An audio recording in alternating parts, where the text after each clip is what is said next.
Chapter 1. Rebirth. Survival in the wilderness for 365 days. My head is spinning, my liver aches, and my kidneys feel depleted. I swear, I will never again stay up late watching videos. If I do, I might as well be a dog. Awakening from a restless slumber, Chen Fan rubbed his temples, vowing earnestly in his heart. A little indulgence brings joy. Excessive indulgence harms the body, and relentless indulgence leads to oblivion indeed. These are not mere sayings. Upon checking his phone, he discovered it was already noon. Alas, after every night of debauchery, he always found himself waking at this hour. Initially, Chen Fan was bewildered, yet he sensed something was amiss with the time displayed on his phone. He hurriedly glanced at it again. June 9th, 2023, 12:04. This cannot be right. Chen Fan was instantly perplexed. That wasn't yesterday, June 9th, 2028? How could time have regressed? Was his phone malfunctioning? Or had he watched too many videos, leading to hallucinations? He rubbed his eyes vigorously and confirmed repeatedly he was certain he was not imagining things. A sharp pinch on his thigh confirmed the reality. It was not a dream. After several more confirmations, he realized this was neither a dream nor a figment of his imagination, and certainly not a broken phone. Moreover, his body seemed to have rejuvenated significantly. Even the arrangement and decor of the room resembled that of several years prior. Could it be I had been reborn? Reborn 5 years ago? This outrageous thought abruptly surfaced in Chen Fan's mind. As a seasoned reader of novels for over a decade, he had encountered countless tales of rebirth and time travel, yet he never anticipated such an absurd occurrence would manifest in his own life. Knock, knock, knock. Before Chen Fan could fully process his thoughts, a gentle knock resonated at the door. Xiao Fan, hurry up and come eat. The voice outside was soft and familiar. It was his mother. Oh, coming.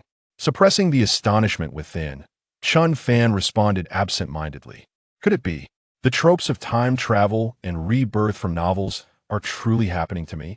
Despite his repeated confirmations, disbelief lingered within him. Such events, although commonplace in fiction, felt utterly implausible in reality. Soon, after dressing and hastily freshening up, he emerged from his room. His father, Chen Jiangwo, and mother, Zhou Lijuan, were seated at the dining table, which was modestly adorned with 2 dishes and 3 bowls of rice. To his surprise, his parents appeared significantly younger than he remembered, particularly his father, whose face bore no signs of the weary pallor he had anticipated. With lingering questions, Chen Fan approached them. Xiao Fan, I know your work is demanding, but you must also maintain a regular schedule. Chen Jiangwo spoke first, his tone somewhat stern yet laced with concern. I understand, Dad. Chen Fan nodded earnestly, then pulled out a chair to sit down. Xiao Fan works so hard it's not a problem for him to rest a bit longer on his day off. Zhou Lijuan immediately defended that I am merely concerned for Xiao Fan's well-being. Now, let's hasten to our meal, Zhou Jiangwo exclaimed with a smile. Despite his generally serious demeanor, he was a devoted husband at home, always attentive to his wife's wishes. Dad, Mom, it seems my phone is malfunctioning. Could you tell me the date today? Chen Fan interjected, eager to ascertain whether he had truly experienced a rebirth or a transposition through time. My child, have you lost your senses in slumber? How could you forget the date? Chen Jiangwo shot a glance at Chen Fan, his tone reverting to its usual sternness. Even if the phone were broken, it was inconceivable for a working individual to forget such a simple detail. There seemed to be something amiss with the boy today. Look at you. The child merely inquired about the time. No need to be so harsh, Zhou Lijuan retorted, casting a disapproving look at Chen Jiangwo. Turning back to Chen Fan, her expression softened into a smile as she cheerfully responded, Today is June 9th. What year? Chen Fan promptly asked again. It's 2023. Zhou Lijuan replied, her face etched with confusion. Surely, her son hadn't slept so long as to become daft? Upon hearing his mother's answer, Chen Fan became increasingly convinced that he had indeed been reborn 5 years into the past. Could it be that his excessive late-night activities and overindulgence in viewing had led to his untimely demise and subsequent rebirth? At that moment, the television captured Chen Fan's attention. Good afternoon, dear viewers. The largest reality show in history, Survival in the Wilderness 365, is about to enter its final phase. In 5 minutes, we will select 20 lucky participants from 8 million applicants to join our celebrity guests in this extraordinary program. The Survival in the Wilderness 365 show is a collaboration between Tungshuan Group and Shar Platform, a highly authentic and exhilarating outdoor reality show, the first of its kind in wilderness survival. Those fortunate enough to be chosen, provided you possess formidable wilderness survival skills and expertise, stand a significant chance of winning a staggering $500 million in prize money. Now, let us commence the 5-minute countdown and anticipate the emergence of our 20 lucky participants. On the screen, the well-known host He Yuhua, a prominent figure in the hosting industry, delivered his enthusiastic monologue, often seen gracing large-scale events. Wilderness survival? What on earth? Upon hearing He Yuhua's words, Chen Fan felt bewildered once more. He had never before encountered a wilderness survival program. Moreover, it was a collaboration between two colossal enterprises, Tungshuan and Shark. This Survival in the Wilderness 365 program has certainly gained immense popularity. Their advertisements are ubiquitous. Even the older workers at our factory discuss it daily. Chen Jiangwo remarked, glancing at the television with a hint of indifference. He pondered the exorbitant sums spent on advertising. Indeed, one could even find promotional materials for the program in public restrooms. Indeed, the lure of winning $500 million is undeniably captivating. Yet, one wonders how genuine it truly is, given the prevalence of telecom fraud nowadays. I recently heard that many young individuals, eager to avoid pitfalls, have been deceived into selling their kidneys abroad. It is perhaps best not to dwell on such matters. Zhou Li Juan chimed in agreement. Although the host was someone she had frequently seen on television, and both Tungshuan and Sharp platforms were well known to them, the rampant nature of telecom fraud in recent times had understandably made the elderly more vigilant. Dad, Mom, this program is genuine. Snapped from his reverie, Chen Fan quickly interjected. Although he could not fathom the sudden emergence of a wilderness survival reality show, the collaboration between Tungshuan and Sharp platforms rendered the notion of it being a hoax implausible. Could it be that he had been reborn into an alternate timeline? This might explain the divergences in the unfolding narrative. Just as the thought crossed his mind, a crisp, mechanical, synthesized voice echoed in his mind. Ding! Wilderness sign-in system loading complete. Reward for the host. Newbie gift pack 1. Would you like to open it? Startled by the sudden electronic voice, Chen Fan felt a surge of elation. A system indeed, the quintessential boon for reincarnators and traversers alike. The novels had proven true to their word. Open. Chen Fan silently commanded in his mind. Having consumed numerous novels centered around traversing and systems, he was well acquainted with the mode of communication. With such systems, a mere thought sufficed. Congratulations, the host has successfully opened the newbie gift pack. Rewards: Physical Enhancement Liquid 1, Wilderness Encyclopedia 1. Physical Enhancement Liquid. Upon use, it permanently and significantly improves the user's physical capabilities without any side effects. Wilderness Encyclopedia allows for precise identification of flora and fauna in the wild. Chapter 2, 20 Fortunate Souls. Wow, is the newbie gift pack truly this extravagant? Chen Fan rejoiced inwardly. While the pack contained merely 2 items, both were immensely valuable. The Physical Enhancement Liquid had the potential to permanently elevate the user's physikia treasure beyond measure. The Wilderness Encyclopedia, although seemingly trivial in daily life, would be akin to an encyclopedia for wilderness survival. Awakening the wilderness lottery system at this juncture, could it be that I am destined to participate in Wilderness Survival 365? Chen Fan quickly pieced together the implications. What a remarkable coincidence. Although he was uncertain whether he had already signed up as the chosen one, the system should theoretically facilitate such matters, wouldn't it? System, what are the rules for your sign-in? Chen Fan again mused in his mind. The Wilderness sign-in system, as its name suggests, allows one to acquire various skills and items through sign-ins, a concept easily grasped. However, he was yet to learn whether sign-ins could be performed daily or on a periodic basis. Just as his thoughts settled, the system's voice resonated once more. Dear host, the system grants a 7-day novice protection period, during which you may sign in consecutively. After this period, sign-ins will occur once a month. Note, The host must participate in the Wilderness Survival Program to be eligible for sign-ins. Indeed, Chen Fan comprehended in his heart. It seemed that he was 90% likely to participate in this Wilderness Survival 365 program. After all, the system remains intact, leaving no room for unexpected events. Xiao Fan, what troubles you? Zhou Lijuan's voice pulled Chen Fan back from his reverie. Nothing. Nothing at all. Chen Fan quickly shook his head, yet his gaze remained fixated on the television. The countdown on the screen read 1 minute remaining. This implied that in just 1 minute, the names of 20 fortunate individuals would be unveiled. You little rascal, you can't possibly be interested in this program, can you? As a father who knows his child well, Chen Jiangwo immediately discerned Chen Fan's thoughts. I must admit, I do find it intriguing, Dad. Chen Fan nodded without a hint of concealment. If he truly participated, there would be no way to keep it from his parents. Stop jesting, Xiao Fan. Even if this program isn't a scam, do you think wilderness survival is easy? The wild is fraught with snakes, insects, and vermin. A single bite could be perilous. And you young folks possess no wilderness survival experience. Zhou Lijuan interjected, clearly disapproving of Chen Fan's desire to participate. Despite the alluring prizes set by the production team, the thought of enduring in the wilderness for a year to claim a grand prize of 500 million was daunting.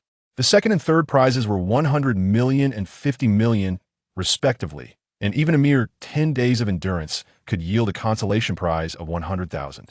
Yet, surviving even a single day on a desolate island was far from simple, let alone an entire year. Perhaps this was why the production team had set the prize amounts so exorbitantly high, confident that no one could withstand an entire year on a primitive island, particularly while accompanied by a glamorous star contestant. Your mother speaks wisely. Do not entertain such notions. We shall never consent to this. Though we may not amass great wealth, the greatest happiness lies in our family's safety and togetherness. Chen Jiangwo's tone grew increasingly stern. For parents, true happiness is not measured by riches or a life of luxury, but rather by the simple joy of being together in peace and health.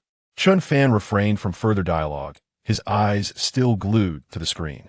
Time ticked by, second by second. Countdown 3, 2, 1. At the very moment the countdown concluded, Hiyua reappeared on the screen. Dear viewers, the 20 fortunate individuals have been selected. Who might these 20 lucky souls be? With 8 million applicants, the chances are abundant. Now, let's focus our gaze on the big screen and witness this exhilarating moment. Hiyua's figure vanished once more on the expansive blue screen. White letters emerged. The first name, Lu Jun. The second name, He Jiangwo. The third name, Ma Yurong. As the names flickered past, Chen Fan couldn't help but raise an eyebrow slightly. He began to question whether his expectations of the system had been overly ambitious. The 18th name, Chen Fan. The 19th name, Su Xiaowan. The 20th name, Li Zihao. Once the list of selected contestants was fully revealed, Chen Fan trembled with excitement. It appeared that the system might indeed have played a role. After all, the odds of 1 in 400,000 were not easily overcome. What? How could Xiao Fan's name be up there? Did you sneakily sign up, you brat? Chen Jiangwo immediately fixed a stern gaze on Chen Fan as he inquired. Could you keep your voice down? Xiao Fan is a rather common name. It's quite normal for there to be several namesakes. Perhaps it's someone else. Zhou Lijuan shot a glare at Chen Jiangwo before turning to Chen Fan with a gentle inquiry. Xiao Fan, you didn't sign up, did you? Actually, I did, Chen Fan said with an awkward smile. Though he wasn't entirely certain if this version of himself had indeed registered.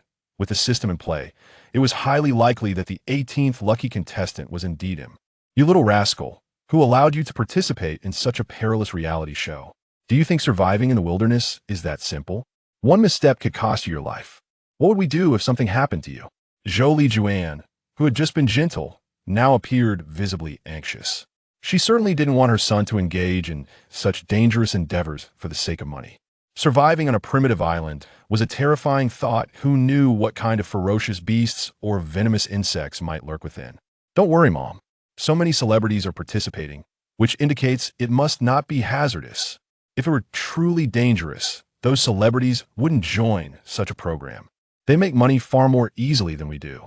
Seeing Zhou Lijuan's growing concern, Chen Fan quickly smiled, and began to explain.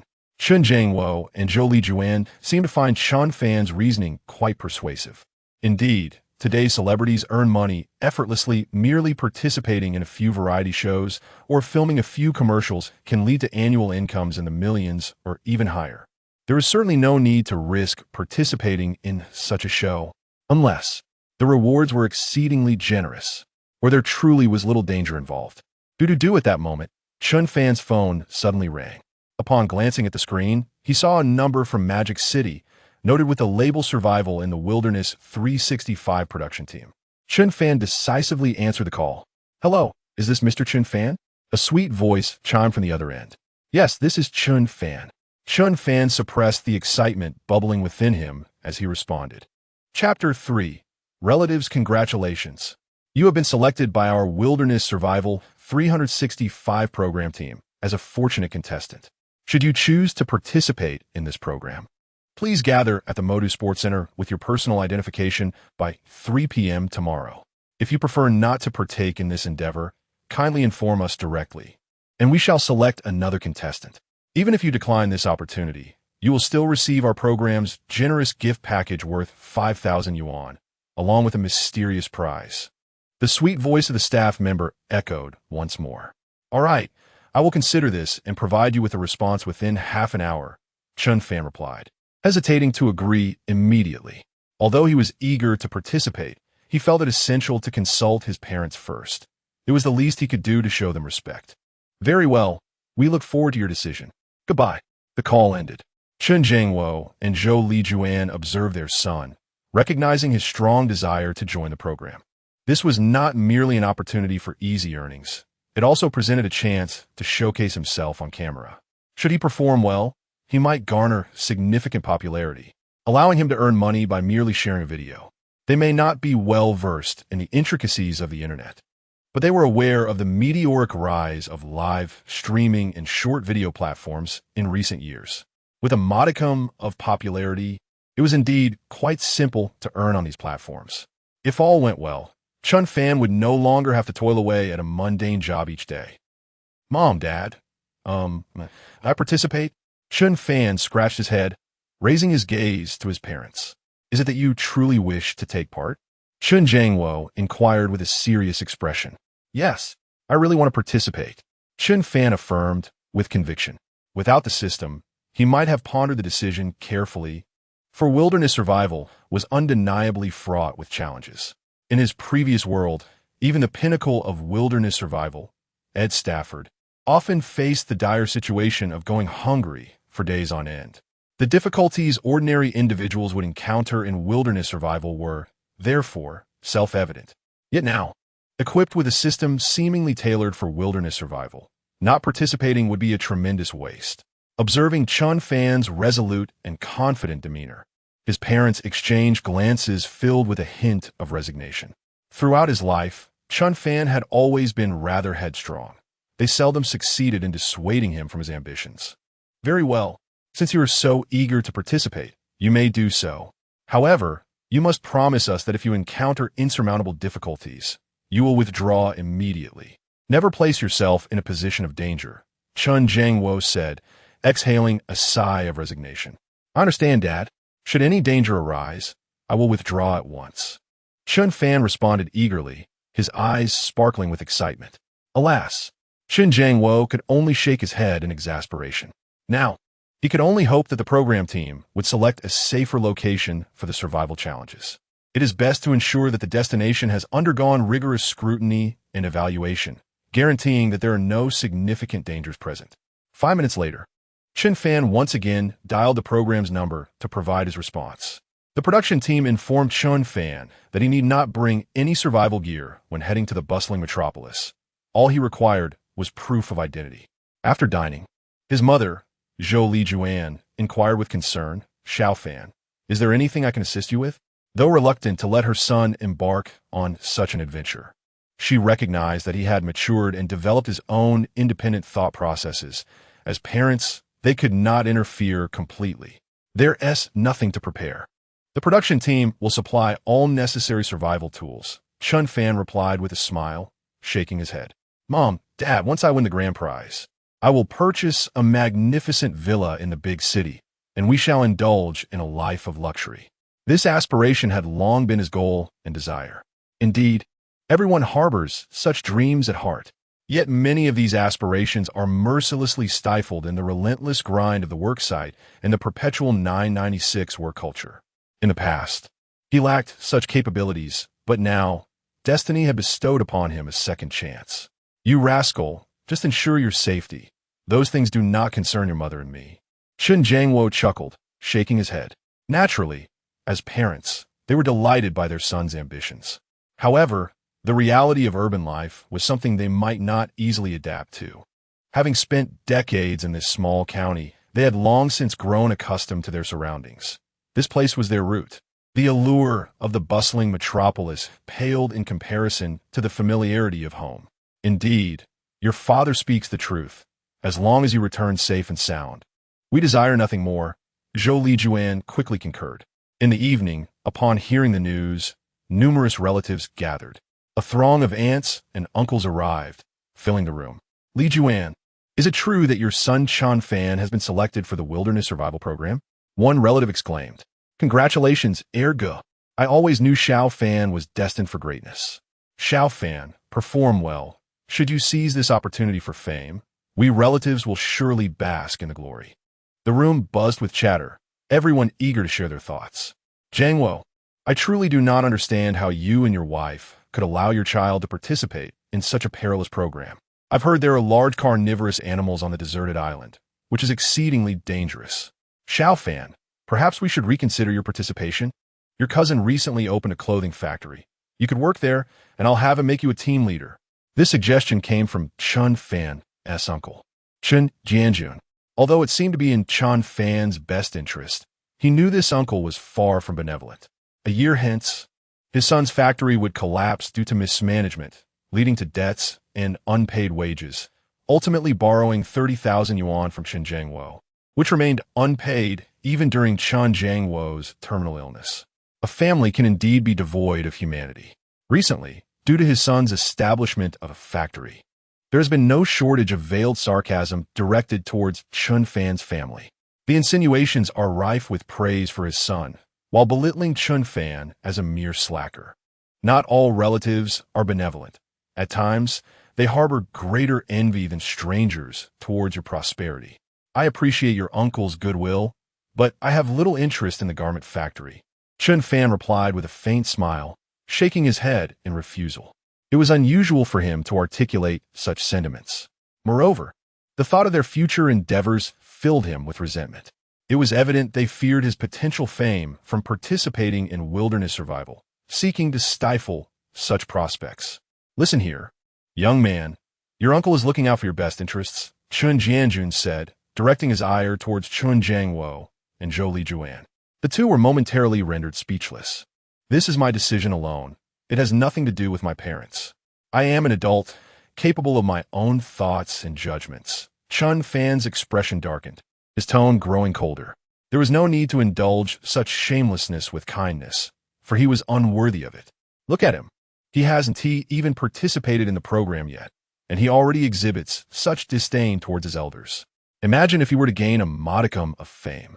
Chen Jianjun exclaimed, clearly struggling to endure Chen Fan's demeanor, fueled by envy and resentment. This audacious youth had secured the opportunity to potentially win a reward of 500 million, a privilege he felt should belong to his own son. What do my parents have to do with this? I can show respect to my elders, but only if they embody the role of an elder. Do you deserve it? Chen Fan retorted icily. Chen Jianjun was the type who could not bear to see others prosper beyond him. As for respect, he was unworthy. I know how to raise my son without your interference. Mind your own family, Chen Jiangwo replied, his tone equally frosty. After decades of brotherhood, he knew Chen Jianjun better than anyone. Moreover, while he could speak for himself, he would never speak for his son. That was his boundary. All right. It is indeed a joyous occasion for Xiao Fan to receive such an opportunity. Our purpose today is to celebrate him, not to create discord. At that moment, Aunt Chen Jiarong hurriedly sought to mediate the situation. Chapter 4. Completing the team, Chen Jianjun left in a huff. After dinner, All the relatives departed one after another. Xiao Fan, make sure to sleep early tonight. Tomorrow, your father and I will accompany you to the Magic City. The unpleasantness of the day was soon forgotten, for such occurrences were not new. Chen Jianjun's temperament was well known. Whenever his son accomplished something noteworthy, he would boast with great pride. Yet he would also be envious of any minor successes others might enjoy. All right, I understand, Mom. Once back in his room, Chen Fan decisively utilized the physique enhancement liquid. The primitive island was fraught with many unknown dangers. Thus, fortifying his body was imperative. A searing pain coursed through him, but it dissipated after 3 minutes, replaced by an invigorating sensation of strength. He felt as though his physical capabilities had increased at least threefold. This enhancement filled Chen Fan with exhilaration, for such a physique would enable him to endure longer in the wilderness.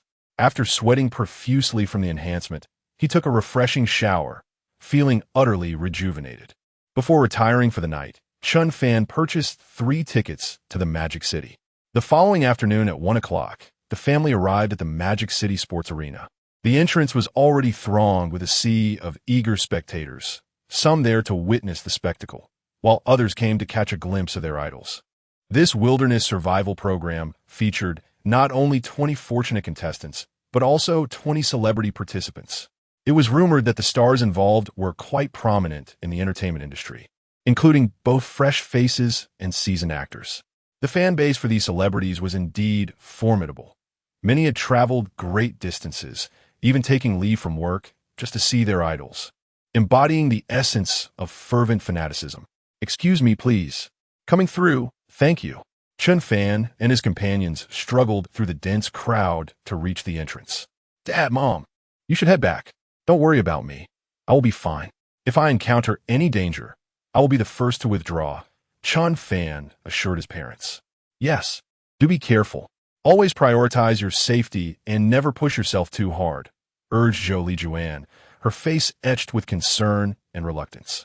"Watch yourself, you little rascal. Your mother and I are counting on you to return so we can enjoy our big villa." Chen Jiangwo patted Chen Fan's shoulder, his expression softening with paternal affection. "Understood, Mom and Dad." Chen Fan nodded earnestly. Then, as if recalling something important, he warned them seriously, "By the way, while I am away, if Uncle's family asks to borrow money, please do not lend them a single cent. It would be like throwing a meat bun to a dog. There would be no return." This was a lesson learned from his previous life. At that time, the dispute over the unpaid debt had escalated to an irreconcilable state between the two families. The debtor had assumed an air of superiority, while those lending money were rendered as humble as grandchildren. Such a situation, he vowed, would never occur again in this lifetime. "All right, I understand. I will heed your advice," Chen Jiangwo replied with a gentle smile and a nod. Subsequently, Chen Fan turned and presented his identification to the security personnel. Following a brief verification, he successfully entered the grand arena. Was that handsome young man also a lucky contestant? How charming. Indeed, his features are exquisite. He is certainly my type. Goodness, how could someone like him be chosen? I'm so envious I'm nearly losing my form. Upon witnessing Chen Fan step through the entrance of the arena, the crowd outside began to chatter. Chen Fan waved at his parents before proceeding inside. The arena was vast, adorned with opulent decorations. Among the throngs were many familiar faces, celebrities invited by the production team. The rationale for inviting these stars was simple: to leverage their popularity and fanfare to enhance the show's visibility and ratings. This tactic is a common practice across all reality shows. Celebrities like Deng Xiaoqiao, Wu Jing, Huang Bo, Liu Feifei, Boss Yang, Zhao Xiaodao, F.A. Wang Huayu City, and Kai Ji were present. Wow, what a luxurious lineup of stars. The production team truly spared no expense. Just the salaries for these celebrities must exceed 500 million. Chen Fan marveled at the presence of these well-known figures, who had long been active in the realms of variety shows and film, boasting significant popularity and substantial paychecks. While some may have their fair share of detractors, this hardly diminished their appeal. Whether they had haters or fervent fans, they still generated traffic. As long as there was sufficient attention, the production team clearly did not concern themselves with the nature of the fan base. Furthermore, there were Zhou Yi de Xiaomei Sox, and Wang Qianbei. Chen Fan recognized these streamers as well. In this age of advanced internet connectivity, watching short videos and live streams had become a favored pastime for many working individuals. Hence, he was aware of these female streamers. His arrival went unnoticed, as acquaintances were engaged in small groups, sharing recent survival skills and experiences from wilderness adventures. At that moment, the stage in the center of the arena was illuminated by spotlights, revealing the renowned host, Liu. Ladies and gentlemen, may I have your attention, please? His voice resonated through the microphone, prompting an immediate hush as all eyes turned toward him. First and foremost, on behalf of the production team, I extend a warm welcome to each of you, especially to my fellow colleagues and friends who have taken the time from their busy schedules to participate in this reality show. With that, Liu glanced toward Huang Bo and Huang Lei, who held significant standing in the entertainment industry and were well-known figures. For instance, there are individuals such as Huang Lei, Huang Bo, Wu Jing, Deng Xiaoqiao, and Chen Qiqi. Naturally, Boss Yang, Zhao Xiaodao, Pundi, and Liu Feifei are also present. All of them hail from the entertainment industry and are familiar with one another. Engaging in casual conversation among them is quite pleasant. The rules and reward system of the program are well understood by all, so I shall refrain from elaborating further on that. Now, let us delve directly into the main topic. This time, the participants of the Survival in the Wilderness 365 program consist of a total of 40 individuals. The production team has adopted a pairing system of celebrities and ordinary contestants. The teams will be formed through a fair and impartial lottery process, utilizing 2 drawing tubes, one for celebrity contestants and one for ordinary contestants. The numbers range from 1 to 20, and those who draw the same number will be paired together. As Yuhua's voice fell, the staff had already presented the 2 drawing tubes. Let the drawing begin. I hope everyone finds their most satisfactory partner, he declared, signaling the commencement of the lottery. Chen Fan stepped forward and casually drew a slip. Upon revealing it, he discovered the Arabic numeral was 6. After the drawing concluded, everyone began to seek out their partners. 3 minutes later, many had already located their respective companions. Meanwhile, a striking figure approached Chen Fan. Liu Feifei, could she be my partner? Recognizing the stunning silhouette advancing towards him, Chen Fan immediately identified her. Liu Feifei, an extraordinarily beautiful and charismatic rising actress, has starred in numerous outstanding film and television works. Chen Fan is quite fond of the characters she has portrayed, such as Zhao Linger, Xiao Longnu, and Wang Yuyan. Perhaps due to the differences from his previous life, Liu Feifei is now merely 24 years old, her face brimming with youthful collagen and a hint of baby fat. While Chen Fan is indeed attracted to this type of girl, she may not be the most suitable choice as a survival partner in the wilderness. If it were Wu Jing, survival would undoubtedly be much easier, given his past training as a special forces soldier, showcasing superior physical endurance and tenacity. This is not to belittle women, but rather to acknowledge the significant physical disparities that exist between genders. Hello, may I ask, are you number 6? Just as Chen Fan was lost in thought, Liu Feifei had arrived before him, her clear voice breaking the silence. The sensation was akin to Bai Xiaozhu stepping out from the television screen in the family of gold dust. At this moment, Liu Feifei had shed some of her youthful innocence, and her figure had become more alluring. Chapter 5. Choosing Survival Tools Indeed. Chen Fan nodded politely. Although Liu Feifei was not his ideal choice of partner, he accepted the reality since they had been paired together. Wonderful. We are a team now. I look forward to your guidance in the time to come. Liu Feifei beamed with a pure and captivating smile, seemingly pleased with Chen Fan as her teammate. Firstly, Chen Fan was quite handsome, though not particularly burly. Lacking the typical muscular build, he exuded a solid and masculine aura that made her feel at ease.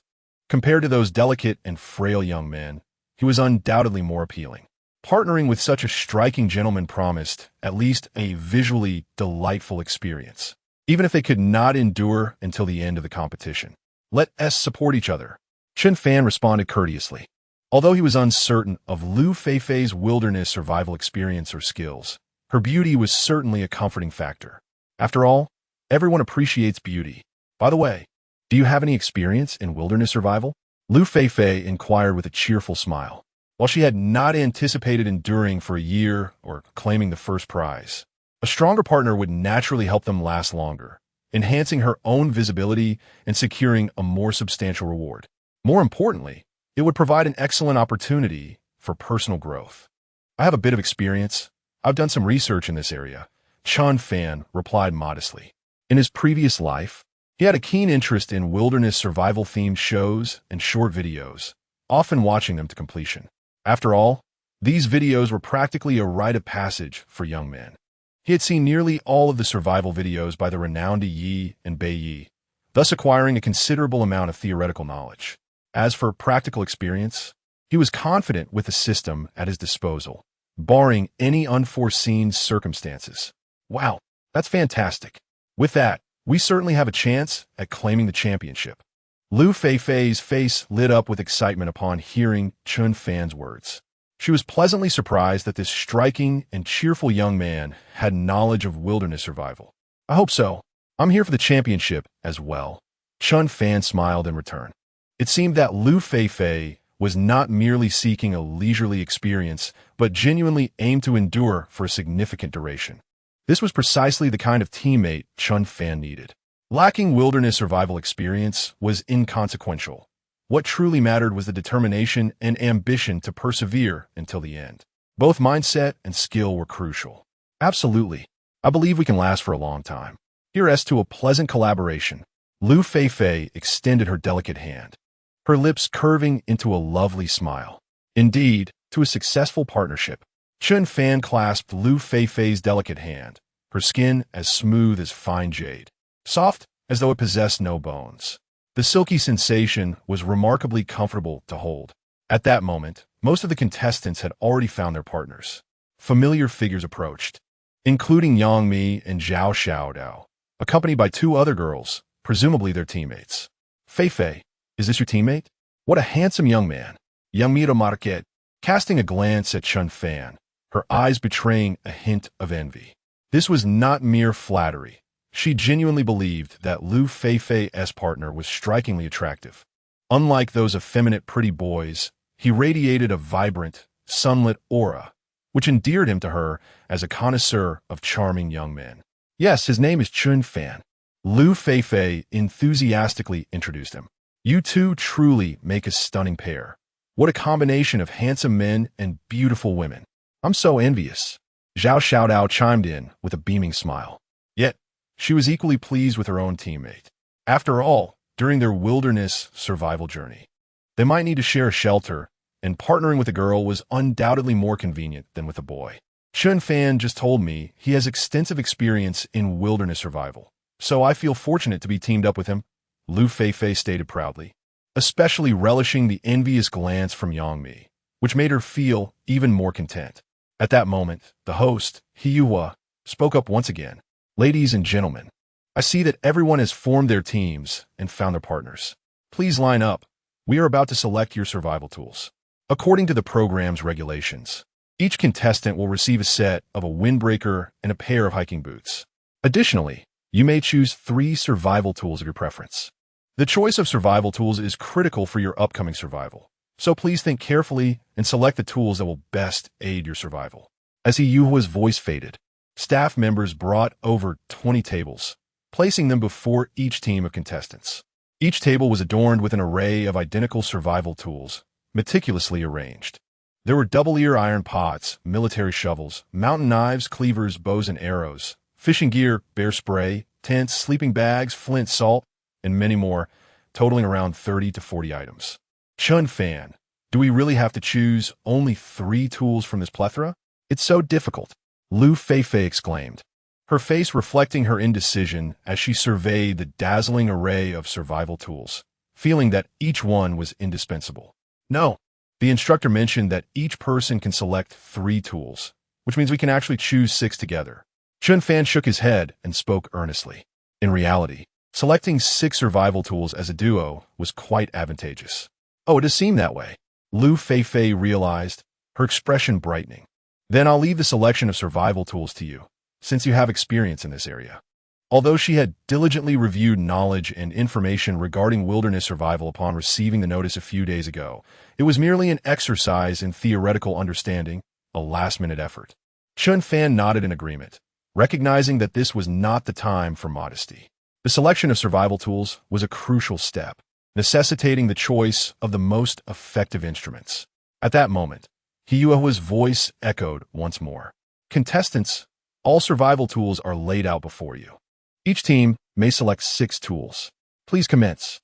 With that declaration, everyone hastily began to choose their survival equipment. Chen Fan and Liu Feifei also embarked on their selections. First, they opted for a double-handled iron pot and a machete, indispensable survival tools. Chen Fan grasped the iron pot and machete from the table. The pot would allow them to cook food, providing a safe source of drinking water. The machete was even more vital, serving as an essential implement for both hunting and constructing shelters. In the wilderness, lacking a knife would exponentially increase the difficulty of survival by at least 200%. Yes, indeed, what else? Liu Feifei inquired, nodding in agreement. Next, Chen Fan picked up a military shovel and 2 bags of salt. First, the multifunctional military shovel, featuring dual edges, one side as a knife and the other as a saw. Moreover, this shovel had a significant additional feature. The tail could be unscrewed to reveal a magnesium rod, serving as a fire starter.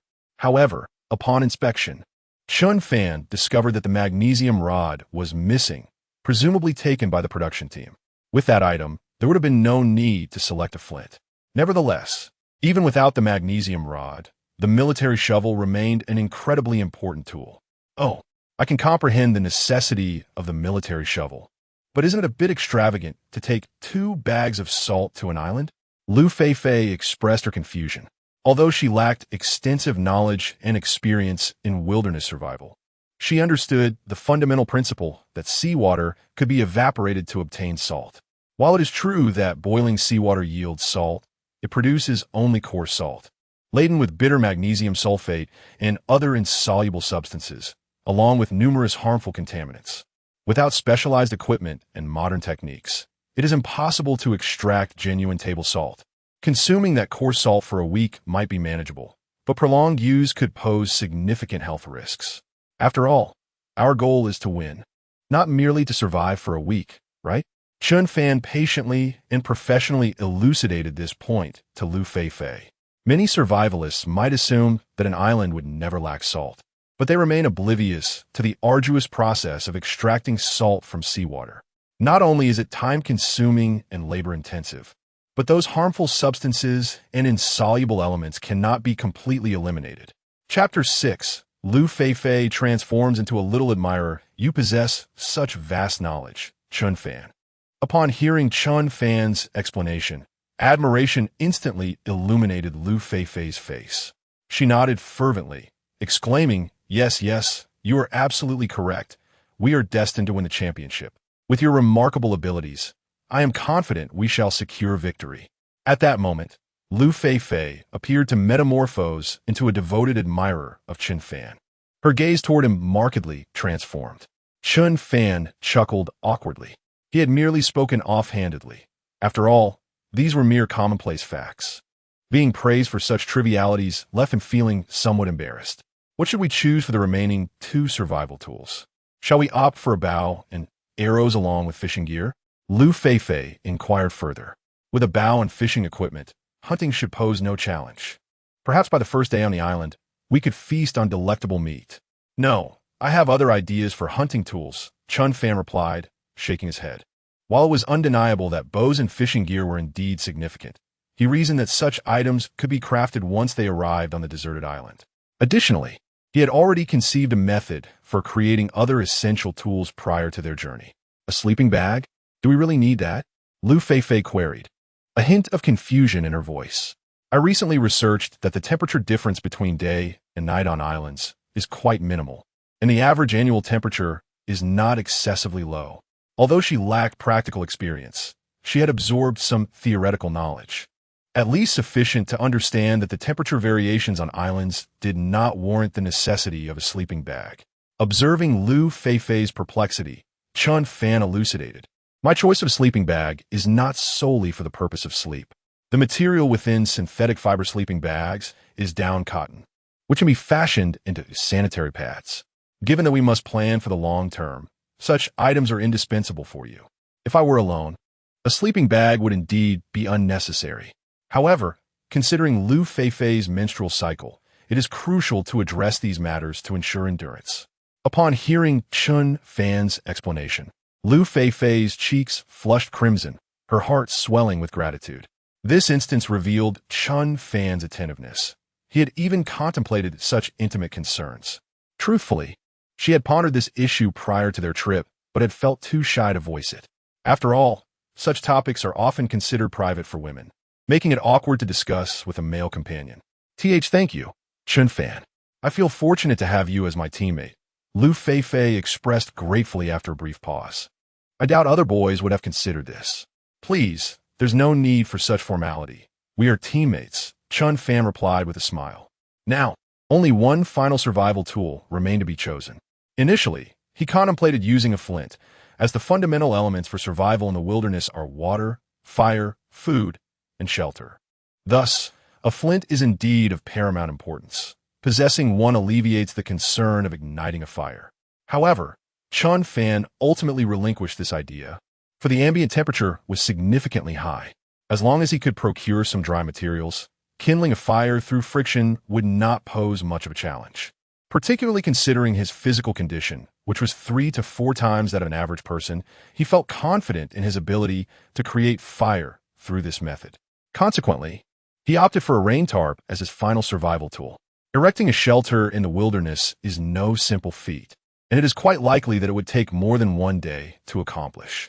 Given the unpredictable weather of the island, a rain tarp would prevent him from becoming drenched. Half an hour later, all contestants had selected their survival tools. Many chose machetes, flints, double-handled iron pots, bows, and arrows, and fishing gear as their primary options. Tents were also among the most frequently selected items. Additionally, some prominent contestants opted for mosquito repellent and sunscreen, seemingly seeking merely to experience life in the wild, rather than to compete for the prize money, as many celebrities are not in need of such monetary rewards. Now, I kindly ask all contestants to quiet down. It appears everyone has made their selections for survival tools, announced the Yuehua, his tone notably serious. At this time, I request the staff to commence the registration process, after which all participants will receive their waterproof jackets and hiking boots. I must remind everyone that female contestants may only wear one set of undergarments and a tank top, while male contestants are allowed only one pair of underwear and a tank top. No other personal items are permitted on the survival grounds. Any violations will result in immediate disqualification. In truth, all contestants were already well aware of this rule and had not brought any extraneous items. Soon, everyone received their respective waterproof jackets and hiking boots and registered their chosen survival tools.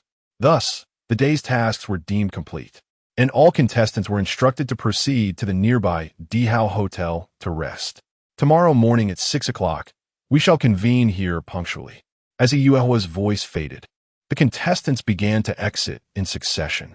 Upon leaving the sports arena, a multitude of fans erupted in fervor, akin to a swarm of frenzied locusts. Fortunately, there was an ample security presence. Otherwise, a severe stampede might have ensued. This observation led Chen Fan to ponder the state of mind of these individuals. Realizing that the world of fervent fans is indeed beyond the comprehension of ordinary people. The journey to the hotel, a mere 2 to 3 kilometers, took a full half hour for all contestants to complete. Upon arrival, the hotel staff had prepared dinner, and Chen Fan indulged in a hearty meal. Due to his modest upbringing, he seldom had the opportunity to enjoy such a feast. After dinner, Chen Fan and Liu Feifei returned to their room.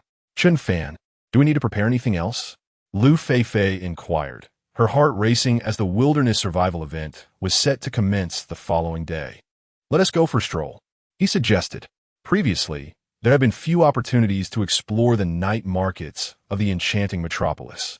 Chen Fan smiled calmly as he spoke, his demeanor betraying no signs of anxiety or unease, but rather a hint of anticipation and excitement. After all, The following day would bring the chance for sign-ins, and one could only wonder what delightful treasures awaited discovery. "All right," he said, "please hold on a moment while I make myself presentable." Liu Feifei nodded and swiftly retreated into the restroom. Often, it is quite a hassle for celebrities to step out, as they are inevitably besieged by adoring fans. Thus, before venturing out, most stars take great care to enhance their appearance, not for the sake of vanity, but rather to avoid being recognized by their admirers. 10 minutes later, Liu Feifei emerged from the restroom, enveloped in a manner that concealed her identity.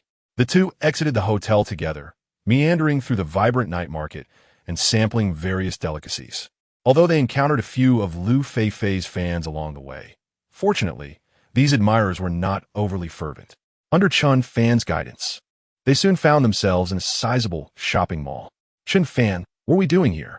Liu Feifei asked, somewhat puzzled.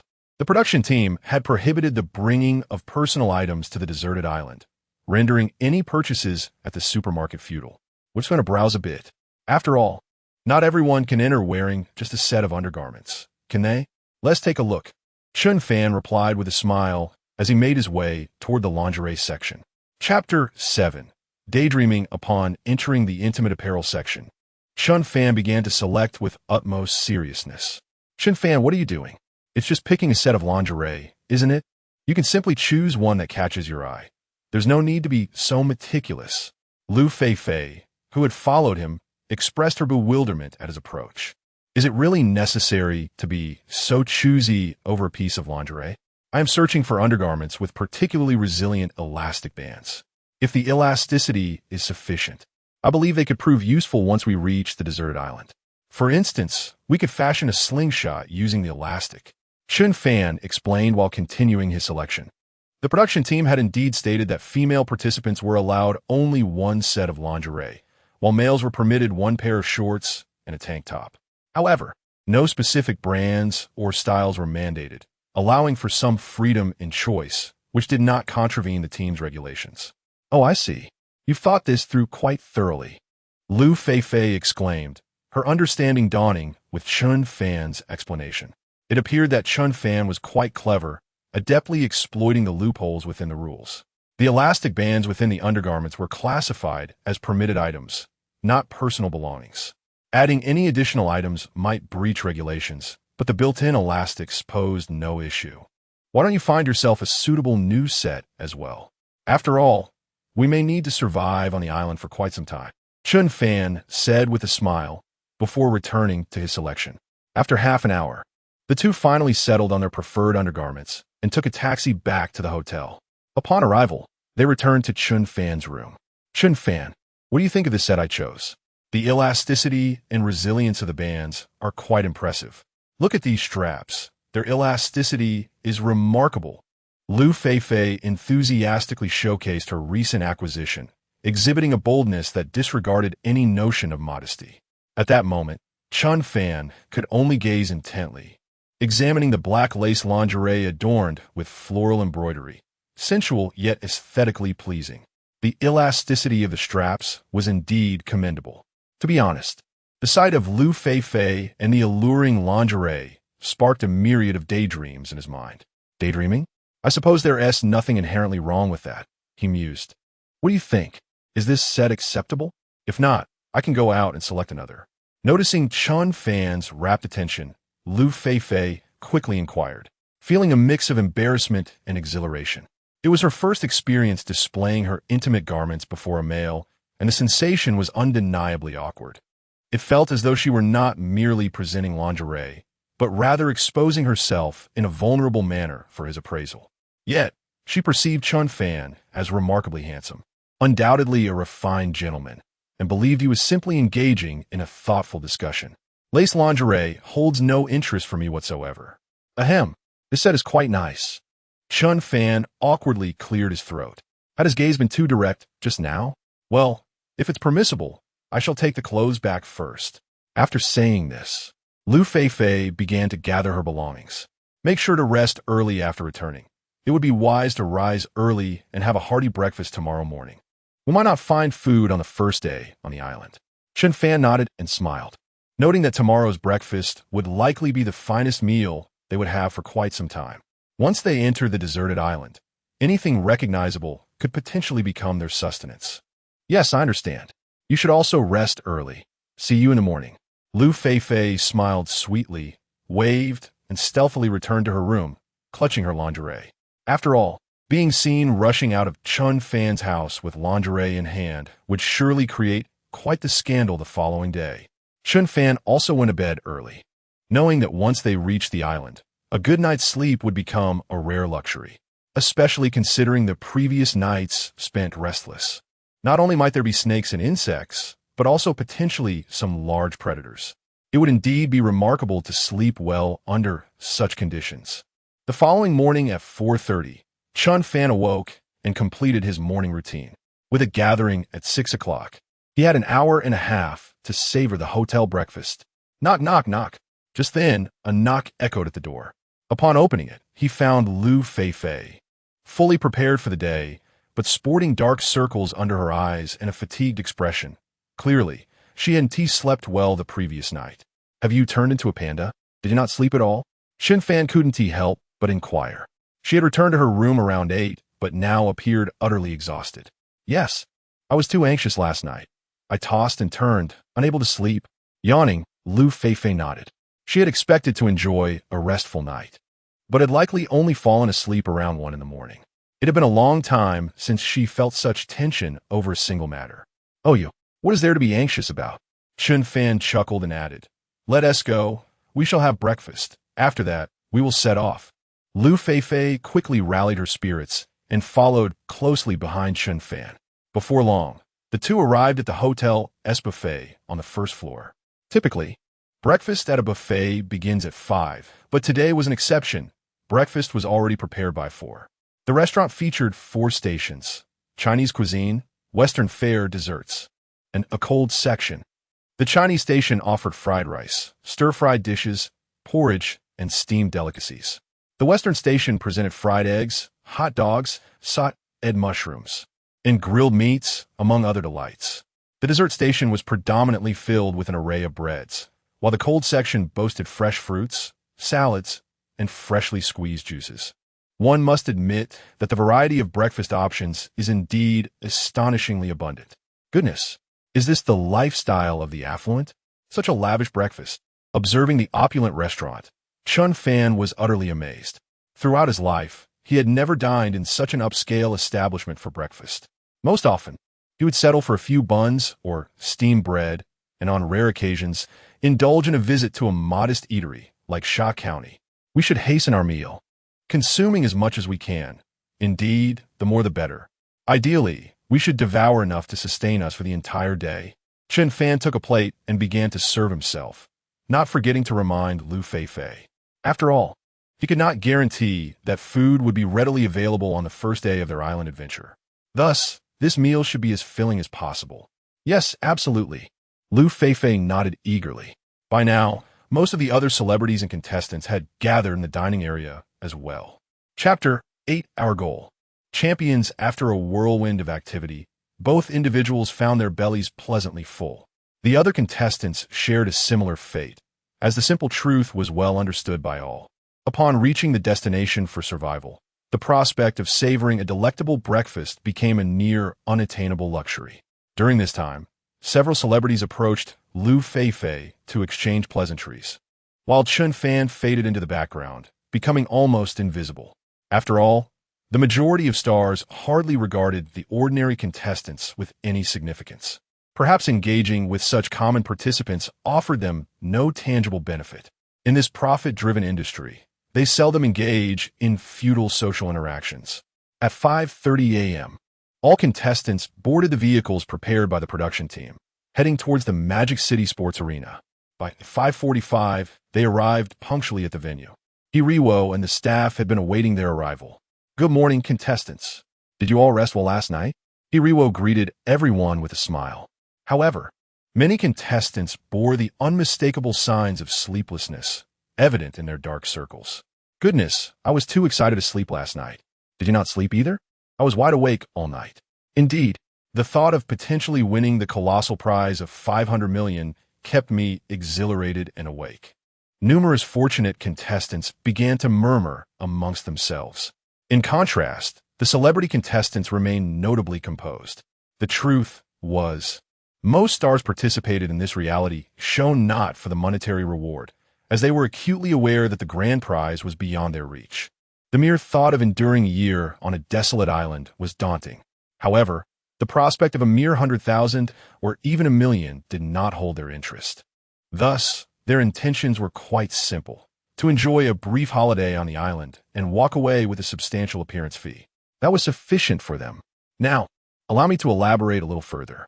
While the allure of the prize is undeniable, life itself holds a far greater value. I understand that everyone is eager to claim the ultimate reward, yet the survival destination you are about to reach is fraught with peril and unknown dangers. Therefore, it is imperative that you prioritize your safety above all else. The production team will equip each group of contestants with a satellite emergency phone in the event of danger. Please contact the rescue team immediately using this device. Though the reward is tempting, our lives are priceless. Ultimately, I hope each group can endure for a year to secure the grand prize. Now, please gather the survival tools you selected yesterday and prepare for departure. I wish you all the best of luck. As Hiro's words came to an end, the staff brought forth the survival tools chosen by the contestants the previous day, along with a satellite phone and an emergency rescue kit containing antibiotics and essential medical equipment. The purpose of the emergency kit was to address any unforeseen circumstances the contestants might encounter. However, once the emergency rescue kit is utilized, it signifies the abandonment of this particular challenge. After equipping themselves with all necessary survival tools, the participants were transported to the airport by the production team. Due to numerous restrictions on survival activities within the country, where virtually all visible wildlife is protected and cannot be hunted or captured, the production team opted for an undeveloped, pristine island abroad. Such islands are not particularly costly overseas, often available for lease at 2 to 3 million for a span of 2 to 3 years. Furthermore, the flora and fauna present can serve as sustenance for the contestants, thus avoiding violations of various conservation laws. This allows the participants to fully unleash their survival skills. 3 hours later, all contestants arrived in another country by plane, yet still faced an additional 2 to 3 hours of travel to reach their destination via yacht. The production team had been well prepared, providing 4 yachts, each capable of accommodating 5 pairs of contestants. Chen Fan and Liu Feifei boarded the second yacht alongside notable competitors Zhao Xiaodao, Yang Mi, Xia Shui, and Pang Di. Zhou Xiaodao, Yang Mi, and Pang Di were paired with female teammates, while Xia Shui's companion was a middle-aged man named Yang Bin, presumed to be a retired firefighter, undoubtedly possessing commendable skills. Let us share our goals. How long do you all intend to endure? Yang Mi inquired as they settled in, aware that the journey ahead could become monotonous. Guiyan and I aim for 3 months. She has real wilderness survival experience, so I firmly believe we can last that long, Zhao Xiaodao replied. She had watched short videos of Guiyan's previous solo survival endeavors just the night before and was impressed by her extensive knowledge, which bolstered Zhao Xiaodao's confidence despite her own lack of expertise. Wow, your teammate has wilderness survival experience? I'm so envious of you, Xiaodao, Pang Di remarked, her face radiating admiration.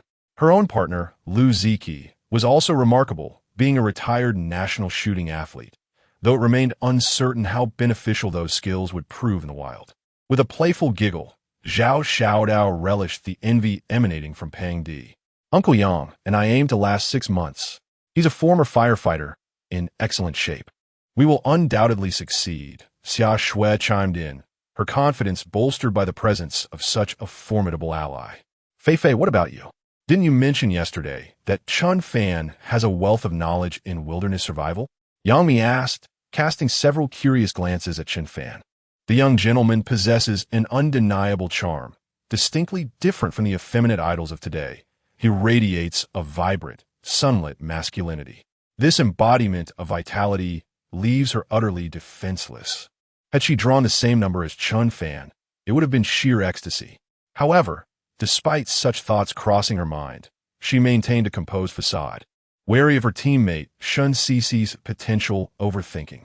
Indeed, Chen Fan has a profound understanding of wilderness survival. Thus, our objective is to endure for at least a year and secure first place, Liu Feifei declared with unwavering confidence. This ambition had long been established between her and Chen Fan. Upon hearing Liu Feifei's assertion, the others exchanged bewildered glances at the duo, pondering, what grounds do they have for such confidence? As a prominent star, Liu Feifei surely lacks experience and skills in wilderness survival. And while Chen Fan appears significantly more capable than the typical young idols of the entertainment industry, his physique is not particularly imposing, and he seems rather youthful. From whence does such assurance spring? Chapter 9. Arrival on the island. Ah, the exuberance of youth, chuckled the middle-aged man, Yang Bin, though his eyes revealed no mockery or disdain. Rather, they reflected a sense of admiration for the vitality and confidence of the young. Very well, let us take this opportunity to exchange our experiences in wilderness survival, continued Yang Mi. The celebrity contestants had received invitations from the production team a fortnight prior, granting them ample time for preparation. They had engaged in online research regarding wilderness survival and had also practiced various skills, such as friction firemaking, sourcing water, hunting and fishing, and constructing shelters. However, mastering such a plethora of knowledge in just 2 weeks proved to be a formidable challenge for many of the stars. Take, for instance, the intricacies of fire by friction and the construction of shelter. These tasks are far from simple. Moreover, in reality, there are no pre-prepared materials at their disposal. Every resource must be sought after through their own efforts, significantly heightening the difficulty of survival. 2.5 hours swiftly elapsed, and soon it was 11:30 a.m., the hottest part of the day. The relentless sun cast shimmering waves upon the surface of the sea, and the temperature had soared to at least 35 degrees Celsius. It was likely even warmer on the island. At last, the island designated for their survival challenge came into view. It was vast, seemingly boundless. The land was adorned with lush, verdant foliage, reminiscent of an untouched primeval forest. Is this truly the island where we will survive? How expansive it is! I wonder if it harbors any formidable beasts, pondered Yang Mi, her gaze reflecting astonishment alongside Liu Feifei. They had initially envisioned a smaller island with less dense vegetation, but the reality was starkly different. Such a densely forested wilderness might indeed conceal large predators. This desolate isle invoked both awe and trepidation. It was conceivable, for hadn't the production team mentioned that this island had not undergone any prior inspection, representing the purest form of wilderness? Therefore, the presence of some large carnivorous animals would not be surprising. Yang Bin responded earnestly. It seems the challenge of survival here will be significant. Enduring for 6 months will surely be more daunting than anticipated. In no time, the yacht approached a rocky outcrop, and the crew members approached Chen Fan and Liu Feifei, stating, Mr. Chen, Miss Liu, this is your starting point for survival. Please gather all your survival supplies and tools and make your way to the island. As Chen Fan and Liu Feifei were designated as Group 6, they were the first to set foot on the island. All right, they nodded, beginning to pack their survival gear. Good luck, Feifei. When the time comes and you truly win the 500 million grand prize, do remember to treat us to a feast, Yang Mi remarked with a smile. Indeed, we must hold out until the very end. We await your and Chen Fan's invitation for dinner. Several girls chimed in, each adding their encouragement. Having shared numerous interactions in the past, they had grown to be friends. In moments like these, mutual motivation is indeed essential. All right, if Chen Fan and I actually endure until the end, we shall certainly treat you all to a splendid meal. However, if you happen to last longer than us, you must also invite Chen Fan and me to dine, Liu Feifei said, cheerfully organizing the survival tools. Of course, that is no problem at all. The other girls nodded in agreement, still smiling. Yet, deep down, they held little confidence about enduring for a year. The sight of the dense vegetation on the deserted island had instilled a sense of trepidation within them. The thought of surviving in such an environment for an entire year was, frankly, terrifying. Come on, Chen Fan. I believe you will achieve remarkable results, Yang Bin encouraged. Smiling at Chen Fan.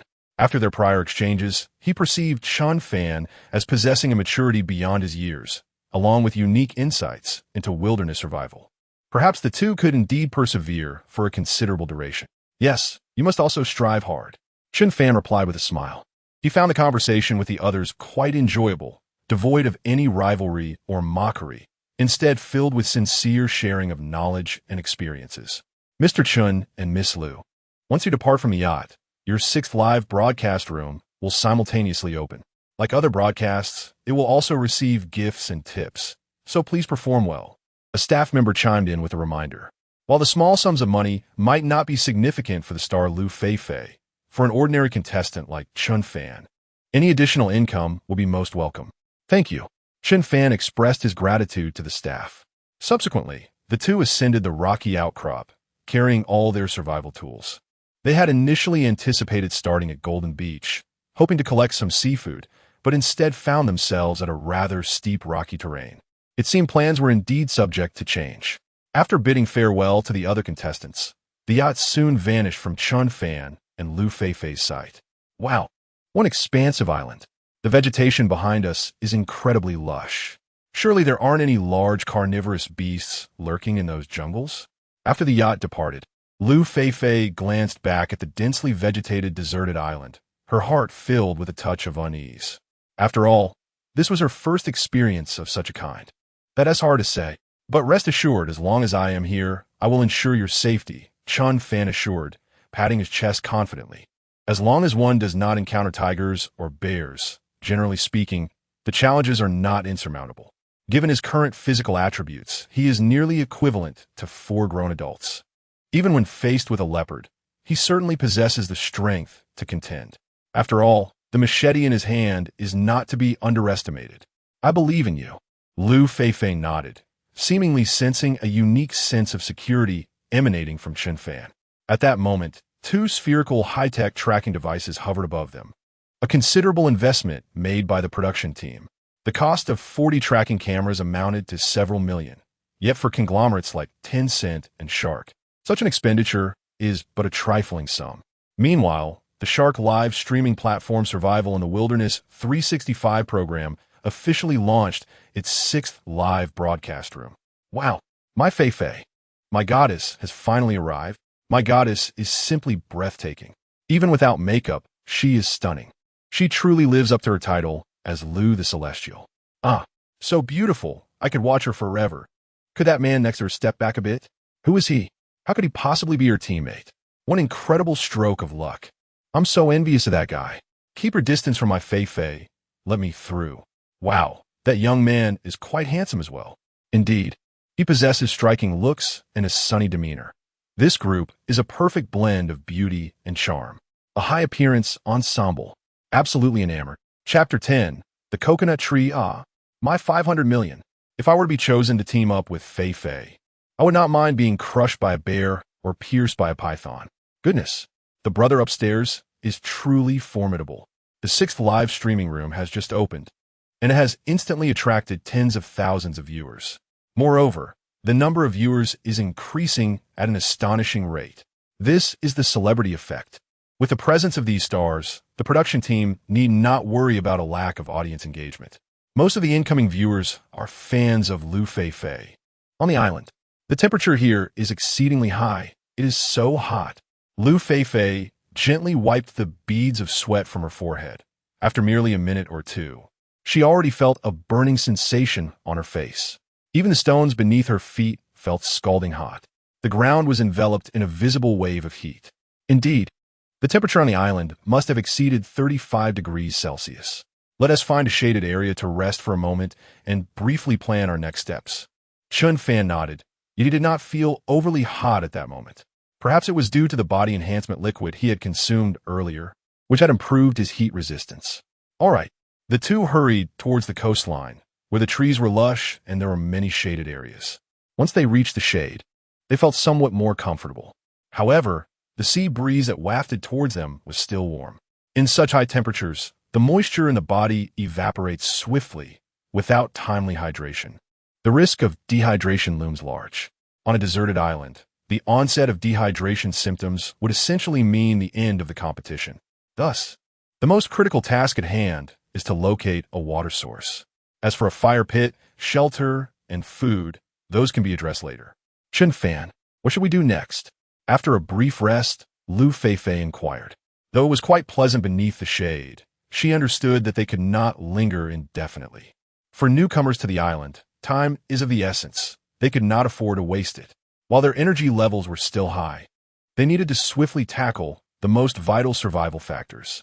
Let us search for fresh water nearby. In such scorching weather, the rate of moisture loss from our bodies will be exceedingly rapid. Dehydration symptoms may arise within just a few hours. Chen Fan stated earnestly. The four essential elements of wilderness survival are fire, water, food, and shelter. However, given their current predicament, water is the most urgent survival resource. As long as they secure a sufficient supply of fresh water, their chances of survival here will significantly increase. Indeed, let us act swiftly. Liu Feifei quickly rose, for they were both determined to vie for the championship. Time was not to be squandered. The two stood up and first circled around the rocky area. No traces of discarded refuse were found. It appeared that this maritime expanse saw little human or vessel activity. Chen Fan, look over there. There are coconut trees, and they bear a plethora of coconuts, exclaimed Liu Feifei with sudden enthusiasm. Following her gaze, they indeed spotted a row of coconut trees, perhaps a dozen, each laden with fruit. Wonderful. Such an abundance of coconut trees will provide us with ample fresh water, Chen Fan remarked, his eyes gleaming with delight at the sight. Upon closer inspection, it appeared that each tree bore 20 or 30 coconuts. If they could harvest them all, it would suffice to sustain them for several days. They hurried to the base of the trees. From a distance, the coconut trees did not seem particularly tall. However, upon arrival, they were astonished by their towering heights. The shortest stood at about 7 or 8 meters, while the tallest reached over 20 meters. This was to be expected. Without human intervention or deforestation, coconut trees could thrive and grow magnificently over the years. How incredibly tall they are. We cannot possibly climb such heights, Liu Feifei lamented. Her earlier excitement swiftly extinguished. While the coconut water promised sweet refreshment and the flesh could replenish their carbohydrates, the daunting height and the tree's smooth bark rendered it insurmountable for them.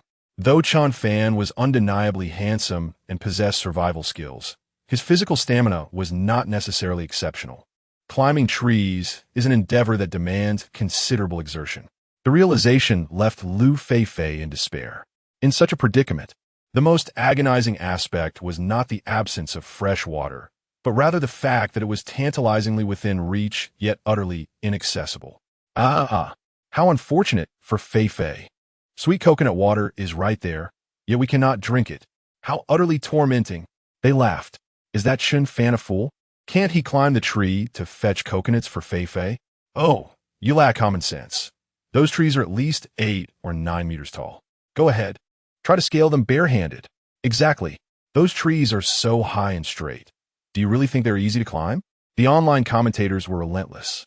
At this moment, the live stream was buzzing with activity, with viewership surpassing 500,000. While that figure seemed daunting upon reflection, it was relatively modest. Liu Feifei was a highly sought-after celebrity with a vast fan base, boasting millions of followers on Weibo.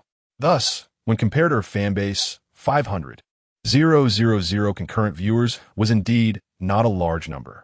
Meanwhile, on the island, Chen Fan surveyed his surroundings and quickly spotted 4 or 5 fallen coconuts. He gathered them all, only to find that merely 2 contained coconut water, and perhaps due to the length of time they had been on the ground, the moisture was quite scarce. Here, drink this coconut water first. I will climb a tree and fetch a few more coconuts. Chen Fan handed the coconut water to Liu Feifei, preparing to ascend the coconut tree himself. In the past, he would have never dared to undertake such a venture due to its inherent dangers, and his physical fitness was inadequate to support a climb of 10 meters. However, now that his body had been enhanced, he felt an unwavering confidence. What? You intend to climb the tree for coconuts? Absolutely not. The coconut tree is exceedingly tall and smooth. It poses too great a risk, Liu Feifei exclaimed, hastily shaking her head. She certainly did not wish for her companion to encounter an accident on the very first day. There was no need to take such a significant risk for a few coconuts, especially since their physical exertion was not yet severe. They could easily search for water sources elsewhere. Do not worry. I was the tree-climbing champion in my village as a child. This height is utterly trivial for me. Just watch my performance. Chen Fan replied with a confident smile, and without waiting for Liu Feifei to voice any further concerns, he swiftly dashed towards the nearest coconut tree. Chapter 11. The astonishing live broadcast. Chen Fan's agility resembled that of a monkey as he gathered momentum before leaping with remarkable force, securely embracing the tree trunk like a koala. At this moment, he was more than 2 meters above the ground, a feat of jumping ability he had never possessed before. The benefits bestowed upon him by the body enhancement liquid were indeed astonishing. How incredible! Liu Feifei gasped in amazement, covering her mouth as she watched Chen Fan perched on the coconut tree. Given his seemingly slender physique, she was utterly surprised by his swiftness and extraordinary leaping prowess. With just a single run-up, he had managed to reach a height of 2 meters, a height that was incomprehensible to her as a young woman. At this juncture, the 6th live broadcast room was equally taken aback by Chen Fan's display of skill. "Wow, this young man!" exclaimed an elderly gentleman with silver hair, his astonishment evident as he repeatedly uttered expressions of disbelief. "This Chen Fan possesses remarkable talent. He appears frail, yet he can leap so high. Indeed, I never anticipated this guy would be so capable. Wow, this young man has incredible jumping ability. He must have been on a college basketball team before. Handsome and talented. Absolutely impressive. Is this the handsome that I envision? No doubt about it. Is this really impressive? Haven't we seen many inexperienced individuals before? Exactly. Isn't it just about having hands? You keyboard warriors crack me up. You always think you own the world with your keyboards." The live broadcast room instantly erupted with excitement, with waves of comments and bullet screens pouring in. Many viewers marveled at Chen Fan's nimble movements, although some expressed skepticism, insisting that such actions were merely achievable by anyone with hands. Nevertheless, Chen Fan and Liu Feifei were oblivious to these remarks. Chen Fan swiftly ascended the tree, his limbs tightly gripping the coconut trunk as he maneuvered up and down with an unusual posture, reminiscent of an individual engaging with an exceptionally sturdy aircraft. Though his stance appeared peculiar, it did not hinder his speed in the slightest. In a mere moment, he had climbed to a height of 5 or 6 meters, leaving him just 2 or 3 meters away from the coconuts. His pace remained unimpeded, as the enhanced physique granted him energy beyond his expectations. Reaching 5 or 6 meters high, he felt no sense of exertion. In less than a minute, Chen Fan had arrived at the apex of the coconut tree. Drawing forth his machete, he began to chop vigorously. Meanwhile, Liu Feifei below was utterly dumbfounded. She had never anticipated that Chen Fan would climb a tree, let alone with such rapidity. Before she could fully comprehend the situation, he had already reached the top of the coconut tree. At that moment, the coconuts cascaded down like raindrops. "Stand back a bit. Be cautious of falling coconuts." Chen Fan's voice resonated, pulling Liu Feifei from her reverie. "Oh, all right," she replied, hurriedly retreating a dozen meters and gazing up at Chen Fan. At that moment, her eyes reflected both admiration and relief, for it was evident that Chen Fan possessed not only theoretical knowledge of wilderness survival, but also formidable practical skills. His ability to ascend nearly 10 meters of coconut tree in under a minute was a testament to his prowess. Before long, over 20 coconuts were harvested from the tree. Some unripe ones were spared to continue their growth. Chen Fan then skillfully descended from the tree. Though the insides of his arms and legs were a bit sore from the friction, it did not deter him. "All right, these 20 coconuts should sustain us for 2 days. After we drink, I will go and gather more," he said with ease as he approached Liu Feifei. At that moment, Liu Feifei appeared still in shock, her gaze towards Chen Fan brimming with disbelief. Gulp! She swallowed hard, steadying her thoughts before exclaiming, "Chen Fan, you are simply incredible. You just climbed like a monkey." This was an unreserved compliment. In her lifetime, she had never witnessed anyone scale a tree so adeptly. "Huh, a monkey? Are you complimenting me?" Chen Fan chuckled, inquiring playfully. "Of course. You are undoubtedly the most skilled tree climber I have ever seen at your age," Liu Feifei affirmed with resolute nods. Although Chen Fan's climbing technique had been somewhat peculiar, his strength was undeniable. To be praised by the goddess Liu Feifei is indeed an honor. Chen Fan felt flattered by her commendation, for she was a genuine goddess, captivating the hearts of countless men through her performances in various films and dramas. Let us transport these coconuts back first, then search the vicinity for food and fresh water, Chen Fan suggested, and the two began to carry the coconuts. While coconut water is a decent source of hydration on a deserted island, it would be insufficient for long-term survival, as the quantity would not suffice for daily needs such as washing and bathing. Hence, locating a fresh water source remained paramount. Half an hour later, they returned to the original rocky outcrop. At this point, Liu Feifei was panting heavily, drenched in sweat, for the island's temperature was exceedingly high, rapidly depleting her bodily fluids. Let us take a brief rest here. Chen Fan observed her fatigued expression, noting her pale lips. He then opened 4 coconuts, and they drank heartily, replenishing their hydration and alleviating their weariness. After a brief respite of 10 minutes, the two individuals prepared to embark once more. This time, their exploration led them directly into the heart of a dense forest. Initially, they presumed that the thick foliage would provide some respite from the heat, but upon entering, they discovered a starkly different reality. Although shielded from the direct rays of the sun, the jungle was intensely stifling, inducing a sensation of breathlessness. As time passed, the depletion of bodily fluids became increasingly apparent. After merely an hour and a half of searching, Liu Feifei began to feel lightheaded, a clear indication of dehydration. Fortunately, Chen Fan had brought along several coconuts.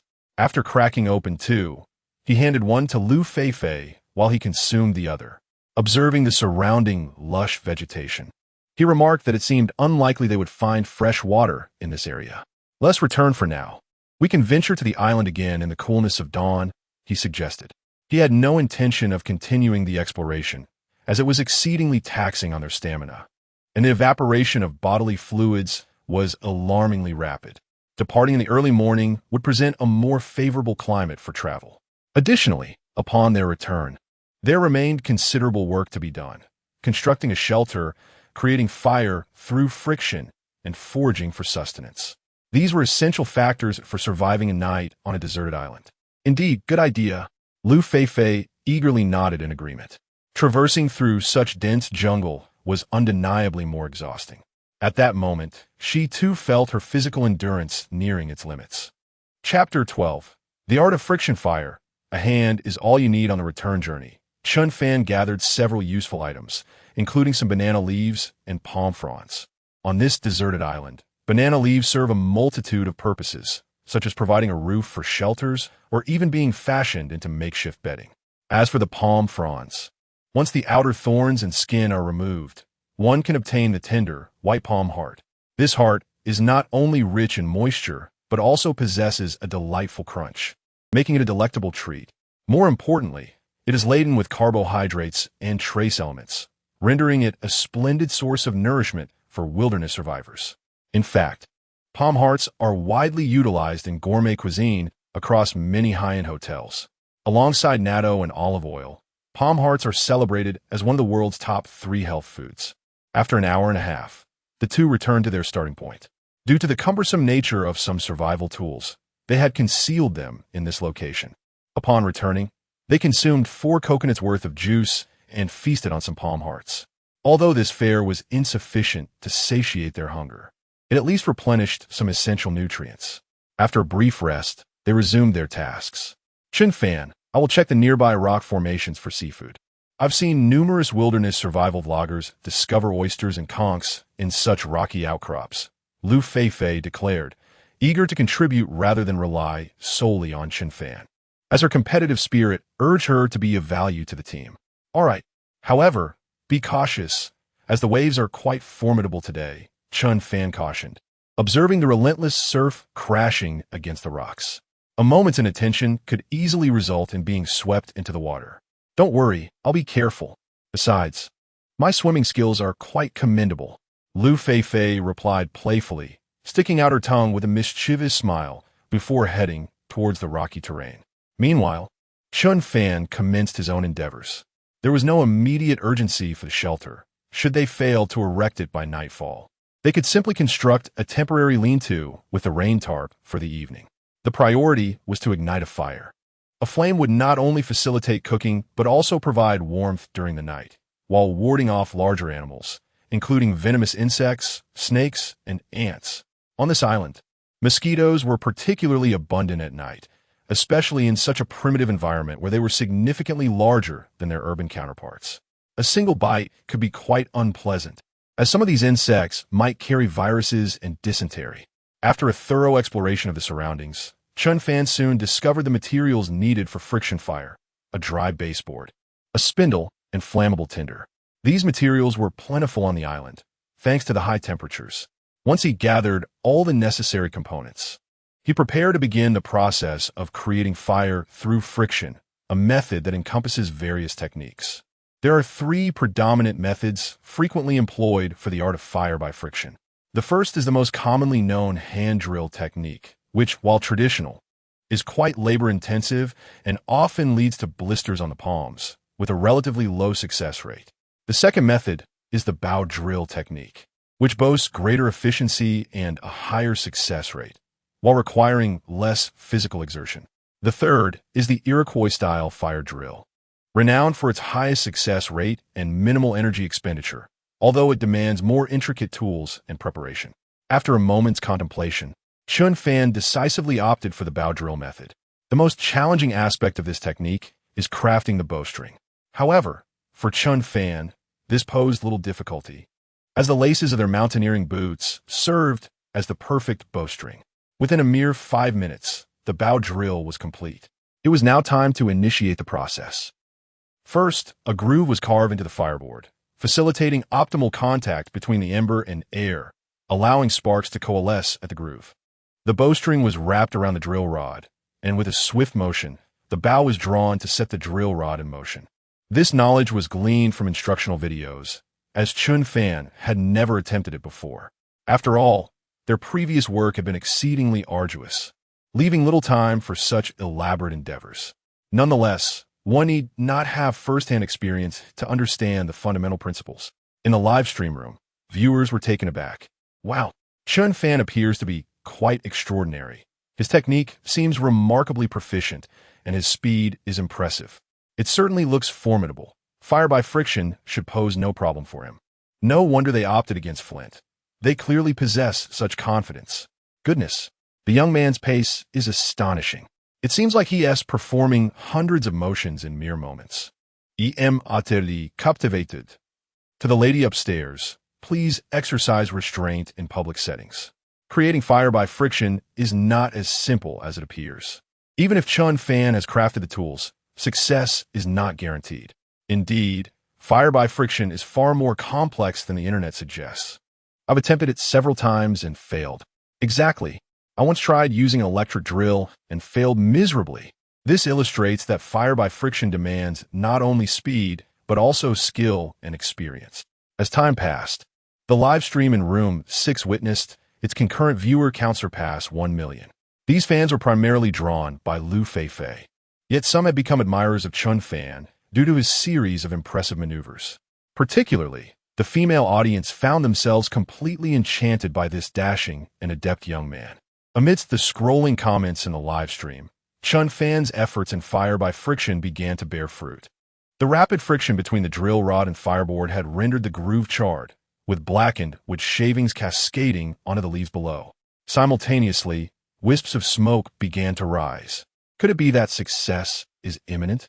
As Chen Fan gazed at the increasing clouds of smoke and the darkened wood shavings, a wave of exhilaration surged within him. This marked his inaugural attempt at fire by friction, and he had scarcely anticipated achieving success so swiftly. It is noteworthy that renowned wilderness survival expert Ed Stafford has a relatively low success rate with this method. At times, he might struggle for days to ignite a flame, largely due to environmental factors. Yet, this did nothing to dampen Chen Fan's elation and excitement in the present moment. Soon, amidst the blackened shavings, he discerned flickers of flame. It worked. Chen Fan was instantly overwhelmed with joy. He then cautiously poured the shavings into the meticulously prepared dry tinder. Holding the tinder, he began to blow gently, his heart racing with anxiety, fearing that any sudden movement might extinguish the sparks. As the smoke thickened, it signaled that he was nearing success. Suddenly, with a burst, the flames leapt forth. He had successfully created fire by friction. It worked. My goodness, am I truly this skilled? Watching the wildly dancing flames, Chen Fan could hardly believe his own prowess. From crafting the tools to kindling the fire, it seemed to take no more than 10 minutes. Wasn't this a resounding slap in the face of those who doubted the art of fire-making? In the live stream, the voices that had questioned Chen Fan fell silent at that moment. More precisely, when the flames began to smoke, the audience ceased all skepticism. However, a few stubborn individuals continued to flood the comments and chat with remarks like fire by friction. Anyone can do it. Chapter 13. Commentary on a live broadcast room. Once the fire was successfully ignited, Chen Fan hurriedly collected some dry twigs nearby.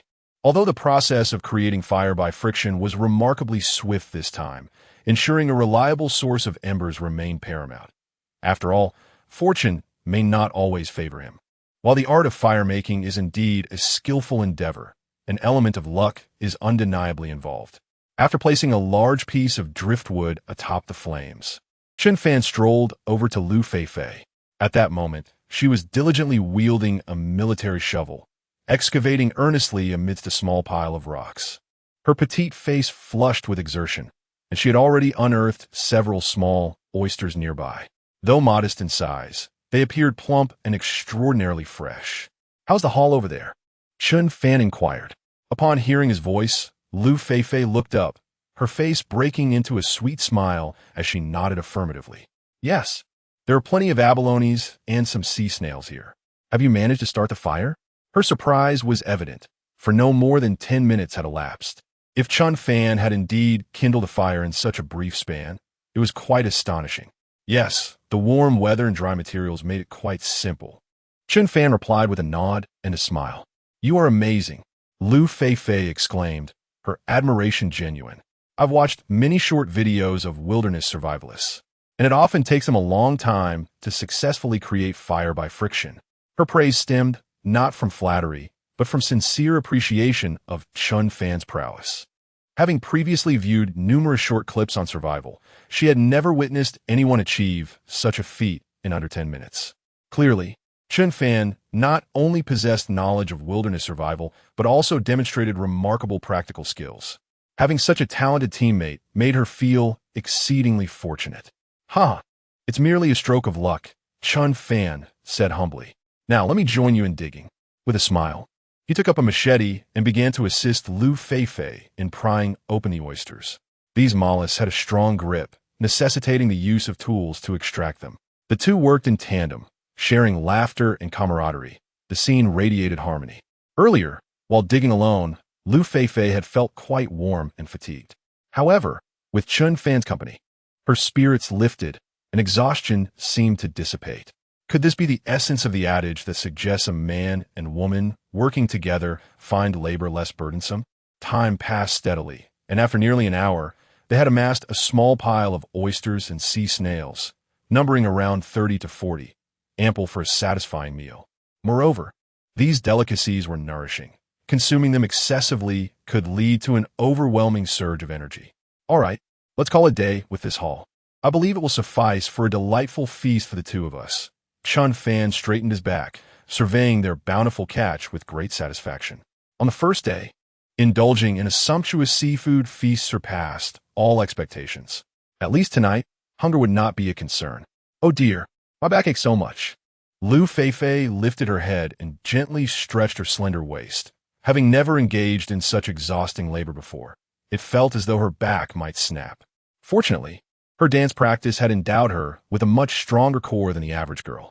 While she eased her back, she fanned her face with her hands. Sweat cascading down her body, leaving clear trails on her flushed cheeks, which were now tinged with a rosy hue, adding to her undeniable allure. Observing the exquisitely beautiful Liu Feifei, Chen Fan instinctively used his sleeve to wipe the beads of sweat from her face. This intimate gesture caused Liu Feifei to momentarily freeze, as such an act typically signified a bond share between romantic partners. A flutter of excitement ignited within her. Chen Fan, sensing the inappropriateness of his action, quickly withdrew his hand, exclaiming, "Let us go. We should head back." Liu Feifei, blushing, nodded in agreement, her eyes revealing a hint of shyness. "Hey, you Chen, take your filthy hands off my Feifei," shouted one voice. "Exactly. That's clearly taking advantage. Shameless." Another chimed in. "That guy isn't here for survival. He's just here to take advantage. Will you all be quiet?" Liu Feifei looks shy but hasn't said much. "Why are you barking like dogs?" one observer retorted. "Indeed, what is wrong with helping a teammate wipe off sweat?" Liu Feifei seems quite pleased. "Why are you making such a fuss?" Wow. Liu Feifei appeared shy just now. Could it be she has feelings for Chen Fan? Feelings, my foot. That is a perfectly normal reaction. But speaking of which, Chen Fan is rather handsome. It's not unusual to be attracted to good looks. Absolutely. Chen Fan is indeed handsome and quite capable. I'm quite fond of him. A small gesture ignited a flurry of chatter in the live stream. Some overly zealous viewers began to voice harsh criticisms, as if Liu Feifei's dignity had been compromised. Nonetheless, most netizens exhibited a degree of wisdom. Mutual concern among teammates is a perfectly normal occurrence. In today's society, there exist individuals with fragile egos and a propensity for overreaction. At this moment, all contestants had been on the island for over 3 hours, and the commentary livestream had been active for quite a while. The commentary team consisted of 3 mentors alongside host Yuewa. Seated at the center of the livestream were Wang Jie, a former instructor of the Wolf Fang Special Forces, and Xiaming, a wildlife research expert. On the side sits the celebrated actress Zhang Xiaotong, accompanied by the host Yuewa. Wang Jie and Xiaming appear to be in their 40s, yet they exude remarkable vitality. Wang Jie, in particular, possesses an aura of authority that is intrinsically linked to his military background, radiating an undeniable charisma and dignity. Xiaming, on the other hand, presents a more approachable demeanor. Zhang Xiaotong is exceptionally exquisite, both in appearance and physique, having garnered 3 prestigious awards in the past year alone. A testament to her formidable talent.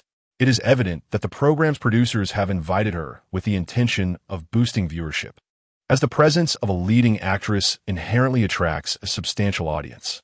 At this moment, nearly 1 million viewers are tuning in to the live commentary. Both Zhang Xiaotong and He Yuehua boast a significant fan base, rivaling that of any competitor. The audience in this live stream is eager for professional insights. Yet, one cannot help but question the producer's decision. How could they place Sister Xiaotong at the edge? Indeed, who are the 2 men occupying the center position? They seem utterly unfamiliar and lack the qualifications to command such prominence. Viewers rightfully argue that the central position should belong to our beloved Xiaotong. The producer's arrangement appears rather misguided. Regrettably, there are always misguided fans in any setting. This program is not merely a theatrical performance. It is a wilderness survival show. As instructors from a Special Operations Brigade and experts in botany and zoology, Wang Jie and Xiaming undeniably possess greater credentials to occupy the central position. One must wonder how there can be such folly among the viewers. It is imperative to engage in intellectual pursuits rather than indulge in ignorance. Do they not realize this is a wilderness survival program? What merit does a female celebrity have to claim the center stage? Indeed, Teacher Wang Jie is a guiding figure in the Wolf-Tooth Special Operations Brigade, an exemplary soldier, while Teacher Xiaming is also an authority in his field. Can a mere actress rightfully occupy the center position in their presence? Chapter 14. Analysis of the commentators in the commentary livestream. Zhang Xiaotong's fans have begun to dominate the scene. After all, the number of fans for a popular movie star is indeed formidable. At this moment, the commentators in the live stream glanced at the barrage of comments, their expressions tinged with awkwardness, particularly for Zhang Xiaotong. She felt as though she were sitting on pins and needles. Despite being a celebrated actress with numerous accolades, her stature pales in comparison to that of a soldier like Wang Jie, who has made outstanding contributions to the nation. She was acutely aware of this disparity. Moreover, Xiaming had also made significant contributions to wildlife research, earning him great respect as a senior figure in his field. While she comprehended these truths, her fervent fans seemed unable to grasp them. Although it appeared that the fans were defending her, this misguided allegiance only intensified her embarrassment and discomfort, potentially breeding disdain among onlookers. Huh. It seems that Xiaodong's fans are indeed quite fond of you. Xie Ming chuckled awkwardly, though such occurrences had become commonplace, and he was not overly surprised. Nowadays, fans can be excessively zealous and extreme. It was commonplace for them to make a ruckus in live streams. I sincerely apologize. Esteemed teachers, I did not anticipate this situation. I am truly sorry for any inconvenience caused. Zhang Xiaodong quickly responded with an awkward smile. Turning to the camera, she addressed the audience. Dear viewers, both Teacher Wang and Teacher Xie are individuals I hold in the highest regard. They have achieved remarkable accomplishments in their respective fields, which we should all aspire to learn from. It is through their selfless dedication that we are able to work and live in comfort, something I can never measure up to. Therefore, I hope everyone can maintain a sense of rationality. Zhang Xiaodong's words were delivered with sincerity, and upon hearing her, both Wang Jie and Xie Ming exchanged appreciative glances. To possess such popularity, yet remain humble, is a quality that surpasses many of today's young stars. Indeed, many young actors tend to lose their sense of self after achieving even a modicum of success, treating others as insignificant in comparison. In contrast, Zhang Xiaodong exuded a sense of comfort and grace. Ahem, let us return to the topic at hand. Teacher Wang, Teacher Xie, how do you perceive the performances of the current 20 groups of contestants? Which group stands out, and are there any live streams that warrant special attention? At this moment, the host Hiyuhua quickly interjected to ease the tension. As an adept host, it is his role to defuse awkwardness, enliven the atmosphere, and prevent any lull in conversation. His timely remark shifted the focus of the discussion back to the contestants. Teacher Wang, what are your thoughts? Xie Ming glanced at Wang Jie, inquiring, aware that the latter's background was entirely distinct from their own. Behind them lies the military, an entity incomparable to mere experts and celebrities. The significance of their identities and contributions to the nation is truly unparalleled. I find the third group particularly impressive. Wang Jie also shared his thoughts. The contestants in the third group are Wu Jing and He Jiangwo. Wu Jing is well known to most, having transitioned from a martial arts prodigy to the current sensation of Wolf Warrior. His fame has skyrocketed, particularly with his recent string of blockbuster films, elevating his status to unprecedented heights. However, fame and popularity are but one facet. His exceptional abilities cannot be overlooked. He has been a national martial arts champion multiple times and dedicated over a year to the special forces for the sake of filming Wolf Warrior, a testament to his superior physical prowess compared to the average individual.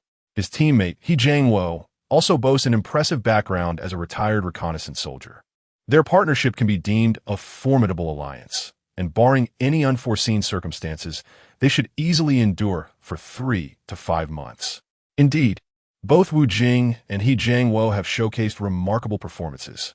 We just witnessed them ignite a fire, locate a water source, and construct a shelter. They're now actively foraging for food.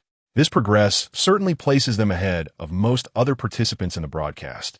He Riwo nodded in agreement, recognizing that both individuals hail from military backgrounds, endowing them with physical attributes and resilience that are not easily matched by ordinary people.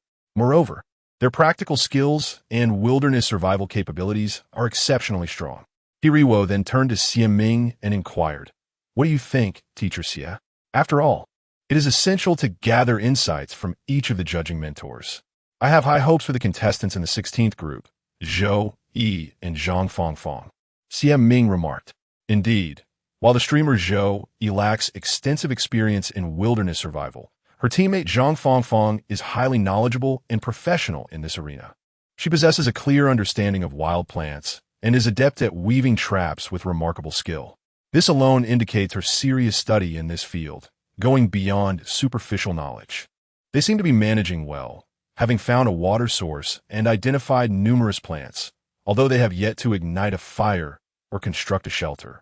Nevertheless, it is evident that Zhang Fangfang's trap-setting techniques are quite proficient." He Riwo continued to nod in acknowledgement. "According to the personal information at my disposal, Zhang Fangfang indeed has wilderness survival experience. She once survived alone in the Amazon rainforest for over 70 days without any professional survival tools. earning her the title of the leading female wilderness survivalist in the country. Just this fact alone underscores her extraordinary survival capabilities, making her a dark horse contender in this competition, as long as Sister Zhou does not pose any adverse effects, even if her influence is merely negligible. Persisting for 3 to 5 months should pose no issue. Indeed, teacher he observes with great diligence that Zhang Fangfang is undoubtedly formidable. Thus, I believe that as long as Zhou Yi does not hinder progress, they are quite likely to emerge as dark horses in this competition. After receiving teacher he's endorsement, Xie appeared visibly elated. Engaging with a host of such caliber indeed feels quite pleasant, without the need to question one's professional analysis. Xiaodong, which group do you favor? At this moment, Hiriwo once again turned his gaze towards Zhang Xiaotong. After all, the three of them are specially invited evaluators by the program. And although Zhang Xiaodong may lack expertise in this domain, it is customary to inquire, reflecting the utmost respect for the mentors. I have great faith in Group 6, comprising Chen Fan and Liu Feifei. Although they do not currently hold a definitive lead, I find Chen Fan to be exceptionally skilled. Particularly noteworthy are his previous feats of climbing coconut trees and starting a fire through friction, both demonstrating remarkable proficiency. Moreover, have you noticed that while most other contestants are already drenched in sweat, Chen Fan seems to be perspiring very little, exhibiting an abundance of stamina? Zhang Xiaotong also shared her insights, and one must admit that often, the female perspective is indeed meticulous, capable of discerning many easily overlooked nuances. Additionally, her support for Liu Feifei and Chen Fan has another layer of significance. Liu Feifei is her junior, which perhaps lends a sense of familiarity. Upon hearing Zhang Xiaodong's analysis, both Wang Jie and Xie Ming nodded in agreement. Chen Fan is indeed impressive, exhibiting considerable endurance. To this point, he has not shown any signs of fatigue, a stark contrast to the younger contestants. Chapter 15. Is this wilderness survival? Xiaodong's analysis is indeed quite reasonable. Chen Fan from Group 6 possesses remarkable physical abilities, which I had previously observed. His tree-climbing skills and abundant stamina rival those of the young men I once mentored. Wang Jie nodded in agreement, having also taken note of Chen Fan. His physical prowess is likely on par with the Special Forces soldiers I have trained. Ascending such a tall and smooth coconut tree without losing speed and descending without a hint of fatigue is impressive, especially considering the highest temperature on the island has reached 37 degrees Celsius. In such conditions, most contestants are drenched in sweat, yet Chen Fan appears hardly affected. This clearly indicates that his physical fitness surpasses that of the average contestant. It is rare to find young individuals with such stamina nowadays. Perhaps only the athletes in schools exhibit similar capabilities. However, once they enter the workforce, the monotonous and demanding nature of their jobs gradually deteriorates their physical condition. According to the information provided by the production team, Chen Fan seems to be a low-level worker. To maintain such fitness, he must engage in considerable physical training outside of work, suggesting he is a remarkably disciplined young man. Both instructors hold Chen Fan in high regard, indicating he deserves special attention. He Yuehua chimed in with a smile, noting that while physical fitness is indeed crucial for wilderness survival, a comprehensive understanding of the wilderness is even more vital. Particularly, awareness of certain unique flora and fauna is essential, as ignorance can lead to peril. For instance, some plants may pose life-threatening risks if consumed carelessly, while seemingly harmless animals may carry potent toxins. In recent years, many wilderness survivalists abroad have perished due to insufficient knowledge of these species. At this moment, Xie Ming also spoke up. Wilderness survival is not solely a contest of physical strength. Specialized knowledge is equally important. Lacking a clear understanding of the island's flora and fauna can be extremely hazardous.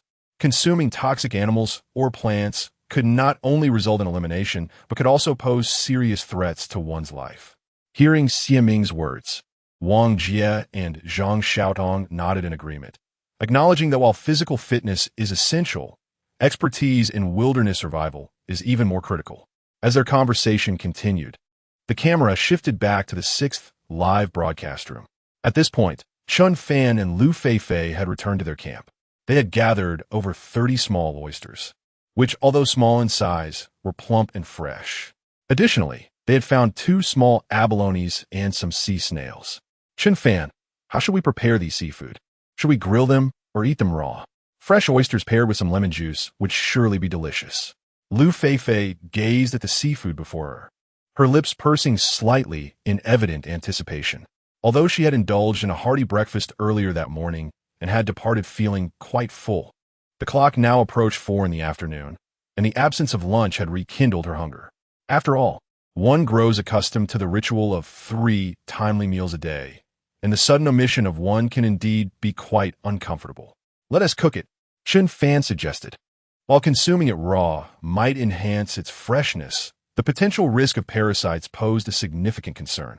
Generally, eating oysters raw is not problematic, and many coastal dwellers prefer this method. However, in the wilderness, such a practice is fraught with peril. Should an oyster harbor parasites, the consequences could be dire. Even if not fatal, the risk of elimination from the survival challenge would loom large. Better safe than sorry, he added, emphasizing the virtue of caution. Indeed, you are right. Let's proceed with cooking. Liu Feifei nodded in agreement, having merely jested moments before. Chen Fan then proceeded to crack open 3 coconuts, pouring the sweet, refreshing juice into a pot. He shucked the oysters and conchs, placing them into the pot to boil. The palm hearts they had gathered earlier were cut into small segments and added, along with some coconut flesh, which is not only edible, but also rich in a modest amount of protein and carbohydrates.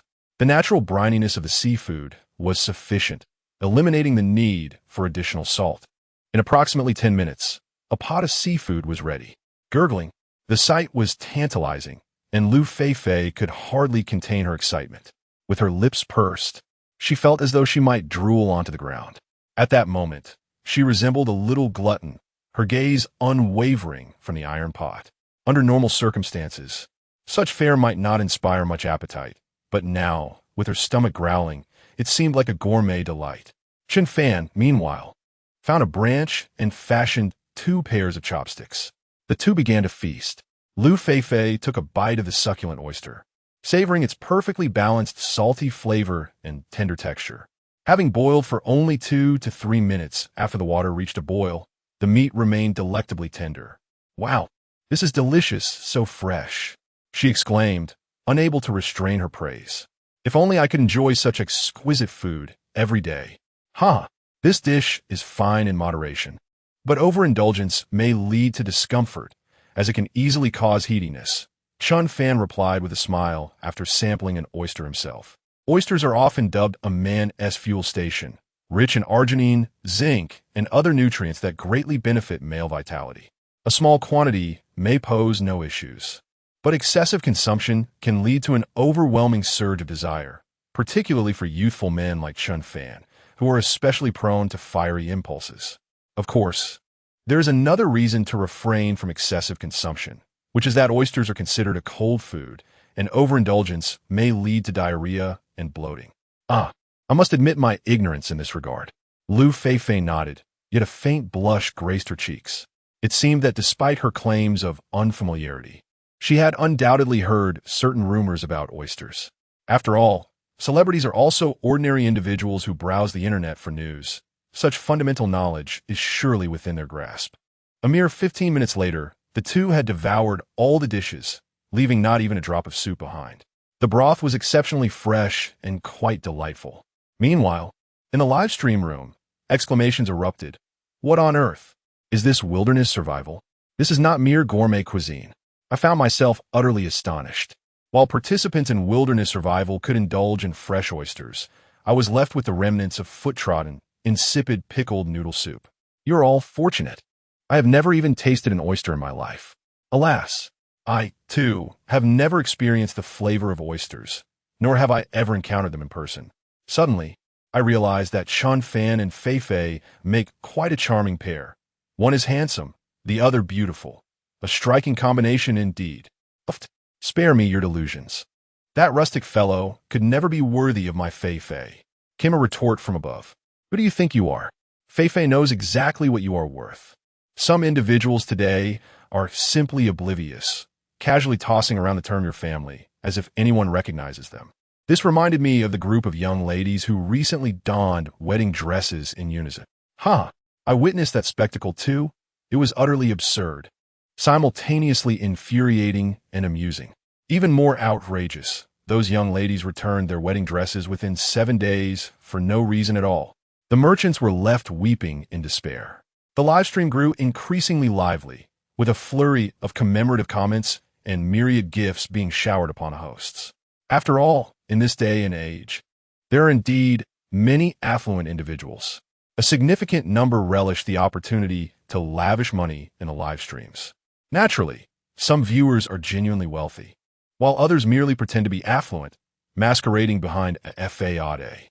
Even if one earns a mere 1,800 yuan in reality, timidly subsisting on instant noodles, they might still exhibit extravagant generosity in the live stream, gradually losing themselves amidst the streamer's calls of Big Brother. Chapter 16. Crafting the slingshot at 5 o'clock in the afternoon. The temperature on the island had finally begun to decrease somewhat, though it still felt oppressively hot. Most of the contestants seemed to be making commendable progress today. Some had located sources of water, others had successfully ignited fires, and a few had managed to construct shelters and procure food. Naturally, there were also several more capable contestants who had accomplished the 4 fundamental elements of wilderness survival. The combination of males inherently possessed an advantage, as their physical attributes and stamina were indeed superior to those of the average female. For instance, the partnership of Wu Jing and He Jiangwo was a formidable alliance. Although both were no longer in their youth, their military experience and discipline had endowed them with remarkable physical fitness. At this moment, they had successfully attained the 4 essentials of wilderness survival: water, fire, food, and shelter. Their progress was undoubtedly the swiftest among all. Oldie, I feel incredibly fortunate to be paired with you this time.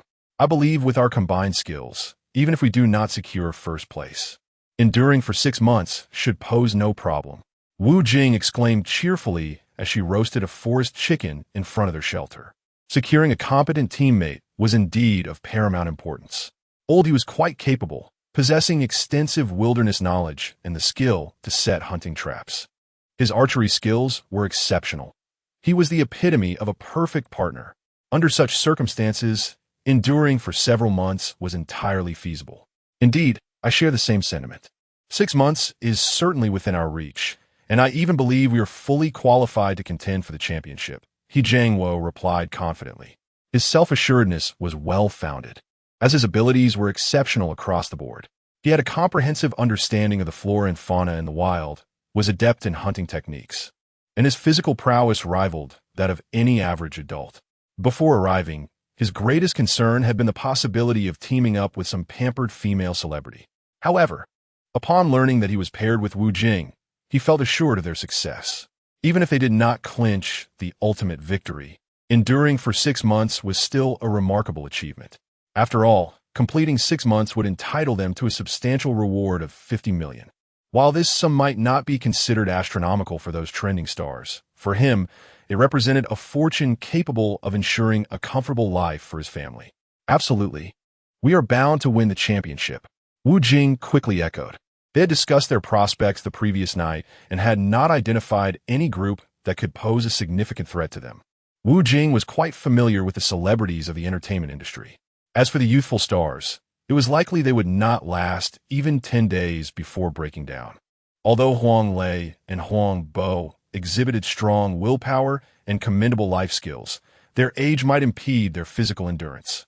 Lasting 3 months would likely be their utmost limit.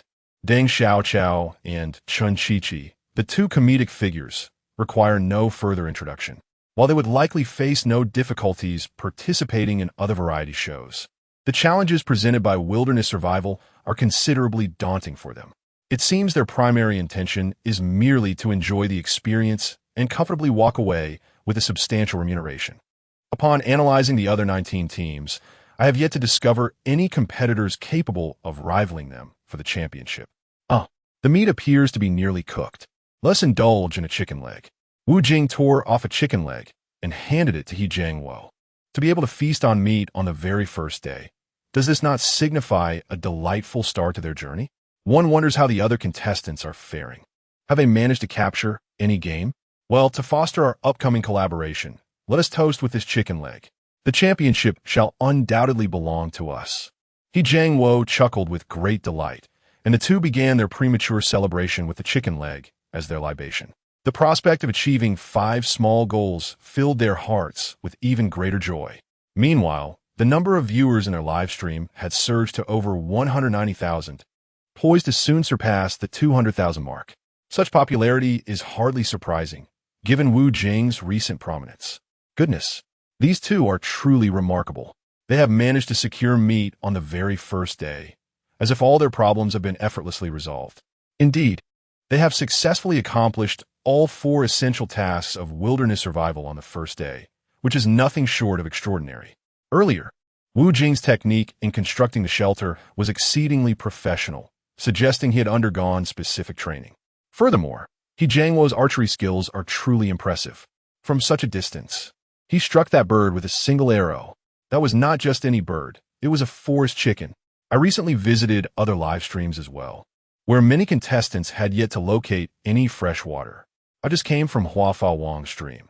That fellow has remained completely inert, sitting in the shade as if preparing to cast a spell. I must say, I'm utterly baffled by these two, Wang and Kuan. Even Xiao Ye surpasses them. Meanwhile, on the side of Chen Fan and Liu Feifei, the duo had successfully constructed a rudimentary shelter. They had fashioned a frame using tree trunks and bark ropes, covered with a rain tarp on top. They completed this task in just half an hour. Given the minimal temperature fluctuations on the island between day and night, they need not worry about the cold at night. Moreover, there's a sleeping bag. Chen Fan, the sun has yet to set. What shall we do next? Liu Feifei inquired, after a brief rest following their meal. The fatigue they once felt had entirely dissipated. Seizing the opportunity while daylight still lingered, she felt compelled to take action. Let us discuss this inside the shelter. Chen Fan led Liu Feifei into the shelter. He then spoke, recalling their earlier discovery of bird tracks while searching for water on the island. We should craft a slingshot and venture forth to hunt. Those birds we encountered earlier appeared rather sizable, resembling forest chickens or wild chickens. If we could catch one, we would have a secure dinner for this evening. The elastic bands for the undergarments I had prepared earlier can finally serve their purpose. To be frank, the utility of a slingshot on this deserted island is quite significant. For those lacking precision in archery, it proves to be even more beneficial. The slingshot is not only easier to carry and operate, but also offers a higher accuracy rate for those who have not extensively practiced archery. However, when it comes to larger animals, its lethality does not match that of a bow and arrow. Speaking of which, I suddenly crave roasted chicken legs. Liu Feifei playfully remarked, sticking out her tongue. All right, just wait a moment while I retrieve the elastic from my underwear. With that, Chen Fan prepared to enter the shelter. If you pull the elastic out of your underwear, won't you be unable to wear them? Liu Feifei asked with concern. No worries. I can do without them for now. I'll wear them when necessary. Besides, it's so hot. Not wearing them is quite refreshing. Chen Fan smiled at Liu Feifei before diving into the shelter. Liu Feifei appeared puzzled, going without. Aren't you worried about discomfort? After extracting the elastic from the underwear, the next step was to gather the other materials to craft the slingshot. Finding a suitable Y-shaped tree fork for the frame was quite straightforward. Having grown up in the countryside, he had ample experience with slingshots during his childhood. Back then, there were no stainless steel or alloy frames. They were primarily made from wood, specifically tree forks. Recreating these items now felt remarkably familiar. In no time, he located an appropriate frame, stripped away the bark, and smoothed it out using the surrounding sand. With the frame and elastic ready, all that remained was to create the pouch. This was easily resolved. The hiking boots provided by the production team were genuine leather, so cutting a small piece from the tongue of the shoe would yield the perfect pouch. With that, all the materials for crafting the slingshot were assembled. The final assembly could be completed effortlessly within a few minutes. Chapter 17, A Perfect Shot. A slingshot, appearing remarkably well-crafted, had been completed, yet its efficacy remained uncertain. Chen Fan could hardly contain his eagerness to test it. You are indeed quite clever, Liu Feifei remarked. to have envisioned such distant possibilities from the very beginning. However, are you certain you won't find it uncomfortable without wearing undergarments? As the slingshot stood finished, Liu Feifei was lavish in her praise. This meant they had acquired an additional tool for survival. Curiously pondering whether Chen Fan would feel discomfort, she inquired, by the way, "How proficient are you with the slingshot? Can you shoot accurately?" Such devices have been glimpsed on television in days gone by. Yet the nation now enforced stringent protections for all small animals. Consequently, slingshots had become a rarity in the marketplace. Moreover, most children today were engrossed in mobile devices and online games, rendering such toys nearly obsolete. After all, a careless shot at a bird could lead to dire consequences. Of course, I am exceptionally accurate. There's no chance of missing. I'll hit the mark every time, Chen Fan confidently asserted, thumping his chest. I was known as the prince of slingshots in our village, a true master. This was not mere boasting. His skills were indeed formidable. In rural childhoods, nearly every boy possessed a slingshot, and their prowess was not to be underestimated. In those times, information and the internet were not as advanced, and protections for animals were less stringent. Wow, is that so impressive? I genuinely look forward to witnessing your skill. If you can shoot accurately, we may feast on meat tonight, Liu Feifei exclaimed, her eyes sparkling with admiration for Chen Fan. He was not only handsome, but also physically capable, skilled in shooting with precision. Such qualities rendered him irresistibly charming. Rest assured, I will not miss. My aim is impeccable, Chen Fan reiterated, patting his chest in assurance. He suggested that if she doubted him, Liu Feifei could test his skills on the spot. He was certain he would not shoot astray. However, such thoughts were best kept to himself, as voicing them could lead to misunderstandings. The two quickly organized their belongings, ensuring they carried all necessary survival supplies, and then ventured once more into the thick jungle. Time passed swiftly, and half an hour later, the air was filled with the cacophony of birdsong. Chirps and calls resonated densely throughout the foliage, some resembling the calls of quails. Let's proceed slowly. It seems there is some commotion ahead, Chen Fan cautioned Liu Feifei. She immediately held her breath, her movements becoming more deliberate. Even the audience in the live stream felt the tension, as if they were experiencing the moment firsthand. As everyone was eager to ascertain whether Chen Fan's skills were as precise as he claimed, the two proceeded cautiously, the calls of birds drawing ever closer. "You wait here for a moment. I'll go take a look," Chen Fan said to Liu Feifei, then advanced with heightened vigilance. The alertness of wild animals is exceedingly high, and any slight rustle could startle them. Thus, successful hunting necessitates utmost caution. Chen Fan parted the dense foliage before him, and soon several small creatures came into view. They were not particularly large, roughly the size of a 1-month-old chick with feathers of pure black. Indeed, these were forest chickens. A surge of joy filled Chen Fan's heart. There are numerous varieties of forest chickens, differing greatly in color and size, and the term forest chicken serves as a general designation rather than a specific reference. At this moment, Chen Fan was merely 10 meters away from these birds. He placed a stone in his pouch, swiftly straightened the elastic, and took aim. Whoosh! In the next instant, the stone soared through the air. It seemed that the subtle disturbance had caught the attention of all the forest chickens, which immediately took flight. Bang! The stone struck true, hitting one of the birds squarely in the neck. The creature flailed desperately, but having been struck in a vital area, it was evident that its fate was sealed. Amazing! It seems my slingshot skills have not diminished at all, Chen Fan thought, his face alight with surprise. In truth, he had merely been boasting earlier, for it had been many years since he last wielded a slingshot. Thankfully, luck was on his side this time. Otherwise, he would surely have faced ridicule from Liu Feifei. Overwhelmed with joy, Chen Fan rushed forward to secure the fate of the forest chicken by its throat. At that moment, Liu Feifei hurried over. Upon witnessing Chen Fan's successful hunt, her expression shifted from surprise to admiration. "Chen Fan, you are truly remarkable. To hit your target with just one shot. I previously thought you were exaggerating. It seems my perspective was rather limited," she exclaimed with enthusiasm. With this bird, they would surely enjoy a hearty meal that evening. It was merely good fortune, Chen Fan replied with a smile. Meanwhile, in the live broadcast room, the comments began to scroll rapidly. Chen Fan is incredible. He hit his target right away. Truly impressive. It's clear he wasn't exaggerating earlier. I also thought Chen Fan was just boasting. But it turns out he is genuinely skilled. Wow, this guy deserves close attention. He is quite versatile. This young man is handsome, skilled, and shoots with precision. How can one not admire him? To the two above, I hope you're referring to his slingshot skills. Isn't that basic? Any rural child could manage that. Indeed, you city dwellers seem to be unaccustomed to the grander spectacles of life. Such trivial matters leave you utterly astonished. Speaking of which, I hold the slingshot skills of my friends from India and Vietnam in the highest regard. I wholeheartedly agree. Those individuals truly possess remarkable prowess. Is no one curious about the origin of Chen Fan's slingshot? This hardly seems inappropriate, does it? Clearly, the craftsmanship of the slingshot is Chen Fan's own handiwork.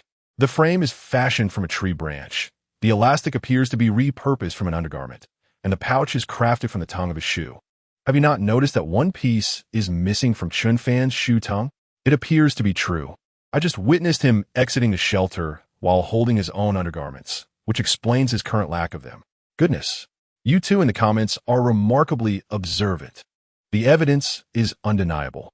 The live stream is growing increasingly lively, with the concurrent viewer count soaring to 200,000.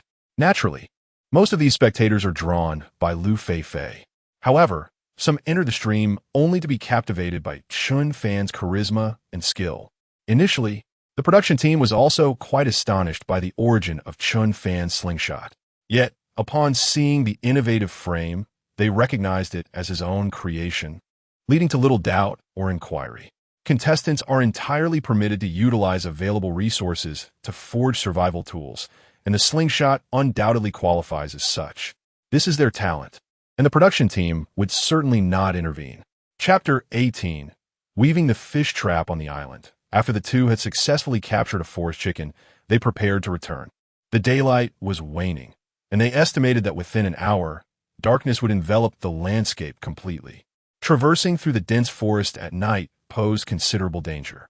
A moment's inattention could lead to getting lost, forcing them to endure a night in the treacherous wilderness without fire or shelter.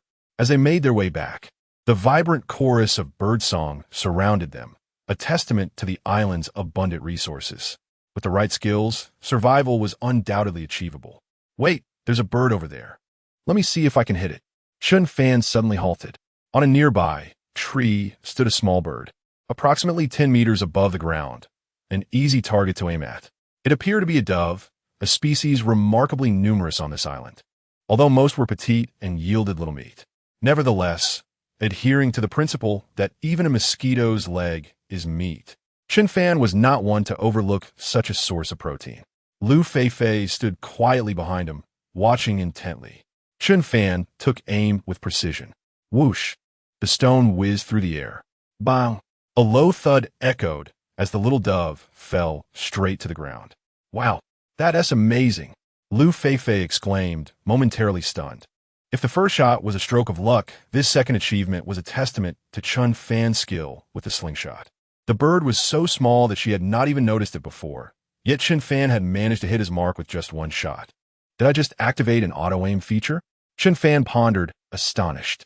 Although he had been proficient with a slingshot in his youth, many years had passed, and his skill had surely dulled. To his surprise, both shots had found their target. Could his remarkable accuracy be connected to the system within him? It certainly seemed plausible. Meanwhile, the livestream chat erupted with excitement. Many viewers who had initially attributed Chen Fan's first success to luck were left speechless after witnessing his second hit, especially since this bird was even smaller and more challenging to aim at. A small dove contained little meat, but if boiled into a soup, it could still provide a satisfying meal. Chen Fan approached to retrieve the dove, which was now lifeless, blood still oozing from its beak. Its size resembled that of a chick just days old, and plucking its feathers would only diminish the meat further. Well, when we return, I'll roast the larger one, and we can make soup with this little one, Liu Feifei chimed in cheerfully. It was only their first day on the island, and they had already savored freshly harvested oysters, with the promise of mountain delicacies for dinner. Life was indeed delightful. She wondered if the others were faring as well in their quest for food. However, it must be noted that not every star is as fortunate as oneself to encounter a formidable teammate like Chen Fan. Well then, let us hasten our return. The jungle becomes quite perilous after nightfall. Subsequently, the two quickened their pace towards the campsite. Numerous large, carnivorous animals tend to forage at night, and their vision remains largely unaffected in the dark, rendering the jungle a treacherous place after sunset. Half an hour later, they arrived back at the campsite. The setting sun had aligned with the horizon, casting a golden shimmer across the sea's surface. The duo swiftly tended to their two small catches. After plucking the feathers, the amount of meat appeared rather meager. Particularly, the dove resembled a mere sparrow in size. Chen Fan, leave the cooking to me. I've learned to cook at home, and I assure you it will be delicious, Liu Feifei proclaimed confidently, taking charge of the culinary responsibilities. After all, most of the strenuous and technical survival tasks have been undertaken by Chen Fan, so naturally, the cooking was her domain. All right then, I shall entrust the cooking to you. I will search for some vines to weave a fishing trap, and see if we can catch some fish and crabs tonight. Chen Fan nodded, not feeling the need to be polite with Liu Feifei. He realized that if he were to tackle everything alone, he would surely be overwhelmed. With that, he ventured into the jungle to gather some resilient vines, which were relatively common in the area. After collecting a substantial bundle, Chen Fan began to weave the fishing trap. He had often watched wilderness survival videos by Brother Tianchi, thus he was quite familiar with the intricacies of crafting such traps. First, he utilized 8 branches as the primary framework, and then employed a weaving technique of alternating 2 with 1. This method resulted in a trap that was not only aesthetically pleasing, but also intricately crafted. Although using bamboo to create some splints would have enhanced the trap's appearance, there was no bamboo nearby, nor was it deemed necessary. Ultimately, aesthetics were of little importance. The primary goal was to catch fish and crabs. As time ticked away, an hour passed, and Liu Feifei's dinner was complete. The air was filled with the tantalizing aroma of roasted meat. Meanwhile, Chen Fan's fishing trap was nearing completion. He merely needed to finalize the entrance for the fish and secure it in place. Chen Fan, dinner is ready. Shall we eat a bit before continuing our work? Liu Feifei inquired as she approached. Go ahead and eat. I'll be done in just a few more minutes, Chen Fan replied with a smile. I'll keep you company. Once you're finished, we can dine together, Liu Feifei said, resting her chin on her hands as she quietly sat beside Chen Fan, observing his efforts. Occasionally, she would steal glances at him, thinking to herself, indeed, a man diligently engaged in work is the most handsome. In roughly 10 minutes, the fishing trap was completed and set in place. The bait placed within the fishing trap was indeed plentiful. The entrails of both pheasants and doves were generously included, indicating a significant investment. One could only hope for a bountiful catch by the morrow. Finally, the task was completed. I earnestly wish that the fishing trap proves to be fruitful, thus promising a sumptuous breakfast for the following day. Chen Fan exhaled deeply, feeling the remnants of fatigue after a day of diligent labor. Let's go. It's time to eat, Liu Feifei said as she took Chen Fan's arm, leading him back to the shelter. Although they had spent merely a day together, Liu Feifei sensed that Chen Fan was an exceedingly trustworthy and dependable individual. From him emanated an unprecedented sense of security, perhaps due to his remarkable capabilities.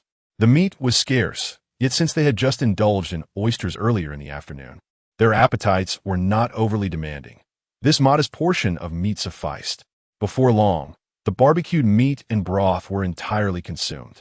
Having concluded a day of exertion, with the searing midday heat now a memory, and feeling the warmth in their bellies while being caressed by the refreshing sea breeze, the sensation was simply exquisite. Chapter 19. Good night, sweet dreams after dinner. The two sat cross-legged on a relatively flat rock, the setting sun casting elongated shadows of their figures. The visuals captured by the high-definition camera were undeniably exquisite. A pair of golden youths, they sat quietly, savoring the sunset, while the gentle breeze tousled their hair, evoking the beauty of an exquisite animated scene. Oh, what a breathtaking sight. This scene could easily be preserved as a screensaver, wouldn't it? A handsome young man, a beautiful young woman, and splendid scenery. Truly a mesmerizing tableau. Huh? Why can't I take a screenshot? Dear production team, I urge you to be kind. What a warm and harmonious image. It suddenly makes me yearn for romance. I can't help but feel that they make quite a charming couple. In the face of such a picturesque scene in the live broadcast, the viewers shed their daytime negativity, adopting a serene demeanor as they watched the stream. After a day's broadcast, it became apparent that this Chen Fan was rather impressive, particularly in his wilderness survival skills. Sitting amidst the rocks, they continued to admire the golden sea. As time passed, the sun began its rapid descent. Night swiftly enveloped the vast island, and behind them, flames danced energetically. Chen Fan, thank you, Liu Feifei suddenly turned to him, speaking earnestly in her gratitude. Thank me? Why the sudden expression of thanks? Chen Fan replied, turning with a smile. Somewhat perplexed. Well, Liu Feifei pondered for a moment, then playfully stuck out her tongue and said with a sweet smile, Thank you for not letting me go hungry today. In her early 20s, Liu Feifei retained a youthful playfulness and vivacity. Her smile revealed two charming dimples, captivating enough to induce a sense of enchantment. Especially under the flickering firelight, she appeared even more alluring. After all, Liu Feifei's beauty was already striking, and she looked even more radiant in the evening. We're teammates. Of course I wouldn't let you go hungry. As long as I have a bowl of soup, you'll definitely have a piece of meat, Chen Fan stated, feeling a flutter in his heart in the presence of such exquisite beauty, especially on this enchanting evening. The dim light heightened emotional impulses. No, it should be, if you have a piece of meat, then I will have a bowl of soup. That's how it should be, Liu Feifei promptly corrected him. I said that on purpose, to highlight your importance, Chen Fan replied, gazing at Liu Feifei with candid composure. Whether a star or an ordinary girl, everyone enjoys kind words, especially those spoken by a handsome gentleman. This compliment instantly flushed Liu Feifei's cheeks, revealing a hint of bashfulness. You certainly know how to charm a girl. You must be quite popular with the ladies, she remarked, her thoughts settling as their conversation resumed. Chen Fan exuded an aura of charm and capability, coupled with the ability to utter the very words that girls adore. Such a young man is likely to attract attention wherever he goes. I had not truly noticed this, though I do seem to garner the affection of that group of Annies. Chen Fan casually deflected the remark. In truth, he was quite uncertain about how much he was favored by the opposite sex. His previous days were consumed by the relentless grind of a demanding work schedule, leaving him with little time for romance. Moreover, he was acutely aware of his family's financial situation, which rendered such thoughts distant. After all, whether in dating or marriage, the costs are rather substantial these days. Pursuing a city girl would likely be a burden he could hardly bear. It is not that city girls are lacking in desirability, but he did not wish to diminish their living standards merely by his presence. So you could be considered a heartthrob among married women. I imagine you will win the favor of many future mothers-in-law. You have certainly started on the right foot. Liu Feifei smirked, then continued to laugh. Upon reflection, there is some truth to this. Many women in their 40s and 50s indeed seem to be quite taken with the allure of Chen Fan's youthful charm.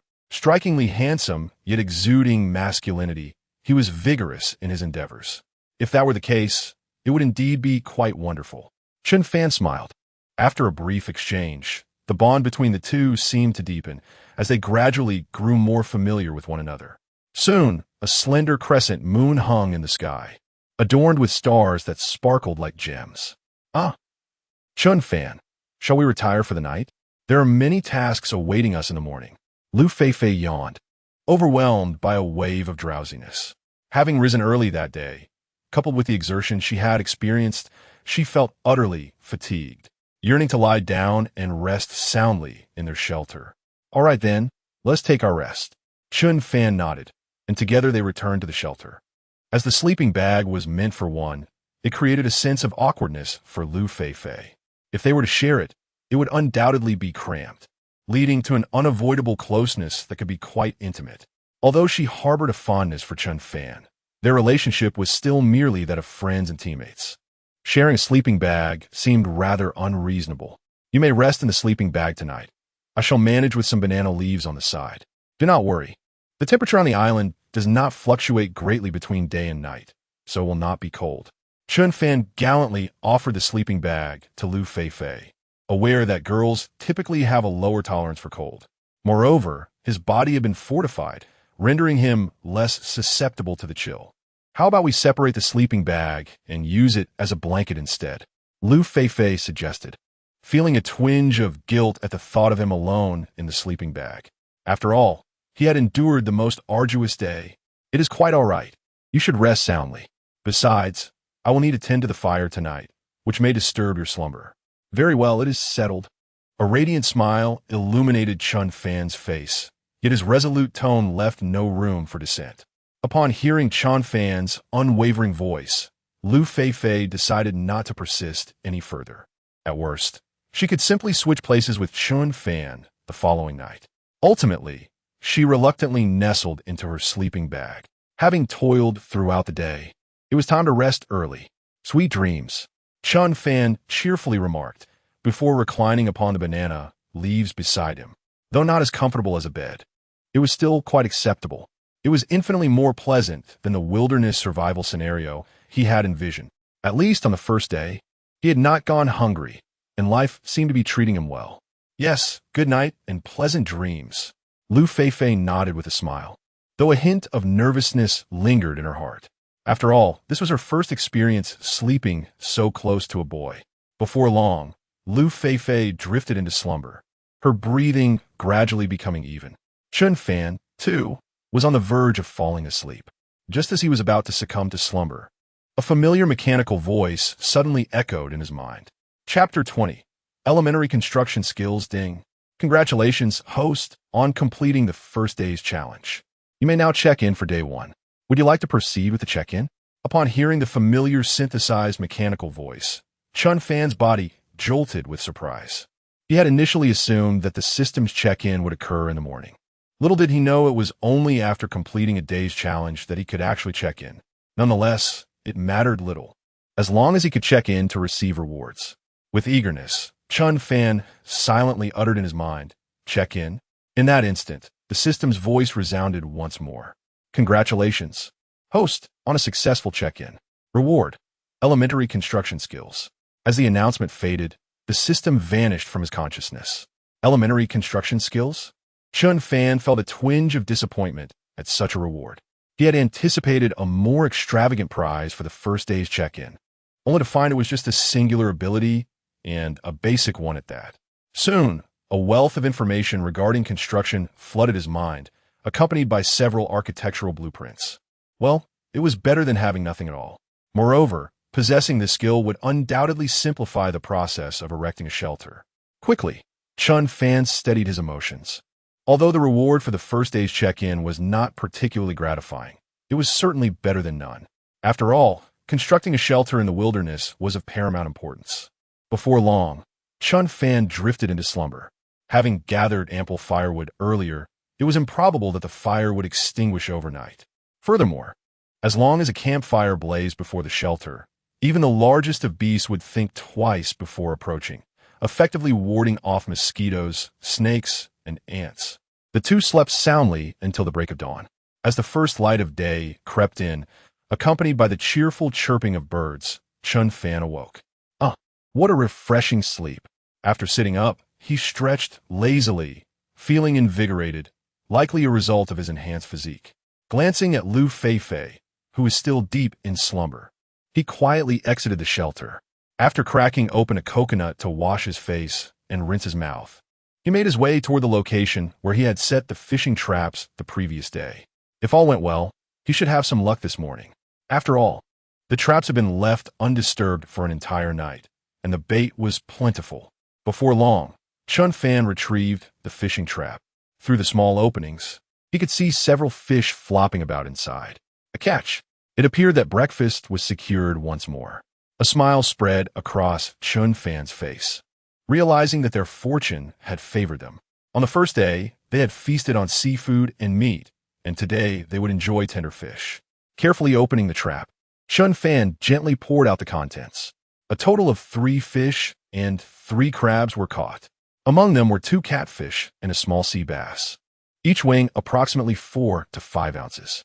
The 3 crabs were not particularly large, yet they exhibited a lively spirit, waving their formidable pincers in defiance after being captured. Chen Fan swiftly dealt 2 resounding blows, leaving the energetic crabs momentarily dazed. Although neither the fish nor the crabs were substantial in size, they were undoubtedly ample for the breakfast of the 2. The bait remained uneaten, suggesting that another round of fishing could be fruitful. Chen Fan proceeded to return the fishing trap to the water. Upon returning to their shelter, Liu Feifei had already awakened. With sleepy eyes, she greeted Chen Fan in a languid tone. "Good morning, Chen Fan." "Good morning. Quickly get up and freshen up. I'll prepare us some breakfast," he replied before getting busy. Cooking was not his forte. He meticulously scaled the fish and removed their entrails, chopped the crabs into pieces, and tossed everything into a pot for a hearty stew. At this moment, it was precisely 6 o'clock in the morning. Yet the number of simultaneous viewers in the live broadcast had already surpassed 1 million.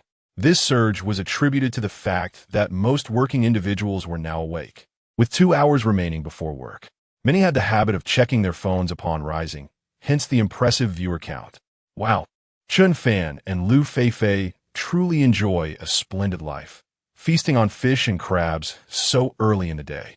Indeed, Chen Fan is quite remarkable. He managed to catch food at dawn. Feifei is so fortunate to wake up to breakfast. I wish I could team up with Chen Fan. Chen Fan, I am 18, with a curvaceous figure. Do I have the qualifications to be your girlfriend? What is wrong with being well endowed? Size does not equate to quality. I may be petite, but I know how to deliver a good bite. Is that biting meant seriously? Should it be taken literally? Or is it intended to be read differently? Isn't it a bit inappropriate to be so suggestive this early? Can we not focus on the live stream? No. Let us continue discussing the previous topic.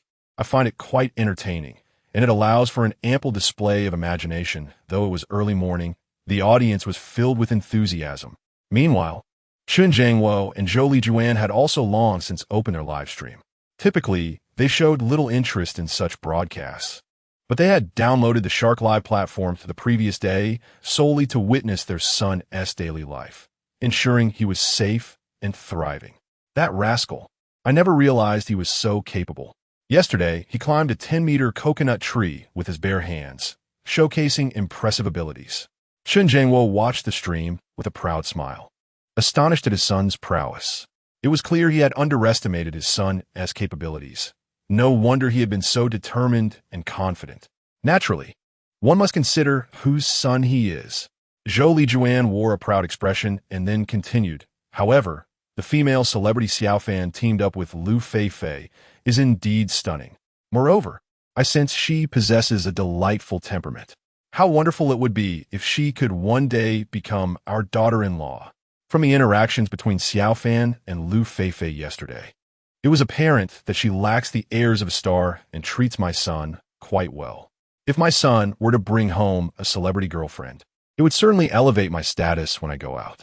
The envy of those old colleagues at the factory would be palpable. Indeed, that young lady has a lovely disposition. The television dramas she has starred in were quite captivating, yet the notion of her becoming our daughter-in-law is far-fetched. After all, she is a prominent star, a true member of high society. How could she possibly consider a family like ours? Although Xiao Fan is exceptionally talented, the wealthy tend to adhere to the principle of social compatibility, and they would undoubtedly overlook families of modest means like ours. Chen Jiangwo first expressed his admiration for Liu Feifei, but then spoke with a hint of disappointment. It is not easy for a woman to marry into a wealthy family, and for a man to find a celebrity as a wife is even more challenging, especially for those of us from ordinary backgrounds. Such aspirations are better left unconsidered. While I see your point, our Xiao Fan is truly remarkable. He is handsome and exceptionally capable. If he were to win a grand prize of 500 million, there would be a chance. Zhou Lijuan promptly interjected. Indeed. What you say is absolutely right. My dear, Chen Jiangwo conceded, showing no inclination to contradict his wife's words. Chapter 21. Refining rough salt, serpents afoot at this moment on the island. Liu Feifei had completed her rudimentary morning routine, tidied her makeup and sleeping bag, and stepped out of the shelter just as Chen Fan had finished preparing breakfast. The meal was a haphazard stew, requiring no particular culinary finesse. "Come, taste my culinary skills," Chen Fan proclaimed as he presented a large pot of stew before Liu Feifei. The broth appeared quite pale, yet its aesthetic was undeniably unappealing. "It looks quite delicious." Liu Feifei managed to utter a disingenuous remark. After all, it was Chen Fan who had prepared breakfast for her. To declare it unpalatable would surely wound his feelings, and she was, at heart, a kind-hearted girl. Ahem.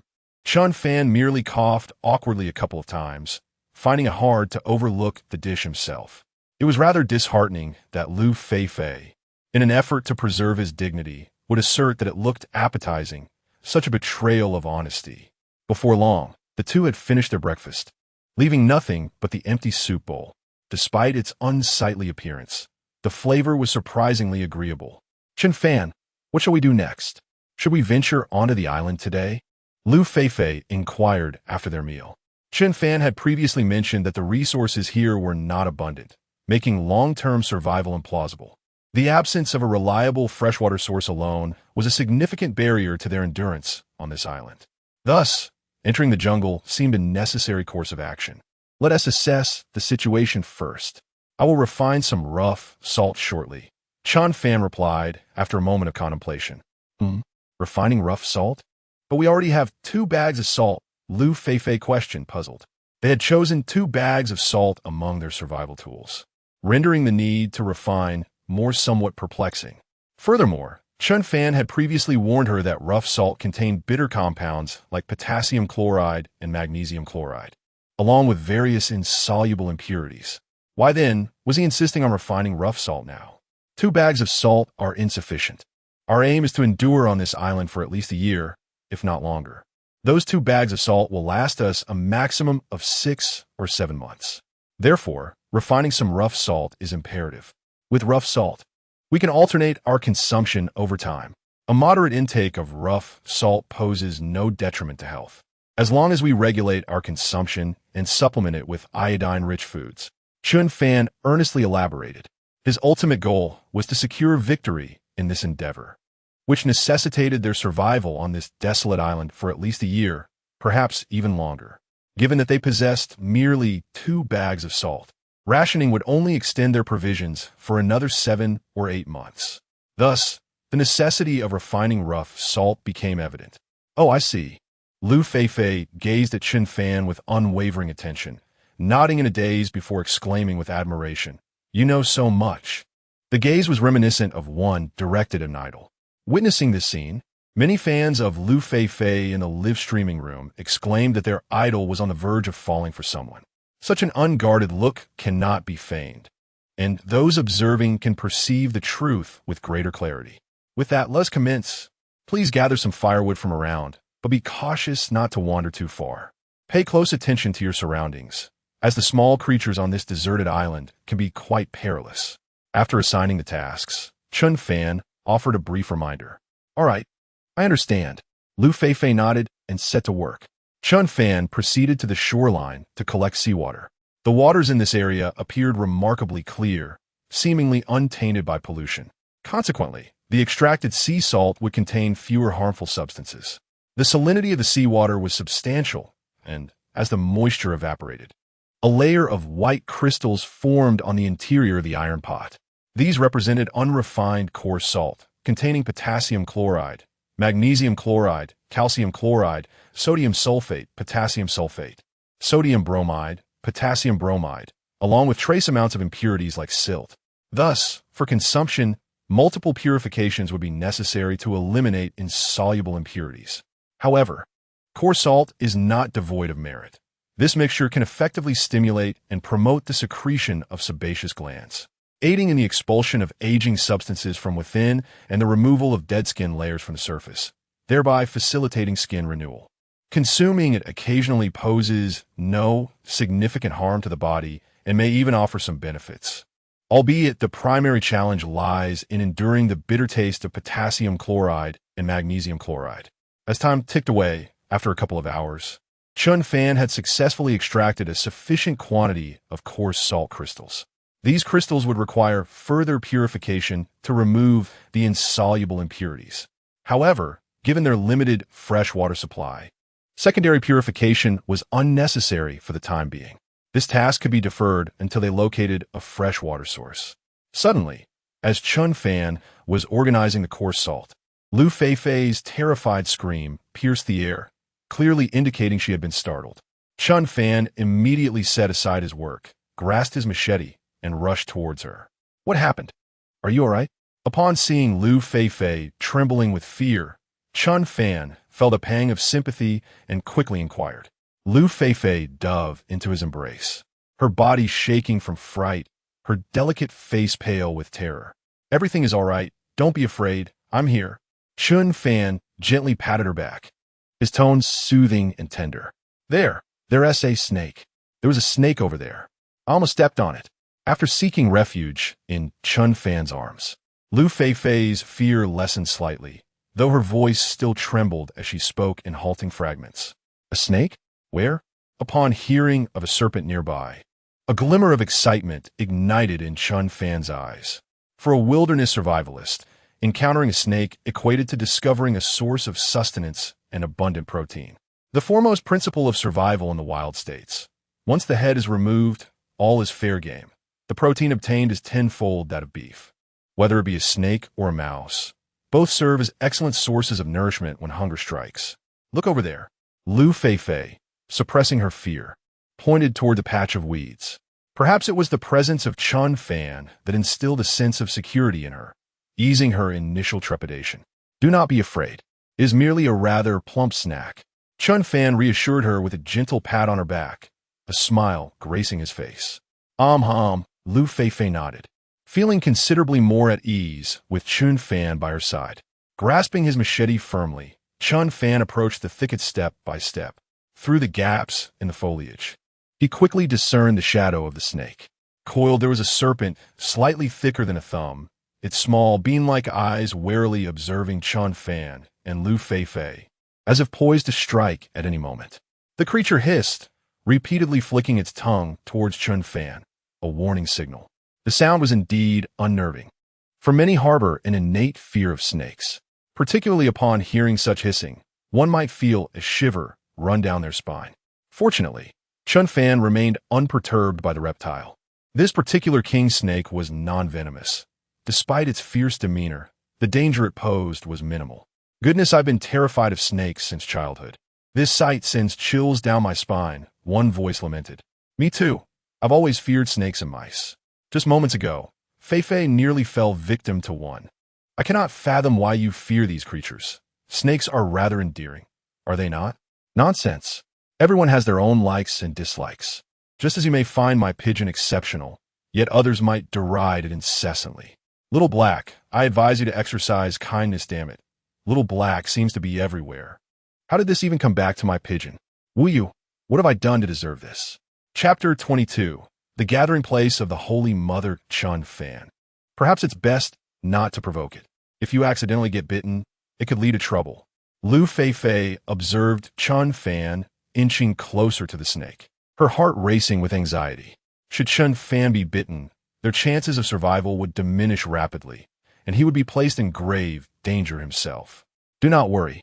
It is merely a non-venomous snake. I intend to release it myself," Chen Fan replied with a reassuring smile. He then used his machete to gently prod the king snake. Hiss! The king snake immediately retaliated, striking out with surprising ferocity despite its harmlessness. It lunged toward Chen Fan's arm, its heat-sensing abilities enabling it to hunt with remarkable precision. In that fleeting moment of attack, Chen Fan swiftly withdrew his left hand while his right darted out, firmly grasping the snake's head. In the past, he would have never dared to undertake such a perilous action. After all, even a non-venomous bite could be quite unpleasant, given that these snakes possess a mouth full of backward-facing teeth and carry an abundance of bacteria.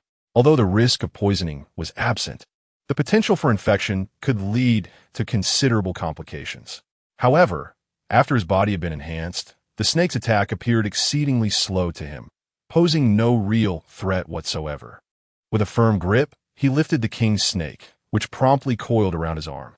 "Chen Fan, You should release it quickly. It's starting to wrap around you.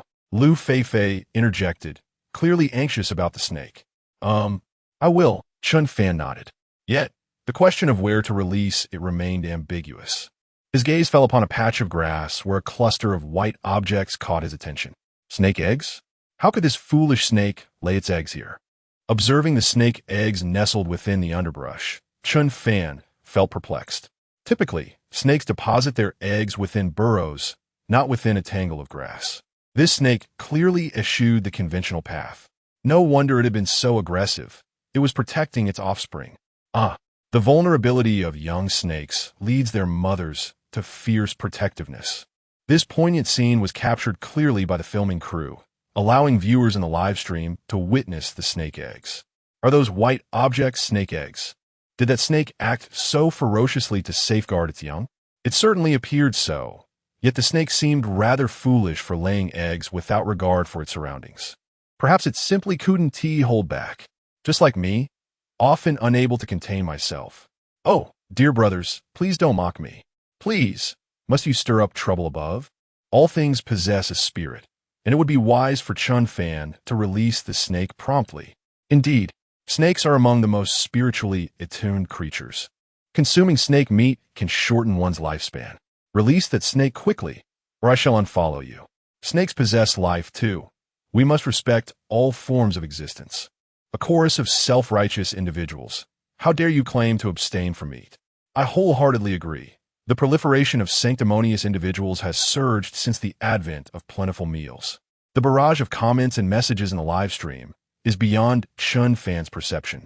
To him, it is merely a mass of white protein. With a swift motion, he severed the snake's head and expertly peeled away its skin. Before them lay a pristine, white strip of snake meat. Liu Feifei, standing nearby, was taken aback.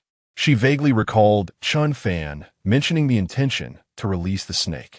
Is this truly his method of liberation? How brutally shocking.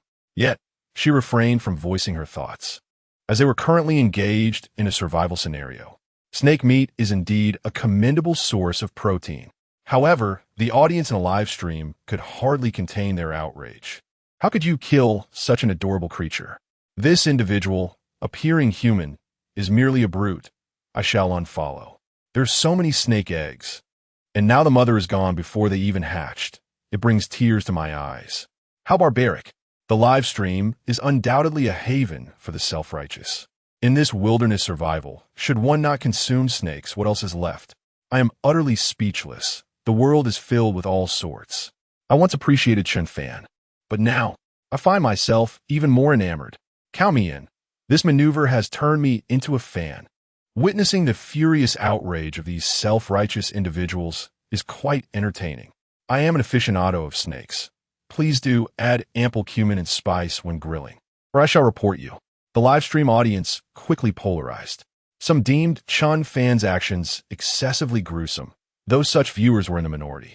After all, in wilderness survival, all can be food. Many netizens remained quite rational. At this point, Chen Fan had prepared the snake meat and packed several snake eggs nestled among the weeds. A family must remain intact, after all.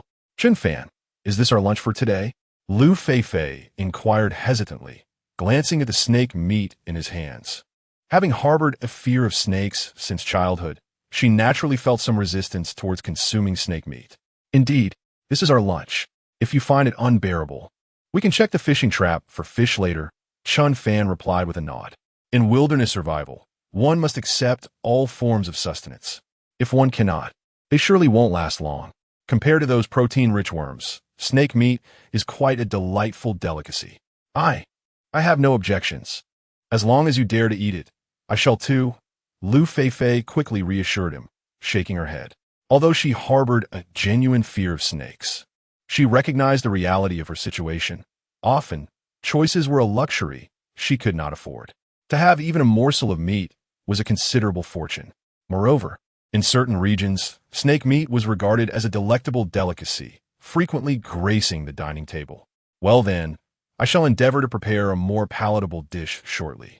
Upon returning to the shelter, the two began their tasks. Liu Feifei cracked open several coconuts, pouring the coconut water into a pot before commencing to boil the snake eggs. Although a sense of resistance lingered in her heart, imagining the eggs as mere chicken eggs made them somewhat easier to accept. Meanwhile, Chen Fan ventured into the jungle in search of additional ingredients. In such a lush forest, the variety of plant life and resources was extraordinarily abundant. With sufficient knowledge, foraging for food posed no challenge. 10 minutes later, Chen Fan returned, clutching a generous handful of vibrant wild greens, including several stalks of wild garlic, which would undoubtedly enhance the flavor of the roasted meat. Chapter 23. The Overbearing Language of Flowers. Chen Fan. These snake eggs are nearly cooked, but I'm at a loss regarding how to prepare the snake meat. Upon Chen Fan's return, Liu Feifei promptly voiced her concerns. On one hand, she genuinely did not know whether to roast or boil the snake meat. On the other hand, there was perhaps a lingering trepidation within her. "Fear not. I shall take care of it," Chen Fan declared, taking the snake meat in hand. He then sought out a twig, roughly the thickness of a finger, and wound the snake meat around it. The next step was to roast it over the glowing embers. It was preferable to use coals that had already burned down considerably, avoiding excessive smoke, lest the meat turn a charred black. Roasting over coals would yield a superior result. This snake was rather small, and within 10 minutes, it had turned a golden hue, the meat sizzling and glistening with oil. It was no longer recognizable as snake meat, resembling a delectable duck neck. Of course here, the duck neck was indeed authentic and not a rodent's head. A sprinkle of salt elevated the aroma, igniting a craving. Gulp! Even Liu Feifei beside him couldn't help but swallow hard. Prior to cooking, the thought of snake meat was somewhat daunting, but once roasted, it appeared quite appetizing. It resembled both a duck neck and an oil-drenched spicy strip. "Come, taste it with some wild garlic. It should be delightful." Chen Fan tore off a piece of the snake meat and offered it to Liu Feifei. If one could overcome their psychological barriers, snake meat was surprisingly palatable. Liu Feifei wasted no time, savoring the snake meat alongside the wild garlic. To her surprise, the flavor was indeed rather delightful. Although the only seasoning was salt, it was remarkably tasty. "This is truly delicious. You must try it quickly."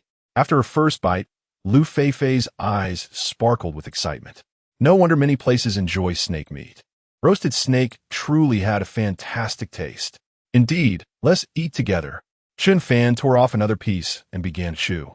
The flavor was exquisite, and the texture was quite satisfying.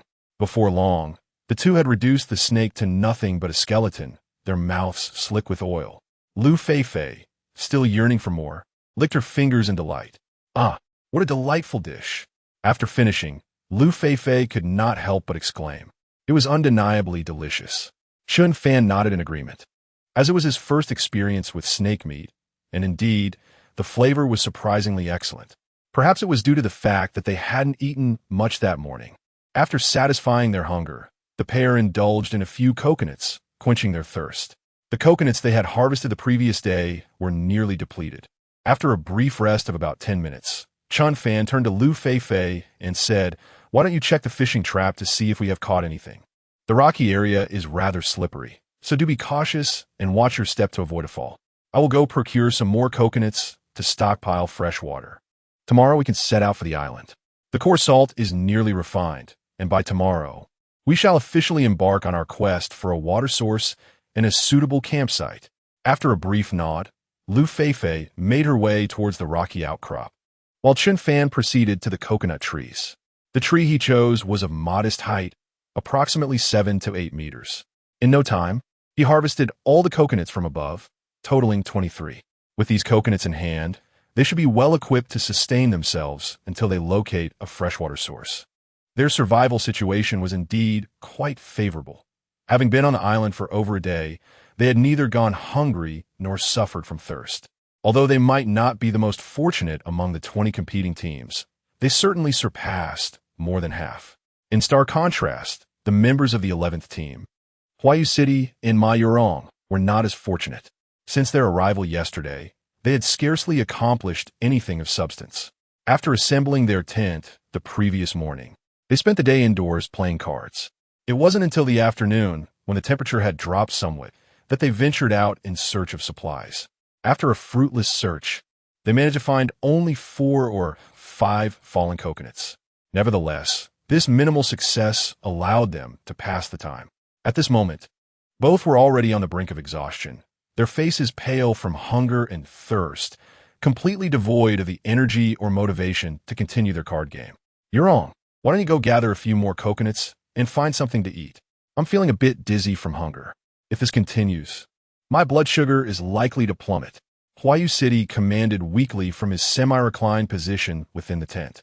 As a rising musical prodigy, revered by countless fans as an eternal deity, he had always lived a life of artistic indulgence, never having performed such menial tasks before.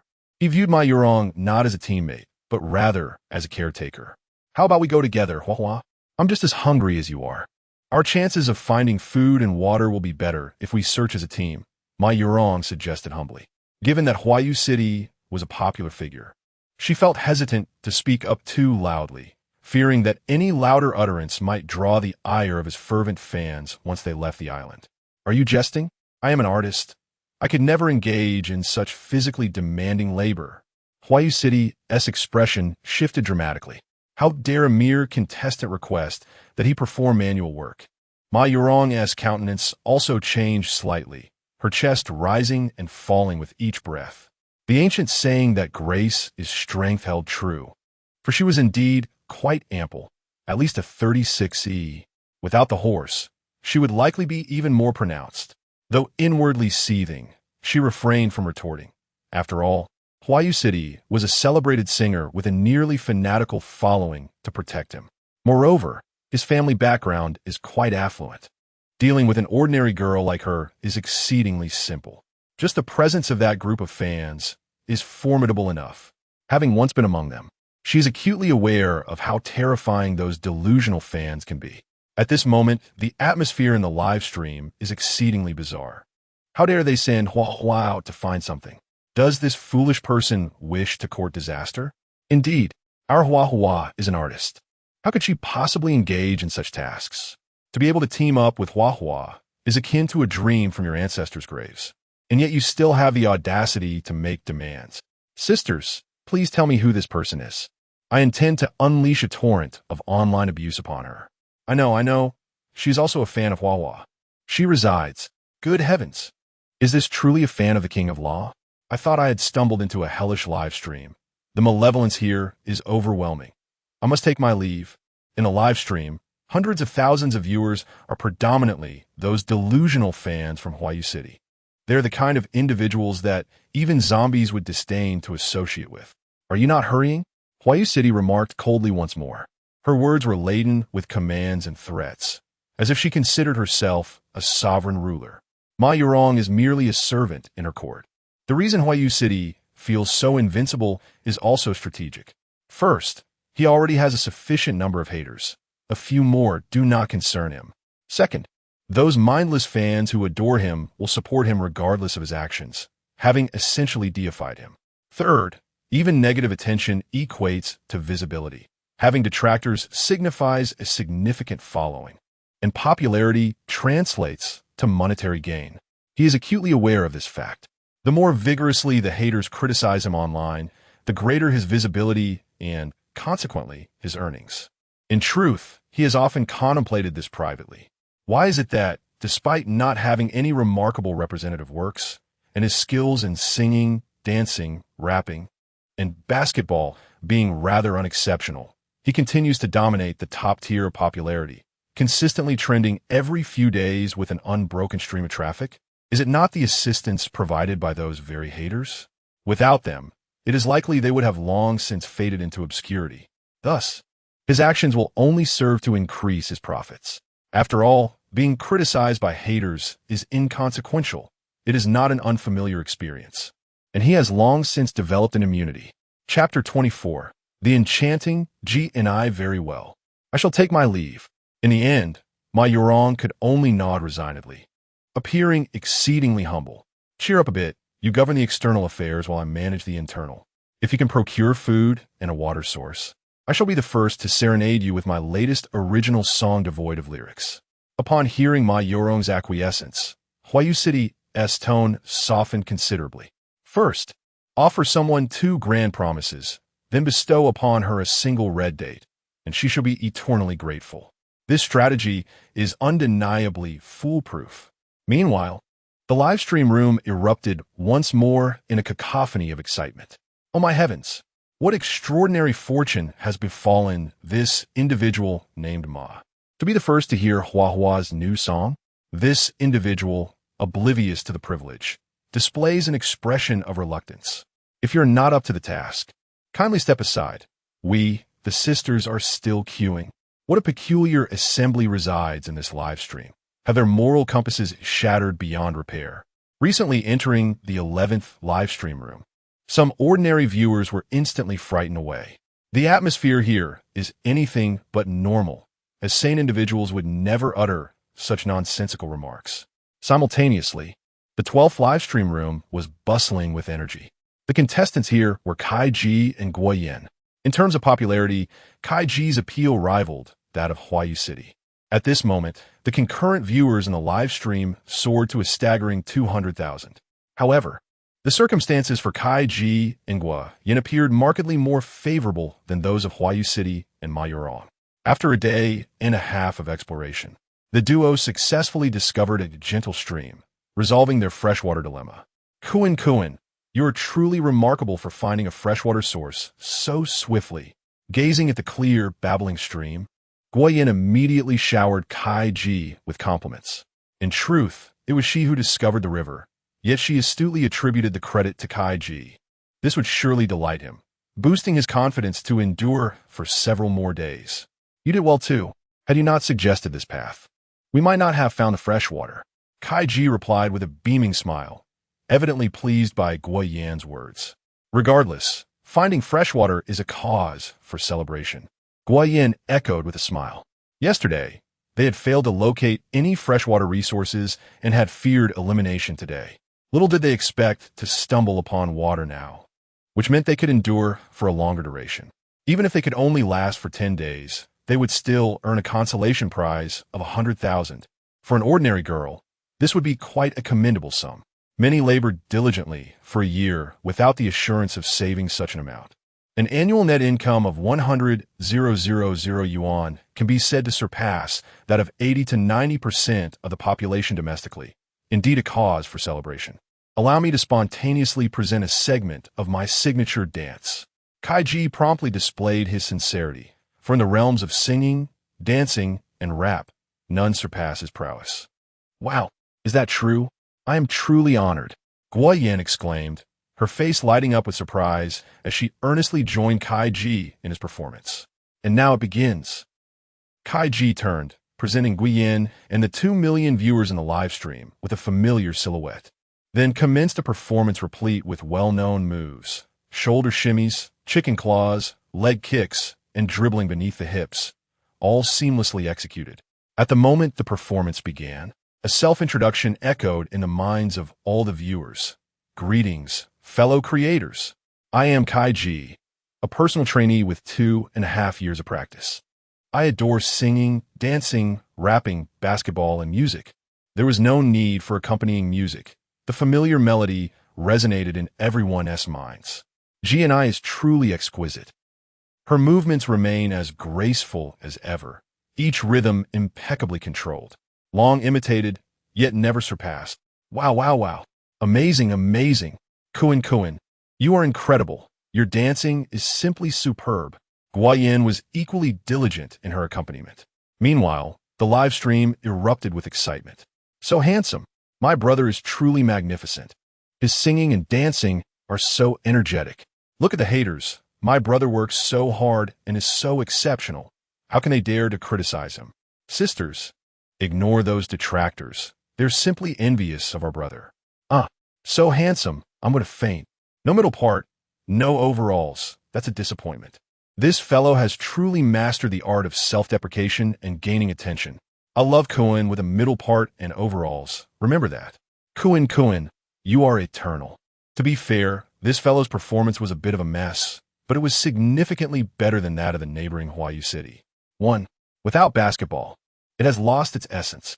At this moment, the 12th live stream was exceedingly lively. However, The criticism directed at Kaiji was rather minimal, mostly laced with jest. Although many indulge in internet memes, few genuinely know Kaiji. Most merely go with the flow. Thus, the number of those who truly dislike Kaiji is not as considerable as one might think. At least based on current performances, Kaiji appears to be somewhat superior to Huayu City. After the dance concluded, Kaiji was left drenched in sweat. Yet he was acutely aware that the performance would undoubtedly attract a wave of viewership to the live stream. In this age where viewership reigns supreme, it translates into pure profit. So what is self-deprecation? It's all about earning money. No shame in it. Kuin, you've worked hard. I'll go start a fire and boil some water. Just rest for a bit. Guoyin quickly interjected. In order to persevere for a longer duration, it is essential to gently appease Kaiji. After all, she requires incentives, and there is no shame in adopting a humble approach. But how could that be possible? I am, after all, a man of stature. How could I allow you to toil alone? You tend to the fire and boil the water while I set up our tent. I am convinced that our collaboration will surely lead us to ultimate victory. At this moment, Kaiji's spirits were elevated, perhaps buoyed by Guoyan's earlier praise, which had invigorated her resolve. Indeed, Guoyan nodded eagerly, realizing that her prior performance had made an impact. The duo was faring quite well, having at least discovered a source of water for survival. As time progressed, the day swiftly waned. The setting sun enveloped the earth, and it was likely that in half an hour, night would fully descend. At this juncture, Chen Fan and Liu Feifei had returned to the shelter. Having savored some coconut juice and feasted on grilled fish, their bellies were comfortably full, bringing them a sense of contentment. Now, they had nearly completed their preparations. At dawn tomorrow, they would venture to the island in search of water and establish their final campsite. Chapter 25. Weaving Skills as Night Fell. Liu Feifei swiftly succumbed to slumber after a day of toil. Meanwhile, Chen Fan pondered the tasks awaiting him upon his arrival on the island the following day. His first priority was to locate a water source, followed closely by the search for a suitable campsite to construct a shelter nearby. It was imperative that the vicinity around the campsite be abundant in survival resources. Without such provisions, sustaining life would prove exceedingly difficult.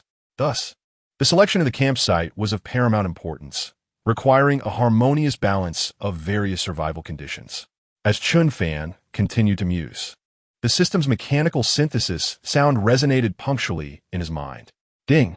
Congratulations, host, for completing the second day's challenge. You may now check in. Would you like to proceed with the check-in?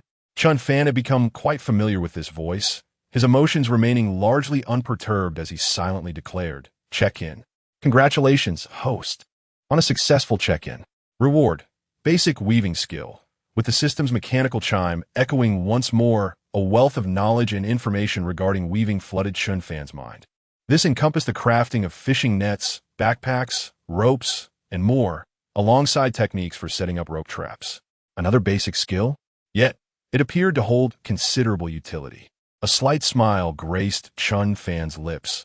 The acquisition of a basic skill was anticipated, but this particular skill seemed more practical than the previous one concerning rudimentary construction. In the wilderness, weaving skills were crucial, enabling the setting of traps to capture small game. After a brief study of the basic weaving techniques, Chen Fan succumbed to sleep. The following morning, he awoke early, stretching his limbs and feeling remarkably refreshed. Breathing in the island's pristine air, a luxury absent in the bustling metropolis, he washed his face and brushed his teeth using charcoal powder. Charcoal possessed formidable cleansing properties, widely employed by wilderness survivalists for dental hygiene, yielding commendable results. However, the coarse texture of the charcoal particles posed a risk of injuring the gums, a concern that warranted attention in the future. After all, prolonged stays on the island without proper dental care would undoubtedly be uncomfortable. Furthermore, the matter of bathing needed to be prioritized. First, he decided to check the fishing nets to see if there were any catches. Soon, he arrived at the rocky outcrop where the nets were placed and pulled them up. To his disappointment, the haul was significantly less than the previous morning, yielding only 2 small fish, each weighing merely 3 to 4 ounces. Clearly, fortune could not be relied upon daily. The necessity of being on the island was undeniable. With a wry smile at the sight of the two diminutive fish, Chen Fan set about preparing a simple breakfast. He scaled and gutted the fish, wrapping them in banana leaves before placing them over the fire to grill. As the outer layer of banana leaf charred, the fish within neared readiness. Compared to grilling, this method of barbecue preserves the moisture and texture of the meat far more effectively. It is indeed the preferred technique of many wilderness survival enthusiasts. Before long, Liu Feifei emerged from the shelter, her eyes still heavy with sleep. "Good morning, Chen Fan. Why aren't you sleeping a little longer?" she greeted, noticing that Chen Fan, who often stayed up later than her, was awake much earlier. This realization stirred a twinge of guilt within him. He had already awoken, and lingering in bed would only leave him feeling dizzy. "You should wash up. Once you're done, we can have breakfast. After that, we'll head to the island," Chen Fan said with a smile. The fish was still sizzling on the grill as he ventured into the jungle, armed with a machete. Soon, he had chopped down some vines and slender branches, preparing to weave a backpack. This way, he could carry tools and coconuts to the island with greater ease. Half an hour later, the backpack was complete. The system's rewards proved to be quite formidable. In merely 30 minutes, he had crafted something both functional and aesthetically pleasing. Chen Fan felt a surge of joy. Previously, such a task would have consumed several hours, but now it was done in half the time and with superior craftsmanship. "Wow, Chen Fan, you're amazing. This backpack is beautiful. Did you study this before?" Liu Feifei exclaimed, showering him with compliments as she admired his handiwork. The speed and beauty of the backpack were indeed impressive. "Yes, indeed, Chen Fan is quite the swift artisan." "Huh, I didn't engage in such activities back in the countryside, but I'm a bit rusty now," he replied with a chuckle, somewhat dismissively. "Rusty? Really?" Liu Feifei retorted, incredulous. The speed at which Chen Fan had woven the backpack was astonishing, almost dizzying to behold. If this was his rusty state, one could only imagine the prowess he would display when fully skilled. Meanwhile, viewers in the live stream were equally astonished. "This kid is impressive. I sensed his talent yesterday." His technique and speed in weaving that backpack were astonishingly proficient, definitely the mark of a professional. He might last several months at this rate. "Please. He is just a pretty boy. He was merely lucky a few days ago. Don't overhype him." "Exactly. Just a stroke of good fortune. I bet he won't last 10 days. Count me in. If he lasts 10 days, I'll eat something disgusting live." Why do all live streams attract such foolish trolls? Ignore them. They live in darkness and hold no hope for anyone.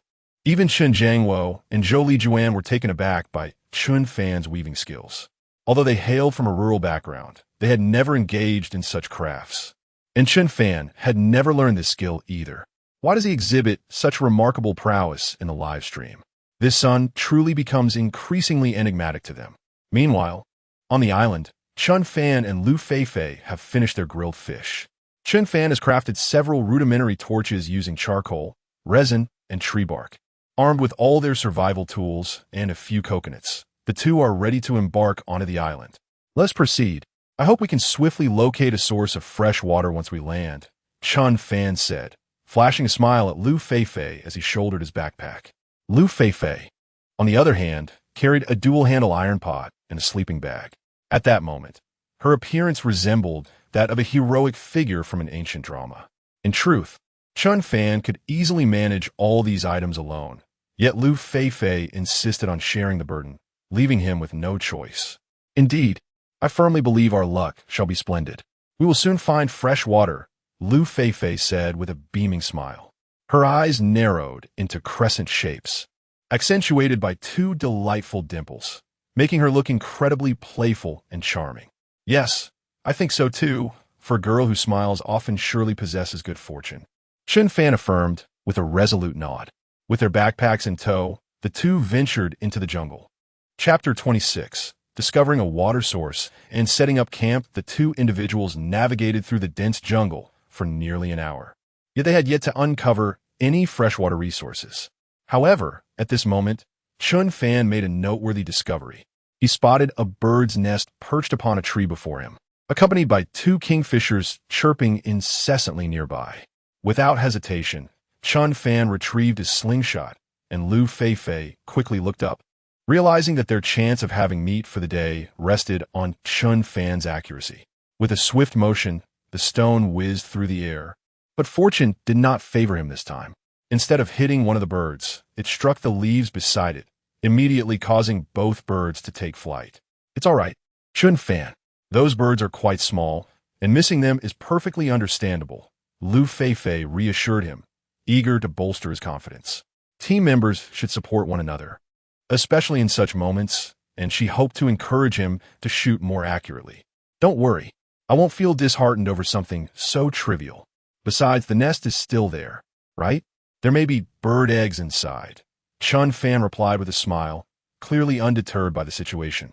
He then removed his backpack and began to climb the tree, thinking that if there were eggs, they would be a delightful find, perhaps even tastier and more nutritious than the birds themselves. In just 2 minutes, Chen Fan reached the nest, where he found 4 small eggs quietly resting. Though diminutive, they represented a valuable source of protein. For wilderness survivors, this was nothing short of a divine gift. Without hesitation, Chen Fan collected all of them, realizing that this could very well be their sustenance for the day. When he descended from the tree, Liu Feifei rushed forward and inquired, "Did you find anything?" "Yes, indeed. I found 4 bird eggs. Once we locate fresh water, we can cook them," Chen Fan replied with a grin, holding up the eggs. "Great. Let us hasten to find a water source," Liu Feifei exclaimed, though she felt a bit fatigued at that moment. Nonetheless, she understood the critical importance of fresh water, and thus, they were determined to secure it today. Continuing their journey, the 2 kingfishers nearby scolded them, clearly viewing Chen Fan's actions with disdain. After approximately half an hour of trekking, the surrounding vegetation grew denser and more vibrant, indicating that they were likely nearing a water source. Suddenly, Chen Fan faintly heard the sound of rushing water. Enhanced by his training, his vision and hearing had significantly improved, making him far more perceptive than the average person. "Come, let us head over there and investigate," he urged, quickening his pace as Liu Feifei hurried to keep up. As time flowed steadily by, 10 minutes later, Liu Feifei also caught the sound of flowing water, her face lighting up with excitement. Before long, a crystal-clear stream appeared before the 2 individuals. The water was remarkably pure, with water mushrooms and moss adorning the surrounding stones. Such flora can only flourish in high-quality water, indicating that this source is unequivocally pristine. "Wow, is this fresh water?" Liu Feifei inquired, suppressing her excitement. Although the water was transparent, it could not be immediately confirmed as fresh water. "Let me taste it," Chen Fan remarked, deftly crafting a water scoop from a broad leaf and dipping it into the stream. After savoring a small sip, he detected no hint of saltiness. The coolness carried a subtle sweetness. It was the purest mountain spring water. "Indeed, it is fresh water." Chen Fan smiled at Liu Feifei. "This is fantastic. We have finally found fresh water. Now, should we determine a suitable location for our shelter?" Liu Feifei responded, brimming with exhilaration. On the 3rd day since their arrival on the island, they had finally discovered an ample supply of fresh water. With this stream, their survival was now secured. After all, water is essential for life, no matter the location. Without a water source, survival would be impossible. "You are absolutely correct. Now that we have located the water source, we can search for a place to construct our shelter nearby." Chen Fan nodded earnestly. The shelter should be situated close to the water source for convenient access, yet not too close. Being overly proximate could invite a host of mosquitoes and wildlife at night. This stream likely sustains numerous creatures, necessitating a prudent distance. "Agreed. Let's continue onward," Liu Feifei, evidently eager, urged. They needed to establish the shelter before nightfall, as the forest could be far more perilous than the beach after dark. A fact she understood well. "All right, let's go." Chen Fan nodded, and together they ventured forth to explore their surroundings. The selection of the campsite was crucial. It must be near the water source while also being level and receiving sunlight. Additionally, they needed to ascertain the presence of sufficient flora and fauna to support their survival. Following the stream upstream, they walked for about half an hour, eventually encountering a relatively flat expanse of ground. Although there were several small shrubs, larger bushes were scarce, allowing sunlight to penetrate. This location presented an ideal site for constructing their shelter. The ground was level and abundant in sunlight. However, they were uncertain about the availability of food in the vicinity. Chen Fan immediately recognized the potential of this campsite. With a bit of clearing of the small shrubs and weeds, it could be transformed into the perfect shelter site, and it was not too far from the stream. The only remaining question was whether there were any prey nearby. Shall we rest here for the day? After tidying up, we can search the surroundings for potential prey, Liu Feifei suggested. They had already traveled for an extensive duration today and felt exceedingly fatigued. Continuing the search might not guarantee the discovery of a suitable campsite. Riding a mule to locate a white horse could also prove to be a wise approach. Very well, let us first clear the underbrush here and construct a rudimentary camp. We shall explore the vicinity later in the afternoon. Chen Fan concurred with Liu Feifei's proposal. The two then set off on their respective tasks. Liu Feifei took on the responsibility of gathering dry twigs to ignite a fire for boiling bird eggs, while Chen Fan focused on clearing the surrounding weeds and shrubs. Collaborating as a duo often proved to be significantly easier than working alone. Under the blazing sun, the midday temperature soared beyond 37 C. The heat on the island was exceptionally intense, and it wasn't long before Liu Feifei was drenched in sweat. Nevertheless, she remained spirited and determined. On Chen Fan's end, the weeds and bushes were nearly all cleared. He now only needed to fell a few trees to establish a temporary shelter. As for a more elaborate refuge, that would require a considerable undertaking, likely spanning several days to complete. After more than half an hour, Liu Feifei had prepared lunch. The meal was simple, a vegetable and egg drop soup. Initially, she had intended to cook just 4 bird eggs, but reflecting on the inadequacy of that quantity, she opted to gather some wild vegetables to create a more filling soup, ensuring both could satisfy their hunger. Additionally, it contained the water fungus she had discovered in the stream earlier. Chen Fan had mentioned that this fruit was highly nutritious and delightfully flavorful, a rare delicacy. Chen Fan, come over and have something to eat. All right, Chen Fan replied, pausing his work. Chapter 27. The excrement of Felidae in a matter of moments. The pot of wild vegetable egg drop soup was consumed entirely by the two individuals.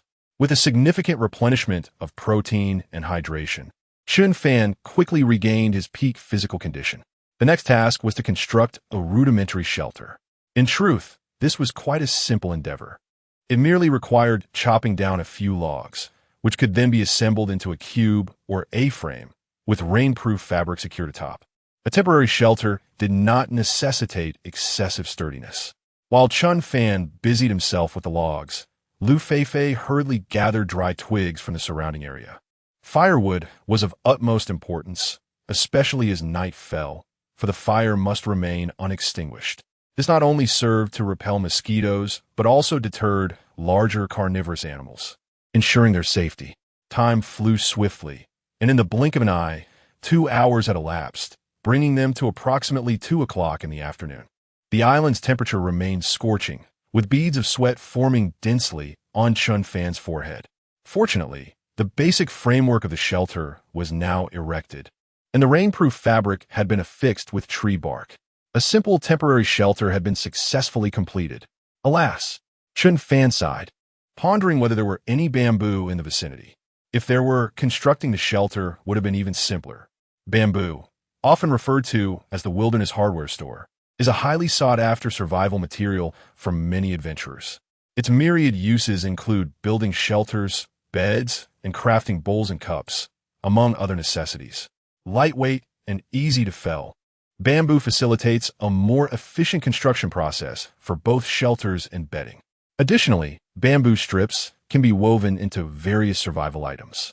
However, locating bamboo on a deserted island largely depended on fortune. After a brief rest, the two replenished their hydration and prepared to set out in search of prey. Let us venture forth and see if there are any small animals nearby. Encountering some forest chickens or wild rabbits would indicate that this area could sustain life in the long term, Chen Fan remarked as he donned his backpack, equipped with a machete, a military shovel, and a slingshot. As for the sleeping bag, it was left in the shelter. The starting positions of each team were separated by considerable distances, rendering the likelihood of encountering one another minimal, alleviating any concerns about the potential theft of their survival tools. Liu Feifei followed closely behind as they departed the camp. Having come from the downstream, they found no traces of prey, prompting them to explore upstream this time. Along the way, they heard a cacophony of chirping birds. This deserted island boasted a rich variety of avian species and resources. However, these were not the targets of Chen Fan's pursuit. The birds were too small, yielding insufficient meat and posing a greater challenge to capture. Hence, his sights were set on forest chickens or wild rabbits. Should they encounter larger game, such as wild boars or deer, it would be even better. Capturing just one would provide sustenance for over a week. Chen Fan, look over there. The openings in those grass piles are so smooth, as if some creature frequently passes through. After walking for a while, Liu Feifei called Chen Fan's attention. Before them lay several polished openings amidst the thicket and underbrush. Clearly, some animals must often traverse this area to leave such marks. Chen Fan quickly crouched down to observe. The surrounding fresh, tender leaves bore signs of being gnawed, indicating the presence of small creatures in the vicinity. Soon, he also discovered some feathers not far away. It appeared that this region was indeed a habitat for pheasants. Moreover, judging by the length of the feathers, these pheasants were of a considerable size. After toying with the feather in his hand, Chen Fan swiftly reached a conclusion. With the comprehensive knowledge of flora and fauna bestowed upon him by the system, he now possessed information regarding such species in his mind. Thus, his judgment was unlikely to be flawed. Pheasants encompass various breeds, and the wild chicken often referred to is indeed a type of pheasant. In the country, these are protected species. However, as they found themselves on a deserted foreign island, the concept of protected wildlife did not apply. Furthermore, the production team had previously stated that any catchable prey could serve as food with no reservations. The abundance of signs in this area suggested a wealth of game.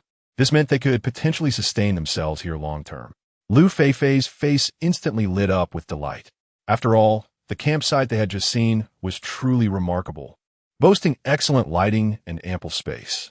They had not encountered such a suitable site in the past 2 days. Indeed, it seems so. Let us proceed further. If we can uncover traces of other prey, that would be even better. Chen Fan nodded and added, if this area harbors other animals, it would diversify our food sources. The two resumed their journey. Before long, they made another discovery. Before them lay a pile of feces. Chen Fan, what animal does that droppings belong to? It's quite large. Liu Feifei inquired eagerly. The sizable excrement likely belonged to some large animal, possibly a wild boar or another carnivorous creature. Chen Fan crouched down for a closer examination. The feces had completely dried. Using a twig, he prodded the droppings and made a discovery. Embedded within were strands of animal fur. This revelation caused Chen Fan's brow to furrow slightly. He then spoke in a low voice. This is the feces of a carnivore, likely belonging to some large feline.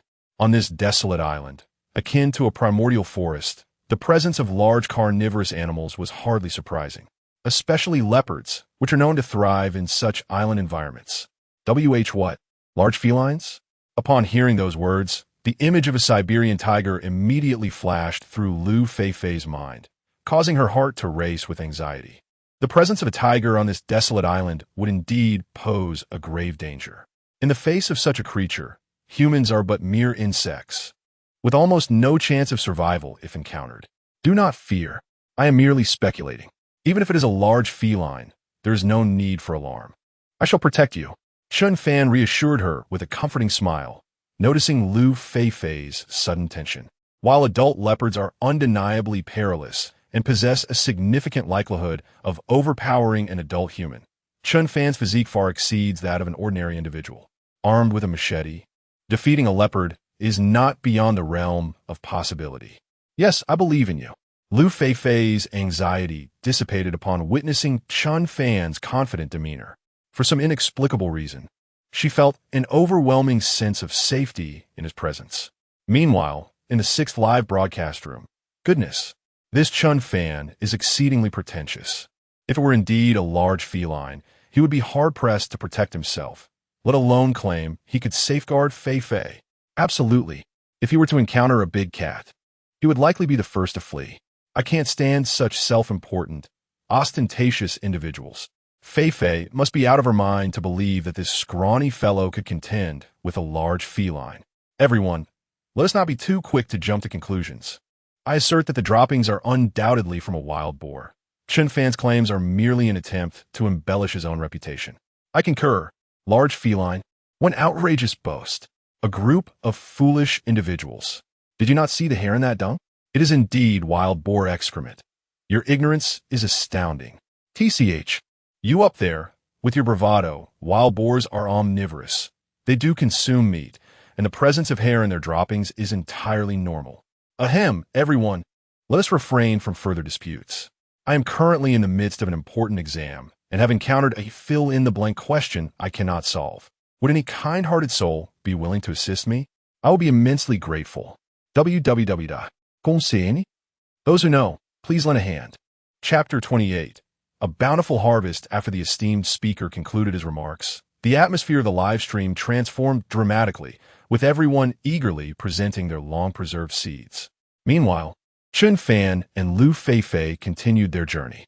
As they traversed the dense jungle, they discovered numerous signs of animal activity, indicating that this area still harbored plenty of prey.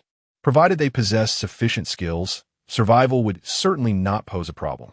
At that moment, they arrived at the banks of a small stream. Chen Fan, look, there are so many little fish in the water. Liu Feifei exclaimed, soon making an astonishing discovery of her own.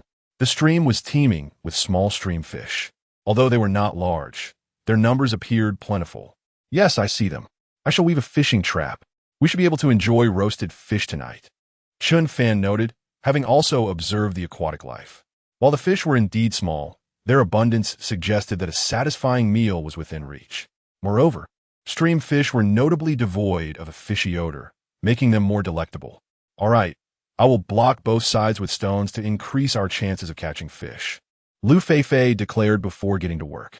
She recalled seeing survivalists employ this technique in videos, sealing off the sides so that the fish swimming downstream would have no choice but to enter the trap. Chen Fan nodded in agreement and set off in search of materials. Ideally, bamboo would serve as the best resource. However, no bamboo groves have been discovered thus far, so he resorted to using some slender vines and branches instead. Time swiftly passed, and before long, it was already past 3 in the afternoon. Chen Fan's fishing trap was finally completed. With the skills acquired through the system's rewards, the speed of weaving had significantly improved, resulting in a more aesthetically pleasing trap. Soon, the pair had set their fishing ambush. Chen Fan, do we simply wait now? Liu Feifei inquired. Although the stream was abundant with fish, it seemed they would have to wait quite some time for a substantial meal. No need to wait. Let's explore upstream. Who knows what other discoveries we might encounter? Chen Fan replied, unwilling to squander time idly. After all, the fishing trap would not yield more fish simply because they were observing it. It would be more prudent to explore the surrounding area during this time, as new findings might await. Indeed, with that, the two continued their ascent along the river. As long as they followed the stream, they could not possibly lose their way, for it would invariably lead them back to camp. After walking for another 10 minutes, a cluster of large broadleaf plants caught their attention. These plants were exceptionally lush, their stalks towering above Chen Fan, with leaves as large as umbrellas. Upon seeing the plants, Liu Feifei instantly became animated. Chen Fan, could these plants be taro? I saw in a video that the roots are edible. The mere thought of consuming fragrant and tender taro made her instinctively lick her lips, and the anticipation of tasting such a delightful treat caused saliva to betray her, trickling from the corner of her mouth. Although I had seen this plant in videos before, it appeared to be much larger than I had imagined, and the impact of witnessing it in person was entirely different. This is the giant taro. It is a relative of the common edible taro. Chen Fan nodded thoughtfully. Despite sharing the name taro and belonging to the Araceae family, he felt no inclination to partake in it. Given its size, the tubers beneath must also be considerable. We should hasten to unearth some. Tonight, we shall feast on roasted taro. Liu Feifei exclaimed with increasing excitement. The lush foliage suggested that the tubers below would not be small either. However, it would be unwise to pursue this idea, as many wild taro varieties are highly toxic and can easily lead to poisoning if not handled properly. Chen Fan shook his head resolutely. While he was certain this was the giant taro and not the poisonous water plant, he still dared not consume it.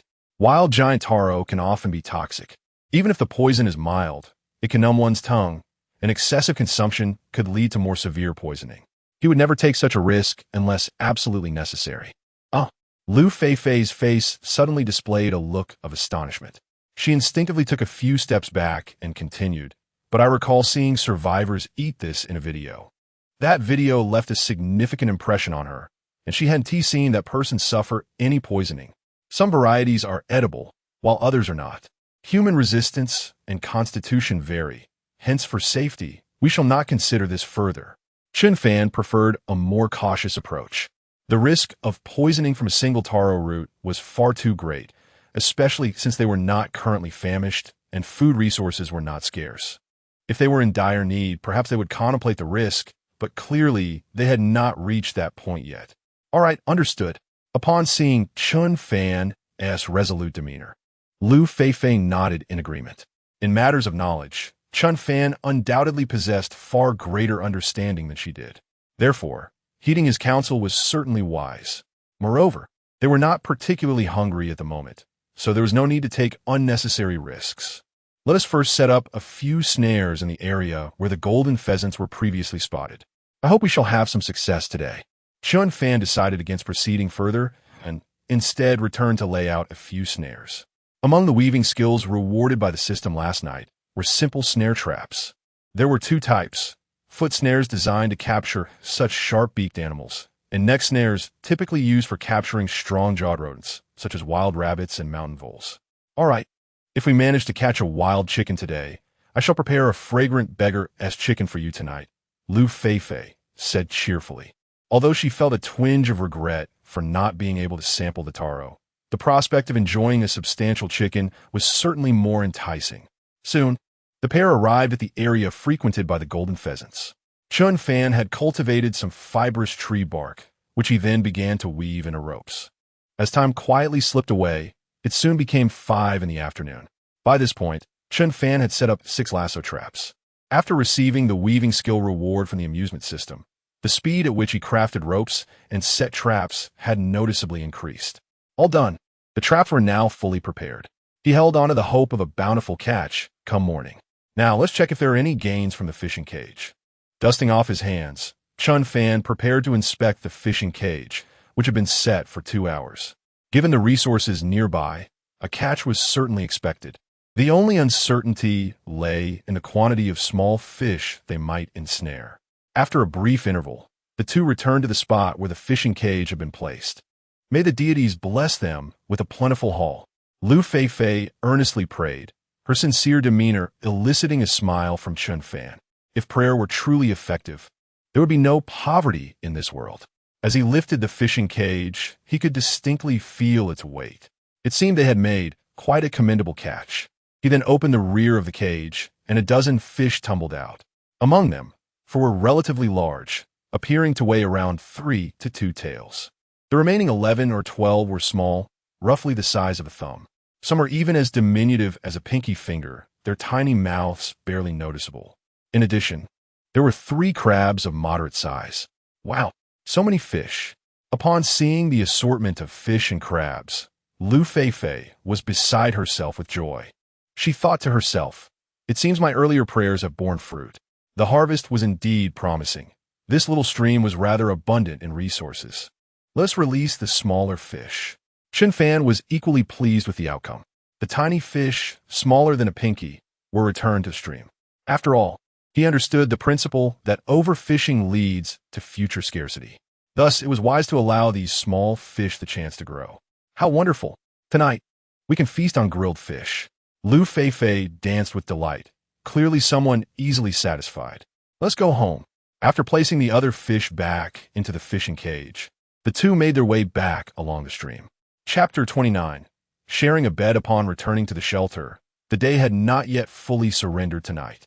The sun was just beginning its descent towards the western horizon. Chen Fan, I will take a moment to prepare these fish and then cook us dinner, Liu Feifei announced, picking up the fish with intent to clean them. Very well.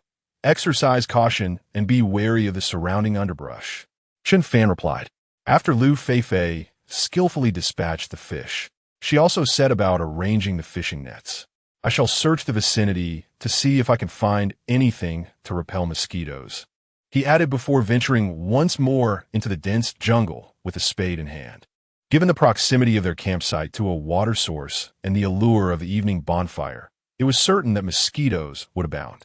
Thus, locating some plants capable of warding them off was of utmost importance.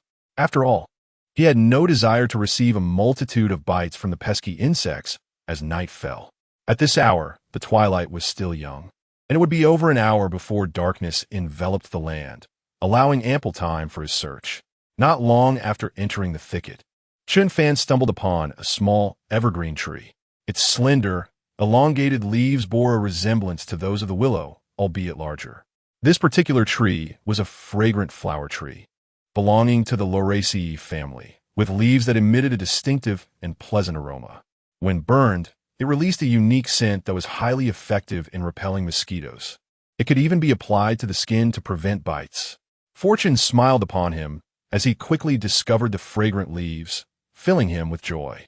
In truth, this vast and uncharted island was teeming with diverse flora and fauna. With a sufficient reservoir of knowledge, one could unearth any desired materials. Chen Fan promptly gathered a generous handful, envisioning the creation of mosquito coils upon his return. As for candles, it appeared he would need to wait a bit longer to procure the necessary materials. Minutes later, Chen Fan returned to the campsite and began crafting the mosquito coils. The process was remarkably straightforward.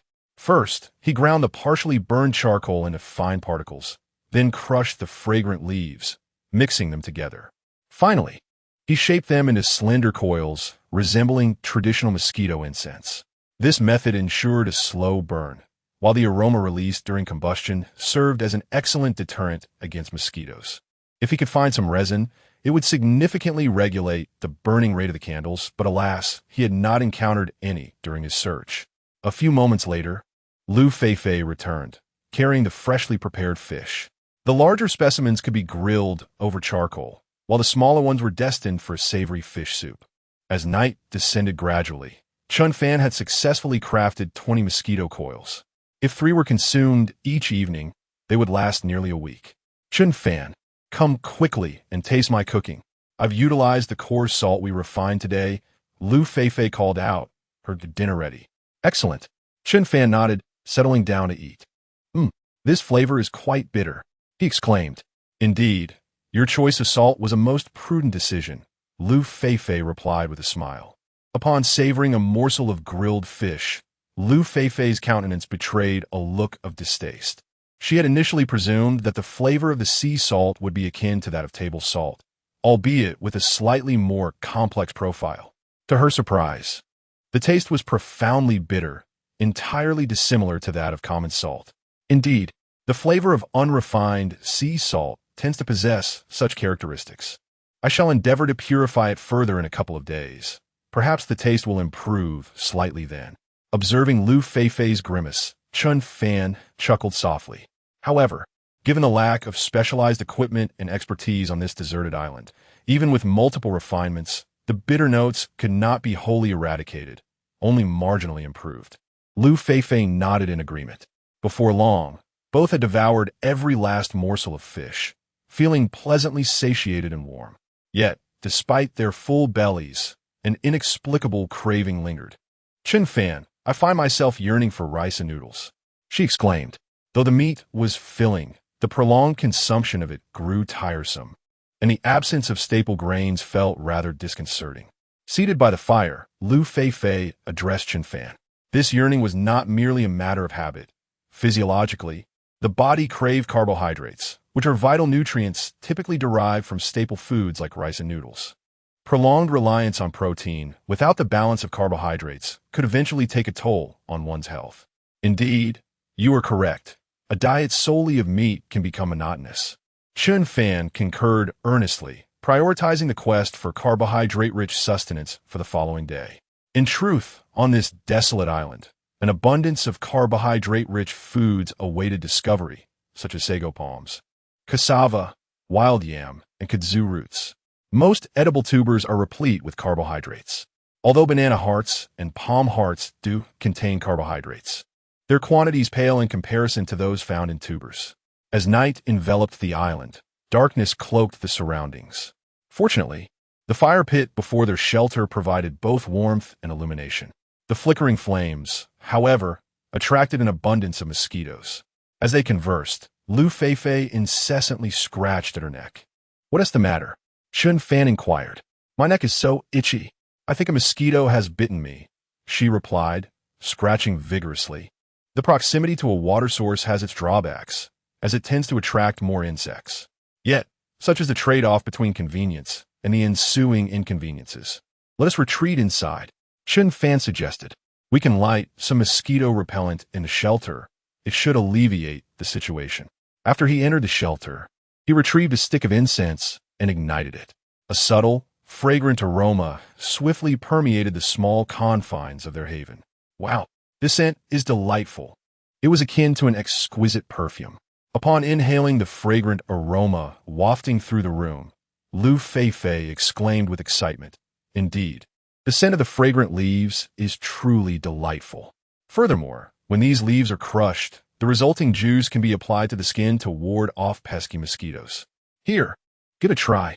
Chen Fan nodded in agreement and handed a few remaining fragrant melon leaves to Liu Feifei. She eagerly crushed the leaves and applied the juice to her skin.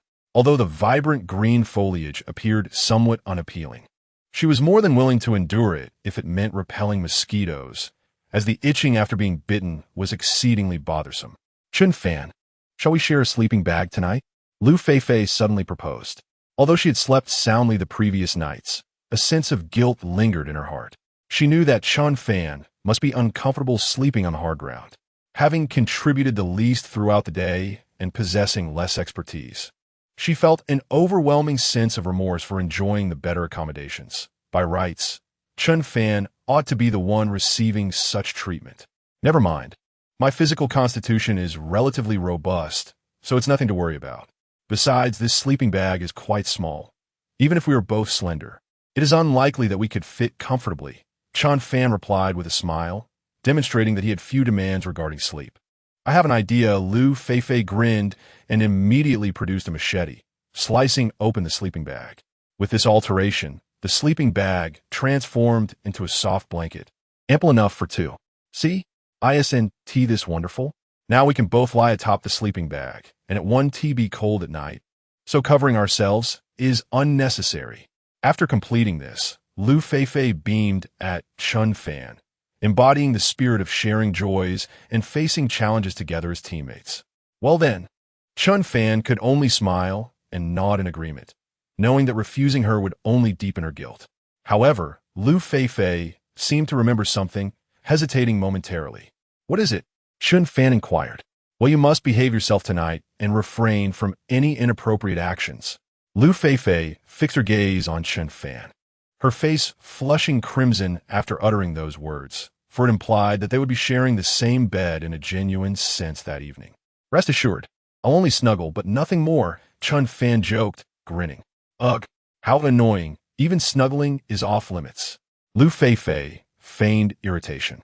In truth, her reminder was merely a playful nudge. After 3.5 days of camaraderie, she had come to understand that Chen Fan was a man of integrity, one who would not stoop to take advantage of others' vulnerabilities. Chapter 30.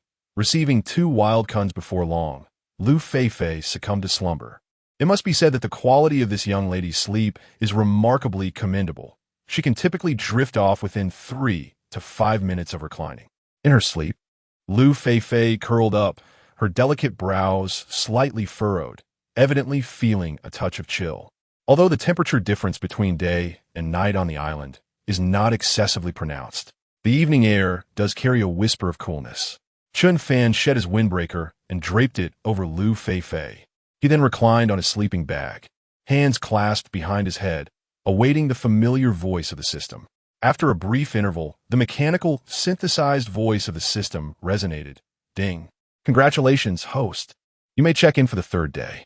Would you like to proceed with the check-in? Check-in. Chen Fan promptly murmured in his mind. Congratulations, host. Check-in successful. Reward. Advanced free diving technique. The mechanical voice chimed once more. Finally, an advanced skill has arrived. However, the free diving technique does not seem to hold much relevance for me. Chen Fan mused. Perhaps, if he were by the seaside, he could utilize this skill to catch some lobsters or sea urchins. Yet, at present, it is of little use. He hoped to find an opportunity to employ it during his next visit to the coast. He pondered when he might secure the physique enhancement serum. As it lingered in his thoughts, this substance is undoubtedly the finest reward obtained thus far, capable of significantly boosting the user's physical capabilities in an instant. With another dose of the physique enhancement serum, even facing a large feline predator like a leopard would pose no fear. He might even acquire a splendid leopard skin outfit. After completing his check-in, Chen Fan soon fell into a deep sleep. The following morning, as customary, Chen Fan awoke early. Upon opening his eyes, he discovered that a substantial portion of Liu Feifei's body was draped over him. Her right arm was securely wrapped around his neck, while her right leg rested upon his waist. She resembled an octopus in her embrace. The distance between their faces was merely a few inches, allowing him to distinctly feel the warmth of her breath. Such proximity was undeniably intimate. It is likely that even the most enamored couples would seldom maintain such closeness at the break of dawn. Sleep, indeed, has its way of rendering one quite unrestrained. Just last night, she had the audacity to ask him to be more composed. Chen Fan chuckled softly, shaking his head.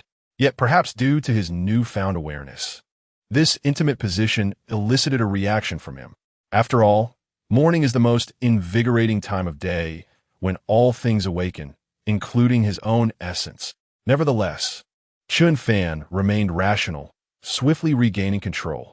He gently moved Liu Feifei's limbs aside before rising and exiting the shelter. Just as Chen Fan stepped outside, still nestled in the embrace of slumber, Liu Feifei slowly opened her eyes, a faint blush gracing her cheeks. For when Chen Fan had gently removed his arms and legs from her, she had already stirred awake. However, the embarrassment of the moment compelled her to feign sleep. Oh dear, how mortifying! Why am I such an unrestrained sleeper? Last night, I even asked Chen Fan to behave himself. How utterly shameful. The more she pondered, the deeper the crimson hue upon her face became. Could it be that her childhood habit of hugging plush toys had resurfaced in this peculiar situation? Nevertheless, it must be acknowledged that Chen Fan was indeed a gentleman. In that opportune moment, he had not overstepped any boundaries, not even daring to touch her.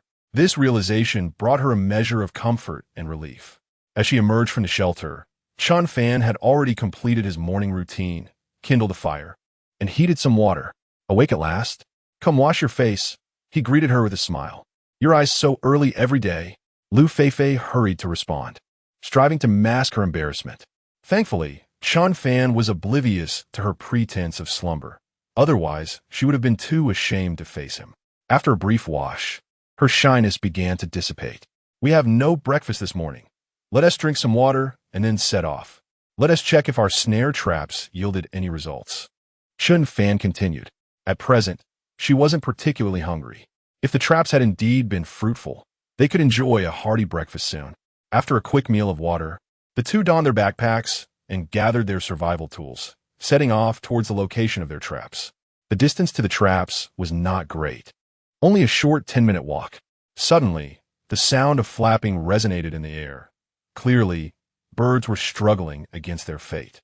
Chen Fan, with his superior skills and heightened senses, had far better hearing than Liu Feifei. It seems we have a catch. Let us hasten our steps, he urged, quickening his pace, with Liu Feifei eagerly following behind. Before long, a wild chicken came into view, one of its claws ensnared by the trap, flapping its wings and desperately struggling. Wow, we truly caught a wild chicken. Chen Fan, what a large one! Liu Feifei exclaimed, her excitement palpable as she danced with joy. Although they had captured several smaller prey in the past 3 days, this was the first time they had caught a bird of such substantial size. Just this one would surely provide both of them with a satisfying meal. Indeed, our luck today is remarkable. This chicken is quite plump. Just looking at those thighs makes my mouth water. Chen Fan took a vigorous slurp of his uncooperative saliva. He then swiftly approached and seized the neck of the wild chicken. With a casual hand, he gathered some tree bark and bound its 2 claws and wings before placing it into his backpack. Let us proceed to inspect the other snares for any bounty. The first trap yielded a reward, significantly boosting Chen Fan's confidence. It appeared that the traps he had set were indeed quite effective. My instincts tell me that the forthcoming traps will also bear fruit, Liu Feifei exclaimed with excitement. The two immediately set off to examine the remaining snares. The next 5 traps yielded yet another wild chicken. Although smaller than the first, it was ample for a meal for the 2 of them, and fortunately, it was already deceased. With 2 catches from 6 traps, Chen Fan felt quite satisfied. After all, for many survivalists in the wilderness, the chances of returning empty-handed were exceedingly high. Hence, any yield was a gratifying outcome. Subsequently, Chen Fan reset the 2 snares and cheerfully prepared to return. Chen Fan, let us consume this deceased wild chicken shortly. We can keep the live one for later, preserving it as a food reserved to be slaughtered when hunger becomes unbearable, Liu Feifei suggested. Only by stockpiling provisions can a survivor find greater peace of mind. All right, we shall proceed as you propose. Upon our return, you can handle the wild chicken while I weave a chicken coop. Chen Fan nodded in agreement. Although Liu Feifei's practical skills in wilderness survival were not particularly strong, her suggestions were often quite reasonable, reflecting deep contemplation, especially regarding their future endeavors. In essence, both Liu Feifei and Chen Fan shared a mutual desire to endure for an extended duration. Chapter 31. Cassava, the king of starch soon. The 2 returned to their sanctuary once more. Liu Feifei began to process the deceased wild chickens by the river, while Chen Fan instructed her to keep the wings and tail feathers. These feathers could be fashioned into fletchings for arrows. Although they were not yet prepared to craft bows and arrows, should they encounter larger game nearby, the need for such weaponry might arise. The lethality of a slingshot, after all, is somewhat limited. While hunting smaller birds and wild chickens might pose no significant challenge, larger animals like wild boars and deer would render them powerless. A slingshot would inflict no harm upon such formidable prey. Liu Feifei obediently complied with Chen Fan's request. Meanwhile, Chen Fan swiftly began weaving a chicken coop. With the weaving skills rewarded by the system, this craft came to him with remarkable ease, almost dizzying in its rapidity. At that moment, in the 6th live streaming room, the number of concurrent viewers had surpassed 270,000. Although this achievement was not the pinnacle, it ranked commendably among the 20 live streams. Wow, Chen Fan is truly impressive. Just look at his technique and speed in weaving that coop. He is clearly highly skilled. Indeed, it's remarkable. My grandfather was a professional bamboo craftsman, and Chen Fan's finesse and pace rival his. People fear comparison. Both are young, yet in this light, Chen Fan far surpasses Hua Yuqing and Kai Ji. Hey, that's a bit unfair. Comparing a young man to 2 young women is hardly appropriate. Ah, yes, indeed. That comparison is not just. Chen Fan quipped, there are many ways to humiliate me. Why choose the most brutal? To be honest, I initially had little faith in Chen Fan and Liu Feifei, but it appears they are quite formidable, and their personalities complement each other harmoniously. Yes, I really like them both and have high hopes for them. The young man is so impressive. Does he have a girlfriend?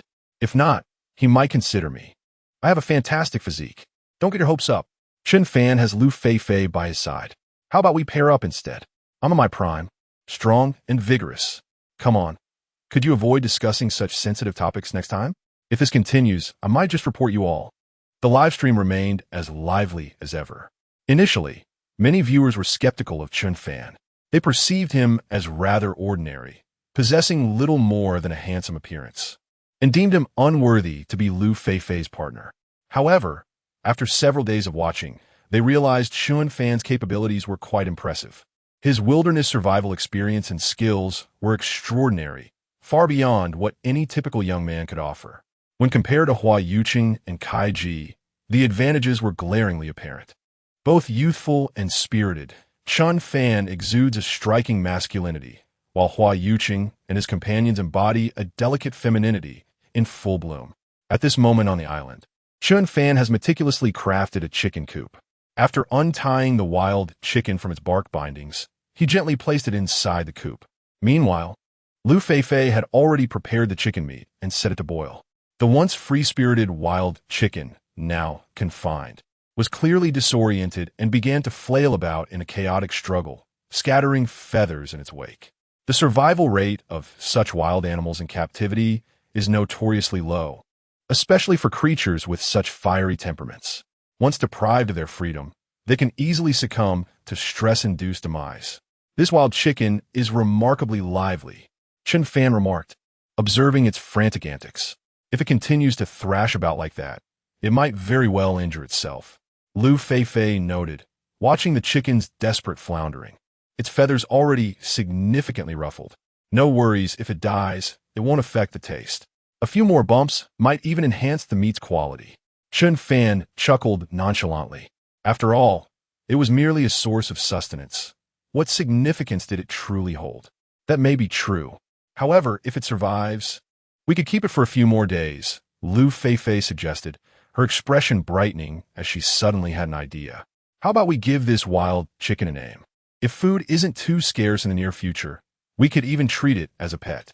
Chen Fan, upon hearing Liu Feifei's words, wore an expression of reluctant amusement.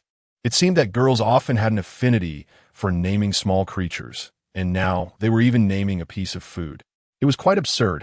Nevertheless, he smiled and said, "All right, you can name it, but you mustn't grow attached. Otherwise, it might affect your mood when it's time to cook."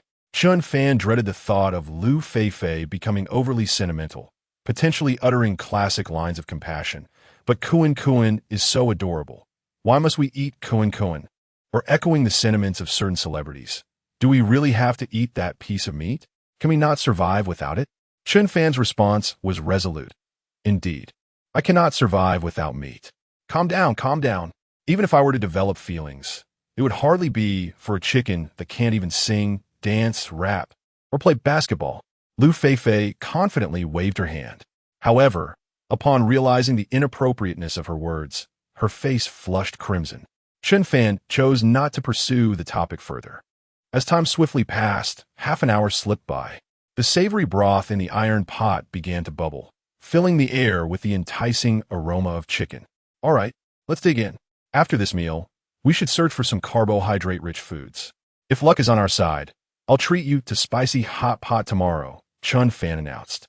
The two began their meal, which served as both breakfast and lunch combined. Today's objective is unequivocal: to swiftly seek out foods rich in carbohydrates. After all, neglecting to replenish our bodies with carbohydrates for an extended period can lead to significant issues. Having simply consumed breakfast and lunch, the two adventurers gathered their gear and set forth once more. After exploring the jungle for over an hour, they encountered a bountiful harvest, discovering a variety of wild vegetables and some edible mushrooms. These ingredients would surely enhance the flavor of the fish soup they planned to prepare that evening. At that moment, Chen Fan made a remarkable discovery. Before him appeared a plant that was strikingly familiar. The stems were notably long, with the longest measuring approximately 2.5 meters, and the leaves bore a striking resemblance to those of a money tree. Before Chen Fan could utter a word, Liu Feifei eagerly pointed at the plant and exclaimed, "Chen Fan, this tree looks so familiar.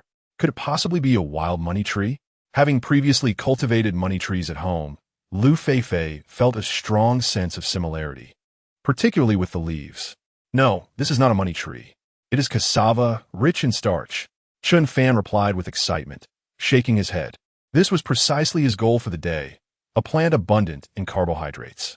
Cassava is renowned for its high starch content and is often referred to as the king of starch. During times of famine, cassava has saved countless lives, serving as a primary food source in that era.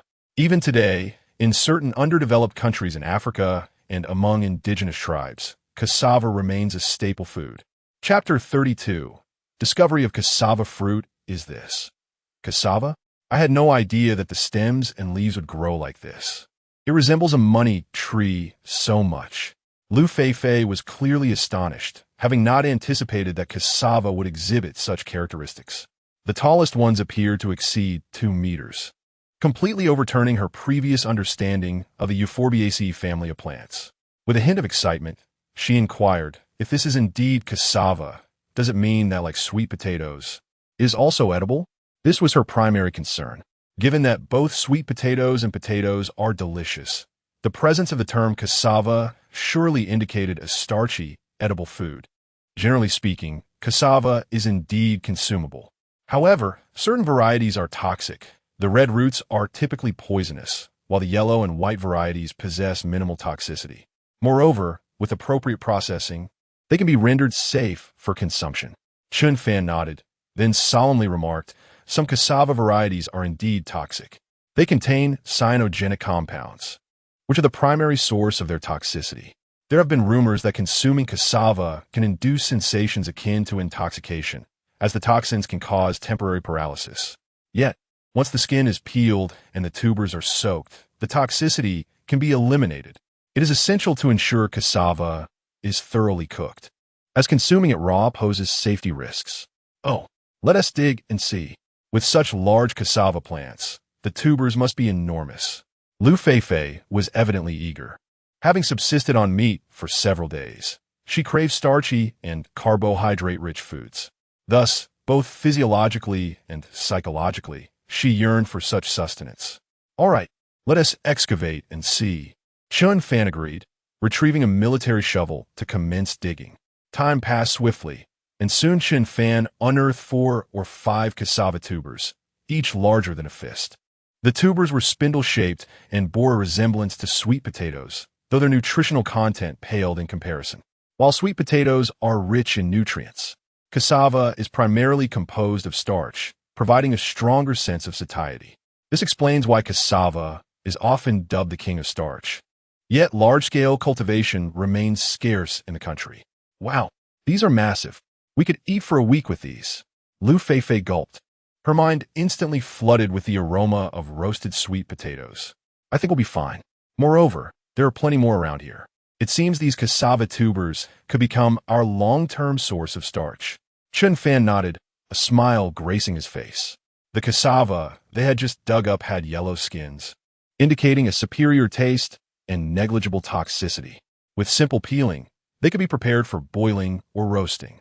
With the acquisition of this cassava, the issue of carbohydrates seems to be resolved. However, it would indeed be preferable to discover other carbohydrate-rich foods. Meanwhile, in a live broadcast room, many young women became excited upon seeing such uniquely shaped cassava. Wow, what a thick and large cassava. It looks so useful.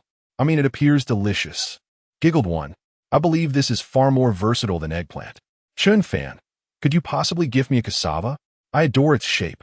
A chorus of playful responses ensued. A bunch of lewd ladies. Is it true that cucumbers and eggplants no longer suffice for you? Why not try winter melon and durian? Goodness, winter melon and durian? That is a bit excessive. The lively banter continued, as one young lady remarked, since you are all so ravenous, would you be interested in delving into the structure of the character koan? Wow, a discussion on koan? Are we in the presence of intellectuals? The live room buzzed with excitement, its pace perpetually exceeding a staggering 2 million interactions. Particularly, some enchanting young ladies drove the conversation with reckless abandon, transforming even a single cassava into a source of amusement. On Chen Fan's side, they unearthed yet another cassava, yielding a total of 10, all of substantial size and having grown for quite some time. Chen Fan, is this bounty sufficient? Once we finish these, we can return to harvest more, remarked Liu Feifei. 10 cassavas should last them a week or 2, but if left too long, the taste may diminish. Indeed, this should suffice. However, we must attend to the cassava stems. Chen Fan nodded, then proceeded to trim the leaves from the cassava stems. The survival rate of cassava is exceptionally high, and the cultivation method is remarkably simple. By cutting the stems into small segments and planting them in fertile soil, they will rapidly sprout, yielding new cassavas in no time. Thus, this resource is sustainable and can be consumed year-round. Next, they simply turned the surrounding soil with a spade, then planted a segment of cassava into the earth. Provided there are no unforeseen circumstances, the survival rate of these cassavas is quite promising. Having completed these tasks, Chen Fan dusted off his hands and declared, "Let us continue our exploration and see if we can uncover new discoveries." The two proceeded forward, invigorated from their recent meal, eager to explore further and identify additional resources. After wandering aimlessly for over an hour, Chen Fan marked numerous points along the route. His sense of direction was not particularly strong, and without these markers, he risked losing his way amidst the dense forest, making it difficult to return to their shelter. As they continued their journey, the vegetation within the jungle became increasingly sparse, making the path much easier to traverse. However, after such an extended period of walking, there were few significant discoveries, save for a handful of wild vegetables. Suddenly, a towering tree captured Chen Fan's attention. This magnificent tree, soaring over 10 meters high, boasted a dense canopy resembling an enormous, outstretched umbrella. It was evident that this tree had been growing for an extensive duration. Upon closer inspection, numerous pale, white fruits were discernible upon its branches. The fruits were modest in size, akin to longan in both appearance and dimension. "Chen Fan, what kind of fruit is that? It looks remarkably like longan," Liu Feifei exclaimed, halting in her tracks and pointing excitedly at the colossal tree. If it were indeed a longan tree, the abundance of fruit would suffice to sustain them for an extended period. However, a more careful examination revealed distinct differences.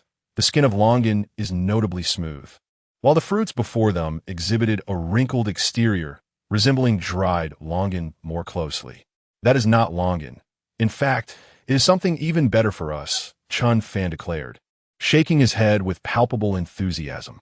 "What? Something better than longan?" Liu Feifei appeared somewhat perplexed. Could this fruit possess a flavor superior to that of longan? Or perhaps it was richer in nutrients?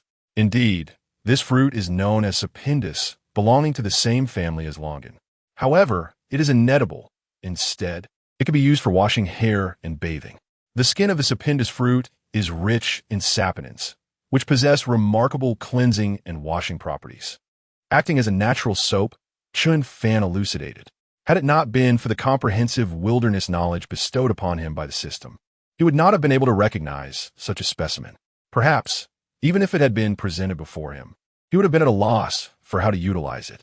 Yet now, he felt exceedingly familiar with these elements. The knowledge had been firmly etched in his mind. Chapter 33. Bathing is off limits? The audience is furious upon hearing the words "wash your hair and take a bath." Liu Feifei's face instantly lit up with joy, her beautiful eyes shimmering with excitement. For a young lady, the desire for a cleansing bath is as essential as the need for nourishment. It had been 4 full days since their arrival on the deserted island, and throughout this time, she had been sweating profusely without the luxury of a proper wash. The discomfort of feeling sticky and unclean was excruciating, and her hair had begun to exhibit signs of greasiness. Yet, Liu Feifei refrained from voicing her concerns, believing that the privilege of bathing on a deserted island was an extravagant notion. Until their survival situation stabilized, she felt unworthy of such indulgence. Before participating in the program, she had contemplated this very issue. However, she never anticipated that Chen Fan would reveal that the small items before them could indeed serve as a natural soap, igniting her exhilaration. The saponin content of the soap berry is remarkably high, and its foaming capabilities rival those of commercial shampoos and body washes. More importantly, it is entirely natural, free from pollutants and additives. Observing Liu Feifei's palpable excitement, Chen Fan smiled and elaborated. This discovery was indeed a significant boon for them. The large soapberry tree bore enough fruit to sustain their cleansing needs for at least a year. This meant they could enjoy the luxury of bathing without worry for an entire year, a true mental reprieve. Only by ensuring physical comfort can one enhance their chances of survival. This is fantastic, Chen Fan. This discovery is simply marvelous. Honestly, I can hardly contain my eagerness to wash myself. I feel increasingly sticky, Liu Feifei exclaimed. Her excitement palpable as impatience bubbled within her. Had they not discovered the soapberries, she might have convinced herself to endure for a while longer. However, with such a delightful alternative at hand, She felt she could not last another day without a proper wash, yearning for the carefree sensation of being enveloped in bubbles. All right, let us gather some soap berries to bring back, and then we shall enjoy a refreshing bath, Chen Fan affirmed with a nod, commencing the collection of fallen soap berries. By the time they returned, it would likely be noon, and they would still need to attend to the cassava, not to mention the bath. After some commotion, the time could easily stretch to 2 or 3 in the afternoon. Fortunately, their dinner would consist of the cassava. Though its nutritional value pales in comparison to that of sweet potatoes, its satiating properties are formidable. One large cassava would likely suffice to fill them. Liu Feifei nodded in agreement, her enthusiasm palpable as she energetically began to gather the fruits. In that moment, she was like a whirlwind, moving even faster than Chen Fan. Before long, her basket was nearly overflowing, containing no fewer than 200 to 300 soap berries. If we consider that a single bath requires one fruit, then they have gathered enough to last for several months. All right, that's sufficient for now. Observing Liu Feifei tirelessly collecting the fruits, Chen Fan quickly intervened. This girl seems to have developed an addiction to fruit gathering. Is this enough? Shouldn't we collect a bit more? Liu Feifei appeared somewhat unsatisfied, as these fruits seemed to her more precious than food itself. Chen Fan understood her reasoning. She likely feared that they might not find this tree again in the future. Thus, she wished to gather more of the sapodilla fruits, ensuring a long-term supply. Enough for today. This grand tree isn't going anywhere. Once we've used up what we have, we can always return to collect more, Chen Fan said with a smile. It seems that girls indeed pay more attention to cleanliness than boys do. But won't these fruits be eaten by small animals? What if other contestants discover them? Liu Feifei expressed her concerns. These fruits were treasures to them, and she would have preferred to transport the entire tree back home. Rest assured, small animals won't touch these fruits. Otherwise, we wouldn't have been able to collect them. As for the other contestants, they are quite far away. Even if they manage to find this place, they cannot take everything. Chen Fan reassured her. After hearing his words, Liu Feifei nodded in agreement. The two then returned to their shelter, their hands full with their bounty. Upon arrival, it was already midday, and since they had eaten a hearty breakfast, they were not particularly hungry. Chen Fan, shall we take a bath first? Liu Feifei suggested eagerly. Let's find a place to bathe, she quickly clarified. Having discovered the sapodilla, she felt increasingly itchy, her body sticky and uncomfortable. All right, since we're not hungry, I recall seeing a small pond upstream that had clear water. We should be able to bathe there, Chen Fan replied, nodding without hesitation. Although he perspired less due to his robust constitution, several days without a bath had begun to take a toll on him. This was the perfect opportunity for a refreshing, cool bath, especially on such a hot day. After a brief tidying up, the two set off downstream. The small pond they had encountered earlier was only about half an hour away. Soon, they reached their destination. Chen Fan, would you like to bathe first, or shall I? Liu Feifei asked shyly, aware that bathing was a rather awkward subject, especially with a camera overhead. You go first, Chen Fan replied casually, sensing that Liu Feifei had been contemplating this all along. Upon hearing that they were about to bathe, the camera promptly turned to capture the moment. After all, exposing the privacy of the participants is absolutely unacceptable. Firstly, the live stream would undoubtedly be suspended for suspected violations. And secondly, the organizers would face repercussions from the stars involved. Such errors are burdens too heavy for ordinary workers to bear. However, the audience in the live stream was instantly displeased, particularly some overly enthusiastic viewers.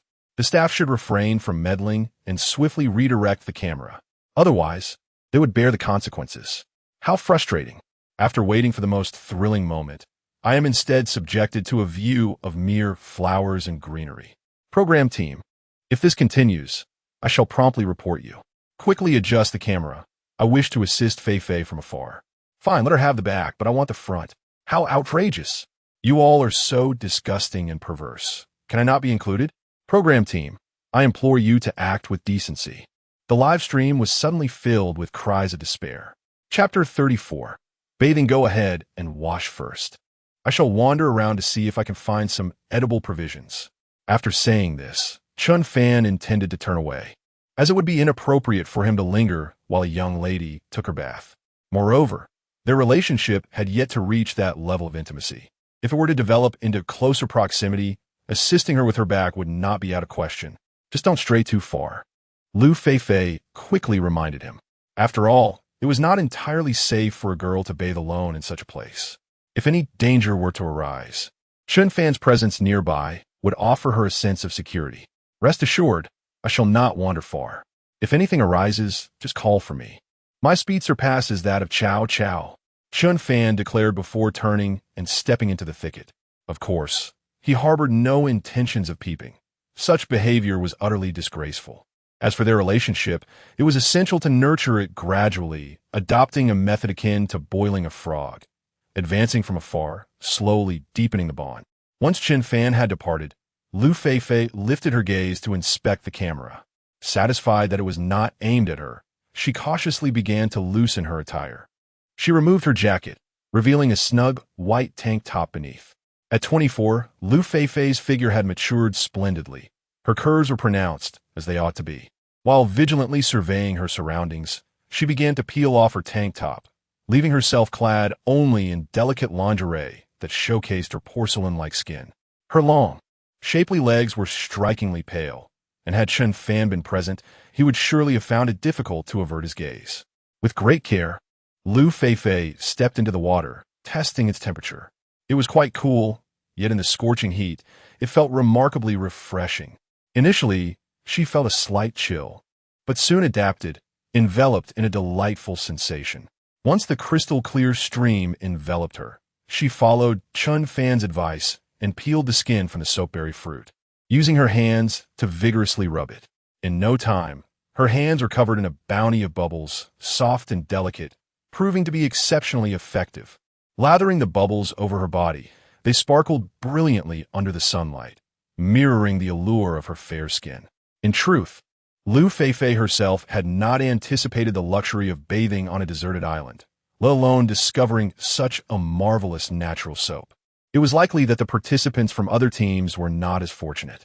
As time passed, a full hour slipped away before Liu Feifei reluctantly emerged from the small pond. Immersed in the water amidst such heat had been indescribably delightful. However, as Chen Fan had yet to bathe, she could not afford to linger too long. Once out, she quickly changed her attire, her hair still damp. Her cheeks were slightly flushed, appearing even more alluring under the sunlight. Chen Fan, I've finished washing up. You should hurry over. Liu Feifei glanced around before calling out to Chen Fan. Before long, he stood before her. The sight of her damp, long hair, with glistening droplets at the tips and water stains on her attire, was simply breathtaking. It was a beauty that captivated Chen Fan's gaze, rendering him unable to look away. Is there somewhere I haven tea rinse properly? Noticing Chen Fan's unwavering stare, Liu Feifei quickly checked herself, finding nothing amiss. Ahem, no. It's beautiful, truly perfect. Chen Fan hastily shook his head, clearing his throat to ease the awkwardness. Well, you should wash up quickly. This natural soap is exceptionally effective. After using it, my skin feels incredibly smooth and delicate. Liu Feifei nodded and, understanding the situation, dashed to the other side. It was improper for her to watch a boy bathe. After shedding his clothes, Chen Fan plunged into the small pool. The refreshing sensation was utterly delightful, akin to entering an enchanting, narrow cavern that one would wish to linger in forever. Half an hour later, Chen Fan emerged from his bath, feeling rejuvenated and utterly refreshed. At that moment, Liu Feifei approached, her hair nearly dry. How did you wash up so quickly? Are all boys this fast? She inquired, curiosity evident in her gaze. Earlier, she had hastened her own bathing, but had taken significantly longer than him. She was surprised that boys could be so swift. Huh? Quick? In what sense? Chen Fan was momentarily bewildered. While some boys indeed finished quickly, he certainly did not. When employing various techniques and preliminaries, it would take at least 2 hours. Oh, I meant the speed of your shower. What were you thinking? Liu Feifei blushed profusely. Upon reflection, she realized her phrasing had been somewhat inappropriate. Yet, she couldn't shake the feeling that Chen Fan had just sped through the process.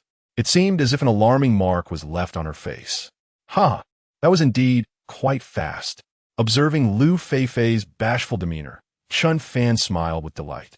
Though they had only known each other for 6 days, their rapport was pleasant, allowing for light-hearted teasing without offense.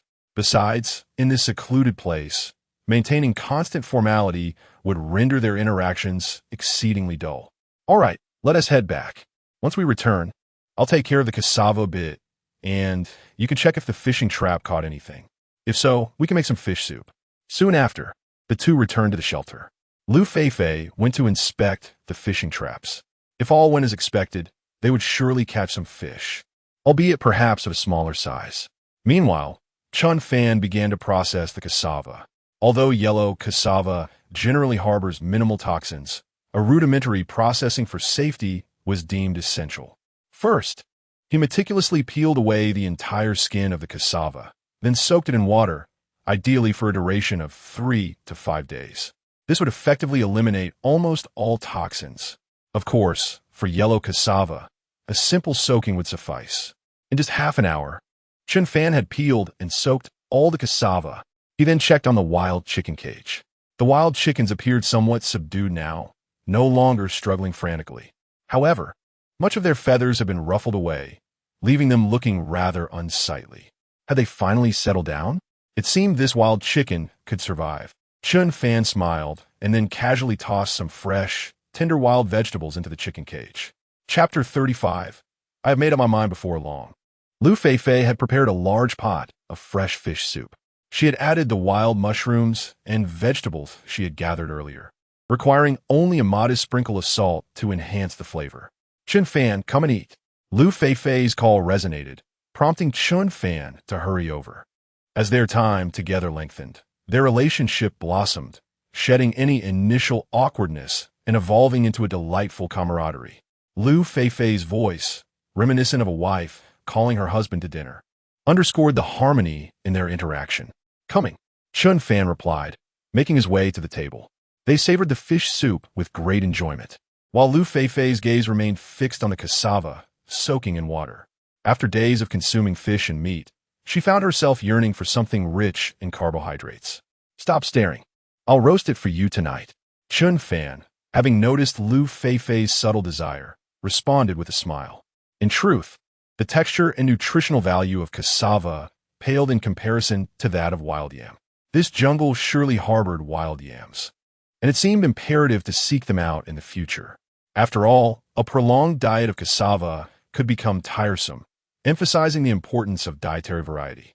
Yes, Liu Feifei nodded, her mouth full of fish bones as she inquired, what shall we do after dinner? It was likely only 1 or 2 in the afternoon, with ample daylight remaining. They could not afford to linger in the shelter, wasting precious time given their precarious survival conditions. They had yet to resolve the food issue at its source, and their makeshift shelter was merely temporary, necessitating a more robust structure. After we eat, let us begin constructing the shelter, Chen Fan suggested, his thoughts spilling out between bites. Our current temporary shelter offers little protection against wind and rain. It's fine when it doesn't rain, but once it does, we might find ourselves drenched. Therefore, they would first gather materials to build a more secure shelter before preparing for the impending downpour. The weather on the island was notoriously unpredictable. What began as a sunny day could swiftly transform into a torrential storm by nightfall. Thus, it was crucial to fortify their shelter before the rain arrived. Regrettably, they had scoured the vicinity without discovering any bamboo groves. If bamboo were available, constructing the shelter would be considerably easier. Bamboo's superior malleability would save energy during both harvesting and assembly. In contrast, using hardwoods for shelter would pose significant challenges. However, there were pros and cons. While bamboo structures were indeed time-efficient and aesthetically pleasing, they were prone to cracking or bending over time, leading to a deformed and less sturdy shelter. In this regard, the wooden shelter constructed from logs undoubtedly boasts significant advantages.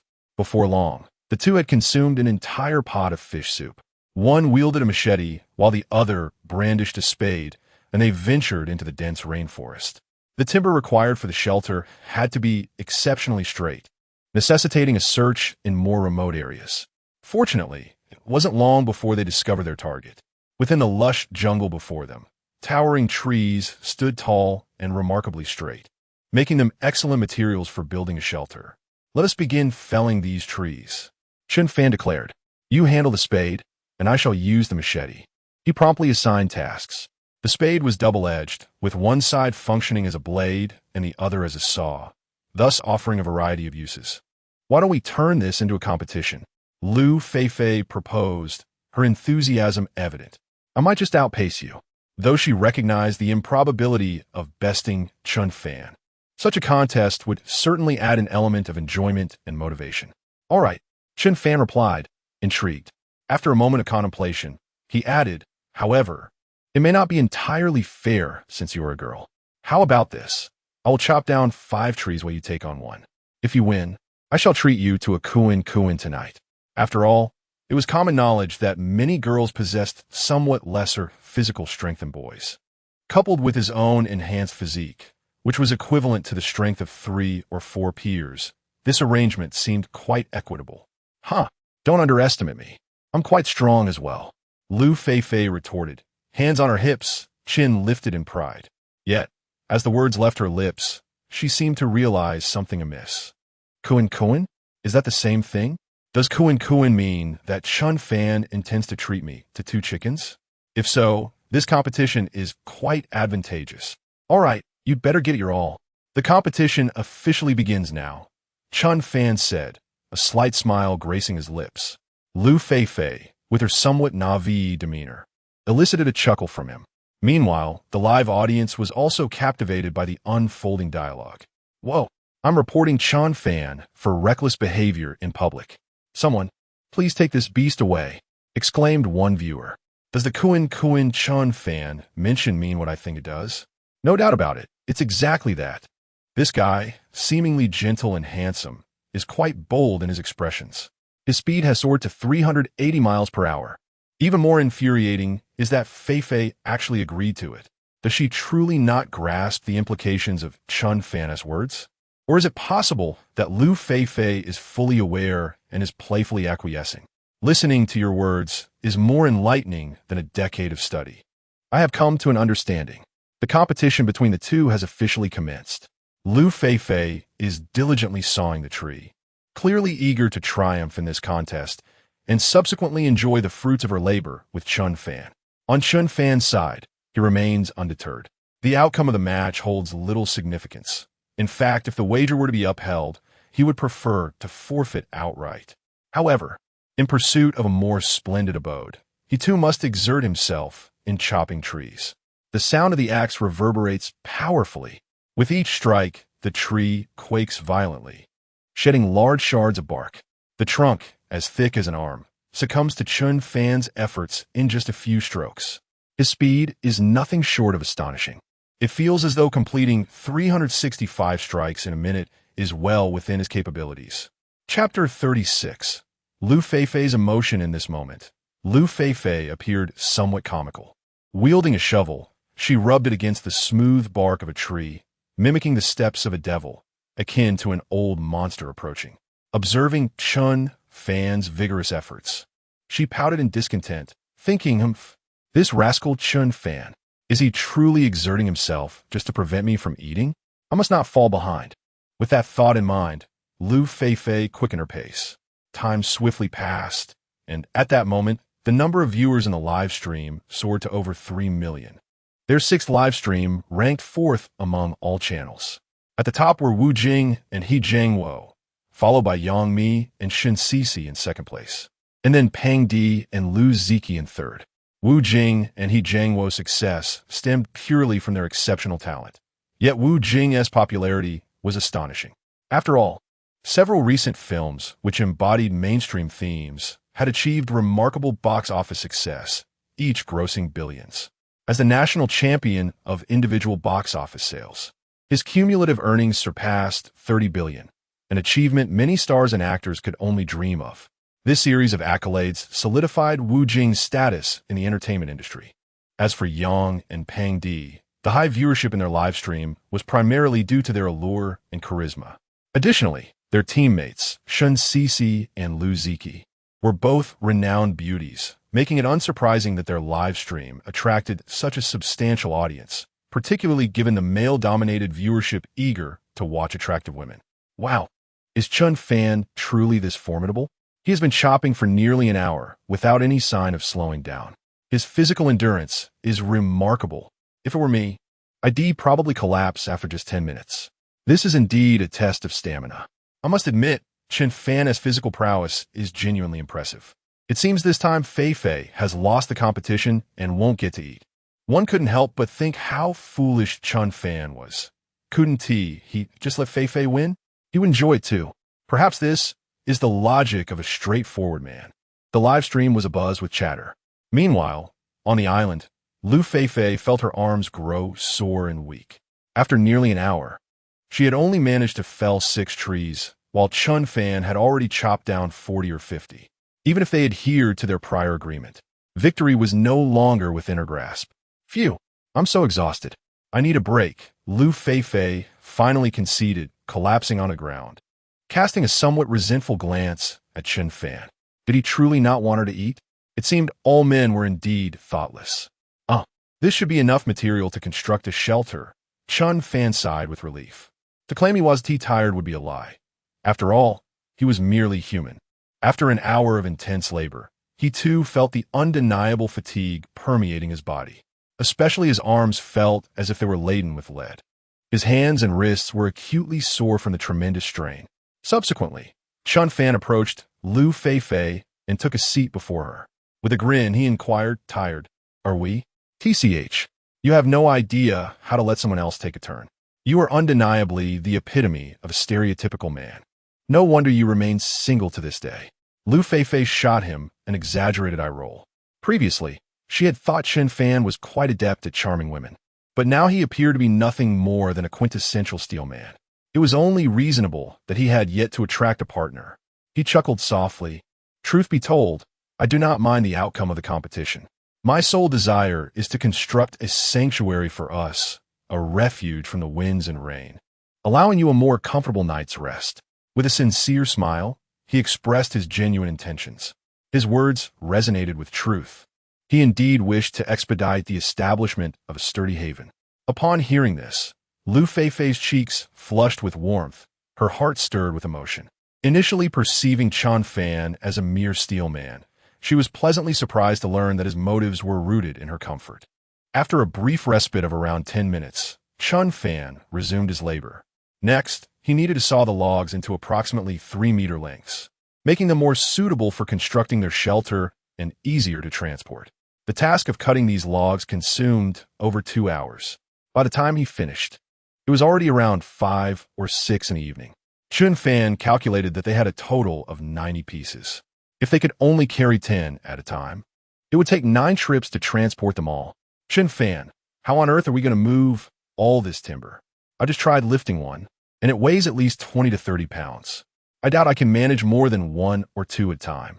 Liu Feifei expressed her concern. The logs she had attempted to lift were not even the sturdiest ones. Chen Fan could tell that some of the thicker pieces might weigh as much as 50 or 60 pounds. If the two of them could only carry 2 logs at a time, they would have to make at least 40 or 50 trips. The thought alone was daunting. "Don't worry, leave the heavy lifting to me. I can manage to carry 10 at once," Chen Fan replied confidently. He had weighed the logs earlier. If he mixed the sizes, carrying 10 would amount to roughly 300 pounds. For an average person of their age, such a weight would be utterly formidable. Yet, for Chen Fan, it was manageable. The dense jungle and challenging terrain would certainly cause fatigue, but he felt capable. "Oh my goodness, please tell me you were joking. Carrying 10 at once would mean at least 300 or 400 pounds. That is not a weight any ordinary person can bear. It would be wise to refrain from showing off. Let's carry them one by one, leisurely," Liu Feifei urged him. "Regardless, we must endure for a long time, and residing in a temporary shelter can be quite comfortable. There is no need to demand an excessively high speed." Liu Feifei was momentarily taken aback by Chen Fan's words, quickly interjecting with concern. If Chen Fan were to exhaust himself, she would lack the skills necessary for survival in the wilderness. "Rest assured, it's no problem at all," Chen Fan replied with a confident smile. At that moment, the audience in the live stream erupted upon hearing Chen Fan's statement. This guy, who had only just begun to gain their favor, was already boasting. Goodness, does he truly believe himself to be indestructible? With such a frail physique, if he could lift 300 or 400 pounds, I would willingly consume excrement live. 1. What a preposterous exaggeration. Let's not take it so seriously. These streamers often resort to such sensational antics to garner attention. Just now, I witnessed a cow soaring through the heavens. It turns out someone was simply puffing up stories on the ground. It's quite normal for the youth to boast, but Chen Fan's claims seem excessively grandiose. Chapter 37. The Monster. Chen Fan is a monster. Not only the audience in the live broadcast room, but even Chen Fan's parents and relatives could hardly believe in his remarkable abilities. After all, many had witnessed his growth, recognizing him merely as a handsome young man devoid of any extraordinary talents. Moreover, he had never engaged in any strenuous labor at home. The notion of lifting weights of 300 to 400 pounds seemed a mere ploy for attention. In that moment, many viewers who had recently developed a fondness for Chen Fan began to harbor doubts.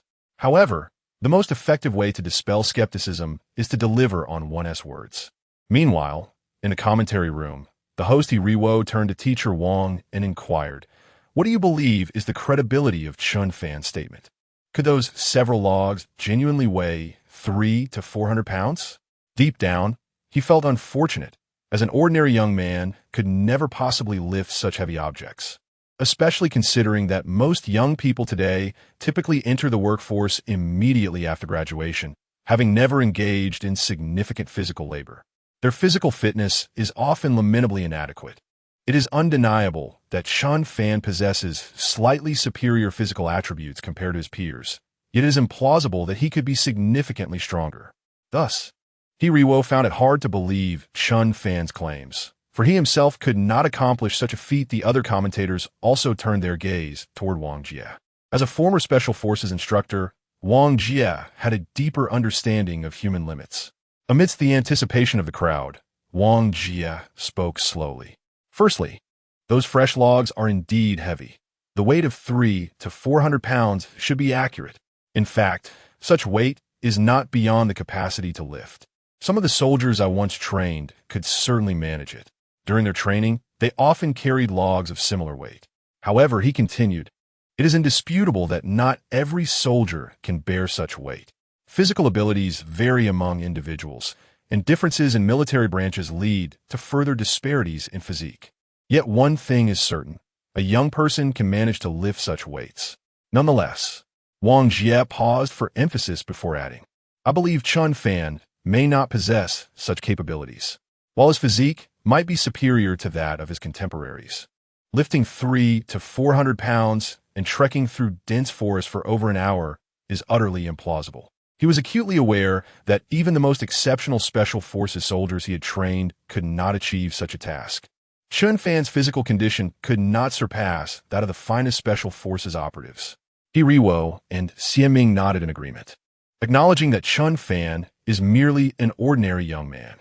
Even with consistent physical training, achieving such a feat would be exceedingly challenging. Meanwhile, on the island, Chen Fan had already bound 10 logs together with resilient bark. Weighing them in his hands, he found them well within his capacity. However, to return to the shelter, he would likely need to rest several times along the way. Chen Fan, are you serious?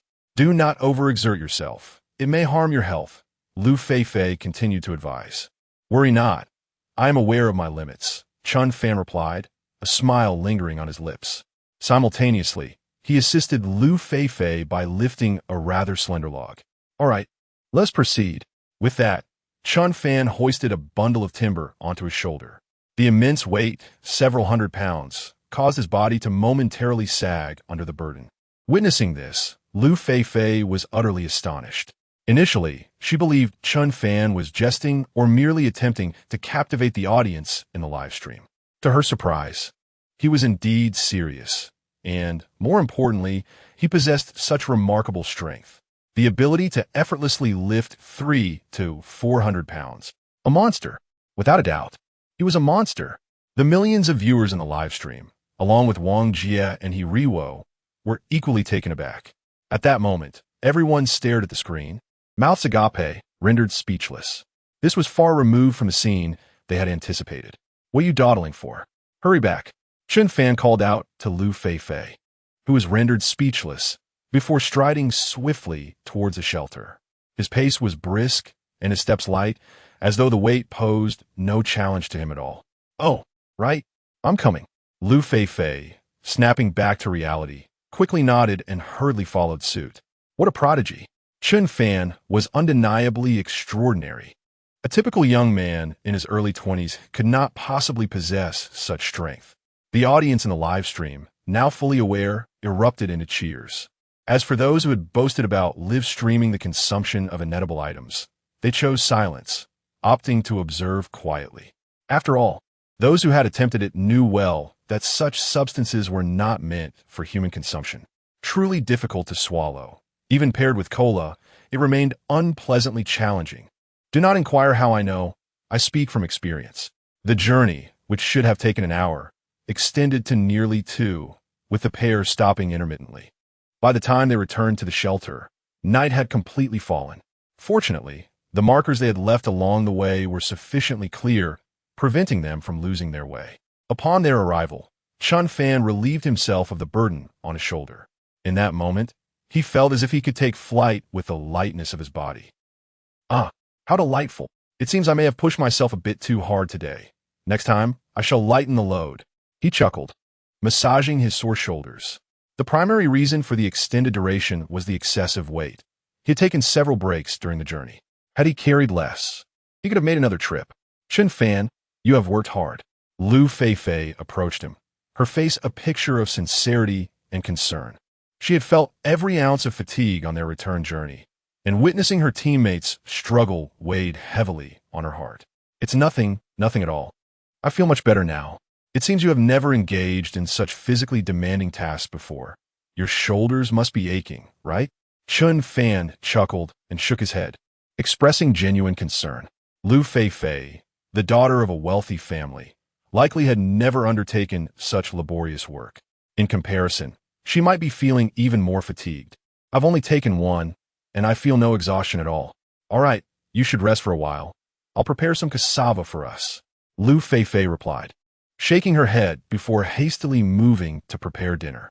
After all, Chen Fan had already exerted himself significantly, so it was only natural that she assumed the responsibility for such a trivial task. Very well then. Seeing Liu Feifei's determination, Chen Fan nodded in agreement. If he continued to argue about who should cook, he sensed she would genuinely feel guilty. Meanwhile, the audience in the live stream, along with the mentors and viewers commenting, were utterly in awe of Chen Fan. His recent actions had completely captivated them. It was remarkable to think that not only a young man in his 20s, but even seasoned laborers in the construction industry might not possess the same vigor as Chen Fan. Chapter 38. The sudden downpour of this lad truly exemplifies the qualities of a promising soldier. In the commentary livestream, Wang Jia offered an awkward smile, having previously dismissed Chen Fan's earlier assertions entirely. Meanwhile, Zhang Xiaodong and He Riwo remained in a state of shock. It was indeed astonishing that a young man, not particularly robust in stature and barely in his 20s, could possess such formidable physical prowess. One could hardly fathom the rigorous training Chen Fan must have undergone in the past. The group soon switched to another live stream. Although the performances of Chen Fan and Liu Feifei in the 6th room had provided ample astonishment and awe as commentators, they could not afford to fixate on a single channel. Equal attention was their fundamental principle and duty. At that moment on the island, Chen Fan and Liu Feifei had concluded their modest dinner, consisting merely of roasted cassava. The dish was quite palatable and sticky, a rare delicacy for them after several days without starch. After their meal, the crescent moon hung high in the sky, and darkness enveloped the entire island. Let us commence the construction of our shelter tomorrow. For now, we should retire early, Chen Fan suggested, gazing at Liu Feifei by the campfire. Hum. Liu Feifei nodded, much like a docile kitten. In terms of wilderness survival skills, she could not compare to Chen Fan. Had he not been present these past few days, she might have struggled to secure a proper meal, Thus, she naturally deferred to his guidance. The two engaged in light conversation, sharing tidbits about their families. After spending several days together, their rapport had undoubtedly deepened, and Liu Feifei found herself increasingly intrigued by Chen Fan. As night approached, around 10 p.m., they had just settled in for sleep. The once star-studded sky was gradually obscured by ominous clouds. The dark mass of clouds expanded rapidly, and within mere minutes, they had blotted out the stars and crescent moon entirely. Chen Fan, the weather seems to have turned unexpectedly gloomy. Surely it won't rain tonight? Liu Feifei inquired nervously, observing the sudden shift in weather. A torrential downpour in the dead of night would present a starkly different scenario. They could only wonder if their makeshift shelter would withstand the deluge. It appeared quite probable, as they were currently in a rainy season characterized by unpredictable weather.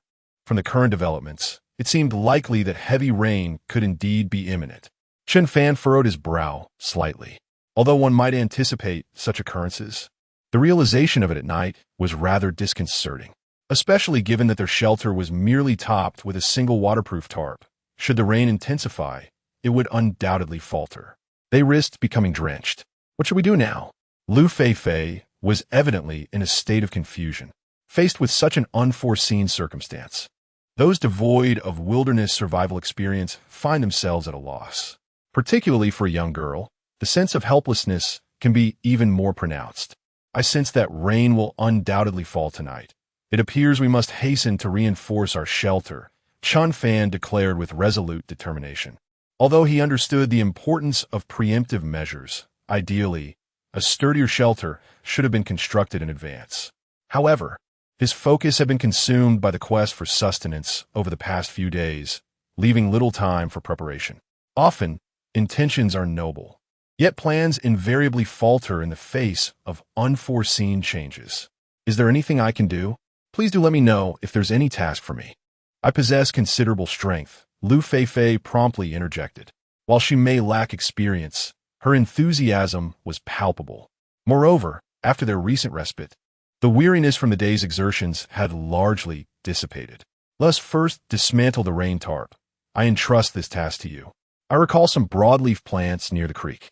I shall retrieve them to reconfigure the roof.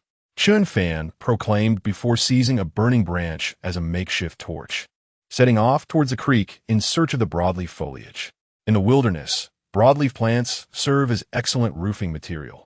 A simple reinforcement of the shelter's roof should suffice. All right, you hurry along. I shall take care of dismantling the rain tarp. Liu Feifei nodded eagerly. Typically, such a dark night would incite fear. Yet her concern over the impending rain distracted her enough to feel less apprehensive. Fear not, I shall remain close by. Should you require anything, simply call for me, and I shall be there in an instant, Chen Fan reassured Liu Feifei. It is entirely understandable for a young girl to feel frightened in such impenetrable darkness. As a young man, it is paramount to provide her with a sense of security. In moments like these, the comfort of safety often outweighs mere physical presence. The solace and fulfillment of the spirit are of utmost importance. The corporeal form is but transient. With you by my side, I shall not be afraid. Please hurry. Liu Feifei responded with a sweet smile. Her heart warmed by Chen Fan's words. Though their current predicament was far from ideal, an inner sense of comfort prevailed. After all, as the saying goes, a kind word can warm 3 winters. Excellent, Chen Fan exclaimed, swiftly turning to make his way to the creek. Having previously scrutinized the environment near the creek, he was aware of the general location of the broadleaf plants. In no time, he discovered a cluster of banana trees, promptly felled one, and gathered the leaves. Boom! Just as Chen Fan returned to the shelter, a sudden clap of thunder reverberated through the sky, followed by flashes of lightning that seemed intent on tearing the heavens asunder. The crackling sound was so formidable that it felt as though the very sky might shatter under its terrifying resonance.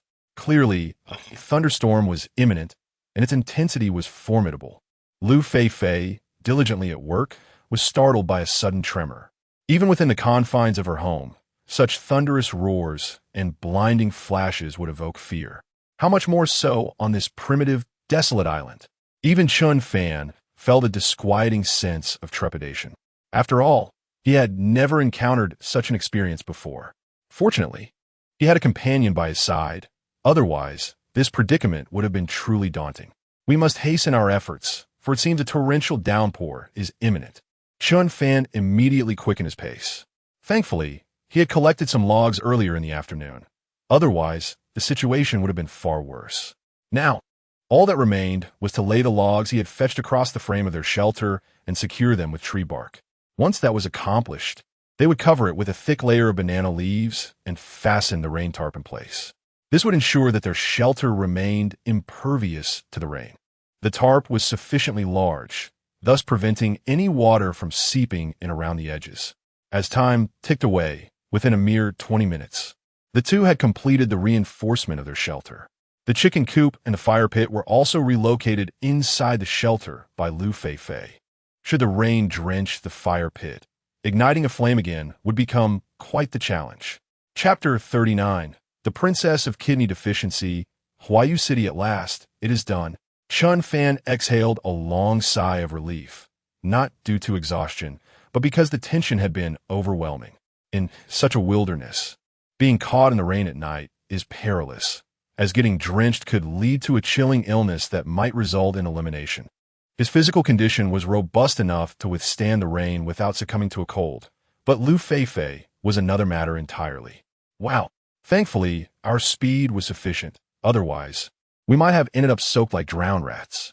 Liu Feifei exclaimed, her face alight with exhilaration as she patted her heaving chest.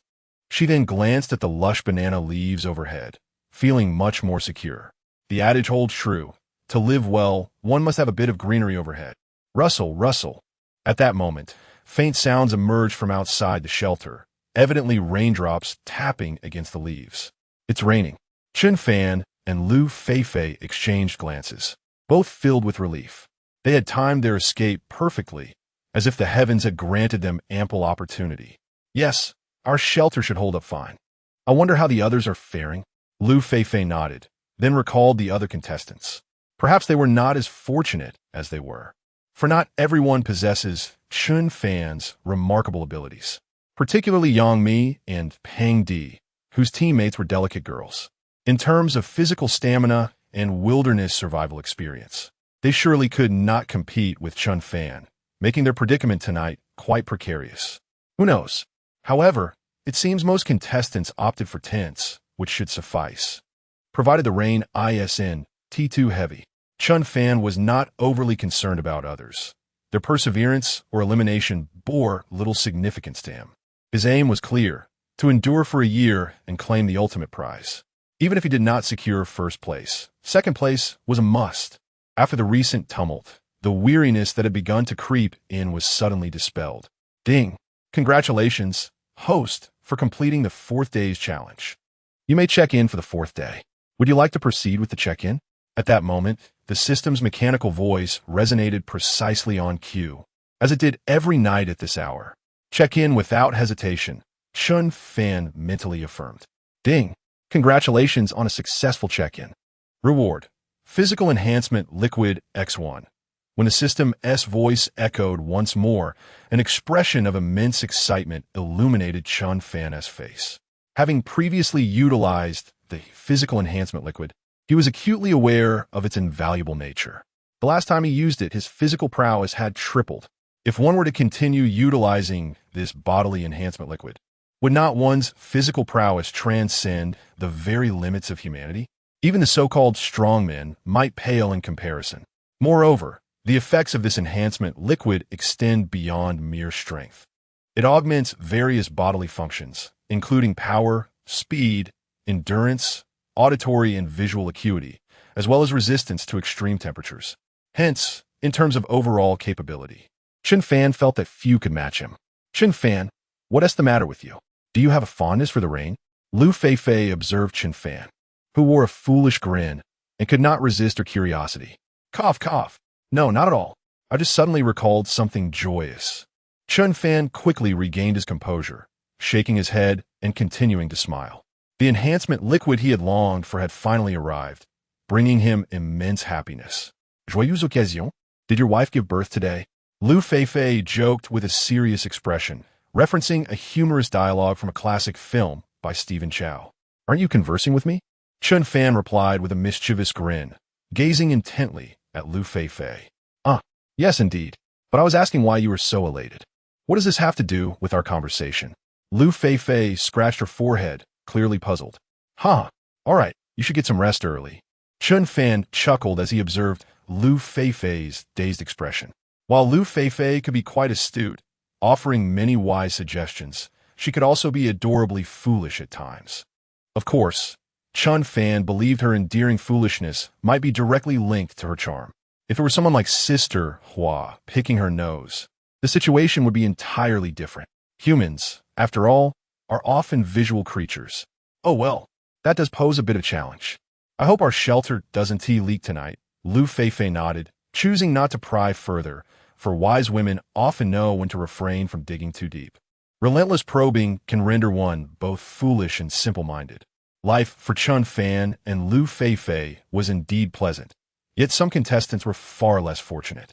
Take, for instance, Huayu City and Ma Yurong from Group 11. After 4 days on the island, they had essentially achieved nothing.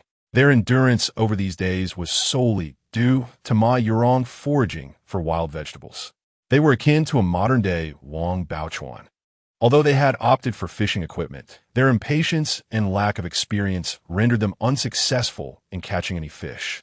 At this moment, the rain poured heavily. The two huddled in their tent, shivering, partly from fear, partly from hunger. What a ridiculous show is this? I must have been cursed for 8 lifetimes to participate in such a reality program. If given another opportunity to choose, I would undoubtedly express my sentiments to this detestable production team. How infuriating. At this moment, Hua Yuqing feels both exhausted and famished, to the extent that even his curses lack vigor. His dark circles resemble those of a princess suffering from years of kidney deficiency. Beside him, Ma Yurong appears equally dispirited. After days of consuming wild vegetables, their complexions have taken on a distinctly green hue. Upon their arrival on the island, Yurong was in high spirits. Yet now, even her most prized asset, her figure, has evidently diminished. It remains uncertain whether this change is due to hunger or a depletion of her vitality. Hua, shall we withdraw? I find myself struggling to persevere. My legs feel weak, and at this rate, I fear I may starve, Ma Yurong weakly remarked. Over the past few days, she has undertaken nearly every task. Hua Yuqing, on the other hand, has remained in the shelter, claiming to be diligently creating and providing benefits for his fans. Yet, each time he returns, she discovers that he has merely been slumbering in the sanctuary. His so-called creative endeavors are merely a guise for his laziness. Let us postpone our withdrawal until tomorrow. I am nearly finished composing my new song tonight, Hua Yuqing proclaimed, his expression revealing signs of weariness. He too has his own plans. If he were to be taken away by the production team now, he would miss the chance to deliver all the prepared statements for his exit. However, if he waits until tomorrow, he can seize the moment during his withdrawal to express his thoughts, share his plans for the next concert, and recount the hardships he has recently endured. Those foolish fans would undoubtedly be inclined to support him. At that moment, he can make quite a profit.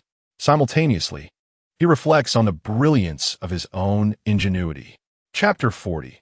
Some rejoice while others despair. The rain poured down with increasing ferocity, a dire predicament for many contestants. Most had opted for tents as their survival tools, which indeed play a crucial role for those navigating the wilderness. They provide shelter from the elements and conserve precious time that could be spent on other essential tasks. Yet, the intensity of the deluge instilled a palpable fear. Uncertainty loomed over whether their tents could withstand such torrential rain and whether they might face the threat of flooding. Should a natural disaster occur, they risked being stranded on this desolate island. In the stillness of the night, when the mind is most prone to wander and fear takes root, the relentless downpour only magnified their anxiety. This was especially true for the more anxious contestants, whose hearts trembled with dread. In Group 8, Yang Mi and Shun Cici huddled together in their tent, shivering with trepidation. Sister Mi, the rain seems to be intensifying. Do you think our tent will be swept away? Shun Cici's delicate features were etched with worry, her eyes glimmering with fear. To claim one was unafraid would be disingenuous. After all, the relentless rain, howling winds that shook their tent, and the flashes of lightning painted a picture akin to a scene from a horror film. Had it not been for the ropes securing the tent to surrounding trees, it might well have been carried off by the tempest. Nonetheless, even with such precautions, they felt the tent could be uprooted at any moment. Do not fret, Cece. Our tent is securely anchored. Nothing will go awry. Yang mi resusciter. Though she too trembled with fear, yet she understood the necessity of projecting calmness. If she faltered, their chances of survival would diminish. It was essential to remain composed and silently hope for the storm to pass swiftly. In truth, their survival over the past few days on the island had been relatively successful. Equipped with fishing gear and blessed with good fortune, they had caught a considerable number of fish. Chen Fan also possessed a unique skill, her excellent weaving technique. The combination of the fishing gear and the traps she crafted ensured they had not gone hungry. Yes, let's hope so. Seeing Yangmi maintain her composure provided Chen Fan with a measure of reassurance. They had only endured 4 days. She was determined not to surrender. If they could persevere for 6 more days, they would earn a reward of 100,000 yuan. For celebrity contestants, this might seem trivial, perhaps not even worthy of their attention. However, for ordinary participants like them, 100,000 yuan represented a significant amount. It was likely they would need to work an entire year to amass such wealth. Rest assured, this rain will soon subside. When tomorrow arrives and time permits, we can fortify the shelter properly. In this manner, should we encounter a similar situation again, we would not be as fearful. Yangmi has also contemplated this. Under such circumstances, the tent is exceedingly fragile. To endure for a longer duration, it is indeed imperative to construct a sturdy refuge. I understand, Sister Me. After receiving this reassurance, Chen Fan evidently felt some relief. Even a popular star like her maintained such composure. It was clear that her earlier reaction had been somewhat lacking. Meanwhile, in Group 10, the situation was quite the opposite. The star contestant, Pundi, is also a prominent actress of recent years, having starred in several well-received idol dramas. Her high beauty and exotic charm have captivated a vast number of fans, with her follower count soaring into the tens of millions. Yet at this moment, Pundi's face was etched with fear and trepidation. Having harbored a fear of thunderstorms since childhood, the primal wilderness night only amplified her terror. Do not be afraid, Pundi. I will protect you. Thunder and lightning are merely natural phenomena and pose no threat to us. Fear is merely a construct of our minds. Besides, this storm will pass swiftly. Pundi's teammate, Liu Feifei, endeavored to comfort her. She understood that many harbor a natural fear of thunderstorms, especially among women. Fortunately, she faced such weather with calmness, exhibiting no trepidation towards these natural occurrences. Moreover, thunderstorms arrive quickly and depart just as swiftly, likely lasting no more than 2 hours. Thank you, Feifei. I truly appreciate your constant care and comfort over these past few days. Without such a supportive teammate, I doubt I could have persevered this far. Pundi expressed her heartfelt gratitude towards Liu Feifei. Firstly, Liu Feifei possessed considerable strength. She was a retired national shooting athlete with remarkable archery skills. The reason they had meat to eat over the past few days was entirely due to Liu Feifei's capabilities. Furthermore, she had been instrumental in locating water sources and food. Her bravery in confronting insects and snakes was commendable. She remained unfazed. Pundi felt that without such an excellent teammate, she might have been eliminated on the very first day on the island. We are teammates. There's no need for such formality. Liu Feifei continued to reassure her. All right. It seems the rain outside has significantly diminished. It will quiet down shortly. She held a favorable impression of Pundi. Although Pundi lacked wilderness survival experience, it was not a considerable hindrance. At the very least, her character was admirable, and she was quite diligent. Throughout their interactions, there was no hint of the typical diva attitude associated with a top star, which endeared her to Feifei even more. Yes, indeed, it seems the rain has truly lessened, Pundi remarked, having noticed the sound from outside. The tempest has ceased for several minutes now, and the thunder seems to recede further into the distance. The gentle patter of raindrops upon the leaves has also diminished. Of course, some contestants are faring quite well. Currently, The most successful among them are Wu Jing and He Jiangwo. Just yesterday, the duo collaboratively captured a wild boar. After indulging in a sumptuous feast, they proceeded to smoke the excess meat for prolonged preservation. Although the boar was not particularly large, it would sustain them for at least 10 days. Seizing the opportunity presented by the absence of a need to forage for food, the pair swiftly erected a sturdy shelter. Both are acutely aware of the unpredictable weather in such island conditions. Hence, the construction of a shelter serves as a precautionary measure. The solidity of their refuge indeed far surpasses that of any tent. At present, the two lie comfortably on wooden beds within their shelter, savoring a late-night snack of roasted boar meat. Life is undeniably delightful.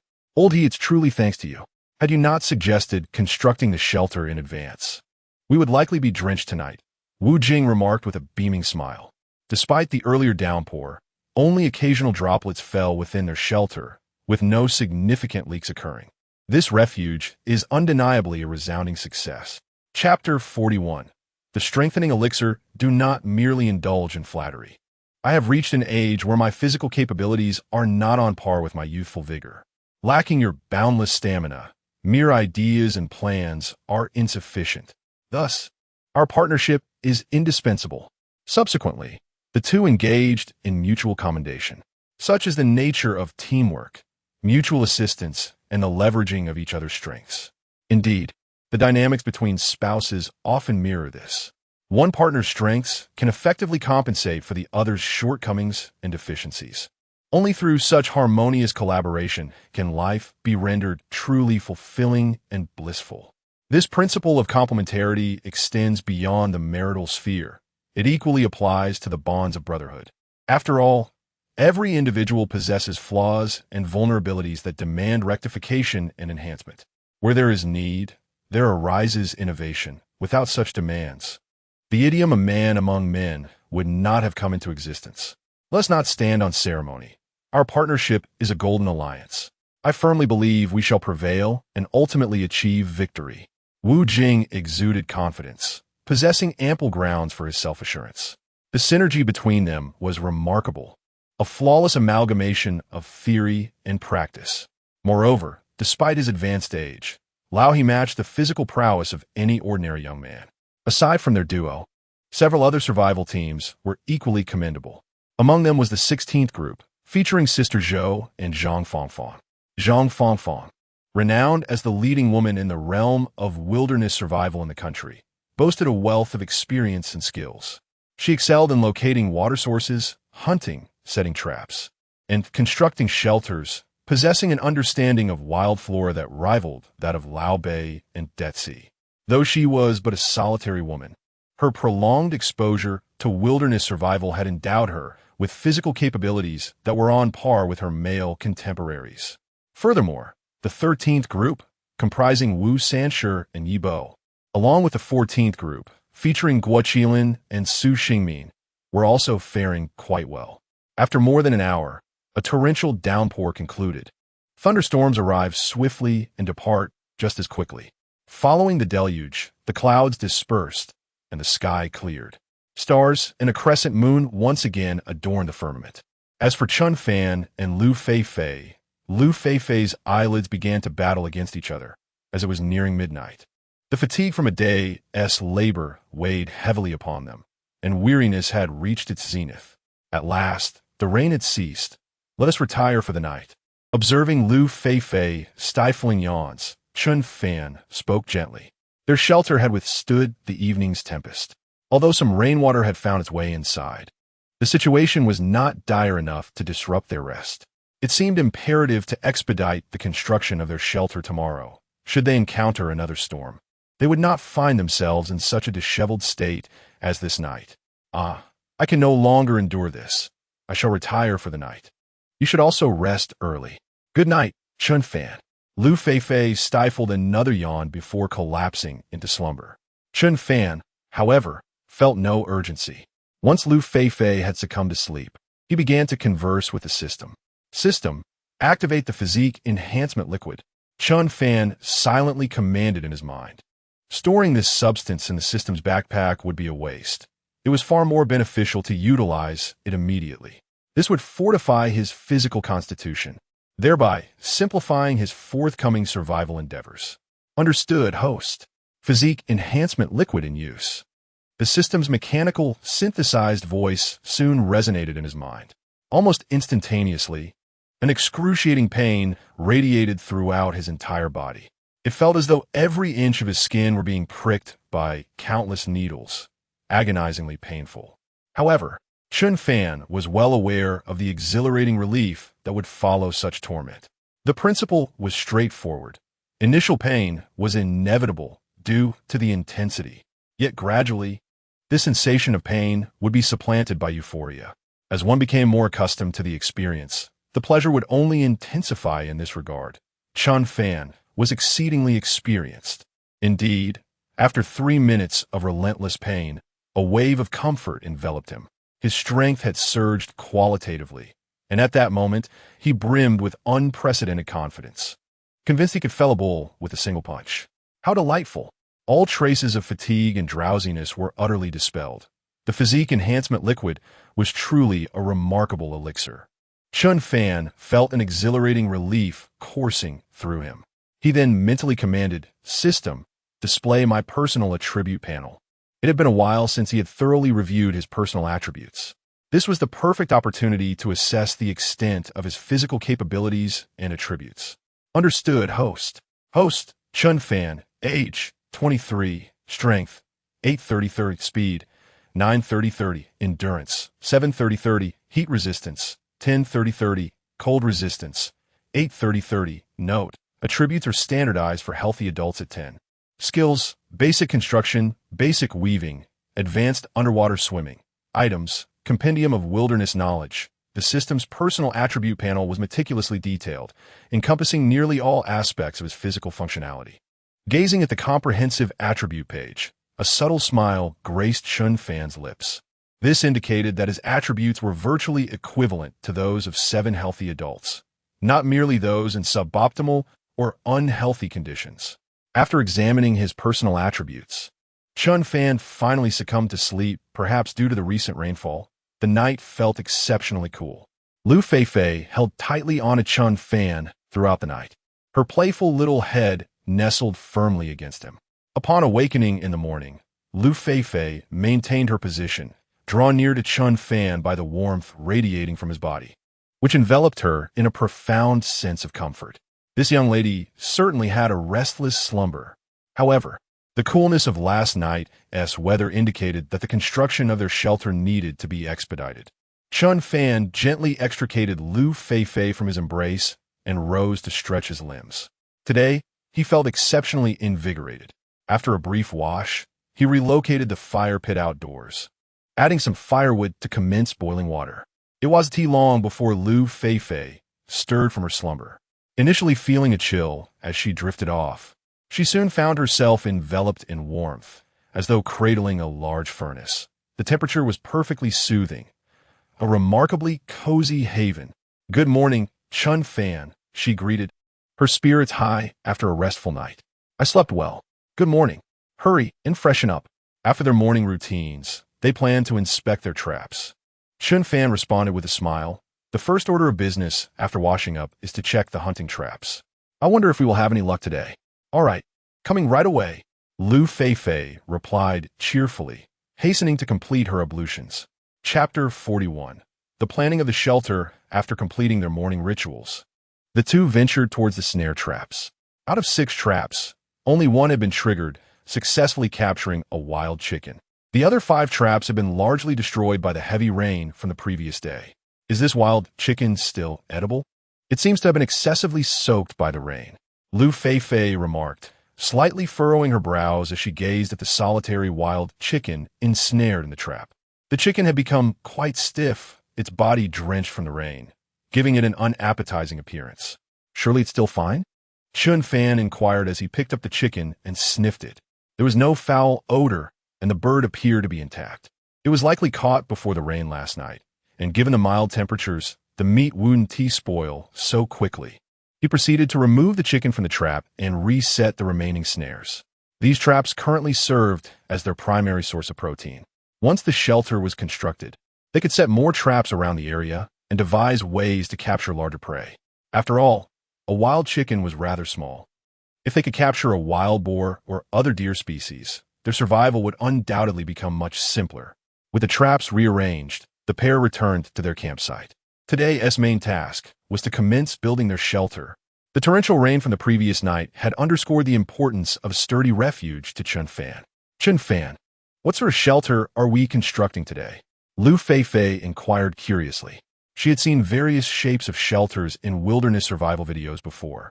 Let us base it on the design of traditional rural houses, Chen Fan replied succinctly, already formulating a plan in his mind. The first step was to construct a cubic framework with a roof shaped like an inverted V. This structure would facilitate better drainage, significantly reducing the likelihood of leaks. All right, just let me know what I can do to help. Let us build our room together, Liu Feifei eagerly offered. After all, teamwork made the task less burdensome. Perfect. You can peel some bark while I dig the foundation, Chen Fan responded without hesitation. It was essential for both of them to contribute to their survival efforts. Leaving Liu Feifei alone might make her feel uneasy, believing she was not pulling her weight. Leave these minor tasks to me. I assure you I will complete them, Liu Feifei said confidently, her face beaming with enthusiasm. Chen Fan then began to dig the foundation, first designating an area for the shelter. It didn't need to be overly spacious. A larger structure would lack stability, while a smaller one would feel cozier. They would only need space for a bed and, eventually, a table with 2 stools. Thus, when the area is excessively large, it may appear somewhat desolate. Soon, Chen Fan meticulously delineated the shelter space, which spanned approximately 16 square meters. Such a dimension is more than ample for the two of them. Once their fundamental needs are entirely addressed, they may contemplate transitioning to a larger shelter. Furthermore, it was essential to level the ground, ensuring a more comfortable living environment. Although this task was straightforward, it consumed a full hour of Chen Fan's time. Next came the excavation of the foundation. It is preferable for the foundation to be somewhat deep, at least around 60 to 70 centimeters, so that the logs buried within would create a sufficiently sturdy shelter. This was indeed a labor-intensive endeavor, especially given the proximity to a water source, where the soil occasionally concealed numerous stones, significantly complicating the excavation process. Time slipped by imperceptibly. Before long, it was already midday. The sun blazed high in the sky, and the air shimmered with visible waves of heat. After the rain, the temperature today seemed even higher than in the past few days. Particularly now, the island's temperature had soared to nearly 40 degrees Celsius. Although Liu Feifei worked beneath the shade of trees, she was still drenched in perspiration, occasionally wiping her brow with her sleeve. Her delicate cheeks glowed a rosy hue, akin to a ripened red Fuji apple. Chen Fan, despite laboring under the sun, did not perspire profusely and appeared relatively unbothered by the heat. After all, the enhancement serum had significantly bolstered his heat resistance beyond that of an ordinary person. Thus, even in such sweltering temperatures, it had little effect on him. Feifei, if you find it too hot, take a brief respite and boil some water to replenish your fluids. Or perhaps you might consider a refreshing cold shower, Chen Fan suggested, observing Liu Feifei's sweaty brow, with strands of hair clinging damply to her forehead. For an ordinary person, such temperatures are indeed challenging to endure. All right, then I'll prepare some water for us. You should take a break too. You've been toiling under the scorching sun for so long, and if you don't rest, you might suffer from the heat, Liu Feifei gently replied, clearly concerned for Chen Fan's well-being. While she worked in the shade, Chen Fan bore the brunt of the sun's rays. No need, I'm fine. I don't feel too hot. Just one more hour, and the foundation will be completed. I will rest afterward. Chen Fan smiled and shook his head. His nature is such that he focuses intently on a task at hand. Resting after completion brings him greater satisfaction. Perhaps this is a form of obsessive-compulsive behavior. Oh, very well. If you feel tired, please take a break. I certainly do not wish for my esteemed teammate to fall ill. Observing that Chen Fan did indeed seem relatively unperturbed by the heat, Liu Feifei could only nod, her astonishment evident. In the same weather and temperature, and with Chen Fan laboring under the blazing sun, why was his perspiration so minimal. After several hours of work, there is no sign of fatigue on his face. The stamina and endurance exhibited here are entirely uncharacteristic of a young man in his early 20s. If he possesses such remarkable capabilities in labor, one can only imagine his prowess in other areas. This relentless endurance truly piques one's curiosity. Meanwhile, in the 6th live streaming room, the audience count continues to swell. From a previous count of over 3 million, it has now surged to an impressive 4 million, creating an even more vibrant atmosphere. Wow, how enviable for Chen Fan to receive such attention from Chen Qian. Indeed, I too wish that Feifei would show me such concern. The envy is palpable. I simply cannot fathom why this seemingly ordinary fellow, Chen Fan, has managed to win the heart of our dear Chen Qian. Ordinary? Surely, there is a misunderstanding of that phrase. With Chen Fan's physical attributes and stamina, to declare him ordinary is quite the oversight. Absolutely. This individual's physical prowess is undoubtedly among the elite of his peers. While his looks may not be top tier, he certainly possesses a rugged handsomeness. Is it jealousy that has skewed your perception? To speak candidly, Chen Fan's physical condition is indeed extraordinary. He has toiled under the scorching sun for several hours and still appears invigorated. Chapter 42. Poverty is ignored in the bustling city. Wealth is akin to distant kin in the remote mountains at this moment, within the abode of Chen Fan. Chen Jianjun and Zhou Lijuan had just returned from their day's labor, eagerly opening the Shark live streaming platform. They swiftly navigated to their son's 6th live broadcast room. The program Survival in the Wilderness 365 was currently the most popular, a collaboration between the Shark platform and Tengshuan, thus prominently featured on the homepage for easy access. Each evening, it had become their routine to tune into the live stream, curious about their son's well-being, wondering if he had gone hungry or sustained any injuries, and how his relationship with Liu Feifei was progressing.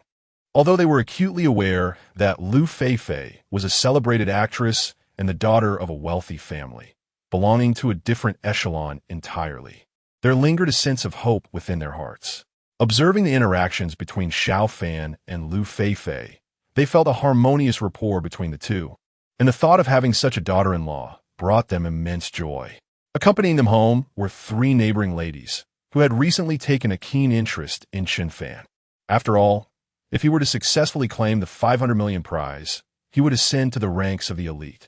Establishing a good relationship with the Chen family could potentially yield benefits for them in the future, even if no tangible advantages were to arise. Fostering a connection with the Chen family was deemed essential.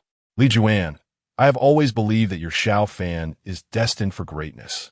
This boy has radiated intelligence and capability from a young age.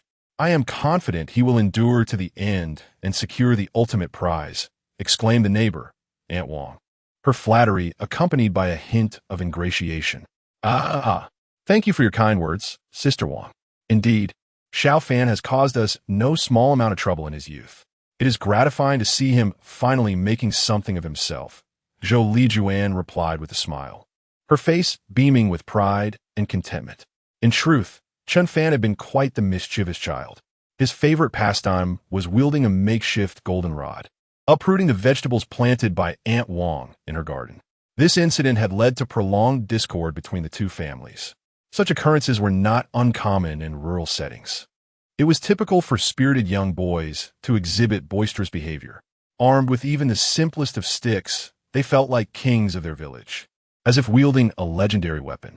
This, perhaps, epitomized the joy of rural childhood. Indeed, I too believe that Xiao Fan has always possessed a sharp wit. Moreover, children raised in our countryside tend to exhibit greater physical prowess than their urban counterparts. While this may not have been apparent in the past, the current comparisons reveal Xiao Fan to be far more formidable than those young stars, chimed in Aunt Zhang, her expression mirroring that of Aunt Wang. Yet, her words rang true. Children raised in rural areas indeed possess certain advantages. I said to Lao Chun and Li Juan, if Xiao Fan truly wins the grand prize, let us not be forgotten as your less fortunate neighbors. A little assistance would be greatly appreciated. Sister Wu chimed in with a smile. Though her laughter revealed a face full of wrinkles, her her squinting eyes nearly obscured. Indeed, regardless of Xiao Fan's future successes, our family will always remember the kindness of others. Chen Jianjun's face also beamed with joy. Observing his son's remarkable capabilities filled his heart with immense pride. By the way, my elder sister has a daughter, about the same age as Xiao Fan, who recently graduated from university. She is beautiful, kind-hearted, tall, and has a generous figure, ideal for childbearing. She is currently employed at a state-owned enterprise with a decent salary. When Xiao Fan returns, perhaps I could facilitate an introduction. If it hit it off, it would strengthen our familial ties. Aunt Wang eagerly took on the role of matchmaker. Chen Jianjun and Zhou Lijuan exchanged smiles, but remained silent. At that moment, they truly grasped the meaning of being overlooked in poverty while being sought after in wealth. Although they were neighbors, interactions had dwindled over the past few years. Now, with Xiao Fan participating in wilderness survival and gaining a modicum of fame, everyone seemed to flock to their door, even suggesting matches for him. Such is the realistic nature of society, and it is entirely understandable.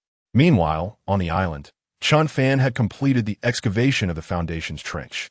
He began placing the prepared logs methodically into the trench, securing them with a mixture of stones and soil to enhance stability. A quarter of the logs would be embedded in the foundation, ensuring that, barring an extraordinary hurricane, the shelter would remain secure. Chen Fan, come take a break. I've prepared lunch. Let us eat before resuming work, Liu Feifei's voice called out. All right, I'm coming, Chen Fan replied, making his way towards the shelter. The new shelter would likely take several days to complete. Thus far, only a fraction of the walls had been erected. His goal for the day was to finish the wall. As for the remaining tasks, they would have to wait until tomorrow. Today, I'm making cassava stew with wild chicken. You must try it. Liu Feifei cheerfully offered him chopsticks. It looks delicious, so I won't hold back. Chen Fan nodded and began to feast. Since his physique had improved, he noticed his appetite had increased as well. Though laboring didn't leave him easily hungry, he found himself eating more. They would need to prioritize hunting more effectively in the future. Within no time, the pot was emptied by the two of them. Alas, we currently possess only one pot, which proves somewhat inconvenient. It would indeed be delightful to have some bowls and dishes, Liu Feifei sighed after finishing her meal. While sipping soup, the two took turns blowing on the pot. Although neither harbored any disdain for the other, the arrangement proved somewhat inconvenient. With a few more pots and utensils, this little abode would undoubtedly feel cozier and more homely. You are absolutely right. Having some crockery would certainly enhance convenience. But fret not. These modest desires are entirely attainable. Once the shelter is constructed, we shall commence the crafting of everyday items. Chen reflected for a moment before smiling and speaking. For a competent wilderness survivor, the ability to create pottery is an essential skill. As long as suitable clay can be found and charcoal is properly made, the chances of successfully crafting pottery are quite high. Previously, Chen had observed many wilderness survival enthusiasts, all of whom possessed considerable practical skills and had a basic understanding of pottery making. Are you saying you can create pottery? Liu Feifei looked at Chen with a hint of surprise. It now seemed as though Chen was a veritable fountain of knowledge and capability, as if there were no task he could not accomplish. Well, I merely observed other survivalists creating pottery in videos. I cannot guarantee success in practice. However, we have ample time, and we can gradually experiment. I believe we will eventually succeed, Chen remarked with a smile. He was confident that, through repeated attempts, a day of triumph would surely come.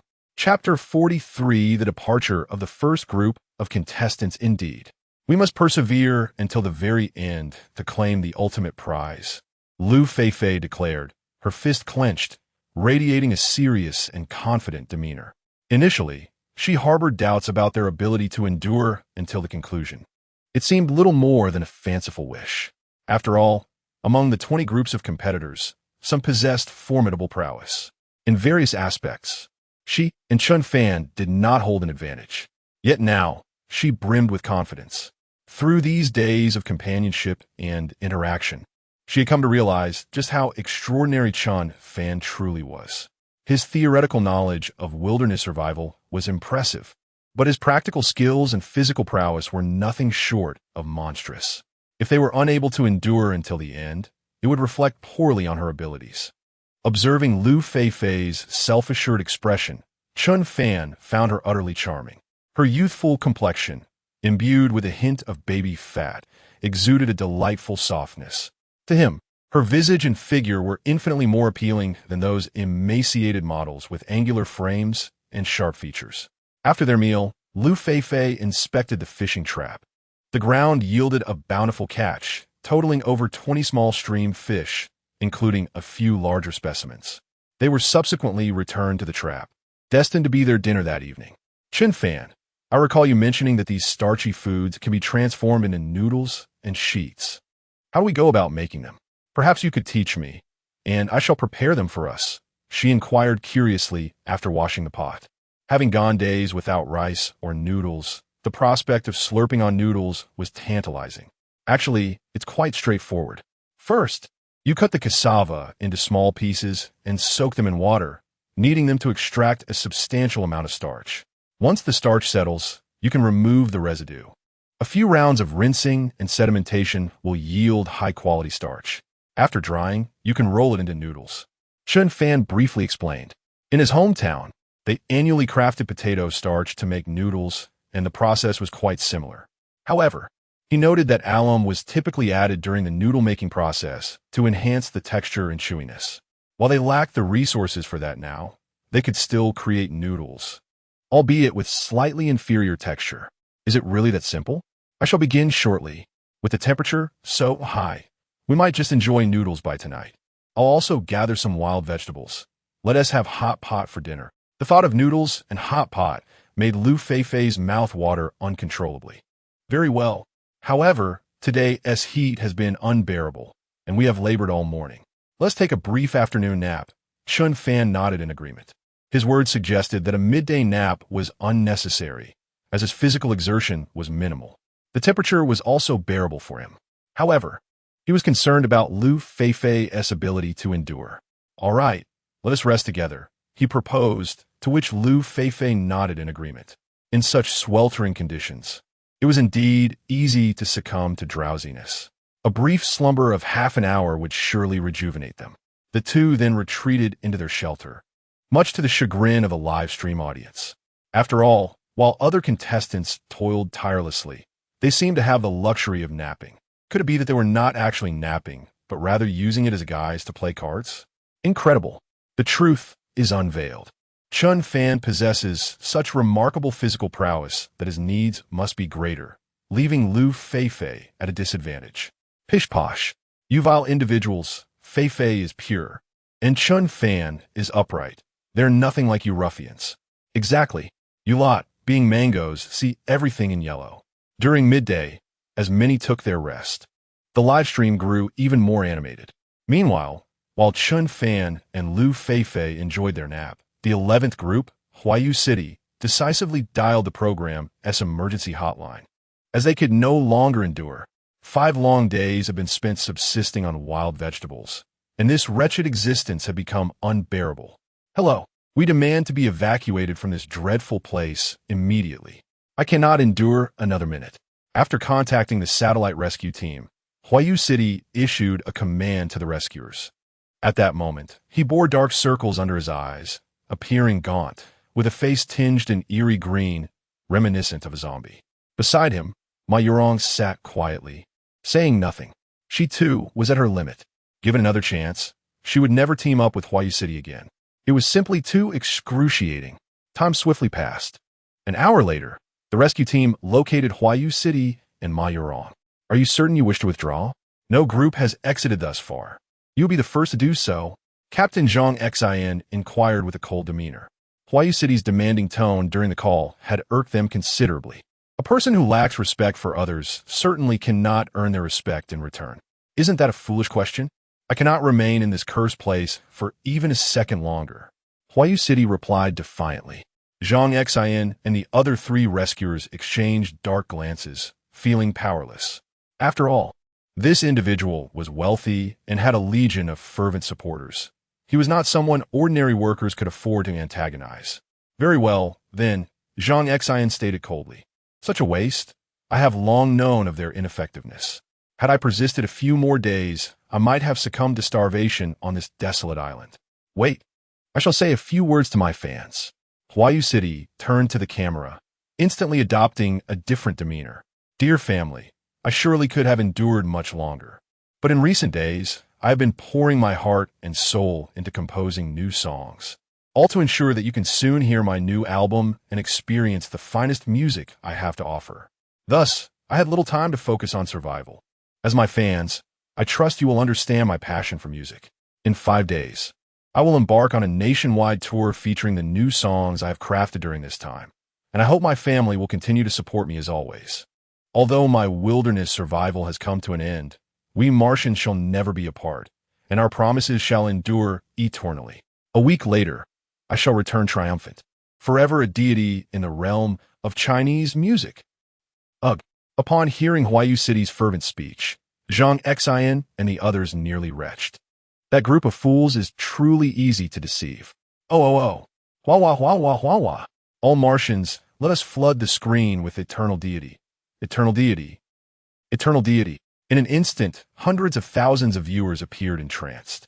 Some unwitting newcomers, witnessing this scene, felt as though they had stumbled into a pyramid scheme and promptly exited in fright. Chapter 44. Your sister must be very happy, all right. Let us depart. After a fervent, sales pitch-like address, Huayu City finally left with a sense of satisfaction, even though no monetary rewards were obtained here.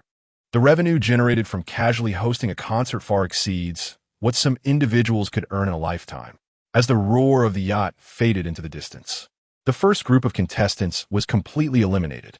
At this moment, Chen Fan and Liu Feifei had awakened from their afternoon slumber. They resumed their unfinished tasks. In pursuit of greater tightness and compatibility, Chen Fan meticulously smoothed both ends of each log. This meticulousness would enhance the overall fit. Just as in various undertakings, length and thickness do not always equate to superiority. Selecting the appropriate size and striving for the best fit ensures a satisfying fullness that brings comfort. Although this approach might require more time, the resulting shelter would be far more impervious. Time swiftly passed. Before long, evening descended. Originally, Chen Fan intended to complete the 4 surrounding walls today. However, only half had been finished. Nonetheless, he was quite pleased with the walls he had erected. Each log was perfectly interlocked, rendering almost any gaps invisible. Even if there were minor spaces, a little earth would suffice to fill them. Wow, Chen Fan, this wall is magnificent. Liu Feifei approached, admiring the 2 completed walls, and couldn't help but express her admiration. She had initially assumed that a shelter constructed from these logs would reveal numerous gaps. Yet, the 2 walls before her displayed a close-knit arrangement, with scarcely any visible seams. Indeed, the effect is quite remarkable, albeit a bit slow in progress. But it matters not. We have ample time. Chen Fan smiled as he spoke. Such a meticulously crafted shelter undoubtedly yields distinct results. Had it been constructed with merely basic logs in a simplistic manner, it likely would require frequent renovations. You're absolutely right. A slower pace is inconsequential. Our pursuit is high quality. Liu Feifei nodded in agreement. After fulfilling their basic living needs, the quest for spiritual enjoyment is equally vital.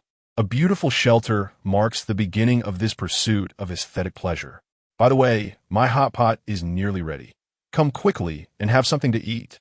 After saying this, Liu Feifei returned her tasks. The vermicelli was already prepared. Although its appearance might not be particularly appealing, the flavor should be delightful. Coupled with some fresh wild vegetables and mushrooms, the variety was quite abundant. As for the broth, it was made from several pieces of chicken simmered earlier in the day. Well, I must admit, I am rather hungry. Chen Fan nodded, then set aside his work. As he approached the fire, the iron pot was billowing with steam. An enticing aroma of meat wafted through the air. It is somewhat regrettable that they do not possess any hot pot-based seasoning. How splendid it would be if they had a package of it. Do savor my culinary skills and judge the taste. Liu Feifei hastily extended her chopsticks to Chen Fan. He first selected a strand of vermicelli and began to savor it. The texture was indeed somewhat lacking, and the chewiness left much to be desired. Yet the flavor bore a striking resemblance. Quite commendable, Do join me for the meal. Chen Fan offered his praise. For mutual encouragement and accolades among teammates are essential to foster motivation. I must try as well. Liu Feifei was growing increasingly eager. In truth, the flavor of the dish was not particularly remarkable, as their only seasoning consisted of salt, with nothing beyond that. The food they had prepared, therefore, lacked perfection. Nevertheless, the two soon consumed an entire pot of hot pot. Alas, although the ingredients were fresh, our seasoning was woefully insufficient. Eating it was rather unsatisfactory, and it felt like a waste of good ingredients. If only we had ample seasonings. After finishing, Liu Feifei expressed her sentiments. No matter how exquisite the food, it is undeniably ordinary without proper seasoning. However, on this deserted island, such condiments are impossible to come by. Fear not. Once we conclude this busy period, we shall embark on a quest to gather seasonings. Did we not discover wild garlic previously? I believe on such a vast island, there must be an abundance of other flavorful plants. Chen Fan smiled with confidence. In truth, the resources on this island are incredibly rich. As long as one can identify the plants and is adept at discovering them, they're bound to find plenty. For instance, there are ginger lilies, wild garlic, lemons, mint leaves, basil leaves, wild peppers, and various fruits. Indeed, I believe in you. Liu Feifei smiled in return. After dinner, nightfall descended upon them. The two sat before the campfire, engaging in conversation. This was their sole source of entertainment in the evening. After all, in this place devoid of internet, phones, and computers, chatting became the only means to pass the time. It was reminiscent of a return to the most primitive era. Chen Fan, are you an only child? Liu Feifei inquired curiously. The reason she had refrained from asking this earlier was that she felt their relationship was not yet sufficiently close, and she did not wish to pry too deeply, as it might make Chen Fan feel as though she were interrogating him. However, as their bond grew stronger, such inquiries would no longer bear significant consequences. No, I have a younger sister who is currently attending university. Chen Fan shook his head, responding with a smile. This was not a matter of privacy or secrecy. Moreover, their voices were not particularly loud, and those tuning into the live broadcast could not hear them distinctly.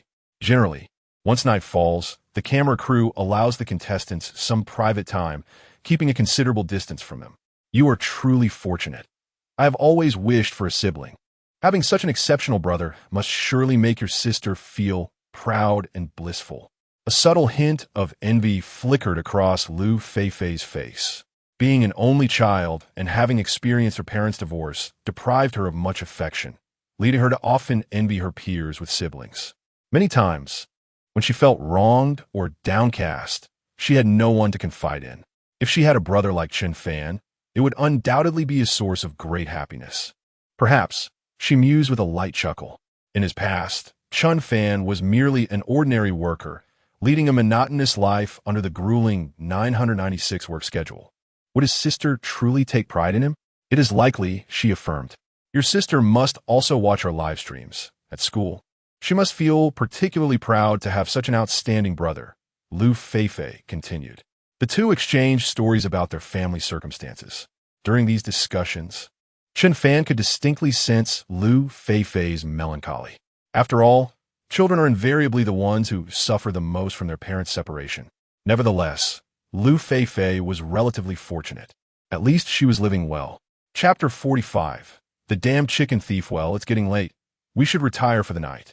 Chen Fan promptly suggested upon noticing Liu Feifei's melancholic demeanor. He understood that continuing to dwell on the matter might further dampen her spirits. Yes, I must admit I'm feeling a bit weary, Liu Feifei replied. Her awareness of Chen Fan's intentions evident as she flashed a sweet smile before rising to return to the shelter. It wasn't long before she succumbed to slumber. Meanwhile, Chen Fan awaited the system's daily check-in. Today marked the 5th day on the island, and he wondered what delightful rewards awaited him. Beep. Congratulations, host, for completing the 5th day challenge. You may now check in for day 5. Would you like to proceed? Moments later, the system's voice chimed in right on cue. Check in. Chen Fan silently echoed in his mind. Congratulations, host. You have successfully checked in. Reward. Traditional pottery craftsmanship. Note. Traditional pottery craftsmanship significantly reduces the likelihood of kiln explosions and unsuccessful firings, enhancing the success rate of pottery making. The mechanical, synthesized voice resonated once more in his mind. A smile graced Chen Fan's face upon hearing this reward. Just at noon, he had been discussing pottery with Liu Feifei, and now, unexpectedly, the system had bestowed upon him this skill. Truly, the system was a timely boon, providing an umbrella in the rain and a bed for sleep. With the check-in reward secured, Chen Fan drifted into a comfortable sleep. The following morning, he rose early once again. After a brief wash-up, noticing that Liu Feifei was still asleep, he decided to inspect the rope traps for any catches. Before long, he arrived at the location of the traps. The first two had been triggered, leaving a scattering of feathers on the ground. There were even faint traces of blood, yet the quarry had vanished without a trace. More perplexing was the fact that the bark-woven rope had been severed. What could have transpired? Had the prey escaped after being caught? Chen Fan pondered, though he found it hard to believe. After all, wild chickens lacked the strength to gnaw through bark-woven rope. Their inherent power was surely insufficient to break it. Moreover, considering the signs on the ground and the abundance of feathers, it was evident that the captured creature was indeed a wild chicken, not a rodent. Chen Fan remained utterly baffled. He continued to examine the other traps. Of the last four, two had also been triggered. One remained empty. Yet feathers were strewn about the vicinity, deepening Chen Fan's sense of intrigue. Could it be that the captured wild chicken had fallen prey to another carnivorous creature? This notion began to take root in his mind. During his previous explorations on the island, he had encountered traces of large feline footprints not too distant from this area. And those felines were known for their remarkable speed. It is estimated that it would take no more than half an hour to reach this place. However, if large carnivorous creatures truly inhabit this area, these traps would prove to be futile. Upon arriving at another trigger trap, the scene before him confirmed Chen Fan's earlier suspicions. At the fourth trap, besides the scattered feathers, there were numerous bloodstains and the remains of a half-eaten wild chicken. The gruesome state of the remains indicated that the wild chicken had indeed been torn apart by a large predator, perhaps having consumed the previous three. This one was merely half-eaten before satiation set in. Thus, one could surmise that this carnivore was not particularly hungry, or perhaps it was not very large. If it were an adult of a substantial size, it could effortlessly devour 4 wild chickens and still remain only half full. This discovery was indeed disheartening. Chen Fan gazed at the remains of the wild chicken, his brow furrowing in concern. He was not fearful of large felines. As long as it was not a formidable tiger, his current physical condition was sufficient to confront it. Yet, the crux of the matter lay in the fact that traces of large carnivores existed in this area, which implied that hunting for prey might soon become futile. This was the most worrisome issue for him. Crouching down, Chen Fan began to contemplate. It appeared imperative to eliminate this pest entirely. Otherwise, starvation loomed on the horizon. Soon, he resolved firmly that if this carnivore was not dealt with, the wild chickens would undoubtedly flee from the area. Currently, these wild chickens were their primary source of protein. If they were all scared away, survival would become exceedingly challenging. Subsequently, Chen Fan explored the surroundings further. Indeed, he discovered additional droppings from carnivorous creatures, interspersed with feathers from wild chickens and other small animals. The droppings appeared relatively fresh, likely left behind the previous night. At this point, he could almost confirm that the predator in question was the feline he had previously speculated about. It was best to return for now. If that creature ventured toward the shelter, Feifei might be in peril. Chen Fan reluctantly abandoned further exploration, although he was confident in his ability to confront large felines. As long as they were not of the size of a Siberian tiger, he felt capable of defending himself. However, Feifei was merely a girl, with physical attributes not as robust. If she were to encounter a wild, large feline, the situation could prove quite perilous. Half an hour later, Chen Fan returned to the shelter. Liu Feifei had also risen by this time, aware that Chen Fan had gone to inspect the traps. She had prepared breakfast in anticipation of his return. "What is the matter, Chen Fan? Did you find nothing at the traps today?" she inquired with surprise, noticing his empty hands, as the traps had yielded results in the previous days. To everyone's astonishment, Chen Fan returned empty-handed today.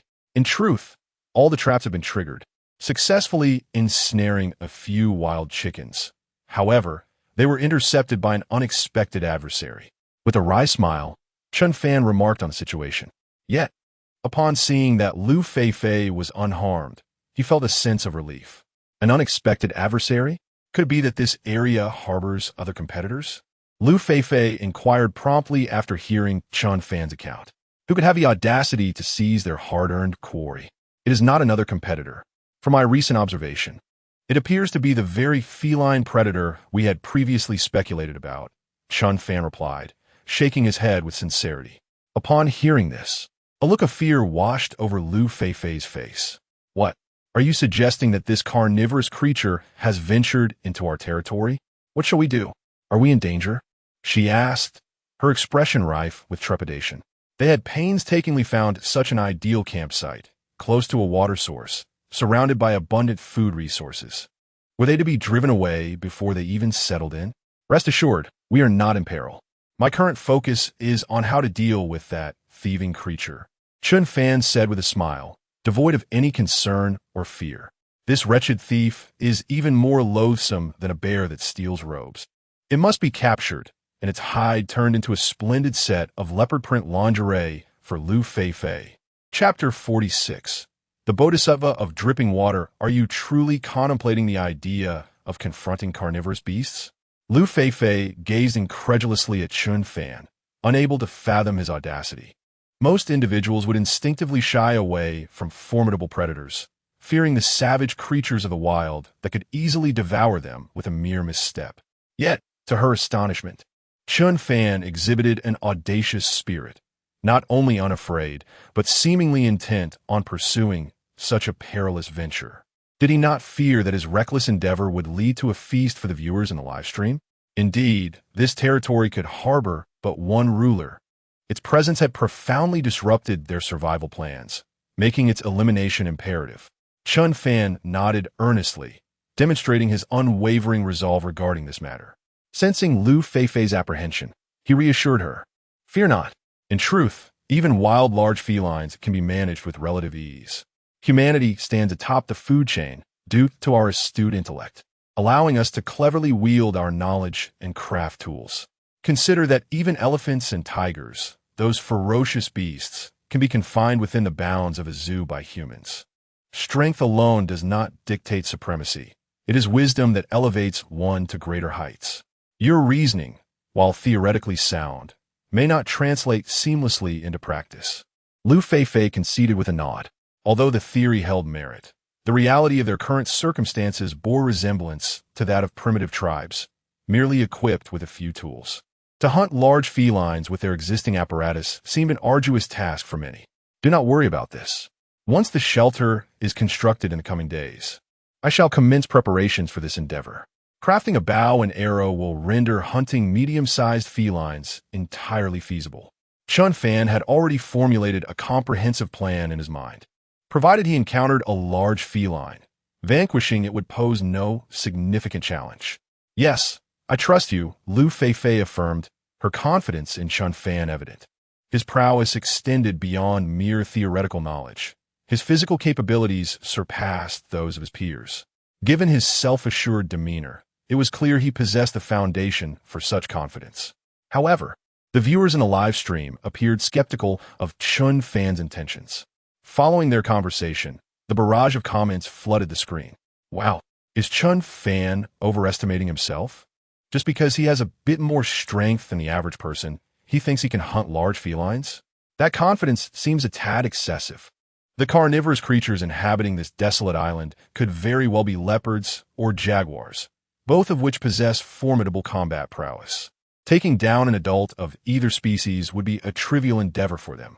Indeed, while Chen Fan was undeniably impressive, the notion of hunting large felines might just lead to a lavish banquet for the great cats. Is there truly anyone who believes that Chen Fan could hunt large carnivorous animals?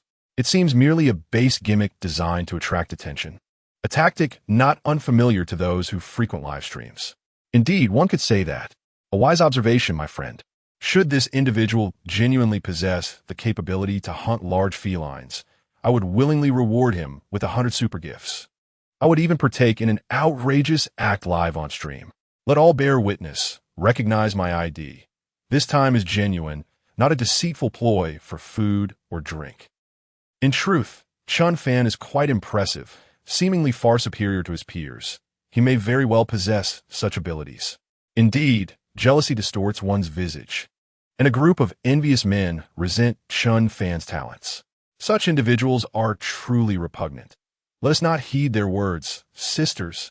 However, most rational viewers in the live stream believe that Chen Fan is merely boasting, or using this as a ploy to garner greater traffic. The combat prowess of large feline species is formidable. Slaying an adult could be far more challenging than taking down a mere monkey. Regardless of Chen Fan's skills, he remains just a young man in his early 20s. Thus, 90% of the audience does not believe he possesses such capabilities. Of course, there are some admirers who begin to defend Chen Fan. Although they too understand that leopards and jaguars are undoubtedly fearsome beasts, they find him quite handsome. In their somewhat distorted worldview, aesthetics equate to virtue. Even the mentors commenting in the live stream perceive Chen Fan as merely engaging in hyperbole. Such feats are difficult to accomplish. After all, many harbor a sense of fear and reverence for wild beasts. Upon encountering such formidable predators, one might lose the will to fight, let alone hunt. Chen Fan is acutely aware that his previous statements will likely incite skepticism among viewers. However, dispelling their doubts is a straightforward endeavor. He must hunt a large feline and present the evidence. Actions speak louder than words, proving that he is neither pretentious nor boastful. Such a day should arrive swiftly. The two continue their collaborative efforts to construct a shelter. Currently, establishing this refuge is of utmost importance.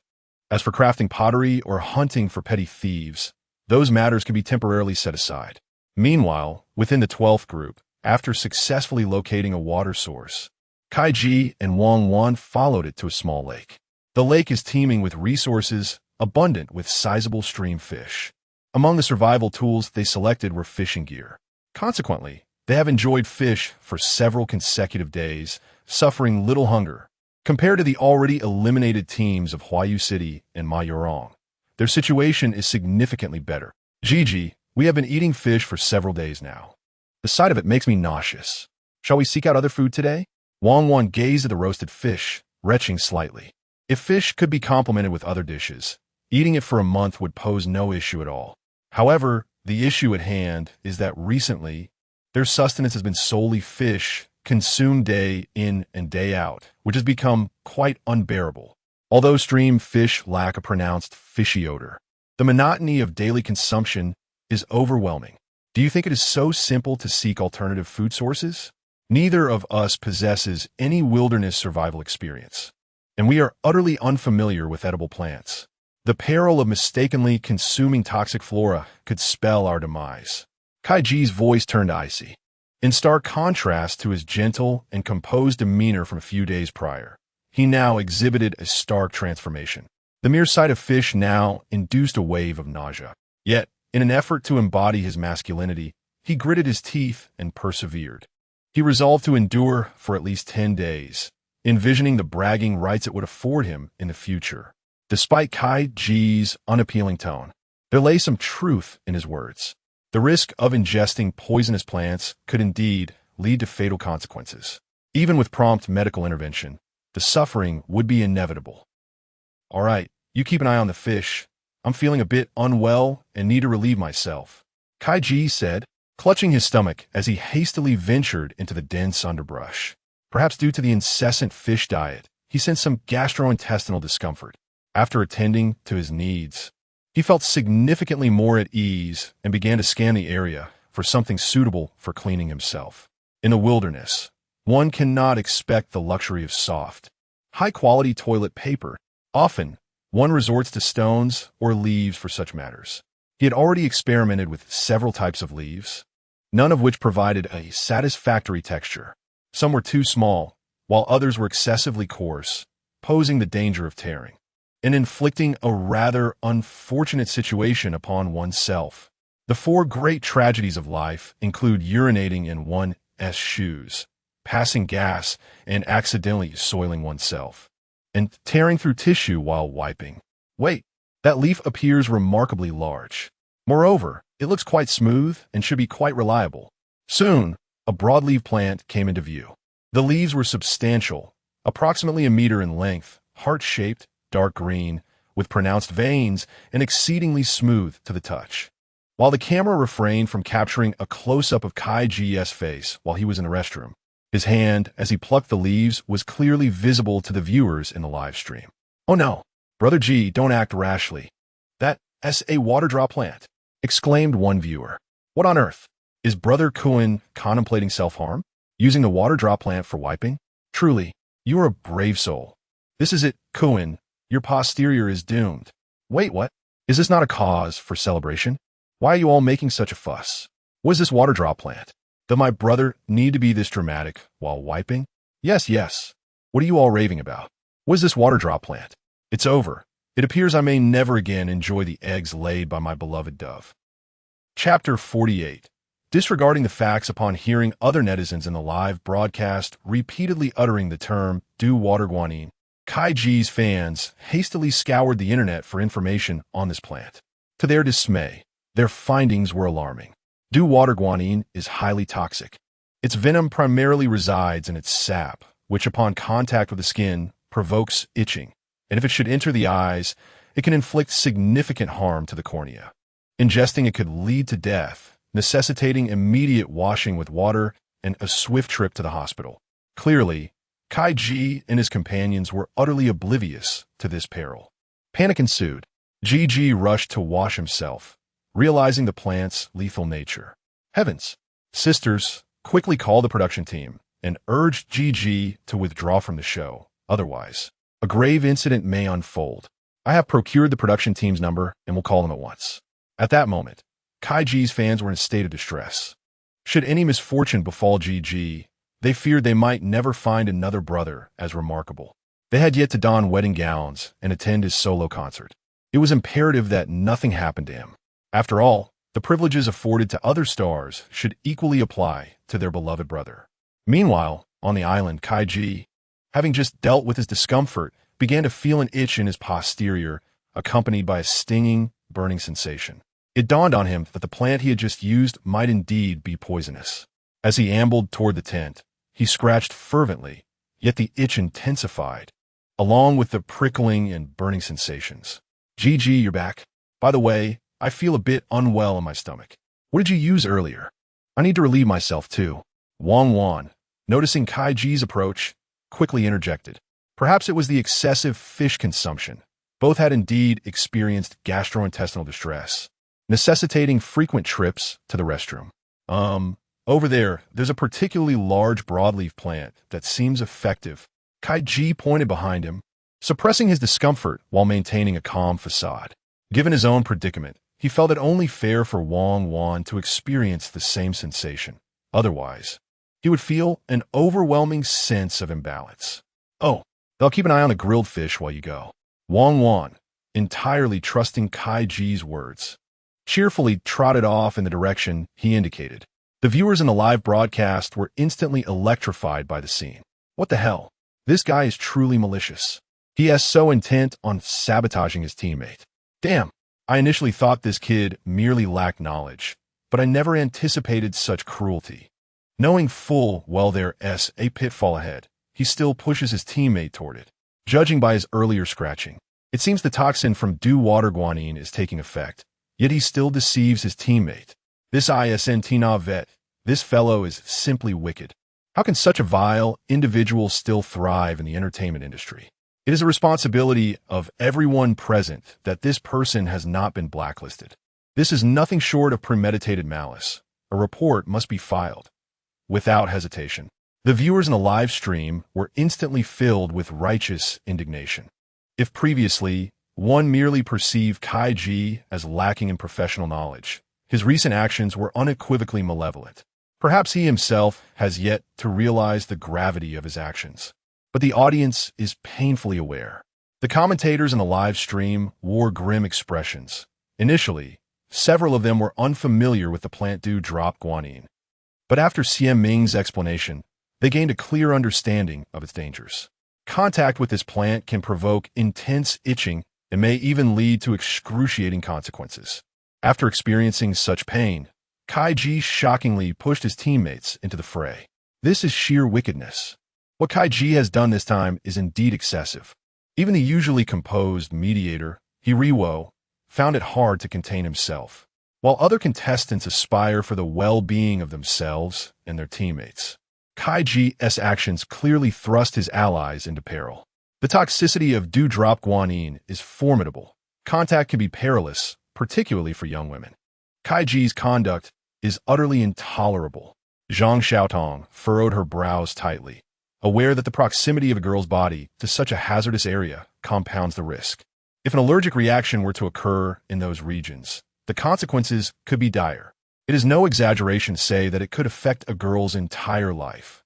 Such despicable behavior is akin to premeditated murder. Outrageous. Truly outrageous. Wang Jia slammed his palm on the table, vociferously rebuking a popular star as a public figure. Committing such a despicable act is utterly unforgivable. How can such an idol impart positive energy to fans? I cannot fathom why this public figure has not been thoroughly blacklisted. As a soldier, he harbors a profound sense of justice. Witnessing such events in a live stream is intolerable, especially with millions of viewers tuning in. The repercussions of this incident are exceedingly grave. At this moment, the production team is also in a state of distress. If this matter becomes widespread, it will undoubtedly have significant repercussions, potentially implicating even the production team. Yet, at present, there seems to be no feasible solution. Meanwhile, on the island, after Wang Wan returned from her moment of respite, she too began to feel unwell. She incessantly scratched at her sensitive areas, her face betraying signs of distress. What's wrong? Are you feeling unwell? Kaiji feigned concern. No, it's nothing. Just suddenly feeling a bit itchy, Wang Wan replied, shaking her head, though the sensation of itchiness and sting intensified. Her entire lower body throbbed with a fiery pain, akin to being stung by bees or nettles. Seeing your distress, perhaps we should simply opt to withdraw? Kaiji, enduring the itchiness creeping up from his rear, feigned reluctance and disappointment as he spoke. What he had just done was truly a stroke of brilliance. Not only could they retreat unscathed from this challenge, but it would also leave a positive impression on their fans. After all, from the perspective of others, his decision to withdraw stemmed from a teammate's health issue, necessitating their exit. He was indeed quite clever. All right, Wang Wan quickly nodded in agreement, feeling increasingly uncomfortable in her lower half, as if poisoned. Very well, I shall make the rescue call. Let us hasten our departure from this place. Given your evident distress, after we leave the island, we should head to the hospital for a thorough examination. Kaiji feigned concern as he stated this. He promptly produced a satellite emergency phone to contact the rescue team. Meanwhile, this incident had ignited a storm on the internet, trending across various websites and platforms. Shocking. A popular young star actually engaged in such reprehensible behavior on a deserted island call for a ban. Today's rising stars exhibit alarmingly low quality of pure villain. Such public figures should face permanent banishment after 2.5 years. A certain basketball-loving star is back in the spotlight for scandal, setting aside the facts. Was that girl truly at fault? My brother was unaware that thing was toxic. Some men should cease their meddling, disregarding the facts. My dear pigeon is also a victim. Certain marketing accounts, desperate for attention, ought to mind their own business, do not exaggerate. My brother is also a victim, shattering the worldview. Are today's fans truly so lacking in discernment? Similar entries and topics inundated the discourse. Disregarding the facts, meddling, interfering, exaggerating, observing these entries. Many were left astounded by the statements of these fervent fans. Chapter 49. Kaiji, it's over. All over the online discourse surrounding the recent incident has reached a fever pitch. Posts related to the event are inundated with hundreds of thousands of likes and tens of thousands of comments. While the majority uphold a rational perspective, advocating for a permanent ban on such subpar artists, a contingent of fervent fans fervently defends their idol. Upon encountering unfavorable remarks, they resort to name-calling, labeling dissenters as envious and resentful of their beloved's looks and achievements. The ramifications of this affair are staggering. Within merely an hour, it has become common knowledge. In this digital age, the velocity of information dissemination is astounding. Even high-ranking officials have taken note of the dire consequences stemming from the situation. Meanwhile, on the island, the rescue team has located Kai Ji and Wang Wan. Both are in a pitiable state. The incessant itching in their nether regions compels them to scratch without regard for decorum. Yet, the more they scratch, the more intense the itch becomes, accompanied by a searing pain that seems to cloud their very thoughts. Rescue team leader Zhang Xin regards Kai Ji with palpable disdain and fury. Were it not for the fact that this individual is a celebrity, and under the gaze of millions, he would have relished the opportunity to strike him down. The actions he has taken are utterly reprehensible. Even the other rescue team members cast him glances laden with hostility, as if they longed to consume him whole. As menial workers, they naturally empathize more with Wang Wan, perhaps able to relate to her plight. Well, what is happening? Why do they regard me with such disdain? Have they discerned my earlier missteps? The unkind eyes of Zhang Xin and the others send a jolt of anxiety through Kai Ji. Their gazes seem intent on his very annihilation. This cannot be. The production team had assured that to protect the contestants' privacy, there would be no filming during restroom breaks. They could not possibly have captured that moment. Furthermore, I was unaware that the plant was toxic. Ignorance is no crime, even if they uncover something amiss. I can simply assert my lack of knowledge regarding the plant's dangers. The subsequent matters can be left to my team to resolve. Hey, what kind of look is that? Why are you staring at me like that? Feeling unnerved by Zhang Xin's piercing gaze, Kai Ji coldly inquired. How dare these mere laborers regard him in such a manner? Do they wish to jeopardize their employment? Kai Ji, one may lack talent, but must never lack virtue. Misdeeds will eventually be met with retribution, Zhang Xin replied coldly. He too has noted the public outcry online. If all goes as expected, Kai Ji's fate appears grim. Even if one were to circumvent imprisonment through the use of manpower and financial resources, being blacklisted is an inevitable consequence. At this juncture, public opinion online has reached a boiling point. What are you saying? I cannot comprehend your words at all. Your duty is to rescue the contestants.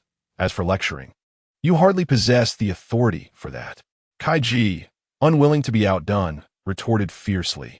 How dare a mere worker presume to lecture a rising star? Such hubris is laughable. A person of such lowly status could easily lose their job if they so desired. While I may lack that power, I firmly believe that justice exists within society. There will always be someone qualified to offer you guidance. Zhang Xin's tone remained icy and cutting. He then glanced at the visibly distressed Wang Wan and turned to the other rescue team members, instructing them to provide Wang Wan with the prepared ointment. Prior to the rescue, they had already arranged pain-relieving and anti-itch ointment. However, considering Kai Ji's contemptuous demeanor, he had no intention of offering it to him. Understood, Brother Xin. The two nodded and promptly handed the ointment to Wang Wan. She quickly sought out a dense thicket and applied it to the itchy areas. The stinging and itching sensations soon subsided significantly. Subsequently, Kai Ji and Wang Wan were escorted onto a luxurious yacht. Upon departing the opulent vessel, the contestants were allowed to reclaim their personal belongings. The moment Kai Ji unlocked his phone, a torrent of shocking news flooded his vision. He was instantly left dumbfounded, collapsing onto the ground, as if all vitality had been drained from him in an instant. In a daze, he muttered, It's over. This time, it's truly over. The rapid escalation of public sentiment was overwhelming. Even his studio and management team could not possibly contain the current situation. This incident had spiraled out of control, undoubtedly capturing the attention of higher-ups. His career as a star seemed to be at an end. Soon, both individuals were transported to the hospital for treatment. A single fleeting thought had utterly obliterated his professional aspirations. If what certain netizens claimed were true, he might face not just these repercussions, but far more severe legal consequences. After all, celebrities are public figures, and if the negative impact they cause is too great, it could lead to dire repercussions. Just like Epiphany who is currently operating a sewing machine. If he were an ordinary person, the punishment would certainly be less severe. While basking in the unique glow of stardom, celebrities naturally bear a heavier burden of social responsibility. Amidst the tumultuous clamor outside, the public discourse had reached a crescendo. Yet on the deserted island, Chen Fan and Liu Feifei remained blissfully unaware. As time swiftly passed, evening approached. The progress of the shelter's construction was evident.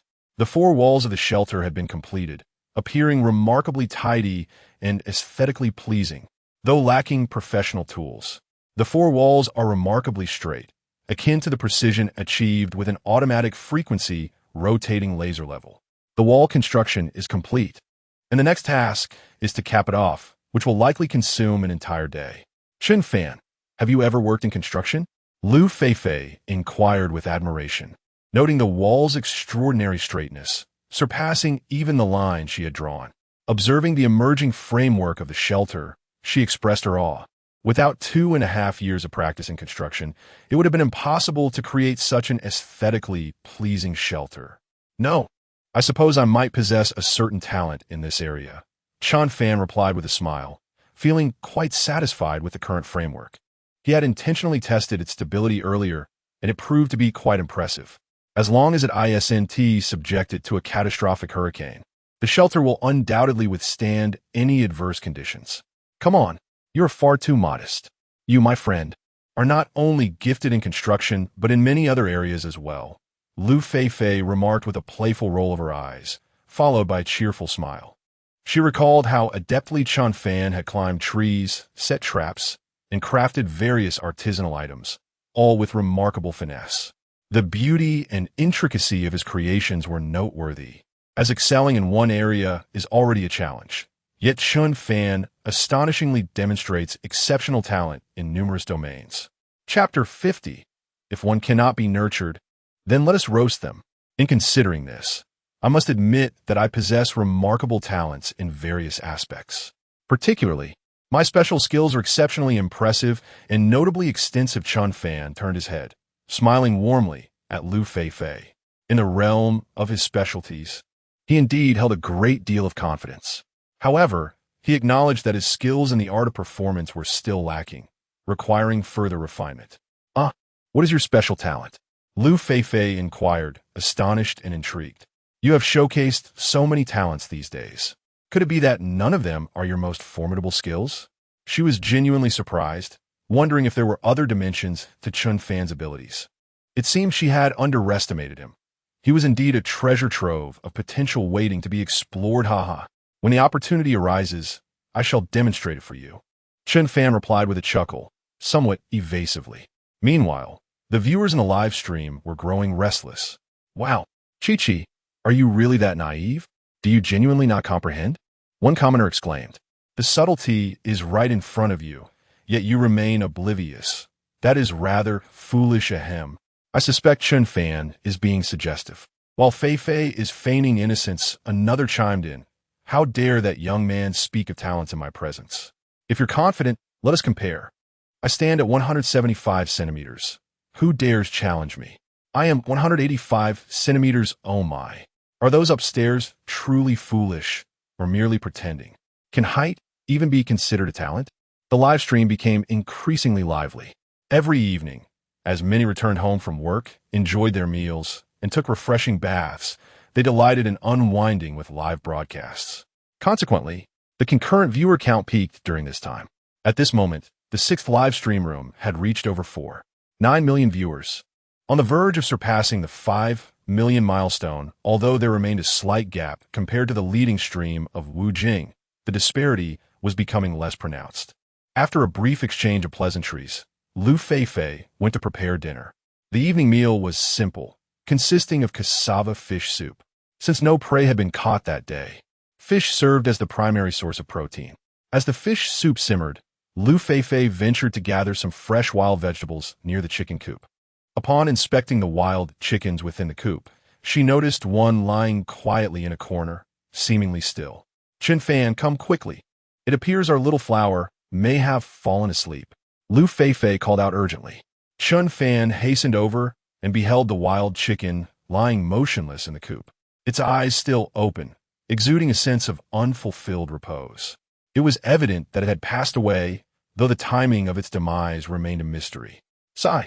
Young Kuan-'s quality of sleep is truly enviable. He can fall asleep at the drop of a hat, Chen Fan jested. Is there a possibility that little flower has indeed met its end? Liu Feifei cast a sidelong glance at Chen Fan and remarked that she had already anticipated this outcome. The sleeping posture of a chicken simply could not be like that. Indeed, it seemed highly probable. It appears that wild chickens truly cannot be tamed. Chen Fan nodded earnestly. He then extracted the wild chicken from its cage and scrutinized it carefully before stating solemnly that if it could not be raised, then it ought to be roasted. Upon finishing his words, he handed the lifeless bird to Liu Feifei. Excellent. Tonight, we shall feast once more. Surprisingly, Liu Feifei did not display the sorrow one might expect. Instead, she appeared immensely excited at the prospect of an additional meal. This left the viewers in the live stream momentarily speechless. They had assumed that Liu Feifei had regarded the wild chicken as a pet, even bestowing it with a name, and that after a few days, she might have developed some semblance of affection. After all, most women are quite sentimental and easily forge deep bonds with their companions. Yet, Liu Feifei seemed entirely unlike the majority of her peers. My goodness! While I frequently encounter the Leshan giant Buddha, this living demon king is a first for me. Most viewers express their astonishment at this. It is well known that many celebrities are exceedingly conscious of their public personas and images before the camera, particularly in matters of compassion. Most stars strive to showcase their abundant kindness. Liu Feifei, however, appeared utterly unconcerned. Nevertheless, this candid nature endeared her to many, especially in an era rife with self-righteousness online. Subsequently, Chen Fan and Liu Feifei carried the wild chicken to the stream for a thorough cleansing. They then brought it back to their refuge in a rather unceremonious fashion. The inedible entrails were placed in a fishing basket, while the wings and tail feathers were retained by Chen Fan for future use. He intended to craft a bow and arrow in due time, and the feathers from the wild chicken would serve as excellent fletching material. An hour later, the two had finished their dinner. The evening meal was quite sumptuous, featuring fish soup and a roasted chicken, leaving them both satiated. Burp, how delightful it is to have eaten so well tonight. Liu Feifei gently caressed her flat abdomen and let out a satisfied belch. Observing her unassuming belly, Chen Fan found it somewhat incredulous. Despite the considerable amount of food Liu Feifei had consumed, there were no signs of any distension. She appeared unchanged from before her meal. It must be said that sometimes a woman's abdomen is truly a marvel. Chen Fan, what do you think about how the other contestants are faring? Do you think any of them may have already been eliminated? Liu Feifei inquired with curiosity. In truth, she considered herself fortunate to have encountered such a formidable companion in Chen Fan. Otherwise, she likely would have succumbed to the challenges long ago. There should be some indeed. I have observed that several popular young celebrities are participating in this wilderness survival challenge. They anticipate that enduring such hardships may prove too daunting, and their participation in the competition seems primarily driven by the desire to maintain their own visibility and popularity, or perhaps for financial gain. Thus, their endurance is unlikely to last long. Chen Fan's response was ambiguous, lacking a definitive reply. Instead, he articulated his inner speculations. At that moment, a few prominent celebrities flickered through his mind, such as the enchanting Huayu City, the charismatic Brother Cohen, and the amiable Chen Chichi. These stars often approach ordinary reality shows with a lack of seriousness, let alone a survival program fraught with challenges. Additionally, there are others like Yu Peng, Yang Mi, and Pang Di. Without a particularly formidable teammate, it might be exceedingly difficult for these celebrities to persevere. Perhaps some have already opted to withdraw. After all, the income from a mere endorsement or advertisement far exceeds the monthly prize, rendering the ordeal unnecessary. If he were to put himself in their shoes, Chen Fan would also shun such hardships. Indeed, he reflected, when he initially received the invitation from the production team, he shared similar sentiments, a brief appearance to garner some attention before bowing out. Fortunately, he encountered you. Liu Feifei nodded earnestly, expressing her thoughts. then gazed at Chen Fan with a countenance full of excitement. She would naturally be willing to endure longer, and after spending these few days together, she found joy in surviving alongside Chen Fan. Each day felt substantial and fulfilling. Chapter 51. The completion of the new sanctuary. After a brief conversation, Liu Feifei succumbed to drowsiness and soon fell into a deep slumber. Meanwhile, Chen Fan awaited the system's sign-in notification. Today marked the 6th day of survival, and as they were still within the novice protection period, he was eligible for sign-in once more that evening. However, once this week-long grace period came to a close, he would have to wait an entire month to sign in again. Time swiftly passed, and before long, it was already past 10 in the evening. The familiar voice of the system echoed in his mind without surprise. Ding! Congratulations, host, on completing the 6th day challenge. You may proceed with the 6th day sign-in. Would you like to sign in? Sign in, Chen Fan silently affirmed in his thoughts. Congratulations, host, on completing the 6th day sign-in. Reward, advanced free climbing technique. The mechanical, synthesized voice of the system resounded once again. Although this reward was an advanced skill, Chen Fan felt no joy. The advanced free climbing technique seemed to hold little value for him, as the terrain of this deserted island, while not entirely flat, did not present any sheer cliffs or precipices thus far. Moreover, he would not take such risks unless absolutely necessary, rendering free climbing of minimal significance. However, since it was a reward from the system, it was certainly better than nothing. Perhaps upon completing his challenges and departing this island, he could become a free climbing streamer, which would likely garner considerable popularity. With his physique surpassing that of ordinary individuals by 7-fold, coupled with advanced climbing skills, he would undoubtedly excel beyond international enthusiasts of free climbing. After claiming his sign-in reward, Chen Fan quickly drifted into sleep. The following morning, as dawn broke, he awoke. With his increasingly robust physical condition, his sleep duration had diminished, yet he arose each day brimming with vitality. Regardless of how fatigued he felt the previous day, he would awaken rejuvenated. After a brief morning wash, Chen Fan ventured to check on the fishing traps. He managed to catch a few more small stream fish, though their sizes were diminishing and their numbers were steadily declining. It seemed implausible to rely solely on these stream fish for survival. Capturing prey remained paramount. Having survived for merely 6 days, Chen Fan had already observed that Liu Feifei had lost some weight compared to when they first began. Although they had not gone hungry during this period and consumed ample protein daily, sustaining life long-term necessitated a sufficient intake of fats. While the previous game hens and stream fish were indeed rich in protein, their fat content was woefully inadequate, and the tiny stream fish contained almost no fat at all. If this continued, their weight would inevitably decrease, adversely impacting their survival. It appeared essential to capture some larger game to ensure an adequate intake of fats. Chen Fan mused to himself. If one could successfully hunt a wild boar or another large animal, the fat content would undoubtedly be substantial. Sustaining oneself for half a month thereafter would pose no challenge.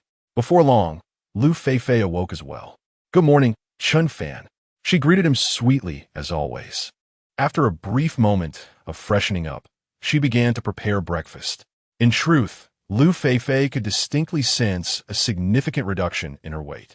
However, she could not fathom why. She had been eating her fill daily and even indulged herself the previous night. Her intake of proteins, carbohydrates, and other vitamins was ample. Why, then, was she experiencing a decrease in weight? After a modest dinner, the two resumed constructing their shelter.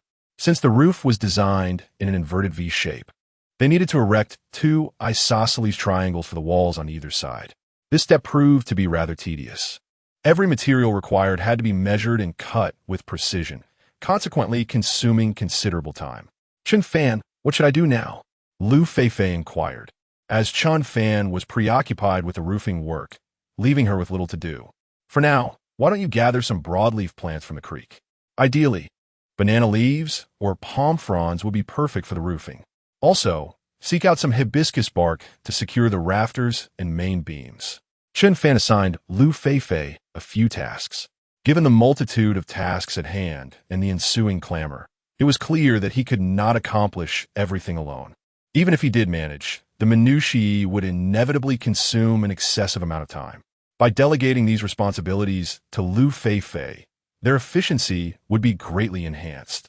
"All right, leave these small tasks to me," Liu Feifei exclaimed cheerfully, nodding before scampering off with her machete. She was not afraid of fatigue. Her greatest fear lay in having nothing to do.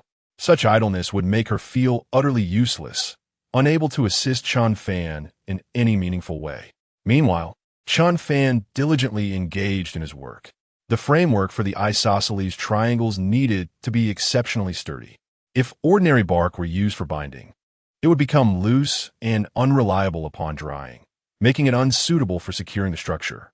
The optimal method was to employ a mortise and tenon joint, sawing two logs to create interlocking grooves for a seamless fit. This technique was favored by many traditional craftsmen, as it ensured a robust and enduring connection that would not diminish over time. Both individuals felt an immense satisfaction upon achieving such a tight and flawless fit, the dimensions aligning perfectly. This mortising technique was equally applicable in carpentry. However, its drawback lay in the considerable time it required. Yet, for the sake of the shelter's integrity, Chen Fan wasted no time hesitating and resolutely opted for this interlocking method. Time swiftly passed. For some contestants, a day may seem lengthy, but for Chen Fan and his companions, it passes swiftly. Soon, the clock strikes 5 or 6 in the afternoon. At this juncture, the basic framework of the shelter has been nearly completed. The main beams and rafters have been securely fastened, employing a similar inlay method. Certain areas are additionally secured with ropes woven from tree bark. A meticulously crafted wooden house frame has been realized. Now, all that remains is to lay down waterproof tarpaulin and broadleaf plants on the roof to finalize the construction. The sheltering effect against wind and rain is undoubtedly commendable. Wow, are we finally on the verge of completing our house? I'm absolutely elated. Chen Fan, can we move into our new abode tonight? Observing the exquisite little wooden house before her, Liu Feifei danced with joy. The mere thought of residing in the new home tonight filled her heart with immeasurable delight. That sensation was far more exhilarating than winning a lottery worth millions. Well, it should be feasible. Please go ahead and move the sleeping bags and other tools into the new house. Chen Fan nodded, and then he commenced the final capping work. Firmly securing the waterproof tarpaulin and banana leaves atop the roof signifies the completion of their endeavor. The purpose of the banana leaves, in addition to shielding from rain, primarily aims to block sunlight, preventing the waterproof tarpaulin from deteriorating due to exposure. Chapter 52. The summons from the police station as the final rays of the setting sun faded into the horizon. Chen Fan and Liu Feifei's sanctuary was finally complete. At that moment, all their belongings had been moved into the new refuge, which was significantly more spacious than the previous one, offering a far more comfortable living experience. The only drawback was that the two windows and the door at the front had yet to be constructed. However, this was a minor issue that could be easily resolved in a couple of days when time permitted. This sanctuary is so expansive. It truly is a delight to reside in. It is undoubtedly more comfortable than the tents chosen by the other contestants. Liu Feifei's face radiated with joy, and she couldn't help but feel the urge to compare with the other participants. While sleeping in the tent was relatively comfortable, the confined space was quite limiting. Although the production team had provided double tents, the space was exceedingly restricted. In time, our sanctuary will only improve. Soon enough, we can set up a bed here, with a table and 2 stools over there. We can dine at the table. Chen Fan began to envision the layout as well. Although the 16-square-meter room was not excessively large, it was more than sufficient for 2 individuals. Furthermore, a slightly smaller space often appears more refined, creating a cozier atmosphere. If we accumulate more survival supplies in the future, we could also consider constructing a kitchen or storage room nearby. For long-term survival, such amenities are absolutely essential. I can already envision that scene.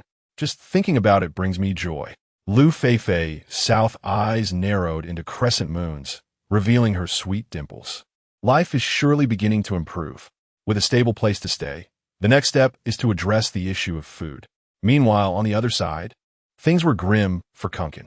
His actions from the previous day had stirred a tremendous uproar online. The power of public opinion is indeed formidable. Had there not been so many viewers in a live broadcast, perhaps this situation could have been handled more discreetly. After some time, once Wang Wan's injuries healed, this matter might have faded away. However, the current clamor of public opinion had already reached a boiling point. Even if the studio and management team wished to downplay the situation, it was simply impossible. After all, the celebrity's popularity is immense, and every action is scrutinized by the audience. Even the slightest misstep can be magnified exponentially. Moreover, what Kaiji had done was particularly serious, as it involved allegations of intentional harm, leading many to anonymously report the incident to the authorities. The title of a popular star does not serve as a shield or a get-out-of-jail-free card. In fact, during such times, it can become a death knell. At this moment, Kaiji's studio and management team were already overwhelmed with stress. In the span of a single day, they had issued dozens of statements, and the studio released a declaration to pursue legal action against those spreading rumors online. Yet, the netizens remained undaunted. The incident has indeed transpired, witnessed by all present. While the power of capital is formidable, once public sentiment reaches a boiling point, it becomes exceedingly difficult to contain. At this moment, within the upscale ward of a hospital in the bustling metropolis, Kaiji's agent, Ran, wore a grave expression. Gigi lay in bed, his complexion devoid of color. He had been engrossed in news and short videos, and the narrative surrounding the incident had spiraled beyond their control since yesterday. The fervor surrounding this matter had even eclipsed that of the Survival in the Wilderness 365 program. Gigi, the public outcry resulting from this situation has become insurmountable. It seems your path to stardom may soon come to an end, and Rand stated with a heavy tone. Kaiji, a veritable cash cow, was on the verge of collapse, a bitter pill for them to swallow. Yet, the issue had already arisen, with millions of witnesses in the live stream. Those seemingly devoted fans often turned into fierce critics at the first sign of trouble. While some fans may lack discernment, others are quite astute. How could this happen? Can't we select a few of the most vociferous influencers and issue them warnings? Just a hint of intimidation ought to dissuade them from opposing us. Moreover, if we invest a bit more in hired support and trending topics, won't this all blow over? Kaiji, evidently oblivious to the gravity of the situation, sought to employ outdated tactics. Buying support to steer the narrative and divert attention to other trends was a strategy many celebrities resorted to in times of crisis, often with success. The current wave of online commentary was fierce, but history has shown that after a period of calm, the public tends to forget. Just as the products that once faced backlash for their disrespectful remarks eventually rebounded, achieving even greater sales post-controversy, Kaiji's perspective was overly simplistic. His previous actions indicated potential deliberate harm, elevating the matter to a legal level unlike past incidents. The consequences for artists who violate the law are far more severe.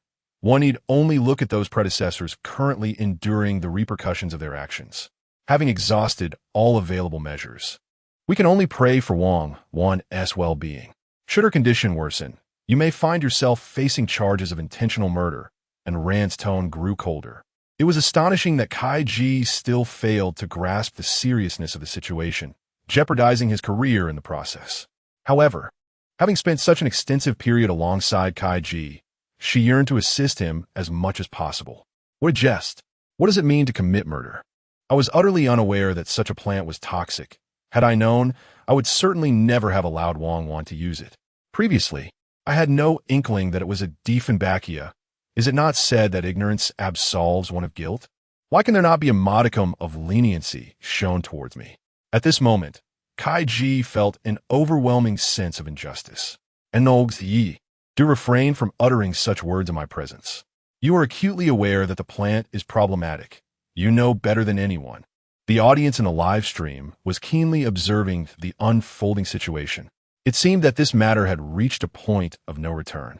It would be prudent for you to contemplate how best to navigate the impending consequences, and Rand said with a grave expression. At this juncture, Kaiji's heart raced with trepidation. Yet the more anxious he became, the more elusive solutions appeared. If it were merely a matter of confronting Wang, Perhaps offering her a substantial compensation could quell the discontent.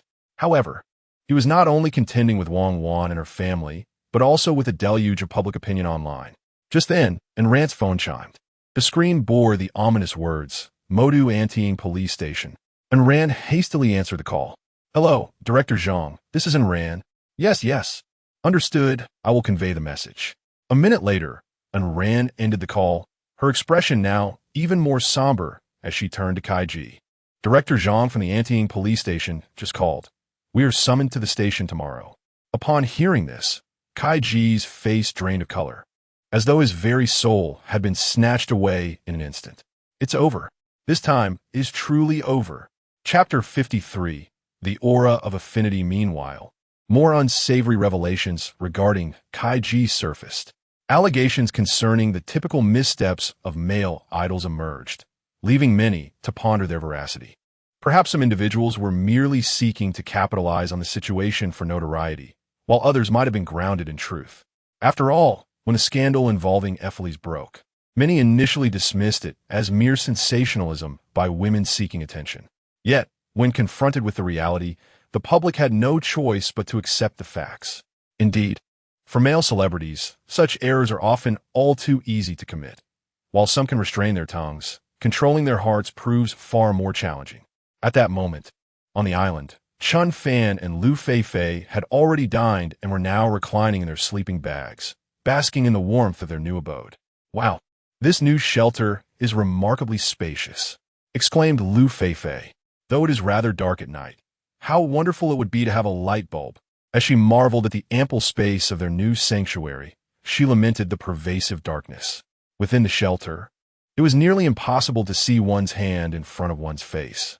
If only a light bulb or a few candles could be procured, the nights would undoubtedly be exceptionally romantic. Acquiring a light bulb seems rather implausible, Chen Fan mused. However, it is not impossible to craft a few candles. Once conditions improve, we can search for materials to create them. Perhaps we might succeed in making candles then. After a moment of contemplation, he continued, finding the necessary materials is not particularly challenging. I once watched a video by Ed Stafford where a man demonstrated candle making. The required materials are minimal, the most critical being flammable resin, along with oil-rich bark and some pine needles. The first two items are relatively easy to locate on a deserted island. The real uncertainty lies in whether this island harbors any pine trees. After all, discovering pine trees in such isolated locales is no simple feat, if not entirely improbable. Nonetheless, alternative materials should be available. Really? You can make candles? Liu Feifei's eyes sparkled upon hearing Chen Fan's words. In terms of illumination, light bulbs and candles serve similar purposes. A mere flicker of light would alleviate the oppressive darkness. For wilderness survivalists, the ability to find candles is indeed a luxury. Yes, as long as we can gather the necessary materials, the process is quite straightforward. Let us add this to our list of recent tasks, Chen Fan replied with a smile. The two continued their light-hearted conversation for over an hour, until Liu Feifei, wearied from the day's labor, succumbed to slumber. Not long after, the electronic, synthesized voice of the system echoed in Chen Fan's mind once more. Ding! Congratulations, host, on completing the 7th-day challenge. You may now check in for the 7th day. Would you like to proceed with the check-in? The crisp, synthetic voice of the system echoed devoid of any emotional fluctuation. Sign in, Chen Fan murmured in his mind. Congratulations, host, on a successful sign-in. Hoa, affinitioha. Affinity aura significantly enhances the fondness of animals, including humans, towards the host, with the exception of mosquitoes. Upon hearing the mechanical voice of the system, a radiant smile blossomed on Chen Fan's face. The reward obtained from today's sign-in was far superior to that of the previous day. The affinity aura resembled the charm attributes found in many novels, capable of greatly enhancing others' fondness for the host, including various animals. Remarkably, it even excluded mosquitoes, showcasing an extraordinary sense of humanity. With this in mind, could it be that hunting would become considerably easier in the future? Of course, the answer to this question would unveil itself tomorrow morning when he ventured outside. The first rays of dawn tore through the veil of night. Chen Fan had already risen and washed his face. Soon, he discovered a dung beetle on the ground. "Hey, little beetle, am I handsome? Don't leave. I'm asking you a question. Hey, could you at least grant me the courtesy of a glance?" Cursing inwardly, he mused that the system might be deceiving him, as the dung beetle showed no response whatsoever. At that moment, Chen Fan crouched on the ground, cradling the beetle in his hands, muttering to himself. The beetle looked at him in confusion, perhaps thinking, "Is this bipedal creature unwell? I've heard that foolishness can be contagious. I should distance myself from this imbecile." Realizing this, the beetle began to struggle wildly. Reduced to a life of feasting on dung, what more could this bipedal creature want from him? Chen Fan, equally speechless, recalled the system's hint from the previous night, which suggested that his affinity aura should affect all animals, except mosquitoes. Yet, the beetle's reaction now proved utterly useless. Cursing again, he felt as though he had been duped, having been excited for an entire night. Chen Fan was at a loss, nearly in tears. Just then, as he wore a look of exasperation, an awkward cough interrupted him from behind. Turning around, he found Liu Feifei staring at him in bewilderment. Her expression, a mix of sleepiness and confusion, made her gaze resemble that of someone observing a fool. Their eyes met, and an intensely awkward silence ensued. Chen Fan, are you all right? Did you catch a cold last night?" Liu Feifei was the first to break the silence, her face a portrait of embarrassment and concern. To witness Chen Fan engaged in a conversation with a dung beetle so early in the morning, one could only assume she was either still dreaming or he had succumbed to fever-induced delirium. What sane person would hold a dung beetle for a profound discussion at such an hour? "And no, I'm fine."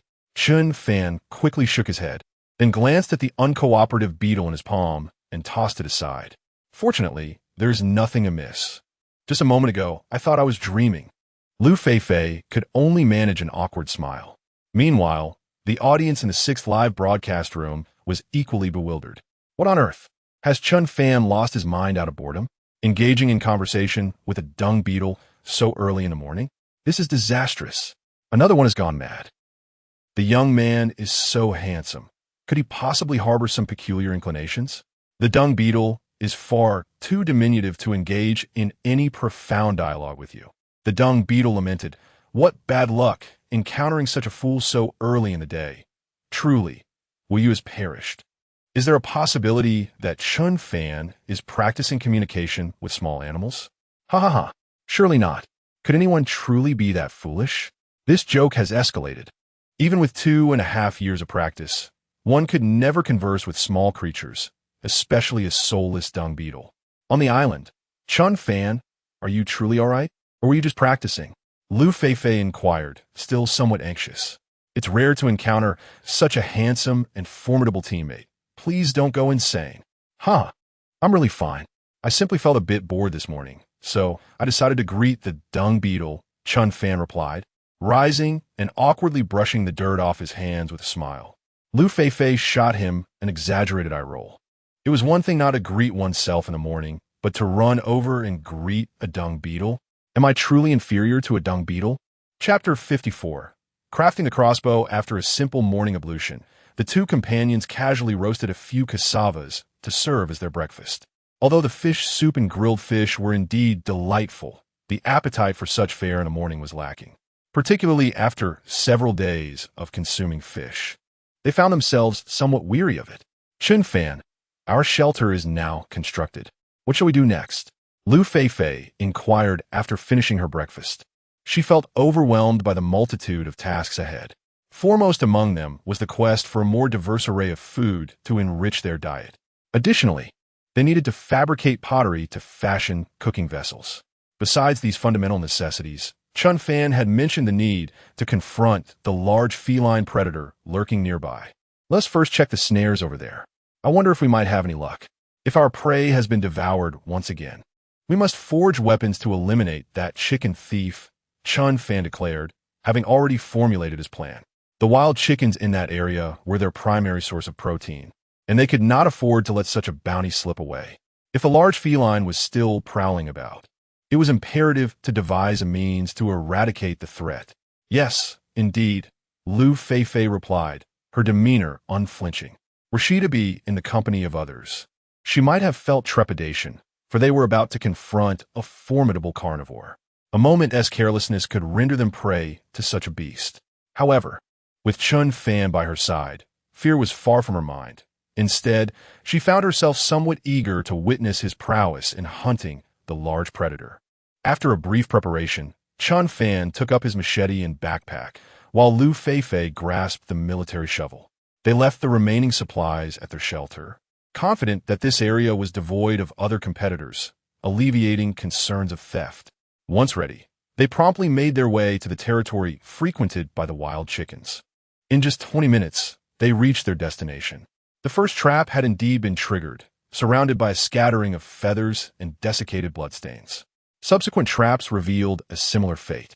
It appeared that the traps had ensnared wild chickens over the past 2 days, yet all had been pilfered by the elusive thief. Damn, it seems we must eliminate this nuisance. Otherwise, our traps will yield no rewards, Chen Fan remarked, his brow furrowed in frustration as he surveyed the scene littered with feathers. The sensation of laboring for another's gain was profoundly disheartening.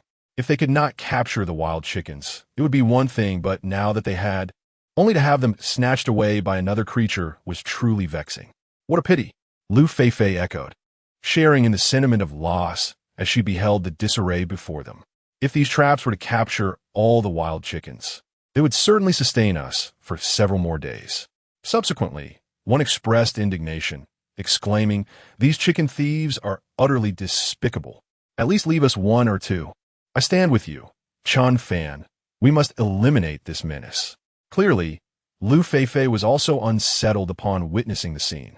After all, the wild chickens in this region are a vital resource for their survival, and they cannot continue to be pilfered. Indeed, while the theft of the prey is a concern, the more pressing issue is that if this carnivore continues to roam this area, the wild chickens will be frightened away, and that is the crux of the matter. Chen Fan furrowed his brow, deep in thought.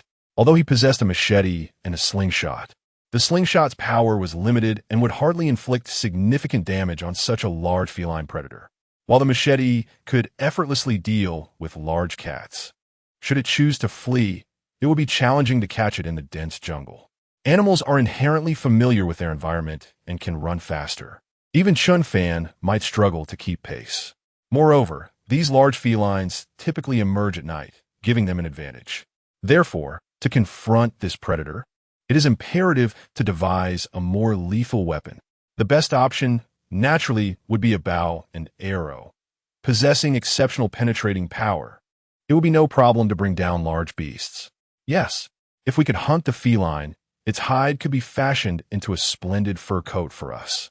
Liu Feifei nodded enthusiastically at the thought. Exactly. I was thinking the same. If we managed to catch that creature, I could make you a set of leopard print lingerie. Chen Fan said with a grin. He had indeed considered this. The image of Liu Feifei clad in such attire would be quite stunning. I would want to wear that for you. Liu Feifei blushed, feigning annoyance, yet her heart was filled with joy. After all, Chen Fan had prioritized her in his thoughts. Following a brief jest, the earlier tension had mostly dissipated.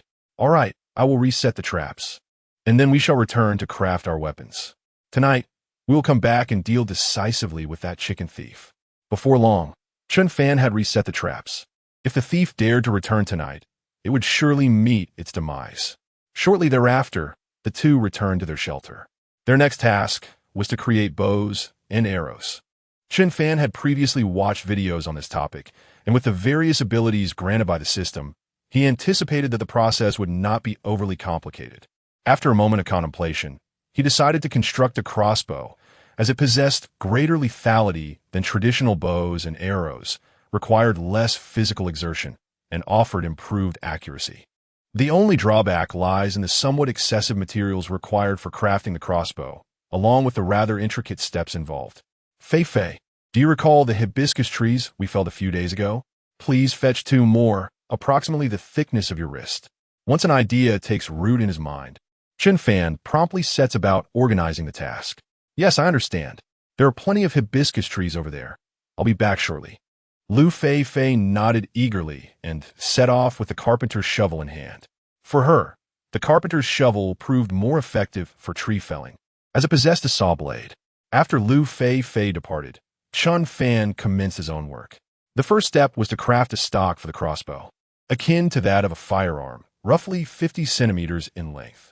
Remaining logs from the construction of the shelter provided the finest materials for this undertaking. Once the stock shape was refined, the next step involved boring a horizontal hole at the front designed to perfectly accommodate the bough made from the hibiscus tree, ensuring optimal stability. Additionally, a small vertical hole needed to be drilled at the rear of the stock for the trigger mechanism. While these two tasks may sound straightforward, they become quite cumbersome in the absence of specialized tools. Thus, it was necessary to employ charcoal fire for the drilling process. This method offers considerable advantages, as the areas exposed to the charcoal fire undergo carbonization, rendering them more robust and less prone to cracking. Before the stock was complete, Liu Feifei returned, carrying 2 hibiscus trees. Chapter 55. The sixth competitor Chen Fan. I am back. Do you see the hibiscus trees I have chopped? Liu Feifei eagerly placed the 2 trees she had felled before Chen Fan. She had carefully compared them to her own wrist, confident that they were satisfactory. Indeed, quite commendable. The thickness is just right, Chen Fan remarked with a smile after casting a glance at the trees. The dimensions were indeed akin to Liu Feifei's arm, comparable to his own. However, he felt slightly lacking in terms of length. A sigh escaped him. Such feelings of inadequacy were disheartening. Hey, what are you crafting? That doesn't resemble a traditional bow. It appears more like a crossbow. Liu Feifei observed the stock in Chen Fan's hands, her face etched with confusion. She had experience with traditional bow making, and the process was distinctly different, devoid of such components. Indeed, it is not a traditional bow. I intend to construct a more powerful and precise crossbow. Its lethality will be greater, perhaps more effective in dealing with the chicken thieves, Chen Fan explained earnestly. In truth, he lacked exceptional talent in archery, which motivated his desire to create a crossbow with enhanced accuracy. This approach should yield better results. Oh, I believe I have heard of this before, and I once saw something similar on television. Liu Feifei nodded, somewhat understanding. Although there had been films and series featuring such devices, she had not paid much attention to them, and thus her recollection was faint. She inquired further, "What shall I do now? Please assign me a task." Aware that constructing a crossbow was inherently more complex, she was eager to contribute more. First, strip the bark from the hibiscus tree, then separate the white fibers within into thin strands. Remember, it is crucial to make them exceedingly fine. This will ensure that the rope woven from them is remarkably strong, Chen Fan instructed without reservation. After all, it was quite burdensome for one person to undertake everything alone. All right, Liu Feifei replied, her spirits lifted. The mere act of being assigned a task made her feel significantly useful. She then set to work with vigor. The hibiscus tree is an exceptional material for wilderness survivalists. Its remarkable resilience makes it an ideal choice for crafting bows. Additionally, the bark of the hibiscus possesses great strength and ample fibers, making it extremely robust when woven into rope. Consequently, most wilderness survivalists utilize hibiscus bark for rope making. Chen Fan had been unaware of these facts until he acquired the Wilderness Knowledge Compendium, which filled his mind with such insights. The two then continued their crafting endeavor. The intricacies involved in constructing a crossbow were numerous, rendering the process rather cumbersome and time-consuming. Yet, a single day should suffice for Chen Fan. Time swiftly passes. At this moment, the progress of survival for Group 18 appears rather challenging. The contestants of Group 18 are the renowned star Tao Hong and the ordinary participant Li Ruwei. Tao Hong, once a familiar face on the silver screen, has portrayed numerous iconic roles. Among them, her portrayal of the little dragon girl in Journey to the West remains particularly memorable. This television drama not only bolstered her career, but also resolved her lifelong personal affairs. However, in recent years, her reputation has taken a significant hit. Initially, she was embroiled in allegations of engaging in pyramid schemes alongside a certain female celebrity, which drew widespread condemnation online. After a prolonged period of silence, there have been no reports of any repercussions for her actions. Consequently, the veracity of these claims remains unclear to the majority of netizens. The last time she garnered attention was due to a remark that incited considerable outrage. She stood atop her moral pedestal, condemning ordinary individuals with the question, "Must one consume meat to survive?" This statement elicited a furious backlash from netizens. After all, the citizens of Dragon Country have only recently enjoyed sufficient sustenance, and how many have truly feasted on meat for decades? To cast judgment from such a lofty moral standpoint is utterly unfathomable. Many netizens opined that it was precisely because of the abundance provided by figures like Grandpa Yuan that these individuals were so preoccupied with trivial matters. Had they toiled daily like ordinary folk, would they still utter such self-righteous proclamations? It is precisely these incidents that have tarnished the goodwill associated with the little dragon girl. Even now, many netizens remain perplexed as to why the production team would invite such a widely criticized celebrity. Is it truly for the sake of attracting views? Disregarding all else? They seem entirely unconcerned about the audience's sentiments.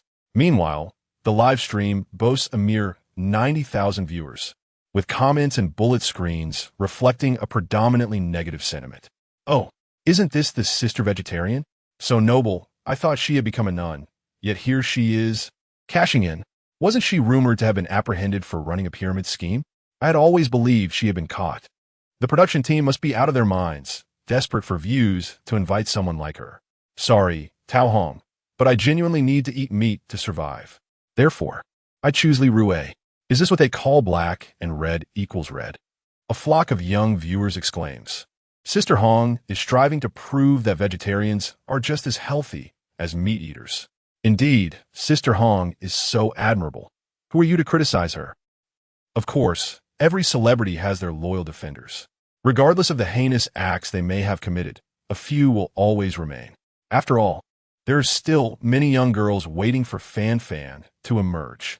And at this moment, on the side of Tao Hong and Li Rue is, in essence, an outdoor survival blogger, endowed with commendable wilderness survival skills and experience. However, he harbors a deep aversion towards this old teammate. Just the mere utterance of his disdain for meat has incited a palpable discomfort in Li Rue. It is truly bewildering to comprehend the level of ignorance that could lead one to make such statements. Furthermore, if you choose not to consume meat, that is your prerogative. However, as a public figure, you lack the authority to advocate for others to abstain from it. Consequently, the atmosphere during these past few days has been far from harmonious. At this moment, Tao Hong is consuming boiled wild vegetables. Meanwhile, Li Rue has just captured several mountain mice and is indulging in their roasted delicacy, savoring every morsel with grease dripping from his lips. Gulp! As Tao Hong struggles with the unpalatable wild vegetables, she occasionally casts a glance at Li Rue, her throat involuntarily convulsing. Smack, smack! Li Rue, this fellow, is not only feasting with abandon, but also making an obnoxious sound while doing so. This almost brings Tao Hong to tears out of envy.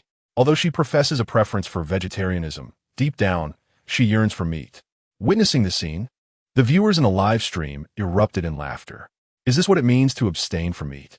That expression clearly suggests he is on the verge of internal injury. Ahem, Li Rue, how dare you consume that mouse meat? I have heard from others that it is foul and carries bacteria. I simply cannot fathom how you meat eaters can indulge in such varieties. Tao Hong tentatively remarked, "This is mountain mouse. It does not harbor that many bacteria, and the meat is not rancid. After roasting, it has a delightful crispness reminiscent of chicken, with protein content exponentially surpassing that of beef." Li Rue continues to relish his meal, the sound of smacking his lips growing louder. Gulp. Tao Hong gazes longingly. It looks so delicious. I desperately want to taste it. Yet, how can I bring myself to ask? Sister Hong, the flavor is simply exquisite, akin to the fried chicken legs from that fast food chain. Would you care to have a bite? Li Rue inquired with a cheerful grin. In his mind, he mused, how long can I observe your pretentiousness? If you were to reach the brink of starvation, I doubt you would hesitate to consume not just animal flesh, but even that of a human. The so-called vegetarians are merely those who have indulged too abundantly. But is it permissible? I might just give it a try. Tao Hong found it increasingly difficult to resist. After consuming nothing but vegetables for a full 8 days, even her excrement had turned shade of green. She resolved to dismiss her previous declarations as mere folly. At this moment, all she yearned for was a taste of meat. Of course not. Sister Hong, you're a vegetarian. If I were to offer you meat, would I not be the villain in this scenario? You should continue to enjoy your vegetables. They are nutritious, and consuming them daily will cleanse your soul, leaving you feeling light and rejuvenated. Li Rue, with a sly grin, proceeded to engage in some baiting. He then turned, relishing his meal, exclaiming, "Ah, so delightful." Chapter 56. The completion of the crossbow. In truth, Li Rue initially did not wish to create such a tense atmosphere between himself and the other participant. Upon arriving on the island, he had envisioned seizing this opportunity for a significant turnaround in his fortunes. Even if he could not endure until the end to claim the grand prize, he believed that with his wilderness survival skills, he could manage to last 2 or 3 months and perhaps earn a few $100,000, which would bring him joy. However, the issue lay with Tao Hong, whose behavior was utterly exasperating. On the very first day on the island, after he had finally managed to catch 2 fish, she insisted on releasing them back into the water, justifying her actions as a charitable deed, a means of accumulating virtue. She questioned him, asking if one must consume that piece of meat to survive, and chided him from a moral high ground. At that moment, Li Rue felt reluctant to contest her authority, recognizing her celebrity status. Moreover, if she chose to withdraw in a fit of anger, all his prior preparations would have been in vain. He had hoped that their circumstances would gradually improve. At the very least, he anticipated that enduring for 10 days would secure him a reward of 100,000 yuan. Yet, in the following days, Tao Hong became increasingly difficult to manage. She spent entire days doing nothing while directing him with an air of superiority. Not only did she refuse to allow him to share her tent, citing the necessity of gender separation, but she also forced him to pitch his own shelter outside. This was utterly absurd. While he could understand the rationale behind some gender distinctions, her continued condescension was becoming intolerable. More critically, the restrictions on his diet, especially the prohibition against consuming meat, seemed ludicrous. On the 5th day, he reached his limit. Utilizing his professional skills, he caught several mountain mice and savored his meal, disregarding Tao Hong's unreasonable complaints. He was acutely aware that such defiance might invite retribution once they departed from this place. And if she chose to quit, he too would lose his eligibility to compete. However, participating in wilderness survival alongside such a person meant elimination was only a matter of time. Being eliminated sooner would grant him peace. Each day felt as if he were being relentlessly pursued by an incessant tirade, akin to a nagging monk whispering in his ear. Infuriating. He had no intention of catering to her whims any longer. What relief it was. Li Rue's boldness was commendable. He earned my admiration. Is this what they call vegetarianism? It made one salivate. Some stars truly embody the essence of hypocrisy to an exquisite degree. Contrary to objections, the audience in the live stream applauded Li Rue's audacity. After all, the character of a person is evident to all. Li Hui, I can no longer tolerate competing alongside someone as ruthless as you. Thus, I have resolved to withdraw from the competition. If you wish to participate, you may do so alone, she declared with an air of indifference after a moment's contemplation. Even at the brink of her withdrawal, she deemed it necessary to cast a cruel shadow upon Li Rue. Do as you please. Forgive my frankness, but perhaps your prolonged deficiency in protein has rendered you too feeble to endure the contest. Nevertheless, it matters not. I anticipated such an outcome long ago. Li Hui shujijid nonchalantly. The moment he released the fish he had caught, he had come to realize that this day would inevitably arrive. For him, survival in the wilderness was as familiar as a daily routine. He would merely regard it as a brief excursion. Say what you will. As a senior, I feel compelled to remind you not to be overly cruel. With that, Tao Hong rose and strode into the tent to retrieve the satellite distress signal device. Shortly thereafter, both were eliminated, marking the 3rd group of contestants to be ousted thus far. time swiftly elapsed, and before long, noon had arrived. Meanwhile, Chen Fan and Liu Feifei had completed their crossbow. Its appearance was quite impressive. If only they had a length of bamboo for the arrow chamber, their accuracy would surely improve. However, lacking bamboo, they could only make do. Chen Fan, I must say you are truly a genius. Your craftsmanship is remarkable. With just a knife, you have fashioned such an exquisite crossbow. Liu Feifei gazed in awe. She had previously sung praises of Chen Fan's physical prowess, convinced that none among their peers possessed his strength. To her astonishment, he exhibited such an array of skills. In the span of merely 3 to 4 hours, he had crafted such a fine crossbow. Under more fortunate circumstances with all tools at hand, creating a crossbow might not pose much difficulty. Yet, armed with only a machete, and given the intricate details requiring drilling and meticulous carving, this accomplishment in such a short time was indeed impressive. I grew up in a humble household with few toys, so I developed a penchant for tinkering with such things. I even constructed a cart for rabbits in my childhood. Chen Fan replied with a smile. This was not mere embellishment. It was a truthful account. In rural families of that era, poverty often precluded the purchase of toys, compelling children to craft their own. Consequently, children of that time tended to possess greater practical skills. However, each generation has its strengths. When it comes to video games like Honor of Kings or Peacekeeper Elite, today's children undoubtedly excel beyond those of the same age in his youth, possessing knowledge that far surpasses that of their predecessors. So, you were so talented even as a child. No wonder you are so impressive now. Liu Feifei marveled, her admiration for Chen Fan deepening. In truth, their childhoods could not have been more contrasting. In her childhood, she was predominantly exposed to dance, music, and the piano, never having encountered the simpler pastimes of rural life. However, her strengths were undeniably evident, as she achieved remarkable accomplishments in both music and dance. Movements such as backbends and splits seemed effortless for her, and these intricate dance techniques unlocked a plethora of new postures. It can be said that everyone has their own strengths, Chen Fan remarked with a modest smile.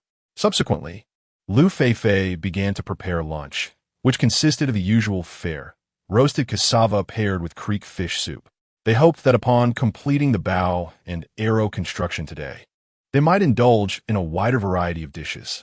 Meanwhile, Chen Fan commenced the crafting of the arrow shafts and tips. He selected slender tree branches, akin to the thickness of a pinky finger, and after stripping the bark, he meticulously polished them with fine sand.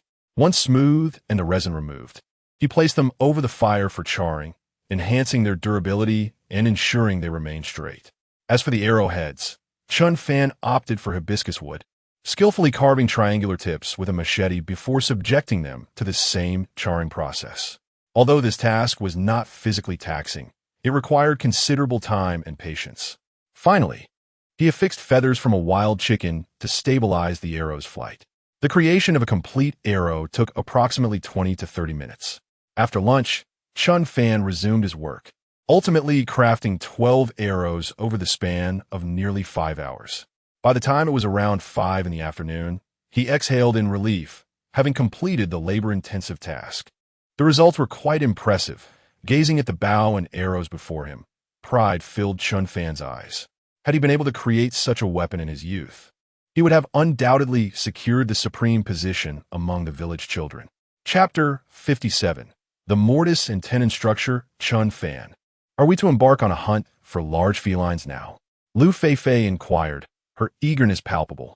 With such splendid weaponry at our disposal, I am certain that success is within our grasp. The bow and crossbow had taken an entire day to craft, and now it was finally time to unleash their potential.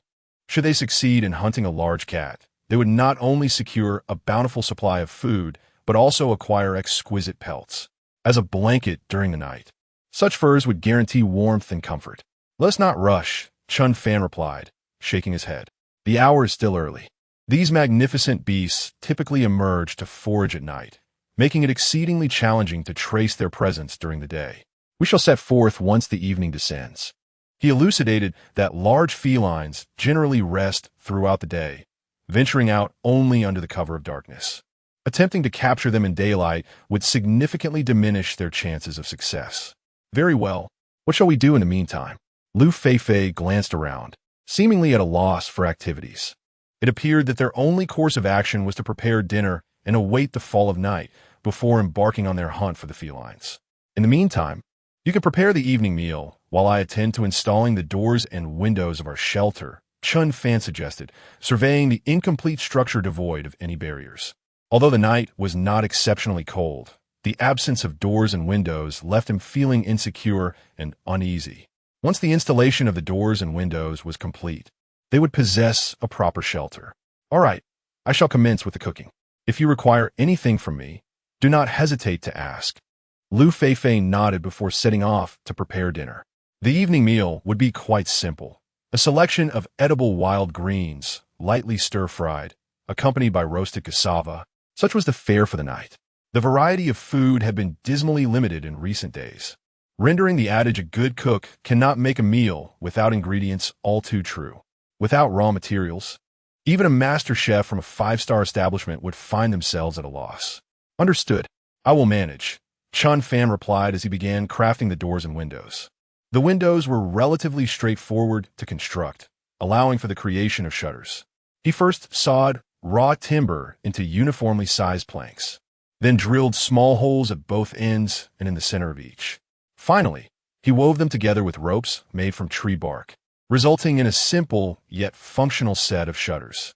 Of course, it was entirely feasible to forego the small holes and merely secure the planks with rope, though this method might leave slight gaps between them. The wooden door, however, posed a greater challenge, requiring the application of mortise and tenon joinery, a technique that has been employed since ancient times.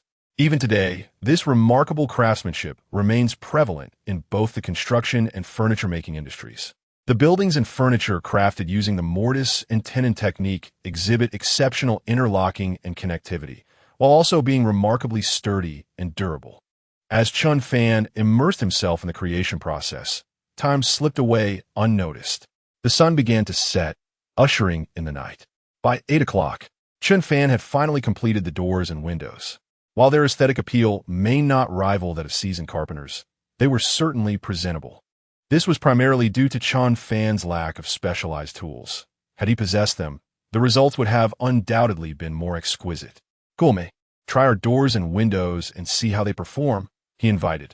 Once the doors and windows were finished, Chen Fan encouraged Liu Feifei to give them a try.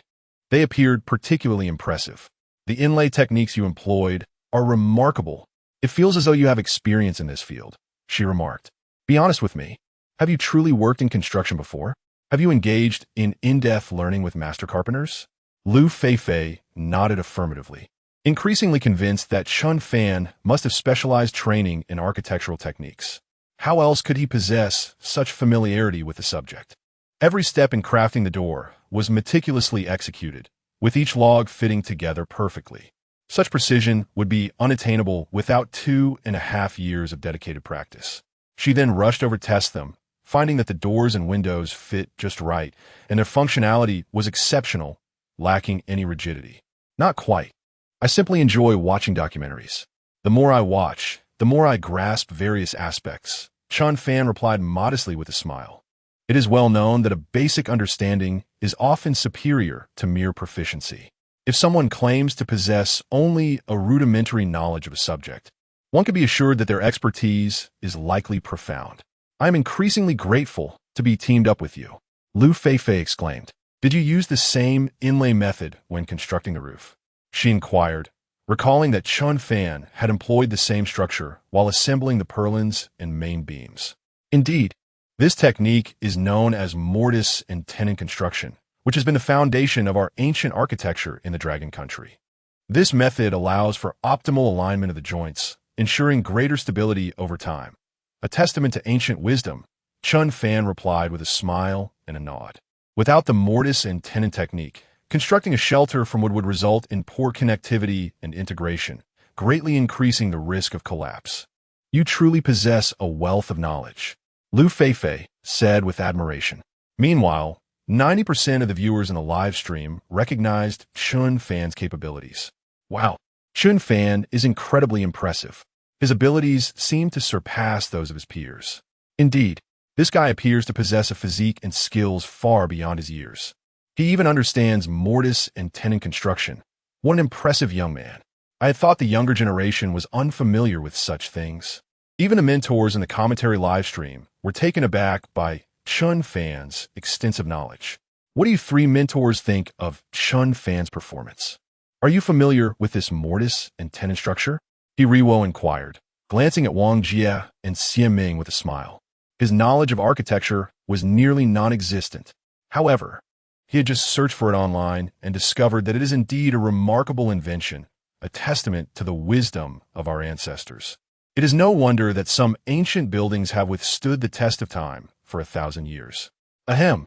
To be honest, I am not well versed in this area. Yet, from Chen Fan's introduction, it certainly seems impressive. Moreover, this young lad is indeed a dark horse, worthy of our attention. Wang Ye Koghead Aukmardi then honestly shook his head, expressing his admiration for Chen Fan. It is truly shameful that there are fewer and fewer young individuals who understand these traditional crafts. I, too, have not delved deeply into this field. However, my faith in this young man grows stronger. Xie also shook his head awkwardly. Nonetheless, it is said that each profession has its own expertise. It is perfectly natural not to know about different domains. His research focuses on wild flora and fauna, so his understanding of architecture is understandably limited. As for the acclaimed actress Zhang Xiaotong, her grasp of such matters is even more tenuous. Chapter 58. The night vision abilities of feline creatures. It appears that contestant Chen Fan is indeed exceptionally formidable and warrants our keen attention. He could very well emerge as a formidable rival to Wu Jing and He Jiangwo, as praised by He Riwo. Among the 17 competing teams, Wu Jing and He Jiangwo are undoubtedly in a league of their own. The fact that He Riwo places Chen Fan on par with him speaks volumes about his recognition of Chen Fan's capabilities. Indeed, I have always held a similar view. I believe Chen Fan is truly remarkable. Perhaps he and Feifei can endure for an entire year, chimed in the acclaimed actress Zhang Xiaodong. From the third day of the survival challenge, she had been particularly optimistic about Chen Fan and Liu Feifei. Perhaps it was a woman's intuition, or perhaps it was due to Chen Fan's extraordinary physical prowess. It may also be attributed to the fact that Liu Feifei is her junior. Thus, she has consistently supported their endeavors. The wilderness survival skills that Chen Fan has demonstrated in recent days have further solidified her earlier judgments. You both are correct. Chen Fan is indeed impressive. However, Wang Jie paused momentarily before continuing. If Chen Fan's teammate were a bit stronger, he might truly possess the capability to contend with Wu Jing and He Jiangwo. But given the current circumstances, I do not believe they have such potential. Liu Feifei, being merely a female contestant, does not excel in various aspects, and her contribution to Chen Fan's survival seems negligible. It is almost as if Chen Fan is navigating this challenge alone. My apologies. I hope all of Liu Feifei's fans do not take offense. I am merely expressing an honest and fair assessment. Wang Jie has made his point exceedingly clear.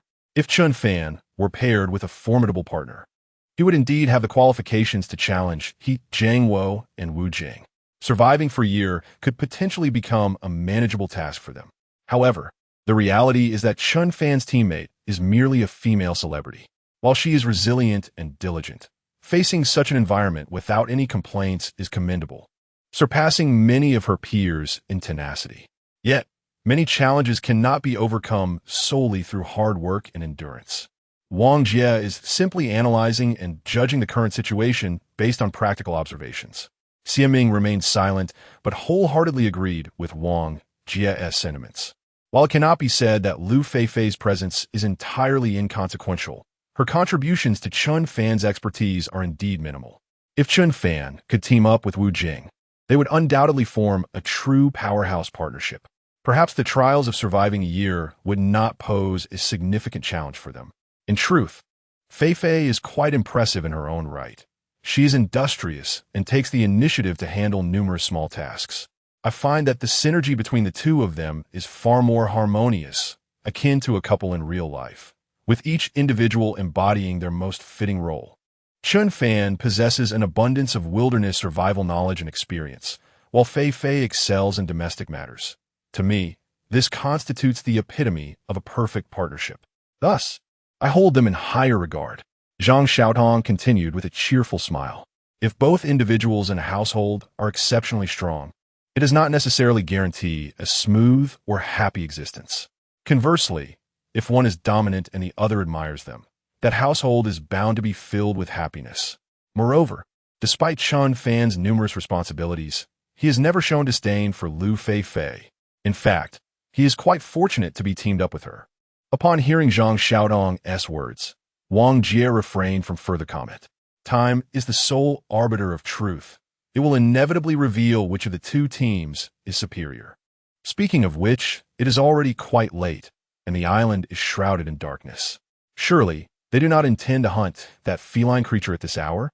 Hiriwo quickly shifted the topic. Prolonged discussion over a point of contention could potentially strain the relationships among the mentors. As an adept host, it is imperative to redirect the conversation swiftly to circumvent unnecessary debates. They indeed seem to have mentioned that. However, visibility on the island is exceedingly poor at night, and felines predominantly operate under the cover of darkness, possessing far superior night vision and a heightened sense of smell compared to humans. Such an endeavor strikes me as perilous. Wang Jie interjected immediately. Even elite soldiers would hesitate to undertake such risks under the cover of night. Teacher Wang is absolutely correct. Many felines possess the ability of night vision due to a unique structure within their eyes, known as the tapetum lucidum, also referred to as the reflective layer, which acts like a mirror, one of nature's most exquisite designs. This structure reflects light onto the retina, allowing more illumination to reach the photoreceptor cells. Thus, when felines activate this layer, their surroundings become vividly clear. This explains why felines hunt during the night, as their prey lack such exceptional capabilities. Therefore, if Chen Fan and Liu Feifei wish to hunt felines at night, the risk is exceedingly high. They may not only fail to capture the feline, but could very well become prey themselves. Chen Fan's reservoir of wilderness survival knowledge is substantial.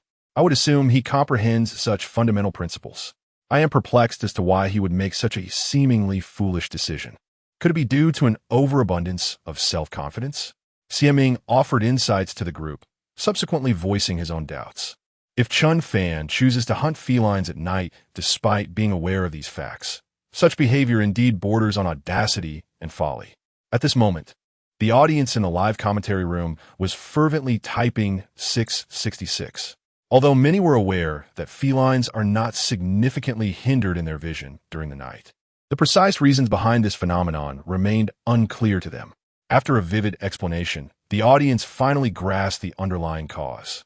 Terms such as retina and tapetum lucidum were, to be honest, encountered by many for the first time. Meanwhile, at Chen Fan and Liu Feifei's side, Liu Feifei inquired, "Chen Fan, shall we embark on our hunt now?" Gazing into the pitch-black night, where visibility was virtually non-existent, she felt that stepping away from the warmth of the fire would render her completely blind to her surroundings. Yes, it is only at night that we can hunt felines. How about this? You remain safely in the shelter while I venture out alone. As long as the fire remains lit, the shelter will be utterly secure, Chen Fan replied, nodding thoughtfully. Having undergone physical enhancement, Chen Fan's night vision was indeed quite remarkable. While it might not rival that of felines, he could still discern shapes within a radius of several meters. Moreover, his enhancements also included heightened perception and olfactory senses, among others. Therefore, he truly preferred Liu Feifei not accompany him, as her inability to see the surroundings clearly at night posed a considerable risk. "No, I want to go with you," Liu Feifei protested vehemently, shaking her head like a rattle. The thought of being alone in the shelter in such a desolate wilderness filled her with dread, rendering her unable to sleep. Thus, she would rather accompany Chen Fan on the hunt. Chapter 59. The prey appears all right. If you wish to venture forth together, then let us do so. The night was particularly eerie, and the thought of wandering alone in the darkness sent a shiver down Chen Fan's spine. After a moment of contemplation, he resolutely agreed. In the pitch blackness of the island, Whether one remained in the shelter or ventured outside, a sense of trepidation lingered, and Chen Fan was no exception. After all, he had never explored a deserted island in the dead of night. To claim he was entirely unafraid would be disingenuous.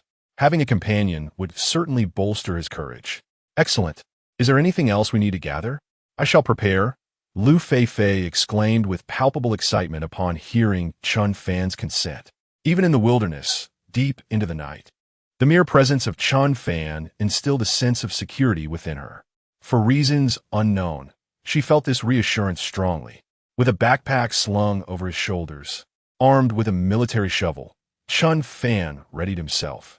He also gathered his crossbow, wielding a machete in hand. With such weaponry, he felt capable of confronting even a black bear. As for smaller felines, they would pose no challenge at all. Once equipped with their gear, the duo set forth. The distance to the trap site was not far, and having traversed the path numerous times, they were well acquainted with the terrain. In the pitch-black island, the two figures supported one another as they advanced slowly. After half an hour, they finally reached the location of the traps. Chen Fan meticulously surveyed the surroundings, finding no signs of disturbance.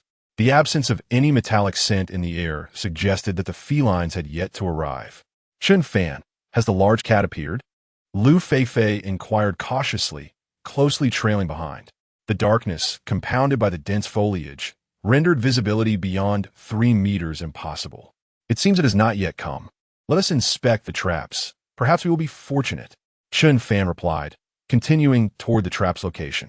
If the carnivorous animals had not visited that night, it was likely the prey remained untouched. Soon, they located the first trap. It had not been triggered. They proceeded to the second and third traps, but the results were similarly disheartening. Chen Fan felt a twinge of disappointment at the lack of success. Nevertheless, they pressed on to examine the remaining traps. Fortunately, the fourth trap had been activated, revealing a dead wild chicken suspended from a rope. The sixth trap yielded the same result, capturing yet another wild chicken. This is wonderful. Chen Fan, I did not expect our luck to be so favorable tonight. With these 2 wild chickens, our food supply for tomorrow is finally secured. Liu Feifei exclaimed with joy, her face lighting up. For them, who had scarcely indulged in chicken meat for days, such a bounty was indeed a cause for celebration. Indeed, the harvest has been quite satisfactory. However, we shall leave this wild chicken here as bait for our prey. Chen Fan refrained from removing the wild chicken from the sixth trap, choosing instead to allow it to dangle enticingly. This strategy will effectively attract potential quarry. More importantly, their objective was clear: to remain vigilant in anticipation of the great cat's appearance. Let us proceed to find a more concealed location. Soon, Chen Fan discovered an ideal hiding spot, a robust shrub with dense foliage, its branches and leaf cascading down like willow twigs, forming a perfect sanctuary. All right, we shall conceal ourselves here. Chen Fan promptly cleared away some underbrush and instructed Liu Feifei to take a seat. He then ventured nearby to gather some plants known for their mosquito-repelling properties. Kulme, crush these leaves and apply them to your skin. This will guard against mosquito bites while effectively masking our scent. He handed a handful of leaves to Liu Feifei and kept some for himself, crushing them to extract the juice, which he applied to his arms and face. In the absence of a campfire, mosquitoes thrived in abundance. The fragrance of these plants would serve to repel insects while simultaneously concealing their natural odors. The keen sense of smell possessed by wild beasts was a formidable challenge, especially since they were merely 15 meters away from the sixth trap. Should their quarry detect them, it could lead to a premature alarm. All right, I understand. Liu Feifei nodded and hurriedly complied with his instructions. Chen Fan then gathered additional leaves to cushion their seating, ensuring a modicum of comfort while they waited.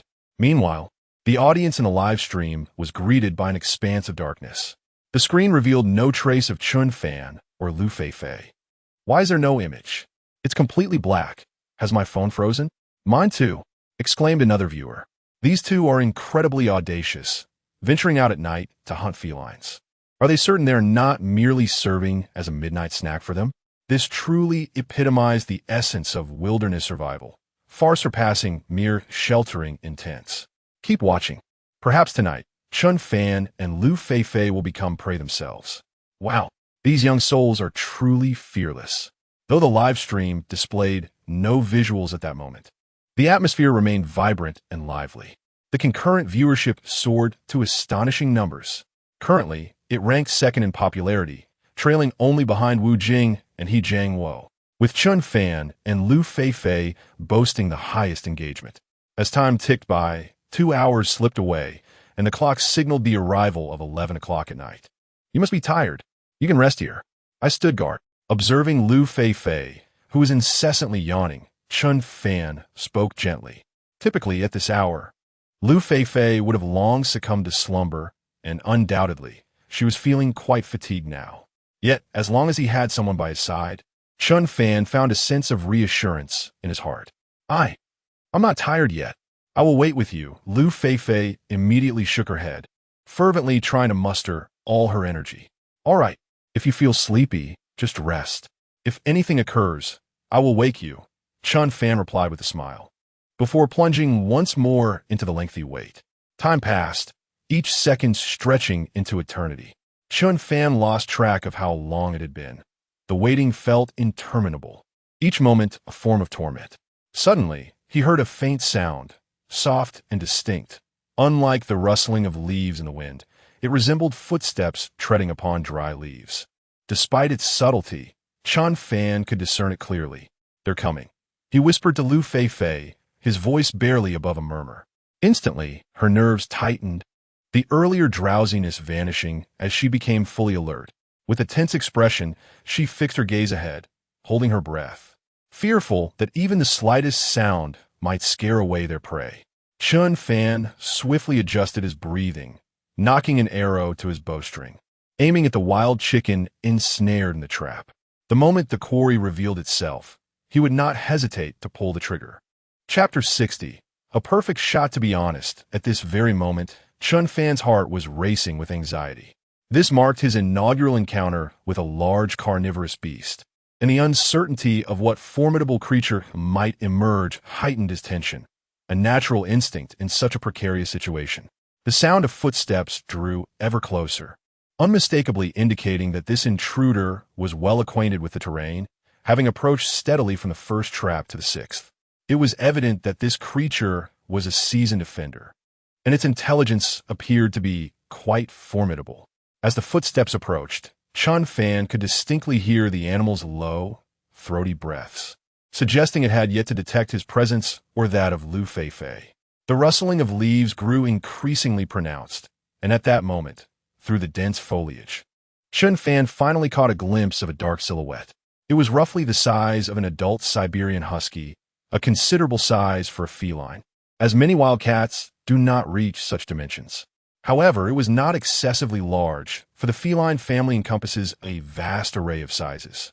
Liu Feifei, sensing the commotion, remained utterly still, her gaze fixated on Chen Fan. Now it was the moment. As the prey was occupied with a wild chicken, Chen Fan seized the perfect opportunity to strike. In an instant, he triggered the mechanism of his crossbow, which he had meticulously crafted, equipped with a trigger. Whoosh! The next moment, the bolt flew through the air with precision. Thud! The soft sound of the arrow piercing flesh followed. The sudden shock and excruciating pain elicited a piercing scream from the creature, which instinctively severed the trap's cord with its teeth and fled in a frenzy, vanishing from sight in mere moments. He had struck true. Watching the prey disappear, Chen Fan felt a surge of elation. Although the creature had escaped, the angle of his shot was deftly calculated, having entered the body a few centimeters from the front. This trajectory was perfectly aligned to pierce the lungs. A wound to the lungs or liver would undoubtedly seal the creature's fate. Its demise was merely a matter of time. "Did you hit it, Chen Fan?" Liu Feifei inquired anxiously after hearing the creature's desperate cry. While the sound suggested a successful shot, she sought confirmation, having seen nothing in the darkness. "Yes, I believe I struck a vital area," Chen Fan affirmed with a nod. "Wonderful. You are remarkably accurate. Each shot is a perfect hit, swift and precise," Liu Feifei exclaimed, her excitement evident as she danced with joy. "This is splendid. We can finally indulge in other types of meat once more. Moreover, if it is a large, ferocious beast, Its pell holds significant value, potentially allowing us to craft a warm quilt. The two hastily emerged from the dense thicket and surveyed their surroundings. The wild chicken had already been taken, and even the trapeze cord had been severed, indicating that this prey possessed considerable strength. What shall we do now? Should we continue the pursuit? Liu Feifei inquired urgently, grasping the principle of seizing the opportunity when an adversary is weakened. If struck in a vital area, it suggested that the creature was nearing its end. If we could catch up now, we would be able to secure our quarry swiftly. Chen Fan examined the fresh bloodstains on the ground and leaves, shaking his head as he replied, "There is no need to chase after it now. It is already quite late. We should return. Since the creature has been wounded, its vigorous movements and blood loss will lead to its eventual demise. Pursuing it at this moment may provoke a desperate counterattack, especially if it has companions lurking nearby. The situation could turn perilous for us in the dead of night. Therefore, let us wait until dawn to follow the trail of blood. This will be far safer." It was likely already 2 or 3 in the morning. Venturing recklessly into unfamiliar dense foliage at this hour would be exceedingly dangerous, as the presence of other large carnivores could pose a significant threat. Moreover, one must not underestimate the potential for a dying creature to lash out. An accidental scratch from its claws could lead to infection, a perilous predicament for those surviving in the wilderness. As Chen Fan had previously crafted triangular arrowheads, the wounds would take on a triangular shape, causing rapid blood loss. Coupled with vigorous movement, the prey would likely succumb in a short time. Thus, it suffices to return tomorrow morning to claim our prize. Indeed, you make a compelling argument. Let's pursue it tomorrow. Liu Feifei nodded in agreement after hearing Chen Fan's reasoning. The two then tidied up briefly and set off towards their shelter. Navigating through such dense underbrush at night certainly posed challenges, but they were fortunate to be familiar with this stretch. In an unfamiliar environment, one could easily become lost, and the associated risks would escalate. Upon returning to the shelter, both quickly succumbed to slumber, utterly exhausted from their earlier exertions. Liu Feifei fell into a deep sleep, and Chen Fan soon followed suit. The following morning marked the 9th day of their wilderness survival. As dawn broke, Chen Fan awoke promptly. After a brief period of rest, he felt invigorated and ready to face the day. "Chen Fan, you're up so early." Upon opening his eyes, he discovered that Liu Feifei was already awake. This was the first time since their ordeal that she had risen at such an early hour.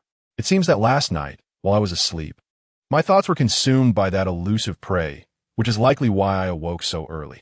You, too, have risen quite early today," Chen Fan remarked with a smile. Aren't we supposed to go hunt for prey soon? That is why I woke up early. Last night, I had a dream in which we captured a magnificent tiger." Liu Feifei smiled sweetly.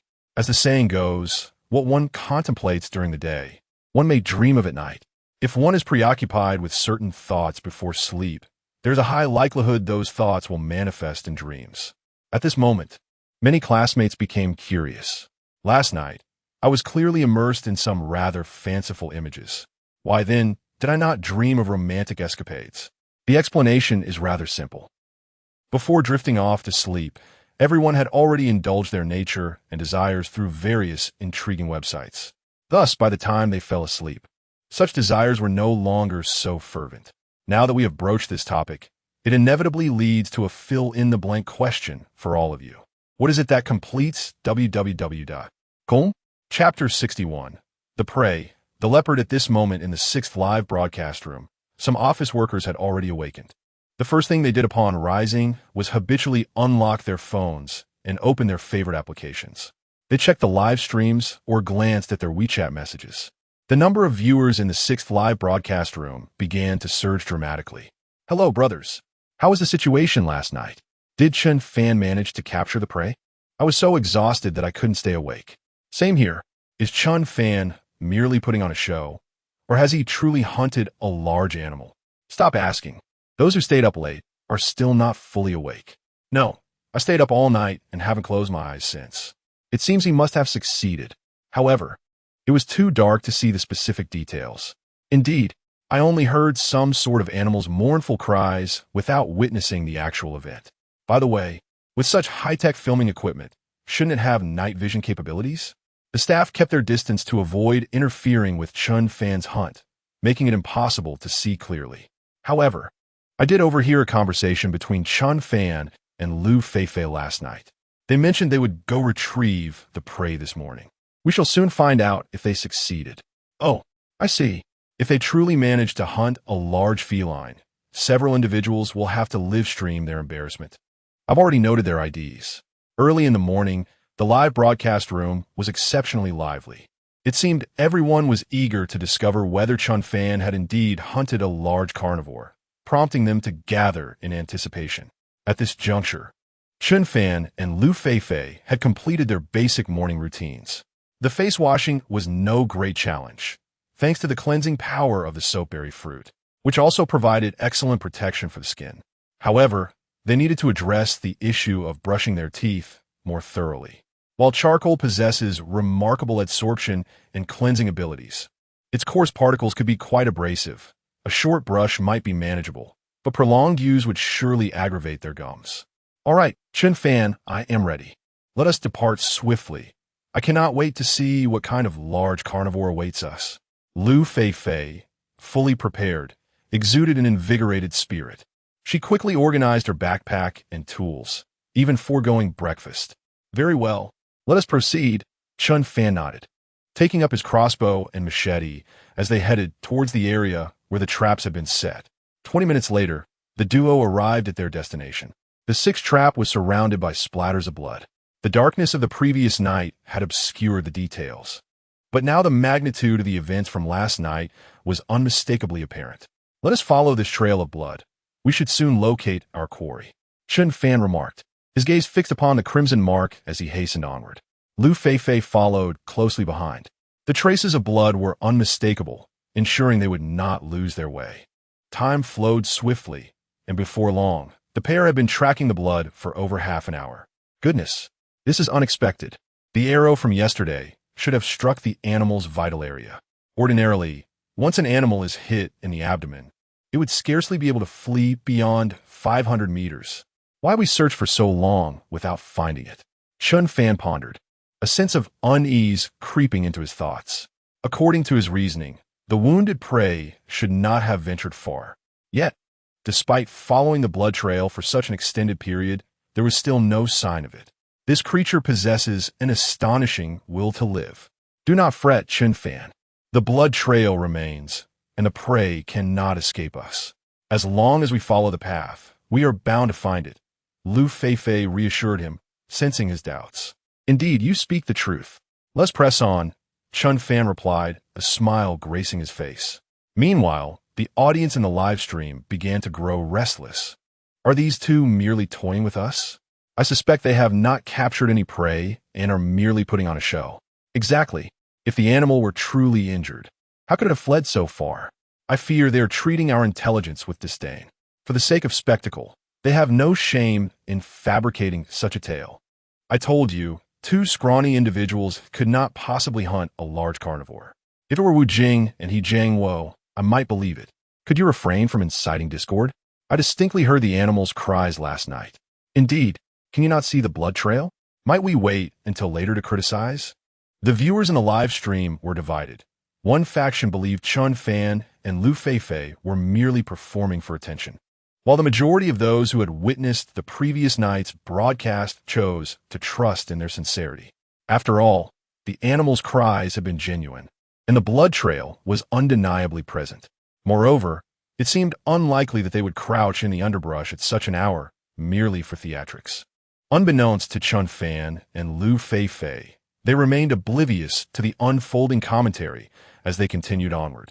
After approximately another 10 minutes, they encountered a sheer cliff, appearing exceedingly steep, almost vertical.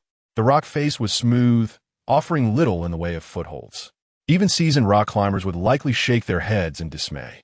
Chen Fan, look over there, Liu Feifei exclaimed, pointing towards something in the distance. At that moment, Liu Feifei noticed something pale, yellow, lying at the foot of the cliff. I see it. That is the prey we hunted last night. Chen Fan had actually been aware of it long before, so he was not taken aback. He then moved forward, saying, "Let us go and see what kind of thief this is." With that, the camera hovered above their heads, and swiftly approached the prey. By now, it had stiffened, entirely devoid of any signs of life. The fur on its forelegs was stained red with blood, and it still held in its mouth the wild chicken from the previous night. A leopard! Liu Feifei exclaimed in surprise. Although Chen Fan had mentioned the possibility of it being a large feline, witnessing the leopard in that instant filled her with awe. This was her first close encounter with such a magnificent wild big cat, a female leopard, no less. However, it appeared somewhat emaciated, giving off an impression of malnutrition. Chen Fan nodded in agreement. The size of this female leopard was comparable to what they had seen the night before, perhaps even slightly smaller than an adult Siberian husky, with an estimated weight of around 40 kilograms. Indeed, even among leopards, conditions can vary significantly depending on the region. It was astonishing to see such a malnourished creature manage to travel this far after sustaining injuries. Meanwhile, the live stream erupted with excitement as viewers realized that Chen Fan and Liu Feifei had truly hunted a leopard. Even the mentors commenting in the live stream found it difficult to contain their excitement. Chapter 62. The Cry of the Young Cub. Lo and behold, this young lad has indeed managed to hunt a large feline, and astonishingly, it is a leopard. Is this merely a case of a blind cat stumbling upon a dead mouse? Is this truly a leopard? It appears so frail, seemingly more malnourished than my own husky. Female leopards are not particularly large, and their weight certainly pales in comparison to that of an adult husky. This matter cannot be generalized, even among leopards. There are various species and habitats, and in truth, the sizes of leopards can vary significantly. Yet, Chen Fan has successfully hunted a large feline. So why engage in further discourse? It is indeed impressive. Brothers, this feat deserves recognition. Let us fill the public screen with accolades. Public screen. Public screen. Chen Fan on the public screen. I recall some of the elder brothers mentioning that if Chen Fan could successfully hunt a large carnivore, they would live stream a rather outrageous act. I wonder if they can now fulfill that promise? Good heavens! These individuals are merely here in the live stream to deceive and indulge themselves. How could you believe such words? I'm a man of my word, and I pride myself on integrity. If you enter my live stream, I shall uphold my commitments. Congratulations to the professional excrement eater for 20 years. Donation of Supercar 66. I love licking the skin of swallows. Donation of Superfire 10 at this moment. The live stream is abuzz with activity. The number of concurrent viewers has surged close to 6 million. Besides the astounding barrage of comments and messages, the donations have been countless. One after another, special effects have launched, and within a brief span, the total amount of donations has exceeded hundreds of thousands. The live stream has never been devoid of affluent patrons and influential figures, nor has it lacked those who, while feasting on instant noodles, generously donate to support extravagant luxuries. Even more absurdly, the individual who claimed he would live stream an outrageous act in pursuit of traffic and popularity has indeed gone through with it. Although that particular stream was banned for being vulgar and nauseating, the daring brother nonetheless garnered a wave of followers. After all, the internet is a realm of diverse characters. If you dare to engage in outrageous acts for the sake of notoriety, I shall dare to follow you as you continue. What I waste are merely time and battery. While you consume the genuine article, you might profit handsomely, but I shall never incur a loss. At this moment, the three mentors and host of the review livestream, Hiriwo, find themselves at a loss for words. They cannot help but lavish praise upon Chen Fan's hunting prowess, as they had previously dismissed his claims. Thus, it is only fitting that they commend Chen Fan now, perhaps as a form of apology for their earlier skepticism. It must be said that the mentors of the review live stream are rather commendable. At least they possess the grace to acknowledge their misjudgments and offer an apology. Simultaneously, numerous discussions regarding Chen Fan have erupted across various websites and platforms. Shocking. A certain young celebrity has done this in the wilderness. UC Shock Department. The wanton hunting of protected species, a distortion of humanity, or a decline of morality. Some headlines. There exists an abundance of such titles. After all, everyone is engaged in the game of traffic, each showcasing their unique talents in this realm. On the side of Chen Fan and Liu Feifei, Chen Fan remarked, "This leopard appears to be quite plump. We should be able to feast for half a month." He continued, and this leopard skin looks rather splendid. It could serve as our bedding. However, how should we proceed with it? Liu Feifei inquired, gazing at the leopard before them. Chen Fan squatted down to touch the leopard, which was lifeless and already stiff. Fortunately, the meat appeared to be unspoiled. It seemed edible. Yet, he pondered the curious notion of how such a frail creature could manage to run so far after sustaining grave injuries. What conviction propelled it forward? Even in its final moments, it clung to a wild chicken in its mouth. Let us drag this leopard back to the creek for some basic processing. We can smoke the excess meat later, Chen Fan suggested as he stood up. It was somewhat regrettable that this female leopard was rather lean, offering little meat, and it likely possessed minimal fat. In truth, most felines have a low fat content due to their muscular build. Thus, hunting other fat-rich animals remains paramount. All right, I will search for some vines and sticks. We can carry it back together, Liu Feifei proposed before setting off to find suitable materials. No need. I can manage the weight of 70 or 80 pounds on my own without any difficulty, Chen Fan replied, shaking his head. After all, 300 or 400 pounds posed little threat to him, let alone this lighter burden. Just then, however, his keen hearing detected peculiar sounds. Woo woo woo, the cries were faint, resembling those of some young creature. If one did not listen closely, they might easily go unnoticed. Liu Feifei, standing nearby, was completely oblivious to the subtle cries. What is wrong, Chen Fan? You seem lost in thought, Liu Feifei asked, noticing his dazed expression. I believe I heard the cries of a small animal. Could it be Chen Fan? Suddenly realized, glancing at the lifeless leopard. He raised an eyebrow and mused. Could those cries belong to the leopardess cubs? Upon this revelation, Chen Fan felt a surge of clarity. If there were leopard cubs nearby, then the leopard's desperate struggle to bring food so far became comprehensible. Humans can unleash their latent potential under extreme conditions, and it stands to reason that wild animals possess similar capabilities. Perhaps its relentless perseverance stemmed from the desire to prevent its offspring from going hungry. What? The cries of leopard cubs? How come I didn't hear them? Liu Feifei expressed her confusion. Subsequently, he elongated his ears, one hand resting thoughtfully behind them, listening intently. However, after a prolonged period, he could only discern the rustling of leaves stirred by the sea breeze, entirely devoid of any animal calls. Chen Fan paid no heed to Liu Feifei and continued to focus on identifying the source of the young cub's cries. He began to discern the origin of the sounds. Typically, the nests of wild felines are nestled within dense jungles, thickets, or caves. During the day, their preferred resting places are often in trees or within rocky crevices, as these locations provide a sense of security. Upon reflecting on this, Chen Fan immediately lifted his gaze to examine the precipice before him. At a height of 5 or 6 meters, there appeared a small cave. Moreover, to the right of the cave, there was an exceedingly narrow stone path. Could it be that the cubs are hidden within that cave? Chen Fan pondered aloud, contemplating the likelihood of such a scenario. Even carnivorous creatures, such as leopards, are instinctively wary of their offspring's safety. Hence, when giving birth, they typically select locations that are exceedingly concealed and relatively secure.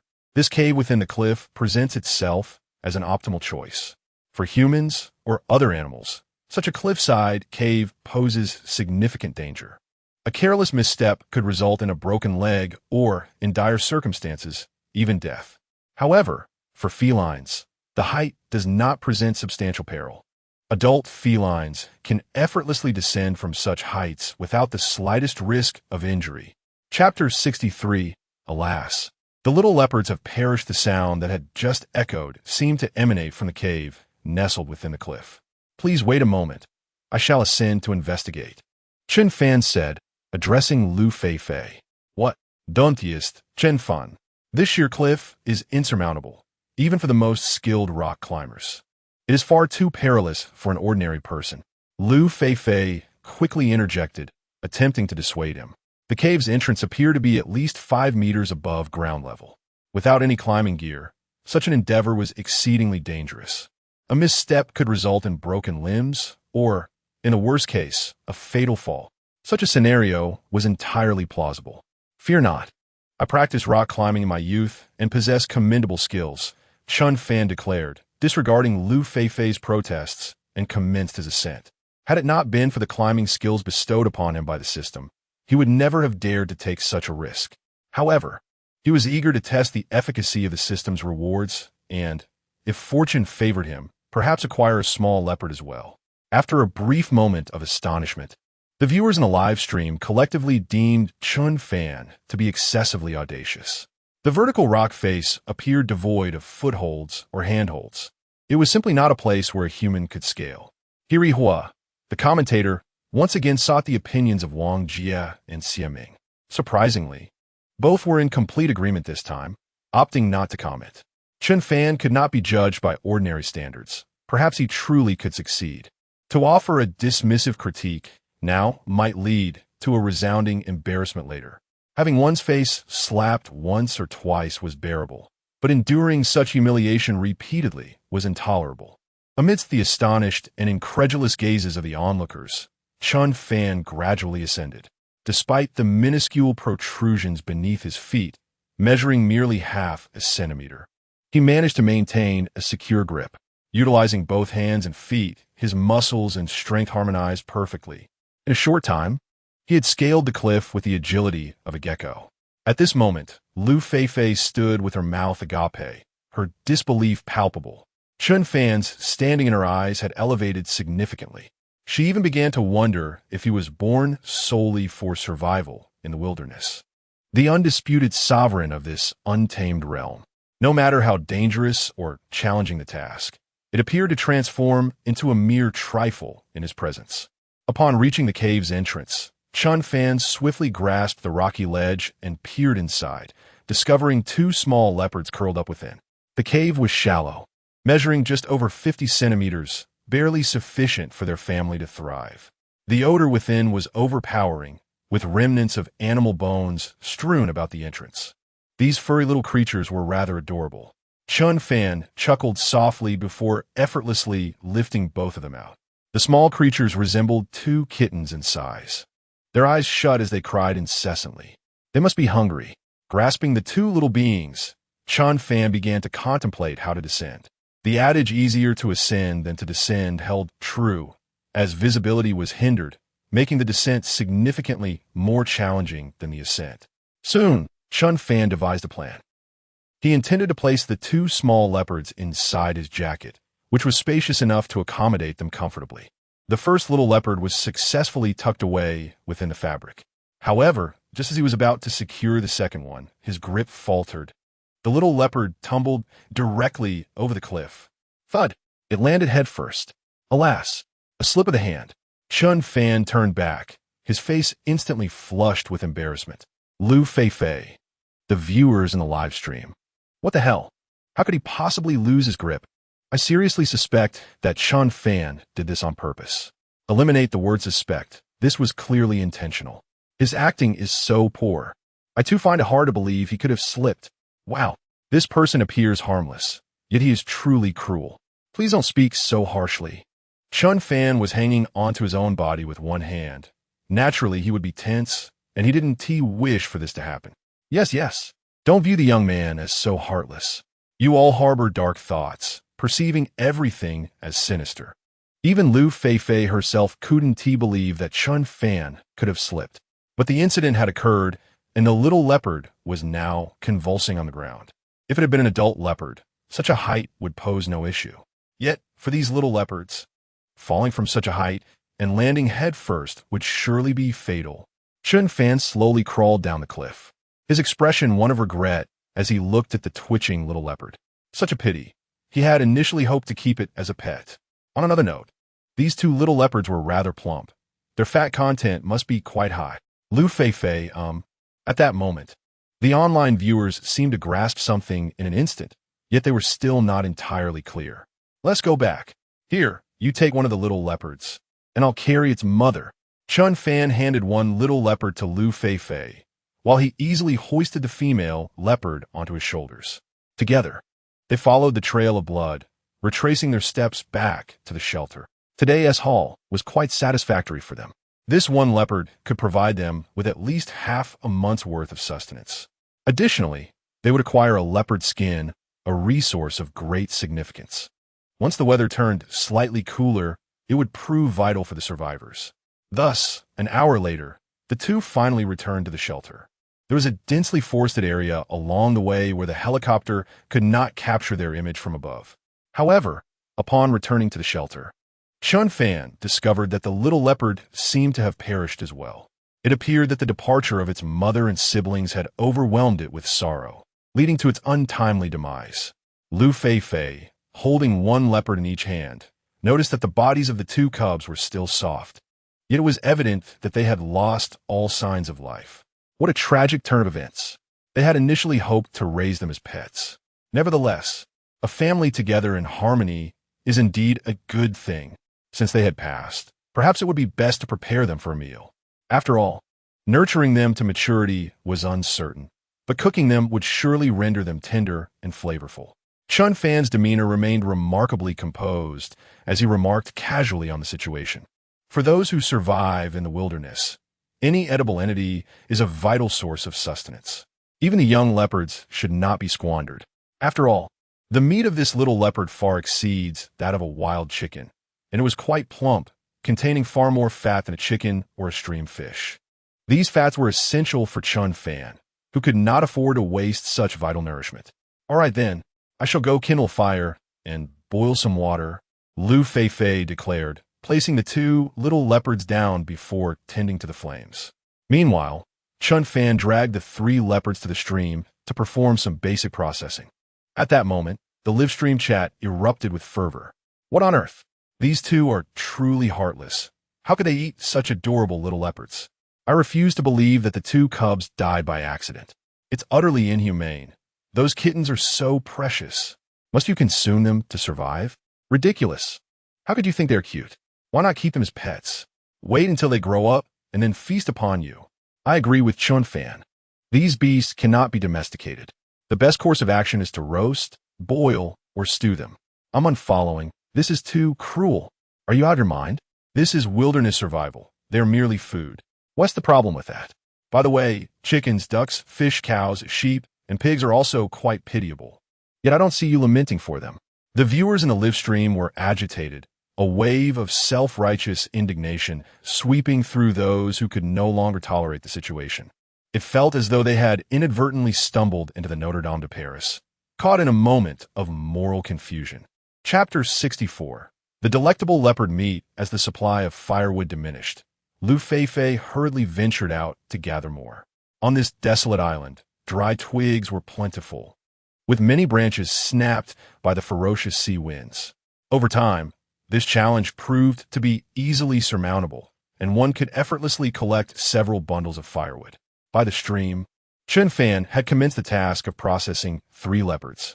The family lay together in a serene tableau, exuding warmth. If only he could capture the irresponsible male leopard, the scene would transform into something even more picturesque. He began with the 2 smaller ones, which were slightly larger than the average wild rabbit. The leopardess was evidently a diligent mother. Despite her own meager sustenance, she had nourished her cubs well, making them delightfully plump and endearing. Given better circumstances, Chen Fan had contemplated keeping the cubs as pets. However, in their current situation, where their own basic needs had yet to be fully addressed, caring for pets was an impractical notion.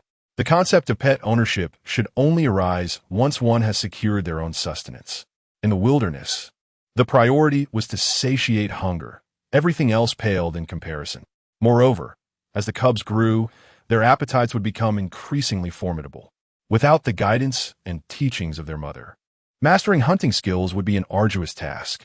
For this reason, these carnivorous creatures were ill-suited for domestication, as their daily food requirements would surpass those of the 2 humans combined. The skins of the cubs were relatively easy to remove, and soon enough both were processed. Most of the internal organs were preserved, as they held significant nutritional value, rich in essential trace elements. Next came the task of preparing the leopardess. The first step was skinning, which needed to be executed with precision to ensure the hide remained intact. Once tanned, it could serve as a fine pelt, suitable as a blanket or mattress. Time slipped away swiftly. The processing of the 3 leopards consumed 2.5 hours. They dragged all the meat back to their shelter. Liu Feifei had collected an abundance of firewood, neatly stacked in the corner of the refuge. A fire was kindled, and a pot of water was brought to a boil. "Wow, so much meat," Liu Feifei exclaimed, her face alight with excitement as tears of joy welled at the corners of her mouth while gazing at the leopard meat. The sight of the two plump cubs only heightened her sense of delight. The more she looked, the more delectable they appeared. Indeed, this bounty was truly remarkable. Initially, they had thought that hunting a single leopard would be a significant achievement, but they had unexpectedly reaped a buy-one-get-two deal. Chen Fan smiled, delighted. This was undoubtedly the greatest haul since their arrival on the island. The 3 leopards would sustain them for at least another 10 days. Especially these 2 young leopards. During the earlier processing, we discovered an abundance of fat, which is precisely what they currently require. However, the island's sweltering climate poses a challenge, as we lack refrigeration equipment. With such a large quantity of meat, it is bound to spoil if not consumed promptly, which would be rather unfortunate. At this moment, Liu Feifei found herself troubled by the dilemma of having too much food when food scarcity had previously plagued them. The oppressive heat persists, and the meat will spoil entirely within a day. While this is not a grave issue, as we cannot preserve it through freezing, we can resort to smoking. Smoked meat, though not as fresh or palatable as frozen, can significantly extend its shelf life. Oh, I have heard of the smoking technique before, but I have never witnessed it. Is there anything I need to prepare? Please inform me, and I shall gather the necessary items, Liu Feifei inquired. You need to find some fresh twigs and leaves. I will construct a smoking rack. Chen Fan simply assigned the task. When smoking meat, it is crucial to avoid direct flames, as this could char the meat. Therefore, we must use fresh branches and foliage to create ample smoke for the process. All right, I will do so immediately. Liu Feifei nodded eagerly. Chen Fan then commenced the creation of the smoking rack. This task was quite straightforward, requiring no aesthetic finesse. Merely binding some branches with bark sufficed. The height from the fire should be about 1 meter. If it is too high, the smoking effect may be suboptimal, prolonging the process. Conversely, if it is too low, there's a risk of charring. Before long, the smoking rack was assembled, and Liu Feifei kindled another fire. The next task was to cut the leopard meat into small pieces, evenly coating them with sea salt for curing before smoking and storing. This responsibility naturally fell to Chen Fan, while Liu Feifei's task was to prepare their lunch for the day.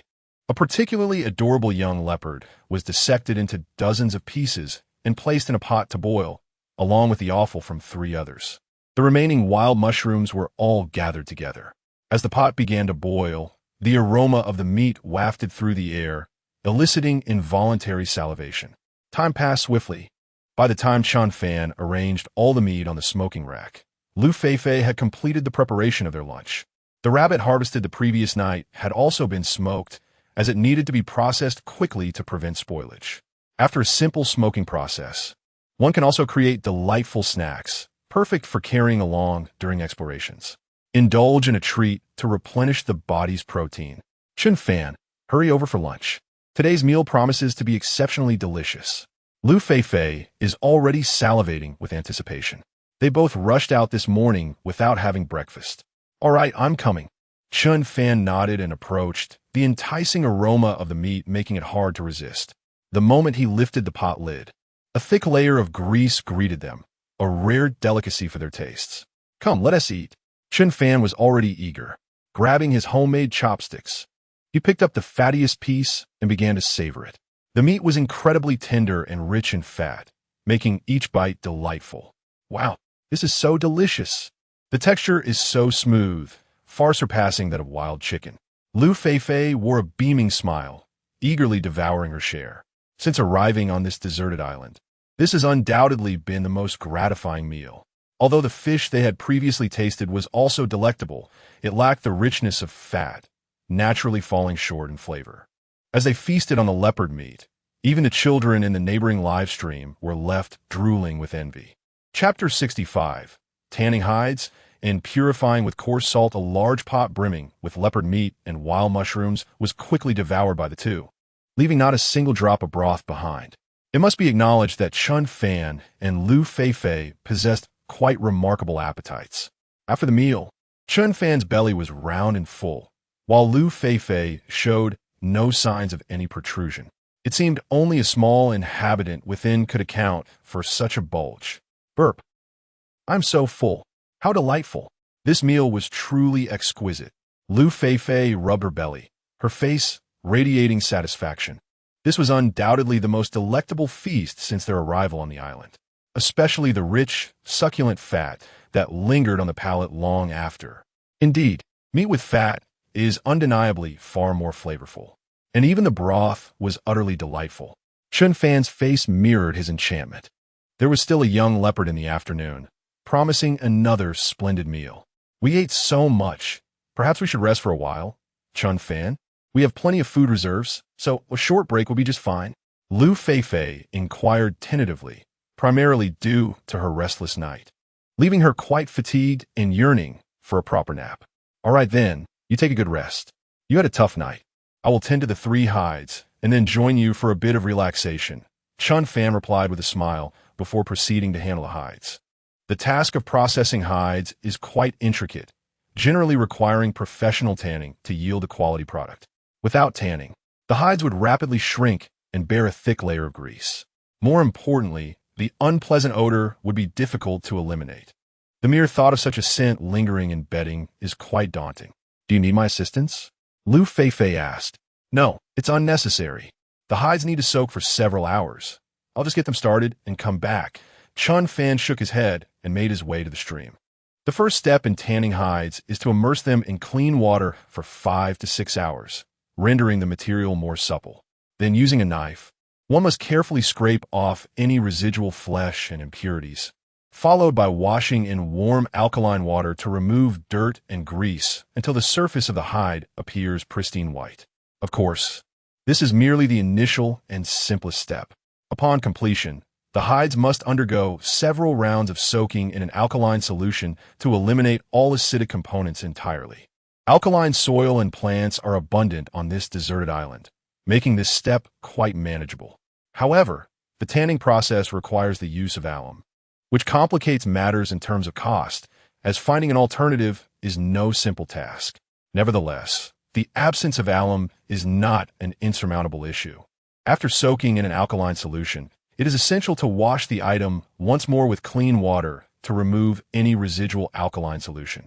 Finally, the process of natural air drying commences. When the item is approximately 80% dry, one must repeatedly knead it by hand until the leather becomes supple. After several days of meticulous operations, one can obtain a usable piece of leather. However, for Chen Fan, time is abundant, so there is no need for concern. After immersing the leather in clean water, Chen Fan returned to the shelter for a brief rest. Half an hour later, he awoke, while Liu Feifei remained in a deep slumber, evidently exhausted from the previous night. It was indeed unusual for someone to sleep so soundly during the day. What should he do now? Upon waking, Chen Fan found himself contemplating how to pass the time. There remained numerous tasks to accomplish. After a moment of reflection, he settled on a plan. Very well. He would begin by purifying the coarse salt multiple times. With resolve, he promptly set to work.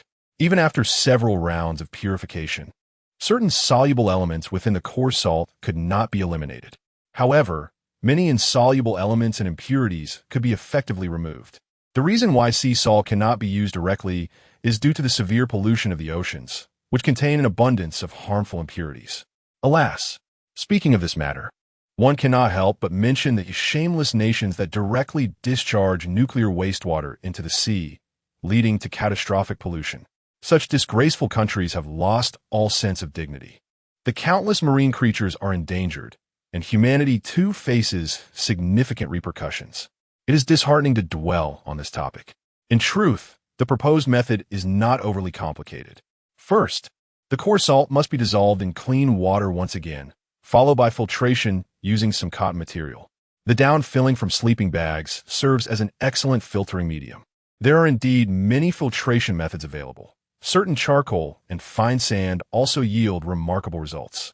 Many wilderness survivalists utilize charcoal and fine sand to filter unclean water sources, achieving satisfactory outcomes. Chen Fan decided to cut a small piece from the edge of his sleeping bag and began his operations. After 2 hours, the coarse salt had been filtered twice, and its appearance had become noticeably purer, with most of the insoluble impurities successfully removed. However, in pursuit of better quality, Chen Fan resolved to filter it 2 more times. At that moment, Liu Feifei awoke. Upon seeing Chen Fan diligently at work, a wave of guilt washed over her. She hurried over and said, "I sincerely apologize, Chen Fan. I overslept a bit too long. Allow me to handle the remaining tasks. You should rest in the shelter and direct me as needed." In an effort to alleviate her guilt, Liu Feifei took on the subsequent work. "All right, I entrust it to you." Seeing Liu Feifei's apologetic expression, Chen Fan did not refuse and nodded decisively. If she were to refuse, it might only serve to intensify Liu Feifei's feelings of guilt. Subsequently, Chen Fan took a moment to rest while guiding Liu Feifei in the process of purifying coarse salt. After 2 rounds of refinement, he glanced at the sun's position and estimated that it was around 3 in the afternoon. "All right, this level will suffice. With our current technology and tools, we cannot achieve a higher level of refinement." Chen Fan gazed at the gleaming coarse salt, deciding that this would do for now. With this quantity of coarse salt, when combined with table salt, they should be able to sustain themselves for about a year. If necessary, they could always extract more from the seaside later. As the day was still young, Chen Fan resolved to explore the surrounding area further, hoping for unexpected discoveries. While their current quality of survival was quite satisfactory, most of their survival issues had been resolved. The food they possessed would last them for at least 10 to 20 days without concern. Thus, the next step was to elevate their standard of living slightly by seeking out fruits to replenish their bodies with sugars and vitamins. The variety of fruits thriving on tropical islands is indeed abundant. For instance, guavas, mangoes, bananas, dragon fruits, and passion fruits, among others. With a stroke of luck, they might stumble upon some fruits which would naturally enhance their quality of life. Chapter 66. Finding bananas, let us embark on another exploration while the day is still young, to see if we can discover other useful items. After preparing everything, Chen Fan and Liu Feifei once again ventured into the dense jungle. This time, they chose a direction entirely different from their previous excursions, as this route promised a greater likelihood of finding food and supplies. The 2 pressed onward as time quietly slipped away. Before they knew it, an hour and a half had passed.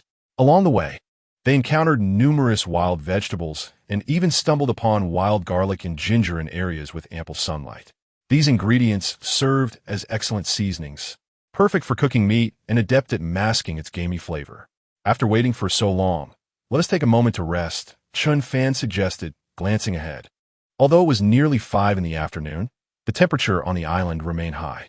In the depths of the jungle, the air was stifling, easily leading to fatigue. Yes, of course, Liu Feifei nodded eagerly. After walking for such a long stretch, she indeed felt quite weary. Finding a suitable spot, she sat down and began to massage her legs. Walking over an hour on flat terrain posed little challenge, but the trails through the jungle were exceedingly difficult. After a brief respite, the 2 set off again. They advanced for more than 10 minutes when suddenly, a cluster of broad-leaved plants appeared before them. "Chen Fan, look, is it a large bunch of bananas over there?" Liu Feifei exclaimed with excitement, for the plants indeed bore a striking resemblance to bananas. Though still green, indicating they were not yet ripe, the sight was promising. "Indeed, they are bananas. Let's go take a closer look." Chen Fan quickened his pace. Soon, they reached the cluster of banana trees. This area boasted numerous banana plants, at least 20 or 30 scattered about, most adorned with large bunches of bananas. However, regrettably, the majority remained unripe. "What a pity. They are all green and seem to have yet to mature," Liu Feifei remarked, her face falling. Had these bananas been ripe, they would have resolved their fruit dilemma for quite some time. Additionally, the bananas could be sliced and dried for long-term storage, providing essential sugars and vitamins. "Look at that tree over there. The bananas appear slightly yellow. They should be edible." Chen Fan scanned the surroundings and quickly spotted a banana tree that bore fruit earlier than the rest. Although most were still green, several had hints of pale yellow among the bunch. As long as the skin exhibited a yellow hue, the bananas were likely ripe for consumption. Even the green bananas, in the wild, can be consumed as long as they are not overly astringent. Soon, the two arrived beneath a banana tree. A quick count revealed 5 or 6 yellow bananas, while several others were beginning to show a hint of yellow. This indicated that the bananas on the tree were nearing ripeness. The green ones were entirely usable as well. If they were allowed to rest for a few days after returning, they would fully mature. How wonderful, Chen Fan! Several bananas are already ripe. We finally have fruit to eat. Liu Feifei exclaimed, her excitement causing her to leap. The earlier fatigue and soreness in her legs vanished in an instant. After such a long time on the island, this was the first genuine fruit she had tasted, and it was her favorite bananas. Pure bliss. Moreover, it was not just a singular treat. For the foreseeable future, they would have an abundance of fruit to enjoy. Chen Fan's face radiated with excitement as well. Discovering such a vast patch of banana trees signified a significant improvement in their living conditions. Even if there were times when hunting proved fruitless, they could sustain themselves on bananas for a while. Furthermore, if all went well, these bananas would soon ripen completely. At that point, they could be dried and stored for 3 to 5 months without issue. Wait a moment, I shall fell the banana tree, Chen Fan declared before he commenced chopping. His strength was undeniable, and with just 3 powerful strokes, he brought the tree crashing down. As a fast-growing herbaceous plant, the banana tree is typically harvested by cutting it down entirely. There was no further purpose in leaving it standing. Once felled, it would return to the earth, enriching the soil of the island. Before long, Chen Fan had severed a large bunch of bananas, likely numbering close to 100. He promptly plucked a few of the yellowing bananas, handing one to Liu Feifei to sample. How does it taste? He inquired, before peeling one for himself. The flavor was sweet with a hint of astringency, indicative of its high nutritional value. In ancient times, such bananas were offered as tributes to the royal palace, celebrated for their nourishing properties. They are rich in carbohydrates, as well as various minerals and vitamins, providing numerous health benefits upon consumption. This is delightful. I truly enjoy this flavor, Liu Feifei swiftly replied, her sweet smile illuminating her face. Perhaps it was the nearly 10 days without fruit that made it taste so exceptional. Even the slightest touch of sweetness could bring immense satisfaction to both body and spirit. In their conversation, the two devoured 4 or 5 more bananas. Today's harvest is indeed remarkable. Our standard of living has ascended to a new level. Today, I shall carry this bunch of bananas back, which should suffice for our sustenance for many days. Once we have consumed them, I will return to gather more. With this fruitful harvest, Chen Fan is also preparing to head back to the shelter. The issue of fruit has now been resolved, alleviating any concerns about a deficiency of sugars in our bodies for the time being. However, it would be even more delightful to discover additional varieties of fruit, as dietary diversity is essential for survivors. Even an abundance of bananas can become monotonous over time, prompting a desire for other fruits. Subsequently, the two individuals cheerfully made their way back to the shelter. Meanwhile, in other live streams, some contestants have already found fruit. For instance, in the 20th live stream, contestants Wang Qianbei and Wang Defa discovered a fruit particularly suitable for Wang Qianbei. Chapter 67. You are what you eat after enduring numerous days of survival. The duo finally stumbled upon a fruit-laden tree. Papayas, a rather common fruit on the island. Oh, so many papayas, and they're quite substantial. It is truly exasperating that they are even larger than I am. Wang Qianbei gazed at the bountiful papaya tree before her. The fruits so large that they seemed entirely incomparable to her own stature. This sight left her feeling somewhat frantic. Perhaps it stemmed from her own insecurities. Each time she encountered something larger than herself, she became particularly sensitive. Is this not normal? Even if a single green bean were placed before her, surely one would feel a twinge of envy. Her companion, Wang Defa, cast a disdainful glance at Wang Qianbei and remarked with evident contempt. Afterward, he even took a moment to glance at her rather impressive figure. You're talking nonsense. How am I small? Look closely. Open your eyes wide and see for yourself. Does this seem small? Wang Qianbei retorted defiantly, standing tall and twisting her waist, making a show of her form. Though undeniably ample, no matter how she swayed, it lacked that tumultuous allure.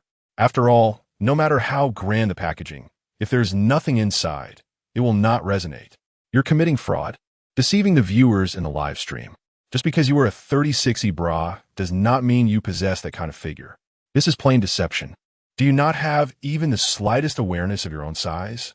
Wang Defa was unyielding in his critique.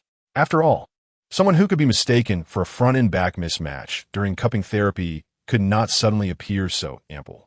You infuriate me. If it weren't for the fact that being alone on this island is too daunting, I would truly consider throttling you. Wang Qianbei glared menacingly at Wang Defa. The saying goes that one should not tear down their own house, yet this fellow constantly exposes her shortcomings, undermining her confidence. Throttling me would be futile. Even if you were to succeed, two backs remain two backs. You cannot alter that reality, so you might as well embrace it. Wang Defa replied with a serious demeanor. Although he was not a fan of Wang Qianbei, he had often encountered her in short videos, especially noting how there was little difference between her lying down and propping herself up in the live stream. It is no exaggeration to say that even placing two ping pong balls would make it evident. The issue lies in the fact that she did not even measure up to the size of a ping pong ball, making it exceedingly difficult to discern. How infuriating. I wish I could strangle him. What sins have I committed to deserve such a wretched teammate? Wang Qianbei was beside herself with frustration. Yet, she found herself powerless against Wang Defa, as he persistently pointed out her flaws with a serious expression. All right, enough of the anger. The more you fume, the smaller you will feel. Look, I found you a papaya tree. Eat a few, replenish your strength, and perhaps there is still a chance for redemption. Before we depart from this place, let us strive to reach the level of green beans, shall we? Wang Defa maintained a serious expression. Although it seemed he was attempting to console Wang Qianbei, he was also trying to motivate her to make some changes. However, everyone could discern that every word he uttered was laced with sarcasm. Many viewers in the live stream could hardly contain their amusement. Ha ha ha! Wang Defa truly lives up to his name, being rather flamboyant. Each of his remarks could infuriate Wang Shuangbei to no end. It appeared that he was speaking the truth. Indeed, she had gone too far by choosing such oversized clothing. Did she not realize that adult clothes are unsuitable for children? Wang Defa was not mistaken. What Wang Qianbei was doing was undeniably deceitful, and I would not hesitate to report it. These two individuals were utterly hilarious, earnestly delivering a comedic performance that brought us immense joy. I thoroughly enjoy watching such entertaining live streams. At this moment, their live stream boasted over 600,000 followers. Although this number paled in comparison to the fan bases of Chen Fan and Wu Jing, for a relatively small internet celebrity, such a following was not insignificant. Moreover, these fans were loyal, drawn to the comedic antics of the duo. For some reason, witnessing their interactions always elicited laughter. Wang Qianbei was particularly attentive to her measurements. Yet every remark from Wang Defa seemed to strike at her sensitive spots. It was indeed true that enemies are drawn together. Though Wang Defa possessed a sharp tongue, he consistently exposed Wang Qianbei's flaws, yet he was also genuinely skilled. His wilderness survival abilities were not to be underestimated.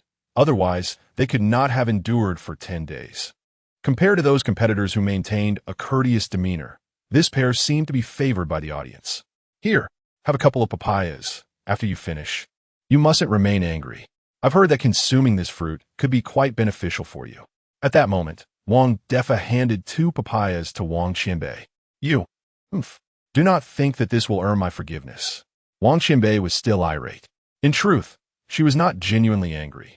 She was simply accustomed to bickering with Wang Defa. Whether or not she forgave him was inconsequential.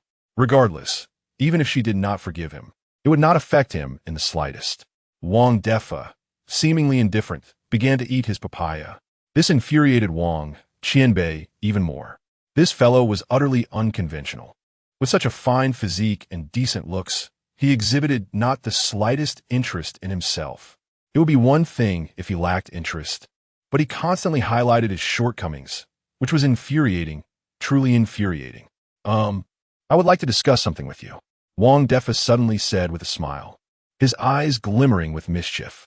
Speak, Wang Qianbei replied coldly, casting him a disdainful glance. Indeed, can we not be more genuine and pragmatic? Let us refrain from indulging in these deceptive antics.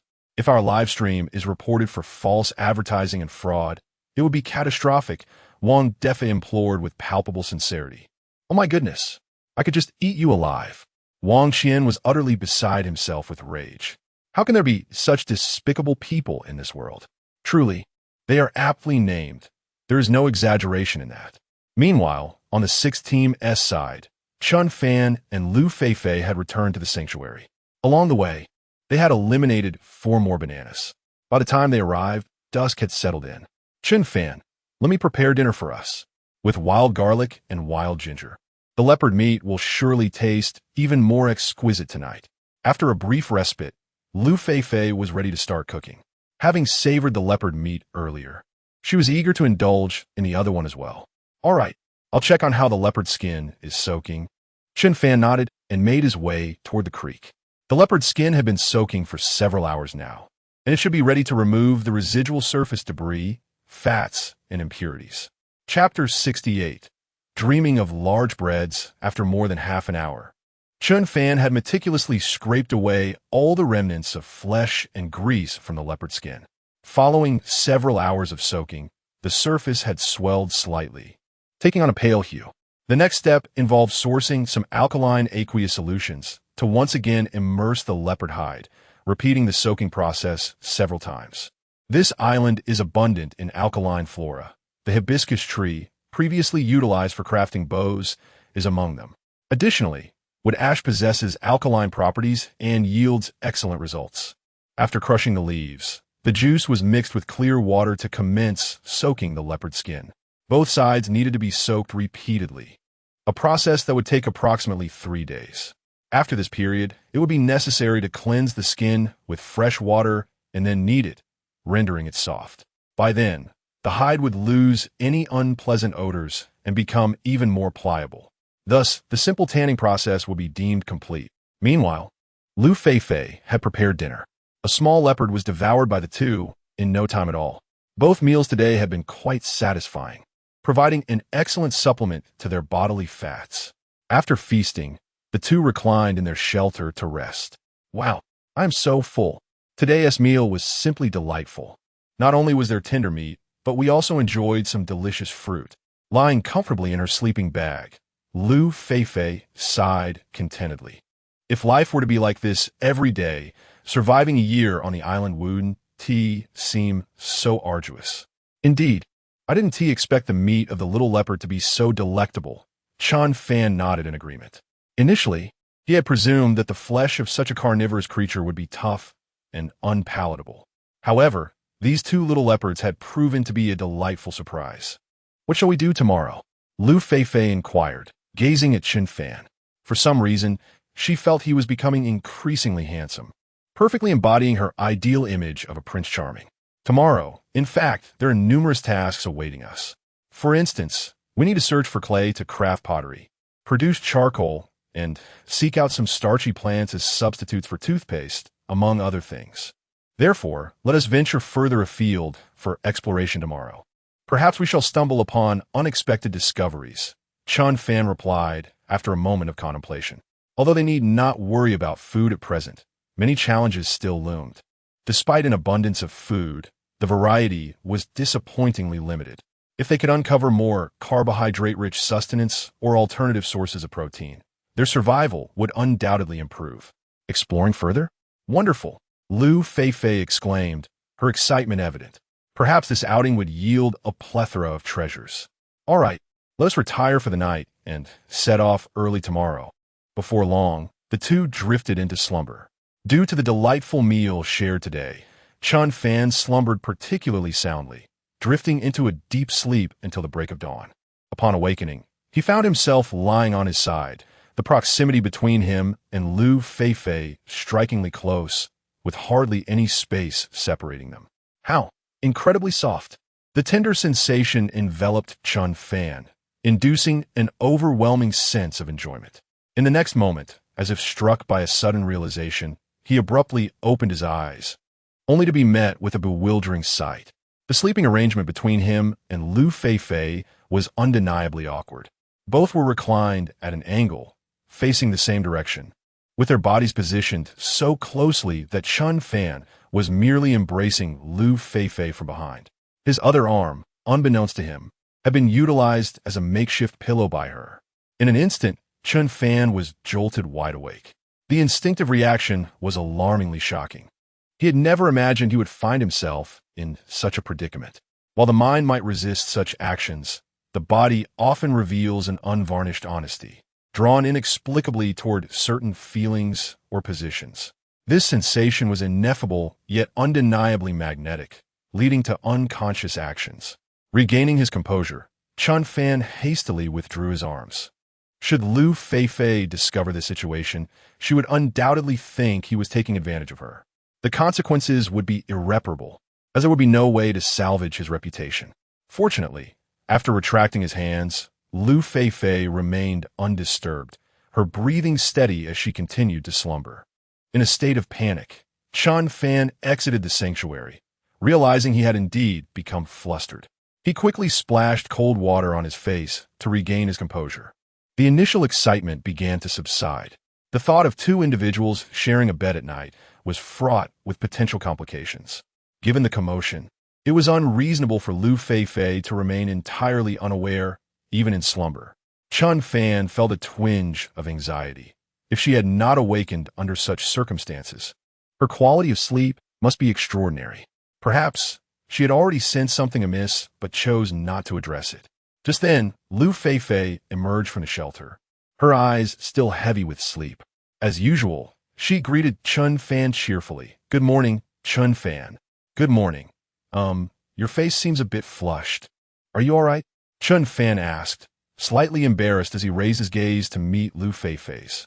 At that moment, her cheeks indeed bore a rosy hue, an unusual state for someone just waking up. I'm fine." Liu Feifei quickly shook her head, appearing somewhat flustered. She had experienced an extraordinarily bizarre dream the previous night, one she had never encountered before. However, it was quite pleasant. Upon awakening, the lingering sensations were unmistakable. Moreover, for some inexplicable reason, the bear experiences a peculiar sensation of discomfort. Chapter 69. My favorite is with ear mushrooms, everything is fine truly. Observing that Liu Feifei seemed oblivious to the events of the previous night, Chen Fan felt a weight lift from his heart. If word of their late-night escapade of capturing a bear were to surface, their future interactions would undoubtedly become exceedingly awkward. Although they were teammates and their relationship had progressed positively, it was certainly not at the level where one could casually capture a bear in the dead of night. "Well, I shall go freshen up," Liu Feifei exclaimed, her cheeks flushed as she hurried toward the stream. At that moment, her heart raced, troubled by the peculiarity of the dream she had experienced last night. She was anxious about whether she had spoken in her sleep, and if any bizarre elements of her dream had been disclosed to Chen Fan. The thought of such embarrassment was almost unbearable.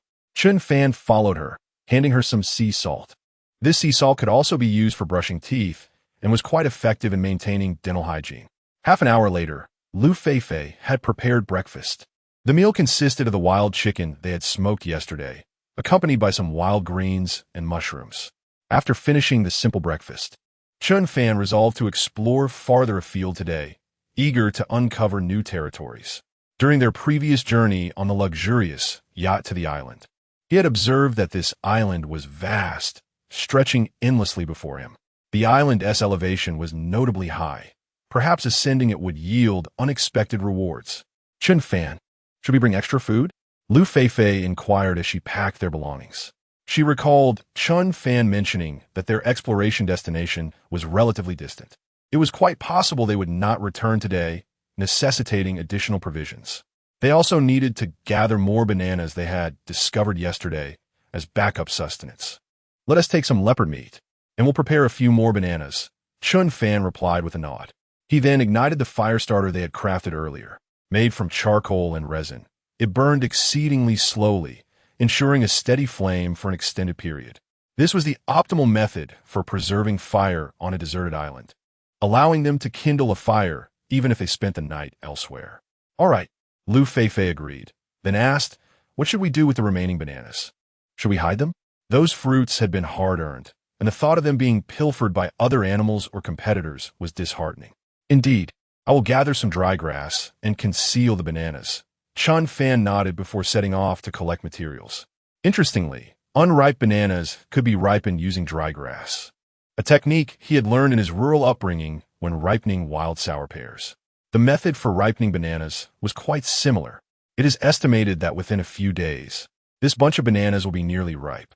By the time all of this is accomplished, the sun has yet to fully rise, and the island in the early morning remains relatively cool.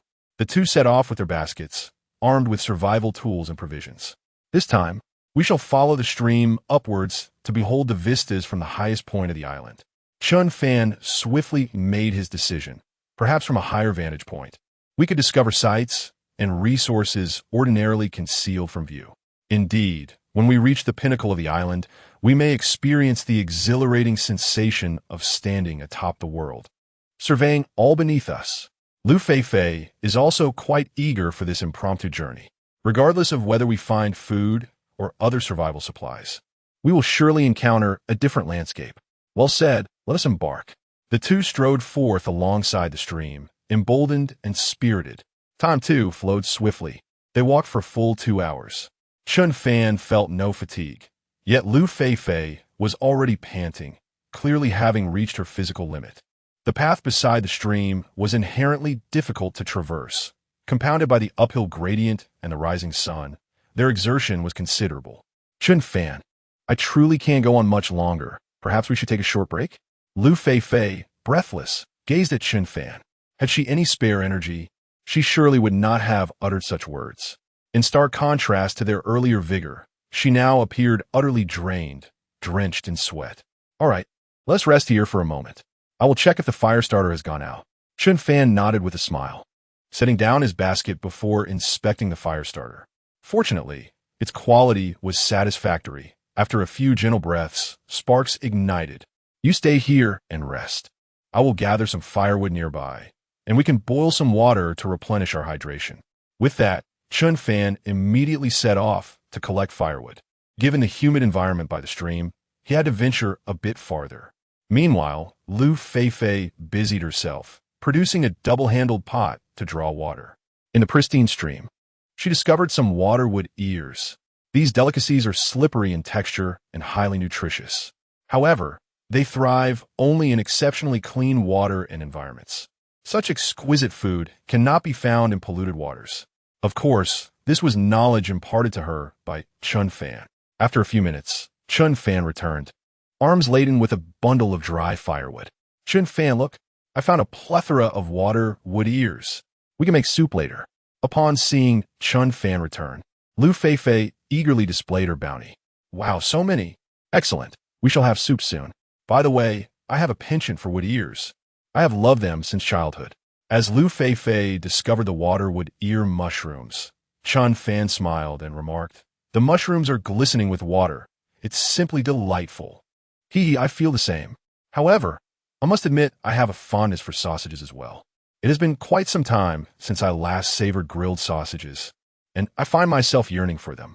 Liu Feifei nodded with a smile, but then her expression turned slightly melancholic as she added, unfortunately, finding a grilled sausage on this deserted island seems rather improbable. Grilled sausages? Chen Fan was initially taken aback, curious whether Liu Feifei was referring to a proper sausage.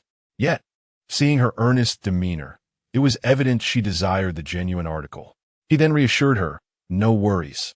Once we return, we can make some sausages ourselves. In truth, crafting sausages is not particularly challenging as long as we have the right ingredients. Really? She inquired, her eyes brightening. Indeed, absolutely. Before long, the duo had ignited a fire and prepared a pot of water with ear mushrooms, adding some wild ginger and salt. The flavor was quite pleasant, serving to replenish their hydration and nutrition. After thoroughly hydrating and resting for over 20 minutes, they resumed their ascent to higher ground. Chapter 70. Spearfishing beneath the blazing sun. The temperature continued to rise, making the island increasingly sweltering. As noon approached, Chen Fan and Liu Feifei decided it was time to take another break. The prolonged journey had left Liu Feifei utterly fatigued. It must be said that her stamina was quite impressive, having trekked for over 4 hours with only a brief half-hour respite along the way. Before them lay a sheer cliff, from which a stream cascaded down, creating a stunning waterfall. Wow, what a beautiful waterfall! Below, a small pool of water sparkled invitingly. Lush green trees and shrubs flanked the sides, while the waterfall poured into a crystal-clear basin, where a few sizable fish frolicked in the water. Such pristine natural beauty is a rare sight in many places. Let us pause here for a moment and prepare some lunch, Chen Fan suggested, surveying the surroundings until he found a relatively flat spot near the waterfall. The position of the sun indicated it was indeed lunchtime.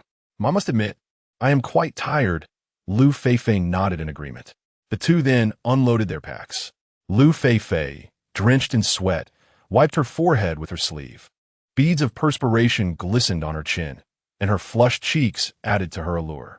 There are several sizable fish in this little pool. Let us have grilled fish for lunch, Chen Fan remarked, eyeing the nearby water where a few catfish swam, each weighing about 5 or 6 tails. If they could catch a few, lunch would be sorted. This water is so clear, Liu Feifei mused skeptically. Isn't it said that clear water has no fish? Indeed, that's a common adage, Chen Fan chuckled, but it merely reflects our visible perception of clarity.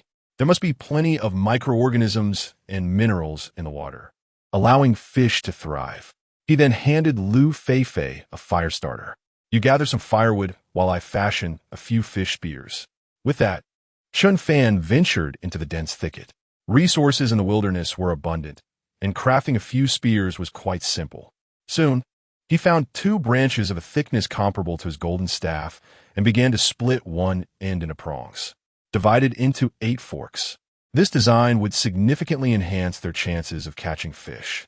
After shaping the prongs, he embedded a small stone at the center of the split and secured it with bark. In no time, he had successfully crafted an 8-pronged spear. The advantage of this harpoon lies in its remarkable ability to significantly enhance accuracy. Within a mere 20 minutes, 2 harpoons were crafted. Liu Feifei successfully ignited a fire and commenced boiling water. Come, let us venture into the water to catch fish. Chen Fan handed one of the harpoons to Liu Feifei and rolled up his trousers, preparing to immerse himself. Liu Feifei nodded in agreement and followed suit, hiking her trousers up to her thighs, revealing her expanse of fair skin. Her complexion was as pristine as snow, smooth and straight, embodying the aspirations of many leg enthusiasts. To possess such exquisite legs would surely provide a year of delightful indulgence. As the water flowed, the pond's temperature felt quite chilly. The initial plunge elicited a shiver due to the stark contrast, yet it soon transformed into an overwhelming sense of comfort. Indeed, many experiences mirror this sentiment. The first encounter may be accompanied by discomfort or pain, but with gradual acclimatization and persistence, it evolves into pure enjoyment. Chen Fan, I see a fish over there. Witness my fish-spearing prowess. Plop, oh no, I missed. Liu Feifei, wielding the harpoon, made a flurry of attempts to strike at the fish's shadow in the crystalline water. After several futile endeavors, she gasped, "This is so challenging. I was so precise earlier, yet I find myself off target now." Chen Fan, could it be the refraction of the water that is causing my misses? After multiple failed attempts, Liu Feifei felt a tinge of disappointment. She had hoped to showcase her skills to both Chen Fan and the viewers in the live stream, but had failed to even graze a fish scale. She was aware of the concept of refraction and had factored it into her attempts. Yet the elusive fish remained frustratingly unseen. Indeed, that is a possibility. Successful fish spearing hinges on speed, precision, and decisiveness. Imagine the fish as a target. You must aim meticulously and then strike decisively, Chen Fan explained with patience and earnestness. His arm half raised, eyes keenly fixed on the fish below. Upon hearing Chen Fan's words, Liu Feifei felt an odd dissonance. Yet upon observing his serious demeanor, she dismissed her doubts. Goodness, this explanation is rather peculiar. I assenti it. Is this analogy a tad inappropriate? I suspect he is being cheeky. Please show your driver's license. Suspect what? The wheels have already rolled over my face. There is no escape. Stop the vehicle now. This isn't a ride to the kindergarten. I want to get off. Get off. Off what vehicle? The door has been welded shut. No one is leaving today. Curse it. I always feel that this fellow speaks with an air of solemnity while driving. The livestream's audience is abuzz with excitement. Meanwhile, Chen Fan has his sights set on a rather sizable catfish. He steadied his aim and then exclaimed, "Now!" In that very instant, he thrust the harpoon deep into the water with remarkable speed and precision. Splash! It was a perfect shot. The catfish was pierced through, leaving 3 gaping holes in its body. Though it continued to thrash and struggle, it was evident that such efforts were futile. Wow! Chen Fan, you are incredible. Your aim is astonishing. In one swift motion, you struck right into the depths. Ah, what a slip of the tongue. How did you lead me astray? Liu Feifei's face lit up with admiration, only to realize moments later that her previous words had strayed into impropriety. That rascal Chen Fan, what a peculiar metaphor he used, causing me to falter in my speech. Chapter 71. You are invited to feast, not to use ha ha ha. Upon hearing Liu Feifei's slip of the tongue, Chen Fan couldn't help but burst into laughter. The sight of Liu Feifei rolling her eyes at him was utterly amusing. You are so annoying. Liu Feifei pouted in frustration, feeling that this fellow had led her astray. The words she had just uttered would undoubtedly spark intense discussions among the viewers in the live stream, and they might even perceive her as overly flirtatious. All right, let us quickly handle this fish, and I'll catch a couple more.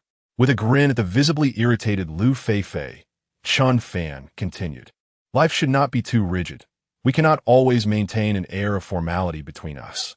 If we did, it would surely become exceedingly dull and tedious over time. Occasionally sharing harmless jokes can enliven the atmosphere and perhaps even deepen our friendship, allowing this pure camaraderie to flourish. Liu Feifei refrained from further comment and proceeded to prepare the fish. Chen Fan resumed his fishing, and after a few more attempts, he soon caught 2 sizable stream fish. The largest appeared to weigh around 6 or 7 taels. 3 fish would be ample for a hearty meal for both of them. Moreover, they had stored provisions of leopard meat and bananas. Hunger would not be an issue. Before long, both had cleaned the fish. Chen Fan, should we grill these fish or make a soup? Liu Feifei inquired eagerly. Grilling would enhance the flavor, while making soup could be more nutritious. Frankly, it has been a couple of days since we last had fish, and indulging in a meal like this is quite delightful, especially with such substantial fish that contain a good amount of fat, unlike the small fry we caught previously. Let us do this, since this fish has many bones. We'll use it for the soup. As for the 2 catfish, let us grill one and prepare the other as a leaf-wrapped fish. After a moment's contemplation, Chen Fan proposed. This way, they could enjoy delicious fish soup and savor the rich flavors of grilled fish. The leaf-wrapped fish would retain its moisture and nutrients during grilling, ensuring an exquisite taste. A splendid choice. Perfect. This way, we can relish 3 different preparations of fish. Liu Feifei nodded happily. She would take charge of the fish soup, while Chen Fan, appearing more experienced with the grilling and leaf wrapping, would handle those. Before long, all 3 fish were ready. The grilled fish sizzled and glistened with oil, its skin a golden hue after being roasted over charcoal. Although the fins had charred slightly, it did not detract from the flavor. The pot was filled with steaming white fish soup, enhanced with wild ginger and wild garlic, elevating the aroma immensely. The leaf-wrapped fish had its outer leaves charred to a deep black, yet the flesh within remained unaffected. Upon witnessing such a sumptuous lunch, the majority of viewers in the live stream appeared to be quite tempted. My goodness, what kind of extraordinary life is this? It is astonishing that survival in the wilderness comes with such delectable meals. Meanwhile, I reside in a first-tier city, where my midday sustenance consists solely of a bland bowl of pickled vegetable noodles. Alas, speaking of it only brings to light the harsh reality. My own lunch is merely a packet of instant noodles. We are indeed in a lamentable state, living a life that pales in comparison to those thriving in the wild. Is this truly a survival show? It feels more akin to a culinary adventure. Wow, I find myself salivating. Such fish is a rarity for me, scarcely enjoyed even once a month. It is the same for everyone, even if one possesses wealth. The burden of mortgages and car loans leaves little room for indulgence, not to mention the expenses of raising children. The sentiments expressed by the brother above resonate deeply with me. It seems we share a common plight. It is indeed challenging. Isn't this the reality for most men? I empathize profoundly, for I too lead a similar existence, which can be quite arduous.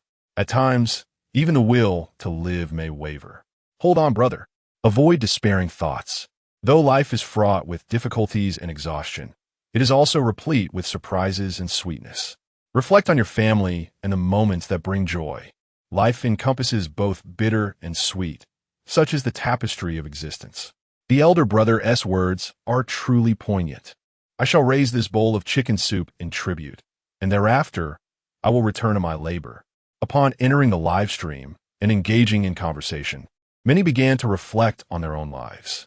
The majority of those watching the stream are individuals living at the fringes of society. After all, the affluent and powerful seldom waste their time on such trivial entertainments. Hence, when this topic arises, it strikes a chord with many men. After all, this is the reality for countless individuals. Meanwhile, on the island, Chen Fan and Liu Feifei have devoured 3 fish, and the soup has been consumed to the last drop. The infusion of energy into their bodies instantly rejuvenated Liu Feifei. The earlier pangs of hunger and fatigue have vanished completely. Wow, what delightful taste! Liu Feifei's face radiates satisfaction. In this desolate isle, being satiated is indeed a source of immense happiness. Should one harbor excessive desires, contentment may elude them. Here, have a banana. Observing Liu Feifei's contented demeanor, Chen Fan offered her a banana as a post-meal treat. Oh dear, I ate too much just now. I can't possibly have any more, Liu Feifei replied, shaking her head. The fish and soup were indeed so filling that she simply could not consume anything else. I meant for you to eat it, not to use it, Chen Fan stated earnestly. Huh? Use? Eat? Wow, you were so annoying. When I said I can't, I meant I don't want to eat. After a brief moment of confusion, Liu Feifei quickly grasped the misunderstanding. As a mature woman, she is undoubtedly aware that bananas serve purposes beyond mere consumption. Indeed, numerous instances of such nature can be found online. Bananas, while somewhat conventional, pale in comparison to the more audacious choices, cucumbers, eggplants, and bitter gourds. There are even those who resort to winter melons and durians. While fruits and vegetables might still be regarded as relatively acceptable, the use of eels is truly perplexing. The remarks made by Chen Fan earlier evidently caught this fellow off guard, resulting in an impromptu bout of playful punches directed at him. With a chuckle, he remarked, "If you won't eat it, then I shall indulge." Observing Liu Feifei's exasperation, Chen Fan smiled and proceeded to savor the banana. Chapter 72. A fright from the third sister. Chen Fan had gone several days without a bath, and the sweat on his body was quite abundant. Fortunately, there was a small pond nearby, and he thought it would be a good idea to wash himself. After resting for a while, Liu Feifei spoke up. Since her last bath, she had been too busy to find time for another, and now she felt rather uncomfortable. Moreover, today's excessive perspiration made her feel sticky and uneasy. "All right, you go take a bath. I just happened to bring some soapberries," Chen Fan replied, nodding as he pulled out the soapberries. Liu Feifei then went off to bathe. At that moment, Chen Fan was struck by a new idea. While soapberries were indeed quite useful, he was more inclined to create a bar of soap. The cleansing effect of soap might prove to be superior. Furthermore, concocting a piece or two of soap in the wild was not a daunting task. As long as he could find suitable materials, he could certainly make it. He had often seen such methods in videos before, so he felt confident. Meanwhile, the viewers in the live broadcast began to express their discontent once more. Despite the 8K high-definition camera, it failed to capture the scenes they most desired. Many suggested that the photographer should be dismissed immediately. They felt that such incompetence did not merit any reward, let alone a chicken leg. In truth, the photographer was also eager to deliver quality shots. But he had a family relying on him. He did not wish to lose his job over it. Chen Fan, come here quickly. There's a lizard in the water. Liu Feifei's frantic voice pierced through the air as she called for help, her tone laden with fear. Upon hearing her distress, Chen Fan sprang to his feet, racing toward the pond. What would happen? He asked as he reached the edge, regaining his composure.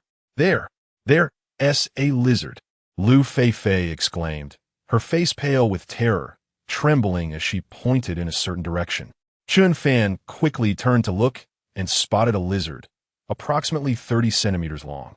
Swimming in the water, its body was a vivid green, with a slender, elongated tail resembling that of a snake.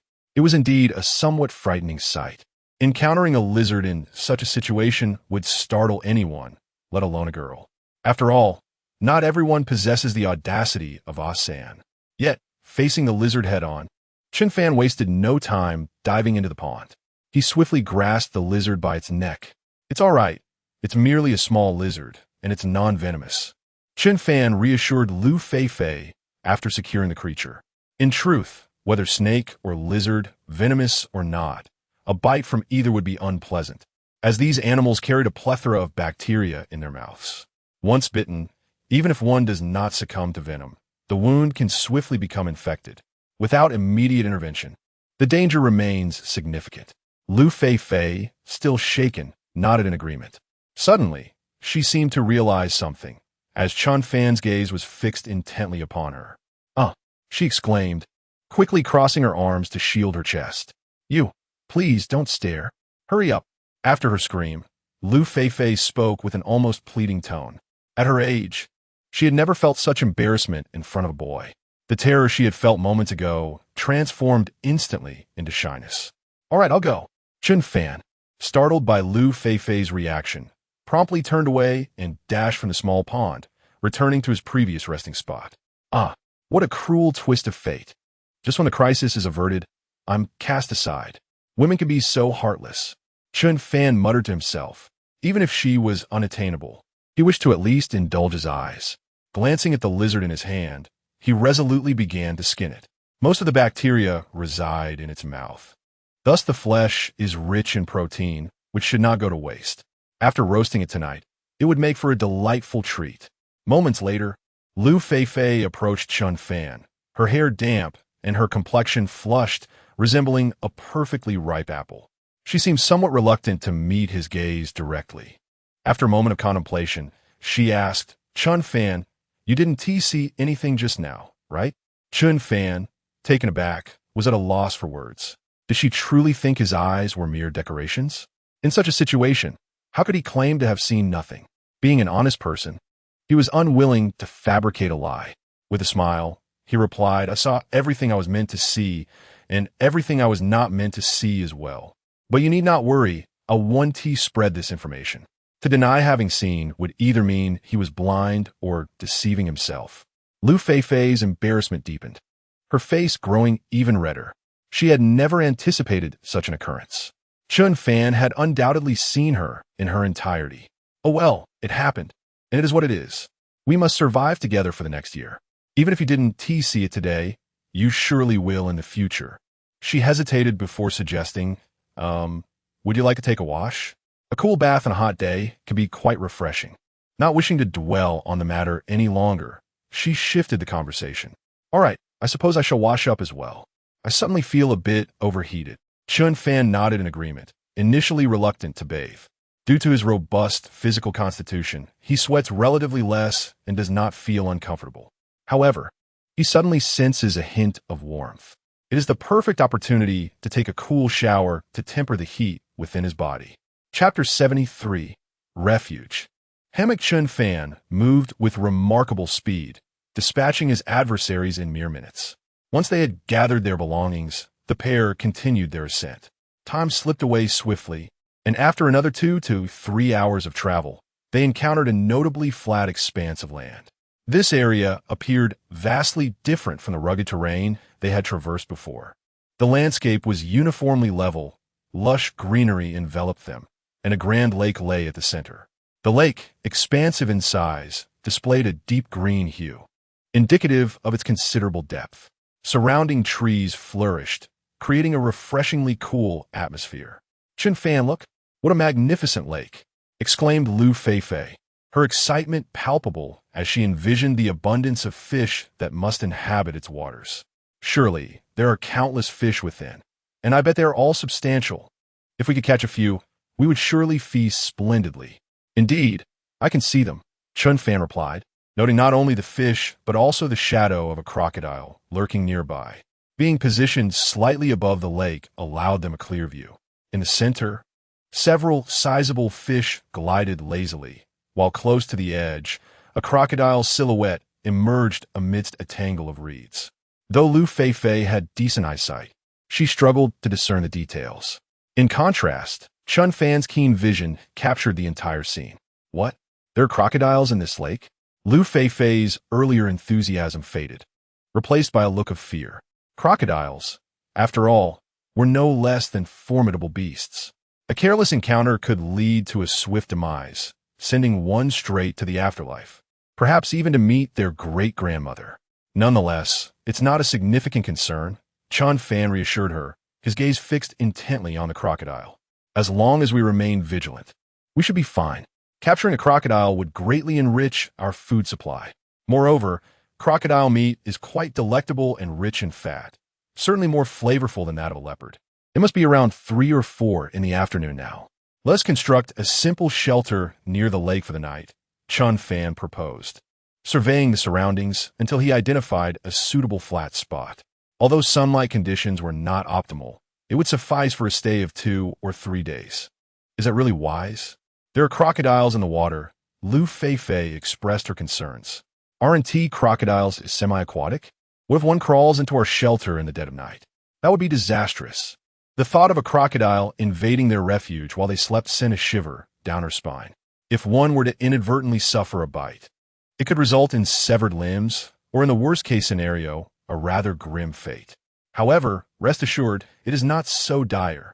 Should a crocodile dare to approach us, I would flay its hide and craft a pair of exquisite leather shoes for you. Chen Fan chuckled with a relaxed demeanor. Though crocodiles are indeed fearsome, armed with a machete, he could easily send it to its demise with a single stroke. The real concern lies in whether it would have the courage to approach. Liu Feifei gazed up at Chen Fan, her face a portrait of confidence, radiating an extraordinary sense of ease. Her spirits lifted in his presence. He possessed a remarkable charm that instilled a profound sense of safety. As long as she could remain by his side, she felt utterly secure. Well then, let us construct a shelter here. The scenery around is quite splendid. If we were to build a shelter, it would evoke the feeling of a seaside villa. With newfound confidence, Liu Feifei felt her worries dissipate. Let's go over there, she exclaimed, pointing to 4 trees that stood perfectly positioned to serve as the support pillars for their shelter. They could easily fashion a hammock from the bark and vines. The two swiftly arrived at their destination, surrounded by 4 tall trees, each about 3 to 4 meters high, eliminating the need to search extensively for suitable supports. Now, all that remained was to complete a simple roof and hang a hammock at a height of 1 meter. You clear the surrounding weeds, and I will gather some vines and bark. Chen Fan handed the shovel to Liu Feifei and set off in search of vines. Perhaps due to the abundant water resources surrounding this lake, the vegetation thrived remarkably. Vines were nearly ubiquitous. After collecting the vines and sturdy bark, he also harvested some banana leaves. Should rain fall at night, the banana leaves would provide excellent protection from the downpour. An hour later, Chen Fan returned to the campsite, finding that Liu Feifei had nearly cleared the surrounding weeds. Next came the tasks of constructing the roof and crafting the hammock. Given the favorable terrain conditions, as long as there were sufficient vines and bark, erecting a simple shelter was a breeze. In less than 2 hours, Chen Fan had completed both tasks. The hammock hung at a height of 1.5 meters off the ground, effectively insulating them from dampness and minimizing the risk of animal attacks. Especially from crocodiles lurking in the water, this height posed little threat. Wow, this hammock is incredibly comfortable, Chen Fan. I find it even more pleasant than the sleeping bags in our shelter, and the elasticity is delightful, Liu Feifei remarked, enjoying the sensation of the hammock. Initially, when Chen Fan proposed constructing a shelter here, she had anticipated sleeping on the ground, which, given the proximity to the lake, would undoubtedly be very damp and uncomfortable. Moreover, certain creatures in the vicinity pose a significant threat to them, particularly the crocodiles that dwell closest. However, with the introduction of this hammock, these two concerns have been entirely alleviated. Additionally, the comfort of the hammock is remarkably satisfactory. Indeed, this hammock is quite sturdy. We can engage in vigorous movements without the fear of damaging it. Chen Fan nodded and smiled as he spoke. Even during intense physical activities, it is utterly impossible to compromise the integrity of the hammock. Hee, we can enjoy a restful sleep tonight. Liu Feifei chuckled, expressing her contentment. However, before drifting off to slumber, it would be wise to first satiate our hunger, ensuring a more restful and comfortable night's sleep. Chapter 74. Large game and snare traps let us venture around the lake. Perhaps we may encounter further treasures, Chen Fan suggested. After constructing a simple shelter and hanging a hammock, he intended to continue exploring the vicinity. If crocodiles inhabited this lake, it was likely that larger prey roamed nearby. After all, the crocodiles could not solely sustain themselves on the fish within the lake. It was conceivable that some substantial game relied on this water source for survival. Very well. Liu Feifei nodded in agreement. The two equipped themselves with a military shovel, a machete, and bows and arrows before setting out. The lake was indeed vast, and the vegetation was extraordinarily dense. Traversing its perimeter would undoubtedly consume a considerable amount of time. While exploring, Chen Fan collected numerous slender vines, which could be fashioned into a fishing trap to catch fish from the lake. The fish here were notably large, and capturing even one or two would not only resolve their dinner dilemma, but also provide sustenance for the following day. After more than half an hour of walking, they had yet to make any significant discoveries. However, as they pressed on, Chen Fan suddenly noticed a series of noisy footprints. The surrounding foliage was evidently trampled, forming a distinct path through the forest. It appeared that large animals had passed this way, and this trail must have been created by their passage. Chen Fan bent down to closely examine the marks left behind. Soon, he discovered some animal droppings nearby, resembling those of wild goats or deer. Chen Fan, these footprints appear quite substantial. I wonder what manner of creature they belong to? Liu Feifei inquired, her curiosity piqued by the clear prints along the lakeshore. If they could capture a large game, they would be able to sustain themselves for a longer duration and, more importantly, diversify their food supply. They resemble those of wild goats or possibly deer, Chen Fan speculated, confident in his deduction. Really? Wild goats? How wonderful! If we could hunt one, we would feast on fresh lamb chops. Liu Feifei's face lit up with excitement at the mere mention of wild goats. Indeed, therefore, I plan to set a snare trap here, in hopes of capturing some game, Chen Fan said, surveying the surroundings as images of trapping large animals flooded his mind. The principles of trapping, whether for large or small creatures, remained largely the same. One merely needed to use thicker rope and select a larger tree. What shall I do now? Just give me your orders. Liu Feifei responded eagerly, as the prospect of crafting a trap that might ensnare a large goat invigorated her spirit. Soon, we shall savor the exquisite taste of fresh lamb chops. Even capturing a young lamb would be delightful. After experiencing the tender meat of a young leopard, I have come to appreciate the exquisite flavor of smaller creatures, which surpasses that of larger game. Go gather some bark from the surrounding trees. I shall weave the ropes. Chen Fan declared without hesitation. All right, leave it to me, Liu Feifei eagerly responded, promptly seizing her tool and heading off to chop wood. Chen Fan selected a slender sapling, roughly 3 fingers in diameter. Such a tree, being robust enough, could not be easily broken by adult goats or deer, making it ideal for trap construction. Shortly thereafter, Liu Feifei returned with an abundance of bark. The fibrous and resilient nature of the bark promised to yield exceptionally sturdy ropes. Chen Fan, is this amount of bark sufficient? Liu Feifei inquired as she laid it before him. Yes, it is ample. Now we shall proceed to set the hunting traps, Chen Fan affirmed, nodding in agreement before commencing his work. First, he began to weave the bark into remarkably strong ropes. The ropes required for capturing large game must be considerably thicker than those used for smaller prey, such as pheasants or rabbits. The minimum thickness must match that of a pinky finger to prevent the captured quarry from escaping. Weaving ropes was a simple task for Chen Fan. Within 20 minutes, he had completed the task. Next, he sought two branches to create the triggering mechanism.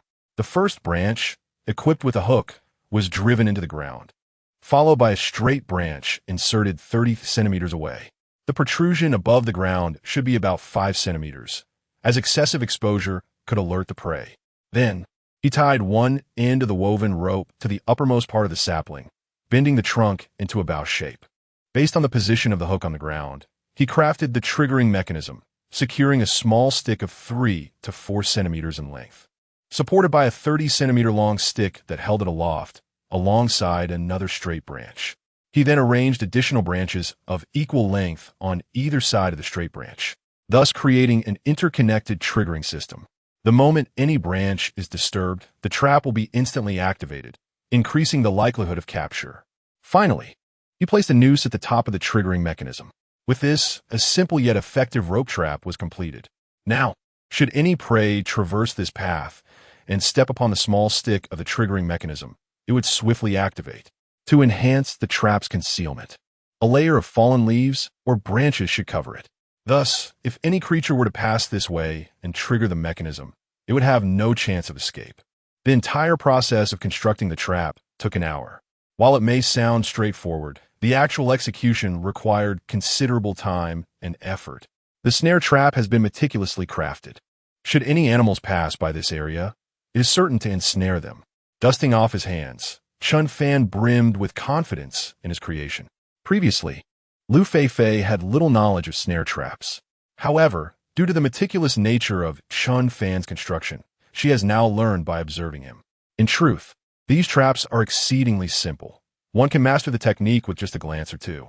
Yet, for someone who has never encountered such a trap, devising one so ingeniously is utterly implausible. Now, it appears there are signs of animal activity nearby.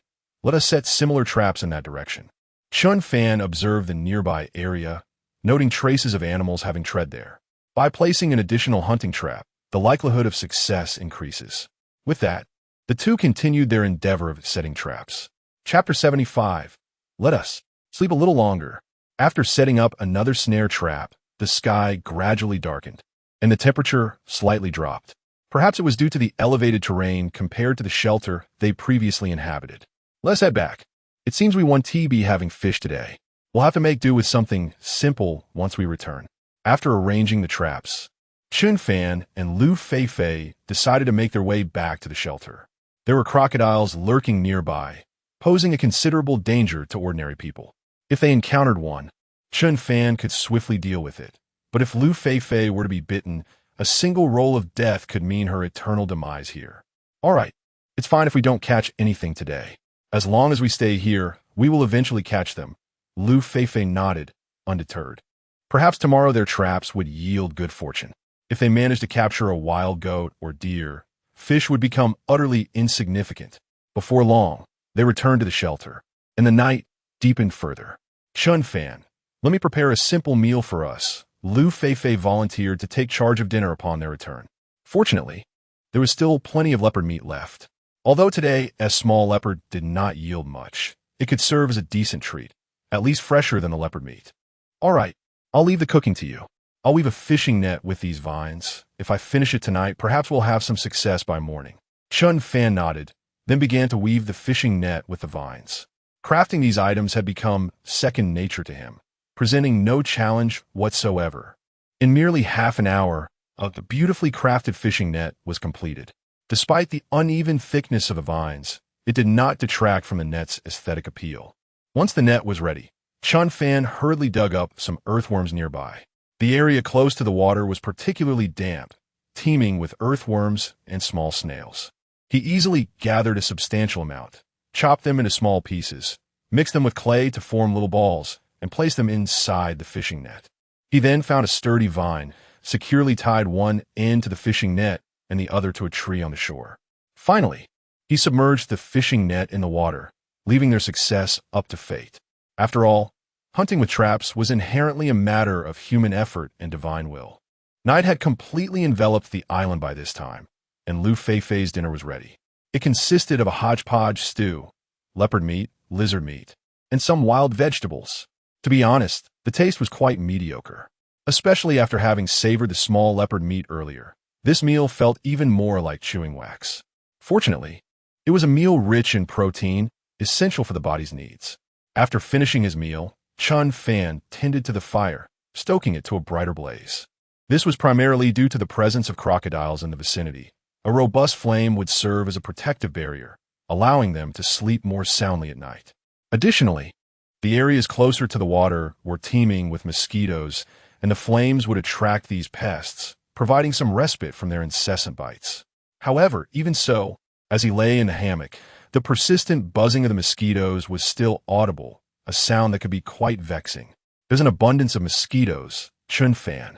I believe I was just bitten, Liu Feifei exclaimed, scratching her neck vigorously. The absence of the buzzing would have been tolerable, but once it filled the air, it created an uncomfortable sensation, as if her entire body were under siege by the insects. Just give me a moment. I will find something to ward them off. Chen Fan, equally disturbed by the incessant buzzing, rose from the hammock and, in the dim light, gathered some plants. He collected leaves from the camphor tree, known for their mosquito-repelling properties, especially when burned, as the smoke acts as a natural insect repellent. Furthermore, applying the extracted sap to their skin would help prevent bites. On this deserted island, various plants served as effective deterrents against mosquitoes. With a sufficient knowledge base, locating such remedies was a simple task. Chen Fan placed several camphor branches and leaves onto the fire to ignite, while the remaining foliage was crushed to extract its juice, which he then evenly applied to both himself and Liu Feifei. There, now it feels much more comfortable. Let us hurry and get some sleep. After completing this task, Chen Fan settled down to rest. Liu Feifei nodded in agreement. Soon thereafter, both drifted into slumber. The temperature at night here seemed to be a tad lower than that of the shelter. In the middle of the night, a gentle chill could be felt. Liu Feifei, in her sleep, instinctively clung tightly to Chen Fan, whose warmth radiated like that of a natural fireplace, providing a comforting heat that enveloped her. The following morning, as was his custom, Chen Fan awoke early. Upon opening his eyes, he found Liu Feifei wrapped around him like an octopus. The weight of both their bodies caused the hammock to sag, pressing them together quite snugly. Were it not for the garments that served as a barrier, he might have slipped right out. After rising, Chen Fan did not immediately get up. Instead, he quietly admired Liu Feifei, who was merely an arm's length away. Even at such close proximity, her face bore no imperfections, fair as snow and exquisitely beautiful. The rhythmic sound of her breathing, accompanied by gentle warmth, stirred both his mind and body, as mornings are often the most hormonally charged moments of the day. Gazing at the enchanting Liu Feifei before him, one could hardly resist the urge to lean in and kiss her. It was akin to a famished husky stumbling upon a delectable morsel of meat after days of hunger. Especially in that moment, their figures seemed perfectly intertwined, with Chen Fan's strengths beautifully complementing Liu Feifei's shortcomings. The sensation was overwhelmingly intense, though she was within arm's reach. He found himself suppressing his most primal desires. As the agonizing minutes ticked away, approximately half an hour later, Liu Feifei gently opened her eyes. She was met with Chen Fan's unwavering gaze, which radiated warmth and admiration, devoid of any lewdness. This tender look brought her immense comfort and a sense of security. "Good morning, Chen Fan." In that fleeting moment of eye contact, Liu Feifei bestowed upon him a sweet smile and greeted him warmly. Perhaps it was due to the length of their companionship, or perhaps their intimacy had grown familiar, but even in this perfect alignment, she felt no embarrassment or blush. The hammock was simply like that. "Morning," Chen Fan replied with a smile. That delightful smile truly brought solace to the heart. "Shall we rise, or indulge in a little more slumber?" Liu Feifei inquired, relishing the comfort of their position. Even a hint of laziness would be entirely forgivable. "Then, let's sleep a little longer." Chapter 76.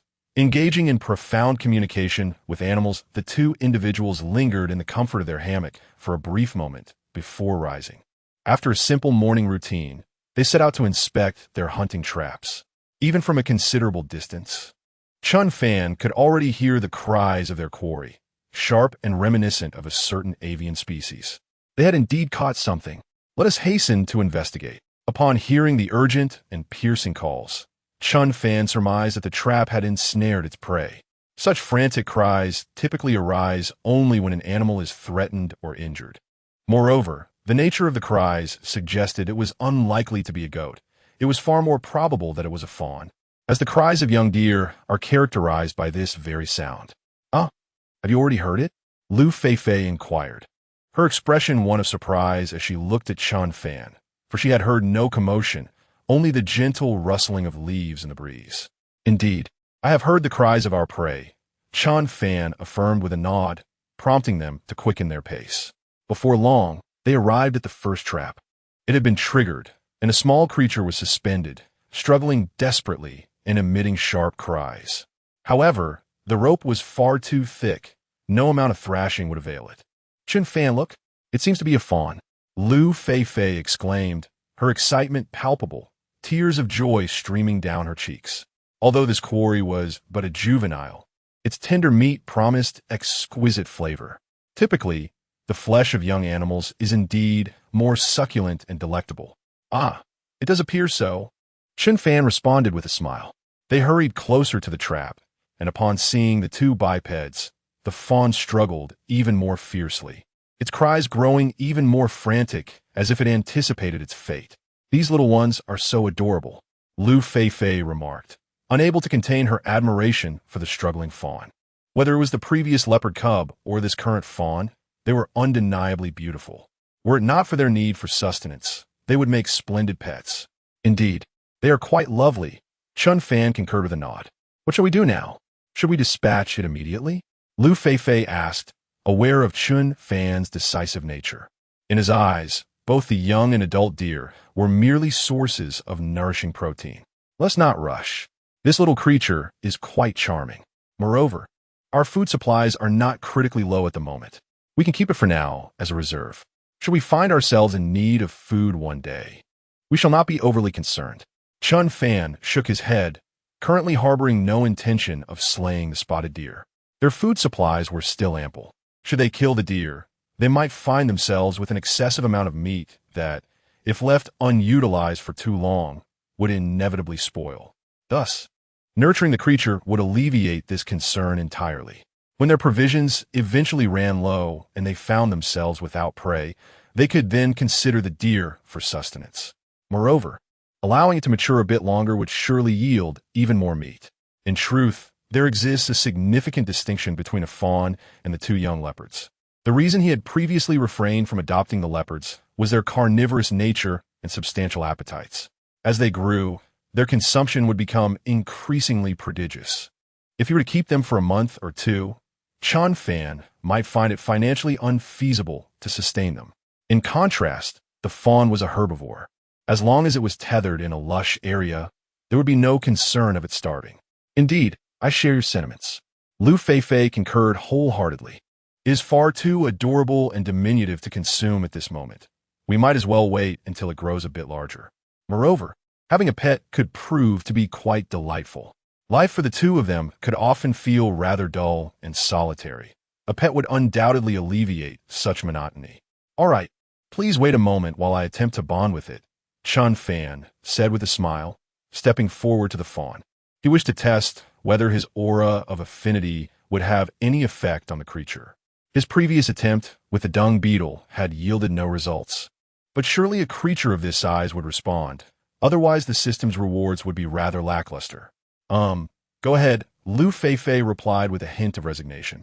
She recognized Chen Fan's exceptional abilities, particularly in wilderness survival and practical skills, which far surpassed those of his peers. However, communicating with animals transcended the realm of scientific understanding and was, quite simply, an impossible feat even with his remarkable talents. He could not hope to engage in discourse with beasts. At this moment, Chen Fan had reached the fawn, gently lifting it from the trap. To prevent it from escaping, he secured a rope around its neck. With earnestness, he addressed the little creature. "Do not be alarmed. We have no intention of consuming you just yet. You shall become our pet, and as long as our food supply remains plentiful, we promise to treat you kindly." After speaking, he tenderly stroked the fawn's head. In that instant, something miraculous occurred. The fawn, which had previously struggled with all its might, gradually quieted down, lifting its head to gaze at Chen Fan with its round, innocent eyes. It seemed to sense no danger from this unfamiliar being, and instead felt an innate affinity towards him, the reason for which remained a mystery. However, at that moment, upon witnessing the scene with Liu Feifei and the viewers in the live stream, everyone was instantly taken aback. My goodness, what an extraordinary feat. Can it be that Chen Fan truly possesses the ability to communicate with animals? The little deer remarkably fell silent. Liu Feifei's mouth gaped in astonishment. In her understanding, such a phenomenon was utterly implausible. How could a human possibly engage in dialogue with an animal? Yet, after Chen Fan uttered those words, the deer indeed quieted down. Could it be that Chen Fan is genuinely gifted, capable of seamless communication with creatures? At that moment, she suddenly recalled that morning when Chen Fan appeared to be conversing with a dung beetle quite early in the day. However, it seemed that the beetle did not show him any deference. The audience in the live stream was also stirred into a frenzy. No way. Could it be true that Chen Fan is capable of profound, unobstructed communication with animals? Profound communication? I could do that too. I once engaged in deep dialogue with a wild boar. This is utterly impossible. Do not be deceived. That little deer was merely exhausted from struggling. Yes, indeed. It must be so. I refuse to believe that humans can communicate with animals without barriers. Chapter 77. Killing two birds with one stone at this moment. In the commentary live stream room, Teacher Xie, are you aware of what is happening? Why did Chen Fan engage in such a simple exchange with that little spotted deer? And after a gentle pat on its head, it became so docile? It had previously struggled so fiercely, exhibiting quite a fiery temperament. And now, how has it suddenly turned so tranquil? Could you elucidate this from a scientific perspective? Upon witnessing the situation in the 6th live stream room, Hiriwo also expressed his confusion, turning to Xie Ming. After all, Xie Ming is an expert in this field. Perhaps he could provide the most professional explanation. Clearly, as a wildlife expert, Xie Ming was equally perplexed. After much stammering, he could not conjure a reasonable explanation, for he had never encountered such a phenomenon before. Eventually, he could only smile helplessly and suggest that, as the viewers in the live stream had mentioned, perhaps the little deer had simply exhausted itself from struggling and thus relinquished its fight. Or like a naive fawn, it could have been intrigued by the novelty of its surroundings at first. Seeing that he was at a loss for a more cogent explanation, he settled on this conjecture. Oh, I see. Hiriwo nodded, though it was evident he did not fully believe Xie Ming's rationale. After all, upon hearing Chen Fan's words, the little spotted deer not only calmed down, but also regarded Chen Fan with an oddly affectionate gaze. It exhibited no signs of surprise or fear. Rather, it seemed to harbor a fondness for him. Hiriwo certainly perceived this message from the deer's eyes. Could it be that Chen Fan is so handsome that even the little deer is drawn to him? At this moment, Zhang Xiaodong chimed in with a playful laugh. Of course, her remark was made in jest, aimed at lightening the atmosphere. From a typical human aesthetic standpoint, Chen Fan indeed possesses striking features.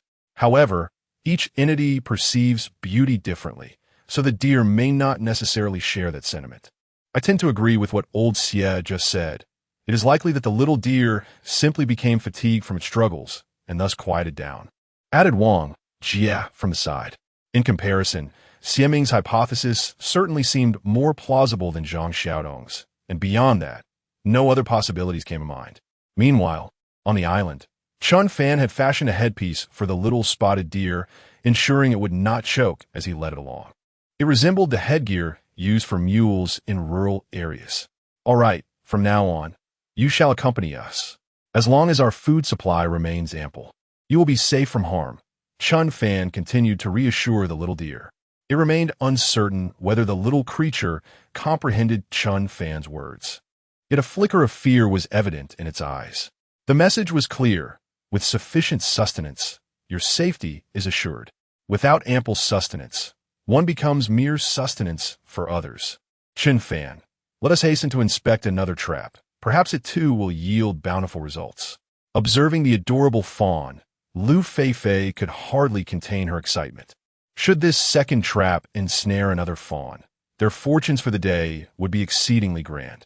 With the addition of these two fawns, they would no longer need to fret over food. Once the fawns mature, the harvest from a single deer could sustain them for at least half a month. Very well, let us proceed swiftly. I possess an unshakable intuition that the next trap shall bear fruit as well. Chen Fan nodded in agreement, and the two, leading their fawns, set off to examine the second trap. Before long, Chen Fan was greeted once again by the familiar sharp cries. The fawn they were guiding began to respond with enthusiasm. The two fawns exchanged greetings across the distance. Their current predicament was not ideal. Gulme, let us quicken our pace. The next trap has also yielded results. Upon hearing the urgent calls, Chen Fan quickened his stride. Upon arriving at the second trap, they discovered it had indeed been triggered. Another small spotted deer was ensnared, much like the first. Indeed, we have captured yet another fawn. Our luck today is truly remarkable. Chen Fan, upon seeing the fawn suspended in midair, Liu Feifei became even more exhilarated. Initially, she had deemed it exceedingly fortunate to capture one fawn, yet here they were, with a second. Given that both fawns appeared to be of similar size, they likely hailed from the same season of birth. Indeed, today's fortune is exceptionally favorable. Chen Fan smiled and nodded in agreement, then proceeded to free the second fawn. The success rate of raising a single fawn may be low, yet nurturing two together significantly enhances their survival prospects. Now that we have two fawns, should one be male and the other female, we could establish a farm. Perhaps in a few months, we might even welcome a litter of fawn offspring. Gazing at the two fawns before her, Liu Feifei began to dream. Dreams, after all, must be had. Who knows what may come to fruition? Indeed, you speak wisely. Upon our return, we must endeavor to create a farm. In the future, we may capture other game, such as wild goats and boars. Chen Fan nodded in agreement with a smile. If survival for merely a month or two were the goal, such plans might not be essential. However, they must endure for at least a year to attain the ultimate prize. Thus, the establishment of both a farm and pasture is imperative, and arrangements should be made promptly. This way, when the desire for food arises, they need not expend great effort in search of it. Very well, let us return with these two little ones. I trust the fishing trap will yield results as well. After securing the two fawns, Chen Fan, accompanied by Liu Feifei, proceeded to inspect the fishing trap. Should they find a bounty, the two fawns would escape peril today. However, a lack of prey could necessitate the sacrifice of one of the young creatures. Soon, they arrived at the fishing trap. Chen Fan, I have a strong feeling that this time our fishing net will yield several large fish. My intuition is exceptionally accurate. Liu Feifei eagerly proclaimed, having ventured a prediction in advance. Is that so? I share your sentiment. We are on the brink of witnessing a miracle. Chen Fan replied with a smile, then exerted considerable effort to pull the fishing net from the water. The weight was substantial, undoubtedly not merely due to the waterlogged net, but indicating a promising catch within. Chapter 78. The bounty of the catch upon hoisting the fishing net. Chen Fan and Liu Feifei eagerly commenced their examination of the day's bounty. Within the net danced several fish, exuberantly thrashing about, and each appeared to be quite substantial in size. I told you, Chen Fan, we would surely catch some big ones. Liu Feifei exclaimed, her excitement palpable as she counted. 1, 2, 3, 4, there are a total of 4. Each fish was robust, seemingly as thick as Chen Fan's arm, while at its thickest point. Indeed, today's haul is remarkably impressive. Chen Fan concurred, wearing a broad smile. They had initially captured 2 young spotted deer, and now, a single net had yielded 4 sizable fish, each weighing between 1 to 2 pounds. If paired with some wild vegetables, one fish would suffice for a meal for both of them. Given the substantial size of these fish, they were likely rich in protein and, undoubtedly, in fat as well. Thus, this catch would not only replenish their protein reserves, but also provide essential fats for their bodies. I'll take care of the fish. Once prepared, we can have breakfast, Liu Feifei declared, her anticipation for the meal evident. The leopard and lizard meat they had consumed the previous night had been rather unpalatable, and the tender, succulent fish would surely be a delightful change. Particularly, they had not feasted on such large fish in quite some time. The richness of the fat promised an exquisite culinary experience. All right, let us head upstream to the spring for preparation. There are no crocodiles there, Chen Fan advised promptly. It was crucial to avoid attracting crocodiles with the fishy scent, as that could lead to perilous consequences. Should a crocodile drag them into the water, the odds of survival for an ordinary person were exceedingly grim. Even for Chen Fan, serious injuries could be likely, necessitating utmost caution. Understood. I will be careful. Liu Feifei nodded ardently before proceeding to prepare the fish. Meanwhile, Chen Fan led the two young spotted deer to a verdant area abundant with plants. Eat up. Consume plenty of grass to grow strong and plump, he encouraged, gently stroking their soft heads with a playful grin. Although the fawns could not comprehend his words, they seemed to sense an impending danger, instinctively shivering at the thought. Their fearful gazes were fixed on Chen Fan. While others might not interpret such expressions, Chen Fan understood them clearly. Perhaps this was the effect of the affinity aura granted by the system during a previous reward. All right, I was merely jesting, he chuckled, noticing their wary stares. It appeared that the little creatures could indeed grasp the essence of his intentions, at least to a slight degree. Not long after, Liu Feifei expertly prepared one fish. The remaining three were placed into a fishing cage, allowing them to thrive in the lake. This way, the fish could continue to survive. If all four were processed at once, the intense heat could cause the fish to spoil within mere hours, undoubtedly affecting the taste. Even if they were to be made into smoked fish, the flavor would pale in comparison to that of fresh fish.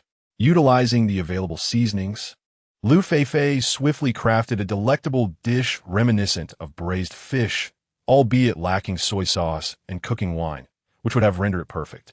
Nevertheless, with the addition of wild ginger for flavoring, the fish turned out quite delightful, with a commendable fat content.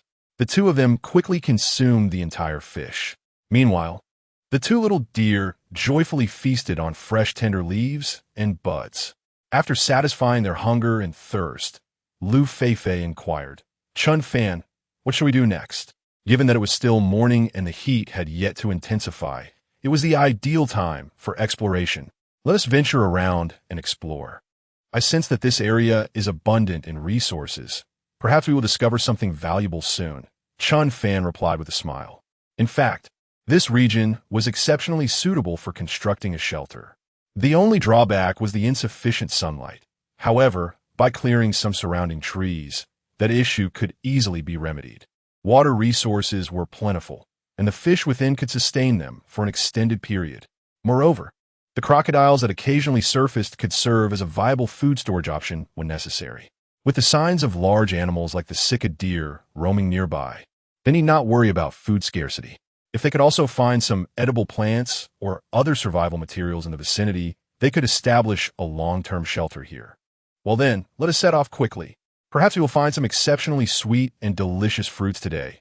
Liu Feifei eagerly nodded. Although the previously harvested bananas were quite palatable, they did not satisfy her craving for sweetness. The variety of fruits on this island was abundant, including mangoes, papayas, guavas, dragon fruits, and durians.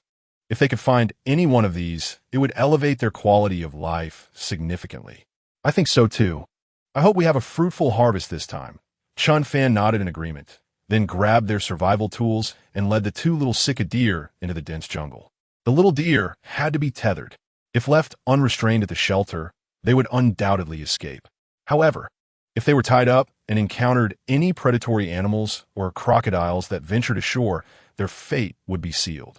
Chen Fan was unwilling to take such risks.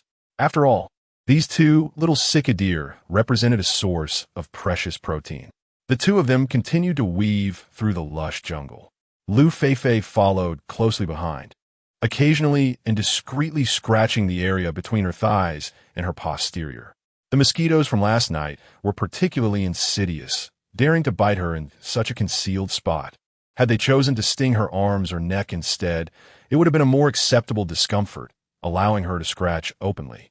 However, the location of the bite was excessively inappropriate, rendering her hesitant to scratch unabashedly in front of Chen Fan, even if the itch was unbearable. What rendered the situation even more perplexing was the fact that she had been wearing pants at night. How could the mosquitoes have ventured to such a place? Did they possess some sort of clandestine network for that area as well? Nevertheless, this peculiar behavior did not escape Chen Fan's notice. He turned to Liu Feifei and inquired, "What's wrong? I see you scratching incessantly. Have you been bitten by a mosquito, causing discomfort in such a sensitive area?" As a member of the team, he felt it was his duty to show concern for his companion. Liu Feifei, feeling mortified, nodded in acknowledgement, surprised that her discreet actions had been observed by Chen Fan. Yet, the mosquitoes on this island were indeed formidable, leaving her in a state of distress from the bites. It seemed that the effect of their stings was akin to an unexpected assault. Regrettably, Chen Fan felt quite helpless. If the bites had occurred in a different location, he might have been able to assist her by massaging or soothing the area, perhaps even applying some saliva to alleviate the discomfort, as it could provide some relief from mosquito bites or bee stings. However, the awkwardness of the situation left him at a loss for what to do. Chapter 79. The Discovery of the Great Mango. What exactly is Baoji? Liu Feifei inquired, her expression reflecting confusion. It refers to certain damage attributes found in games. Chen Fan replied with a smile as he began to survey his surroundings, searching for plants that could alleviate itching. On this vast, deserted island, the botanical resources were remarkably diverse, with both mosquito-repelling and itch-relieving flora readily available. He was reluctant to witness his companion in such discomfort, fearing that a vigorous scratch might lead to unsightly skin irritation, which could detract from their appearance. Before long, Chen Fan identified plants that could provide relief. One was the familiar peppermint, a widely recognized herb known for its extensive distribution and resilience, found in most regions. It offers some degree of mosquito deterrence and serves as an excellent seasoning and garnish in Western cuisine. The other was purslane, which is found in both northern and southern regions, thriving in warm environments and possessing notable anti-inflammatory and soothing properties. When crushed and applied to itchy skin, it quickly alleviates discomfort. Here, both of these plants possess effective itch-relieving qualities. Crush them and apply the paste to the affected areas for relief, Chen Fan urged, promptly handing the plants to Liu Feifei. Upon receiving the herbs, Liu Feifei promptly retreated into a dense thicket to apply the remedy. Given the sensitive nature of the mosquito bites, it was prudent to avoid doing so in Chen Fan's presence, as such matters were not suitable for public display, especially in a live broadcast. A short while later, Liu Feifei emerged from the bushes, having applied the freshly crushed juice to her bites, feeling a refreshing sense of comfort wash over her. The earlier irritation had indeed been significantly alleviated. The pair continued their journey. As they walked, Chen Fan suddenly spotted a bright yellow fruit ahead. Half of it had already been consumed by small creatures, while the other half was in a state of decay. "That appears to be a mango. Let us hurry over and take a look," Chen Fan exclaimed, quickening his pace, with Liu Feifei closely following. Upon closer inspection, it was indeed a mango that had been nearly devoured, and it was a large one at that. If it hadn't been mostly eaten, it would have been at least the size of Chen Fan's palm. In the market, such a mango would fetch over 10 yuan. For an ordinary worker like Chen Fan, such a price was typically out of reach. He could only indulge occasionally, perhaps buying 2 or 3 when payday arrived. "Wow, this is fantastic, Chen Fan. Since there are mangoes here, there must surely be mango trees nearby." "We've struck gold," Liu Feifei exclaimed, her face alight with excitement as she began to gaze upward, scanning the area for mango trees amidst the decaying fruit on the ground. After a thorough search, they found little reward. "Let's explore further. It is quite possible that this mango was brought here by other small creatures," Chen Fan suggested, optimistic that they would not have to venture far. He refused to give up, reasoning that if a mango was discovered here, there must be mango trees nearby. The two began to investigate their surroundings. A few minutes later, Chen Fan stumbled upon a lush mango tree, laden with fruit. Some mangoes were ripe, while others remained a vibrant green. A few had fallen to the ground, partially consumed by animals and microorganisms. "Goodness, what a magnificent mango tree, a generous gift from nature," he exclaimed, realizing they had added another variety of fruit to their provisions. The sight of the mango tree filled Chen Fan with excitement. Although they were not lacking in food, The diversity of their diet would undoubtedly enhance their survival. Mango porridge contains more sugar than bananas and is rich in various vitamins, offering substantial health benefits. This mango appears to be fresh, Liu Feifei noted, quickly picking up one from the ground. It seemed recently fallen, with no signs of being nibbled by animals. Here, try it, she urged, handing the mango to Chen Fan. Since Chen Fan was the one who discovered both the mango and the tree, and he worked the hardest, it was only fitting that he should have the first bite. She was well aware of this. Go ahead. There are plenty to enjoy. Chen Fan gently declined, noting that if there had only been one mango, they could share it. However, with so many available, there was no need to quibble over just one.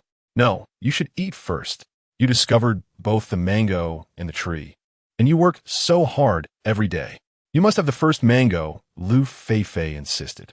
Often, she felt she could not contribute much to Chen Fan, especially concerning specialized knowledge, where she was almost entirely unversed. Thus, she aimed to excel in these small matters, ensuring their little team could thrive for a longer duration. Very well. Seeing Liu Feifei's determination, Chen Fan accepted the mango. Approaching the tree, he gave it a firm kick. With a rustle, the tree trembled, and ripe mangoes tumbled down. Liu Feifei hurriedly began to gather them, her face alight with excitement. Once all were collected, they counted a total of 15 large mangoes, a splendid harvest for them. Moreover, there were still many unripe mangoes on the tree, sufficient to sustain them for a considerable time. Come, with so many mangoes, let's feast together. Chen Fan picked up a mango and handed it to Liu Feifei, and the two joyfully began to indulge in the sweet fruit. Just one more shared mango remained. The flavor was delightful, yet the sweetness of their hearts surpassed it. After each relishing 2 mangoes, they placed the rest into their woven basket. As the hour was still early, Chen Fan resolved to explore the surroundings further, hoping to uncover more treasures. It was evident that this area was indeed abundant in resources. Perhaps it was even more suitable for survival than their previous refuge, prompting him to contemplate relocating their shelter to this promising locale. As time passed, the temperature on the island rose steadily. The pair had been walking for over an hour. Chapter 80, Barehanded Be Catching. Feifei was stunned buzz buzz buzz as Chen Fan ambled along. He soon discerned a rather cacophonous humming emanating from a short distance ahead. Judging by the sound, it was considerably louder than mere words could convey. It was unmistakably the sound of bees. Perhaps there are bees up ahead. Let us investigate. Upon hearing the incessant buzzing, Chen Fan hastened his pace. Typically, in such primitive and desolate islands, bees tend to abound. Yet since their arrival, they had not encountered any. Perhaps today would grant them the fortune of honey. The benefits of honey are remarkable. It can dispel heat and toxins, regulate digestive functions, and even enhance one's beauty. Discovering a colony of bees in this wilderness would indeed be a stroke of luck for any survivor. Liu Feifei quickened her steps to keep pace with him. As they drew closer, the buzzing grew increasingly distinct, and soon, even Liu Feifei could hear it. A few minutes later, the pair finally beheld a beehive nestled atop a low shrub. Chen Fan, look, it truly is a hive of bees. Are we about to enjoy some honey? Upon witnessing the expansive beehive, Liu Feifei's previous fatigue evaporated, replaced by an exuberant glow on her face. Wild honey is a prized treasure, rich in nutritional value and exquisite in taste. Even in the marketplace, it commands a hefty price. In truth, most honey available today is derived from domesticated bees, with some cheaper varieties being merely sugar water. Thus, genuine wild honey is a rare find. Indeed, it appears to be a colony of small bees. Known for their gentle disposition, Chen Fan nodded in agreement. Since they had located a wild beehive, it was only fitting to sample some honey. Moreover, these small bees are typically docile. As long as one is not overly aggressive while harvesting the hive, the likelihood of being stung is minimal. What shall we do now? Should we start a fire and smoke them away? Liu Feifei proposed.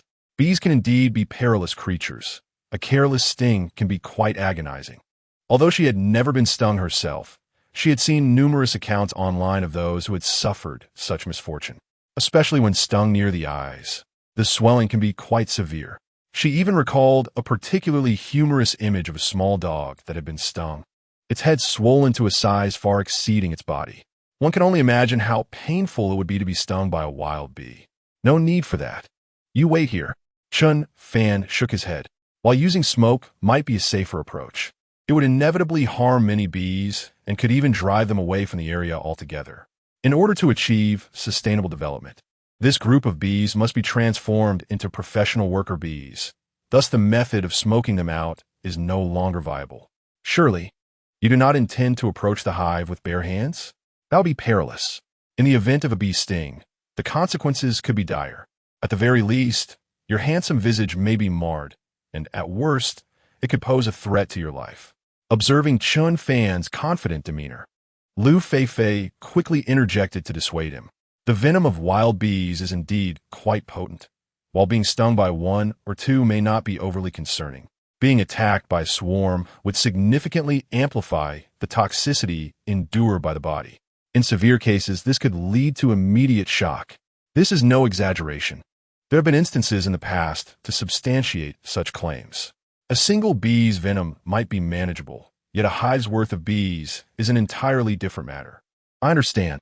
I will attempt it cautiously. Should any danger arise, I will withdraw immediately. Chen Fan replied with a smile, still radiating confidence. After all, he possessed an aura of charm. Though it may not work on dung beetles, it should be effective with bees. Furthermore, during his time in the countryside, he observed many families keeping bees, and they often collected honey with their bare hands. If the movements are gentle enough not to harm the bees, they typically do not retaliate. With that, Chen Fan strode purposefully towards the hive, which was a bustling mass of bees diligently at work, a sight that would certainly torment those with a fear of dense clusters. Meanwhile, the live stream was abuzz with excitement. Wow, this Chen Fan is quite the daredevil. Attempting to collect honey barehanded? I believe he is overestimating his own abilities. Wasn't Liu Feifei's suggestion much wiser? I'm just waiting for him to be stung into a swollen visage. The imagery is quite vivid. I am reminded of that young honey seller, whose eyes were swollen shut. It's amusing to think about.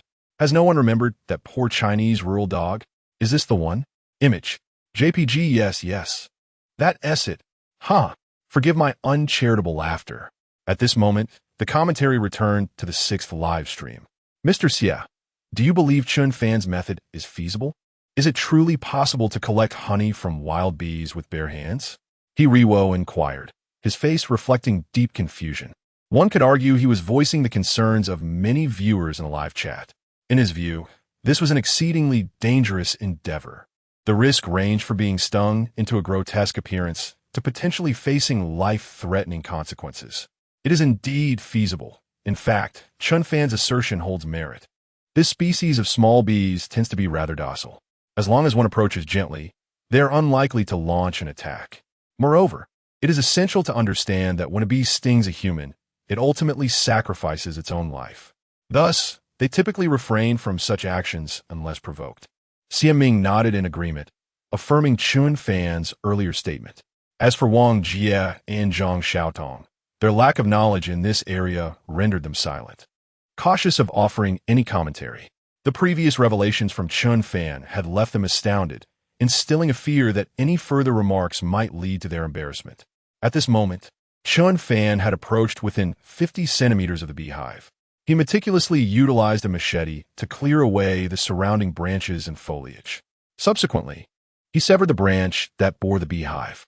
With the branch in hand, he boldly reached in, gently grasping a handful of bees. The sensation was slippery, soft, and surprisingly pleasant, akin to holding a mass of writhing entities in his palm. It is noteworthy that this endeavor is best undertaken on a sunny day or during warm weather, as the bees tend to be more lethargic at such times. Conversely, attempting this on a cloudy or rainy day could provoke their aggressive nature, making it a precarious venture.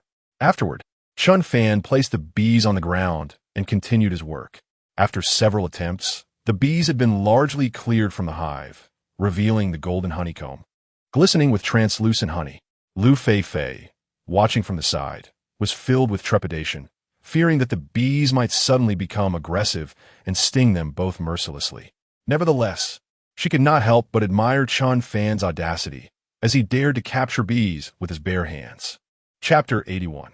The structure of the Kuan character. The millions of viewers in the live stream were equally bewildered. Was it not commonly said that wild bees possess an exceedingly irritable temperament? Yet, when held by Chen Fan, they exhibited an astonishingly docile demeanor, with not a single bee taking flight. Could it be that Chen Fan harbored some clandestine connection with these bees? While such speculations lingered, the majority of onlookers could not help but admire Chen Fan's audacity. After all, if they were to place themselves in his shoes, they would undoubtedly hesitate to engage in such perilous endeavors.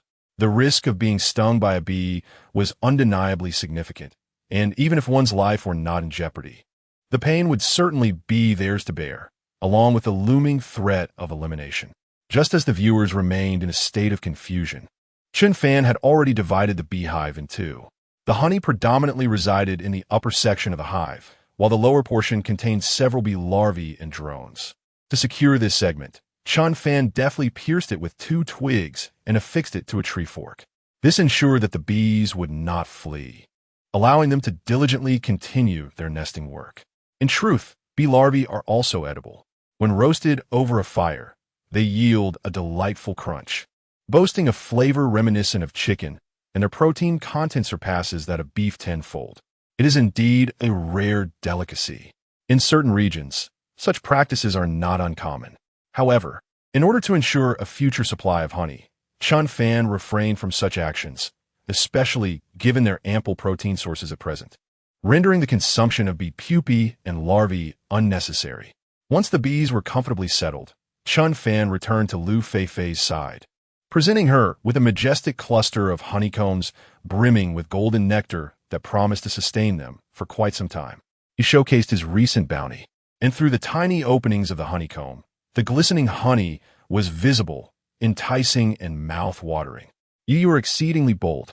Confess, do you share some undisclosed special relationship with those wild bees? Otherwise, how is it that not a single one dared to sting you? Liu Feifei, perplexed, struggled to comprehend why such a multitude of bees had refrained from attacking Chen Fan. Was it possible that his handsome visage commanded respect, even for the animal kingdom? If we were to speak of clandestine relationships, I could claim to have studied the structure of the Kuan character with them. Would you believe that? Chen Fan jested, amused by Liu Feifei's serious demeanor. For many city dwellers, bees might indeed seem aggressive and intimidating, leading them to avoid close proximity. However, for Chen Fan, who had grown up in the countryside, a more profound understanding of these bees' behaviors prevailed. Of course, it must be noted that certain species, such as wasps, can be exceedingly aggressive. Approaching their nests often incites relentless pursuits and stings, evoking a sense of unwavering enmity. The Kuan character structure? Oh dear, my friend. While I was enjoying our conversation, you suddenly accelerated onto the highway again. Aren't you afraid of crashing with such reckless driving? Initially, Liu Feifei was taken aback, but upon seeing Chen Fan's mischievous grin, she quickly understood. The structure of the character, when read separately, resembles, doesn't it? This fellow seems to possess an odd array of knowledge from who knows where. Rest assured, I am the legendary driver of Akinoshima. The prospect of a crash is non-existent. Chen Fan chuckled, then began to gather a few broad leaves nearby, wrapping them with honey. Honey holds immense value for them at this moment, and even the beehive serves a significant purpose. Let us head back. After completing their task, Chen Fan and Liu Feifei made their way towards the lake. Their harvest today was quite remarkable. First, they discovered a mango tree, and now they had found a beehive. Both the mango tree and the beehive would provide them with a continuous supply of sugar. It seemed this area's resources were indeed far superior to those of the shelter, reinforcing Chen Fan's determination to relocate. On their return, the two did not retrace their steps, but opted for a longer route, as exploring different paths could yield a greater variety of survival resources. After walking for over half an hour, Chen Fan suddenly made a new discovery. Before them lay a small bamboo grove. Bamboo, something he had longed for since arriving on the island, was often referred to as the hardware store of the wilderness, possessing immense utility. Whether for constructing shelters, crafting tables and chairs, or even making cups, bamboo was invaluable. What a wonderful discovery! Chen Fan exclaimed, his spirits soaring at the sight of the bamboo. Though it was not particularly vast, with these bamboo stalks, future shelter construction would be considerably easier. Moreover, he was in dire need of bamboo at present, as he was troubled by the lack of containers to store the honey they would soon collect. Thankfully, the bamboo resolved that issue effortlessly. Chen Fan, do you think there will be bamboo shoots in this grove? We have honey now. We can make honey-glazed bamboo shoots, or even stir-fried bamboo shoots with meat. Liu Feifei ventured, eyeing the bamboo grove. The flavor of bamboo shoots is quite delightful, rich in nutritional value, and when paired with honey, the taste would surely be exquisite. I wonder, let us search for some. Chen Fan initially shook his head, then smiled. He set down the backpack, and they began their task. Chen Fan focused on selecting some thicker bamboo to take back, while Liu Feifei busied herself searching for bamboo shoots. In no time, Chen Fan had already cut down 10 stalks of bamboo. Fresh bamboo is rather heavy, and he had chosen the most robust ones. However, in comparison to 10 logs, the weight disparity is immense. Liu Feifei soon made a new discovery. Armed with a military shovel, she unearthed a total of 7 bamboo shoots. Chen Fan, look at how many bamboo shoots I've gathered, she exclaimed. Tonight, we can enjoy stir-fried bamboo shoots with meat. Filled with excitement, Liu Feifei rushed over to flaunt her achievements to Chen Fan. Indeed, our luck today has been exceptionally splendid. I never anticipated we would gather so much. Chen Fan expressed immense satisfaction with their bounty. After all, today marked the most fruitful day thus far. Furthermore, today's discoveries consisted entirely of sustainable resources, ensuring their prolonged survival in this environment. All right, let us hasten our return, as I am feeling rather famished. After shouldering his backpack, Chen Fan also carried the bamboo, the weight manageable and well within his capacity. 2 hours later, they finally arrived at their makeshift shelter. So tired. I feel as though my legs might give out. Liu Feifei immediately collapsed onto the hammock, vigorously massaging her legs. The distance they had traversed today was indeed considerable, and her stomach had been growling for quite some time. Chapter 82. The Mute Bride. Sister Zhou, why don't you take a brief respite? I shall extract the honey for us, Chen Fan remarked with a gentle smile, casting a glance at Liu Feifei. After all, Liu Feifei was merely an ordinary girl, and her stamina could not possibly match his. After several hours of traversing through the dense forest, she must undoubtedly feel quite fatigued. The pure, wild honey requires no elaborate procedures. One merely needs to extract the honey and then filter it. The remnants of the honeycomb should not be wasted, for they can serve a crucial purpose in the wilderness. The beeswax within the comb, once refined, can be fashioned into exquisite smokeless candles. In ancient times, beeswax candles were indeed royal tributes. Meanwhile, in Group 16, the competitors were the renowned Mute Bride, Sister Zhou, and her partner, Zhang Fangfang. While the name Zhang Fangfang may not be widely recognized, she is also known as Sparrow's sister.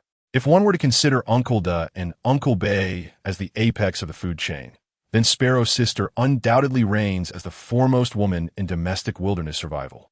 She once endeavored to survive alone in a tropical rainforest for a staggering 100 days, although she ultimately persevered for only 70 to 80 days. It is already a formidable feat for a woman. After all, even Uncle Da, who survived on an island for 2 months, subsequently required 3 months of psychological counseling. Hence, the difficulty of such an endeavor is self-evident. Similar to Uncle Da, Sparrow's sister arrived on the island without any tools, survival gear, or even clothing. She brought only a few strands of dark hair. However, unlike Uncle Da, Sparrow's sister possessed a luxurious mane of lustrous black hair that evoked envy in him. It was precisely because of having Sparrow's sister as a teammate that Sister Zhou could endure thus far. Since their arrival on the island, the two had not ventured deeply into its interior, but remained active along the shoreline. The reason was simple. They fortuitously discovered a freshwater source upon landing. With the issue of freshwater resolved, other challenges became trivial for Sparrow's sister. Moreover, the coastal area was abundant in food. With sufficient experience and skill, capturing seafood was a mere trifle. Occasionally, after the tide receded, they could even gather some sand clams and sea snails. Wow, are we having abalone today, Sparrow Sister? Sister Zhou exclaimed, eyeing the numerous large abalones before her, unable to suppress her salivation. Such delicacies are quite expensive in the market. Although her financial status allowed her to indulge, wild abalones of this size are not something one encounters every day.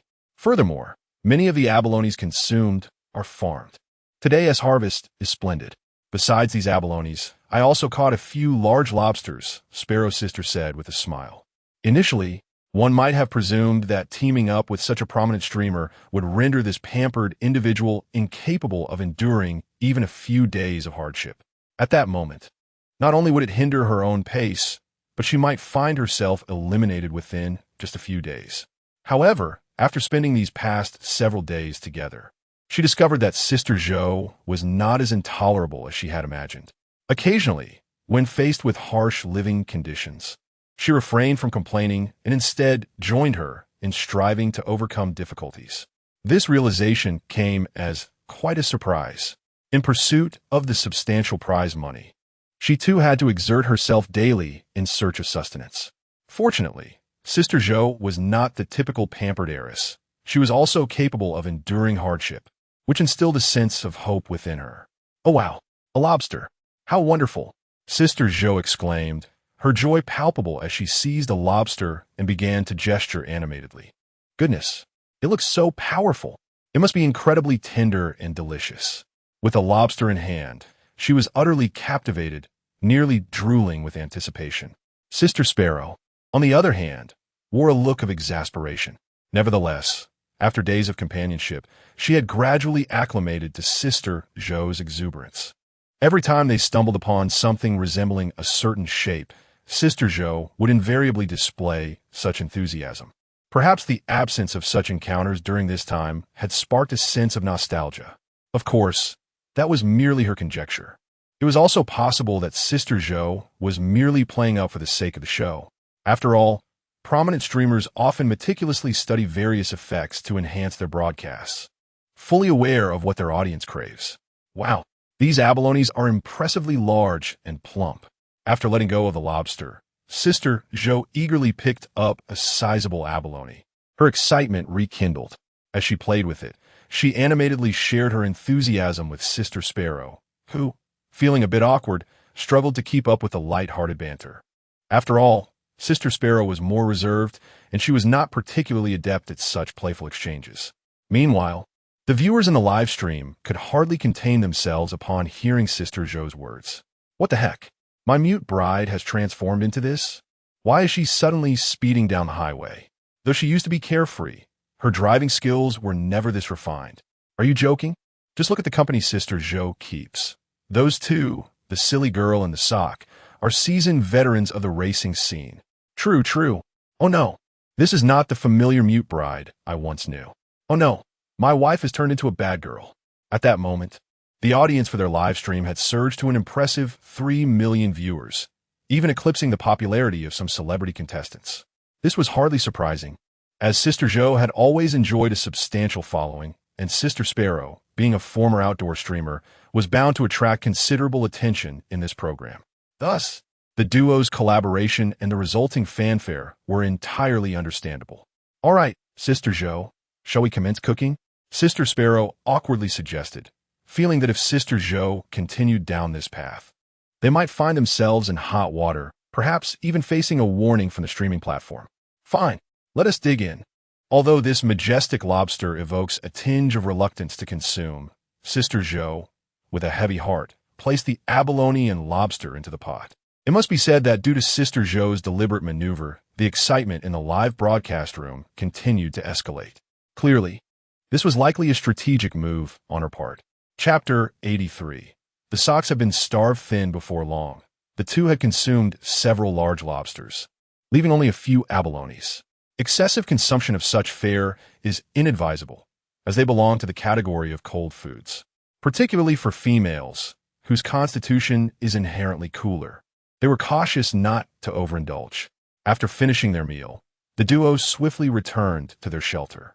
The sun hung high in the sky, rendering the nearby beach unbearably hot. making it unsuitable for hunting or foraging. Their refuge was rather simple, characterized by a classic A-frame structure. Though modest, it appeared quite sturdy.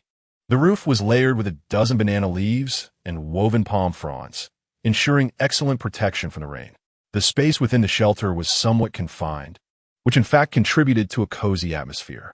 Even if temperatures were to drop on the island, it would remain warmer. Moreover, with just 2 girls, there was little concern about any awkward physical proximity.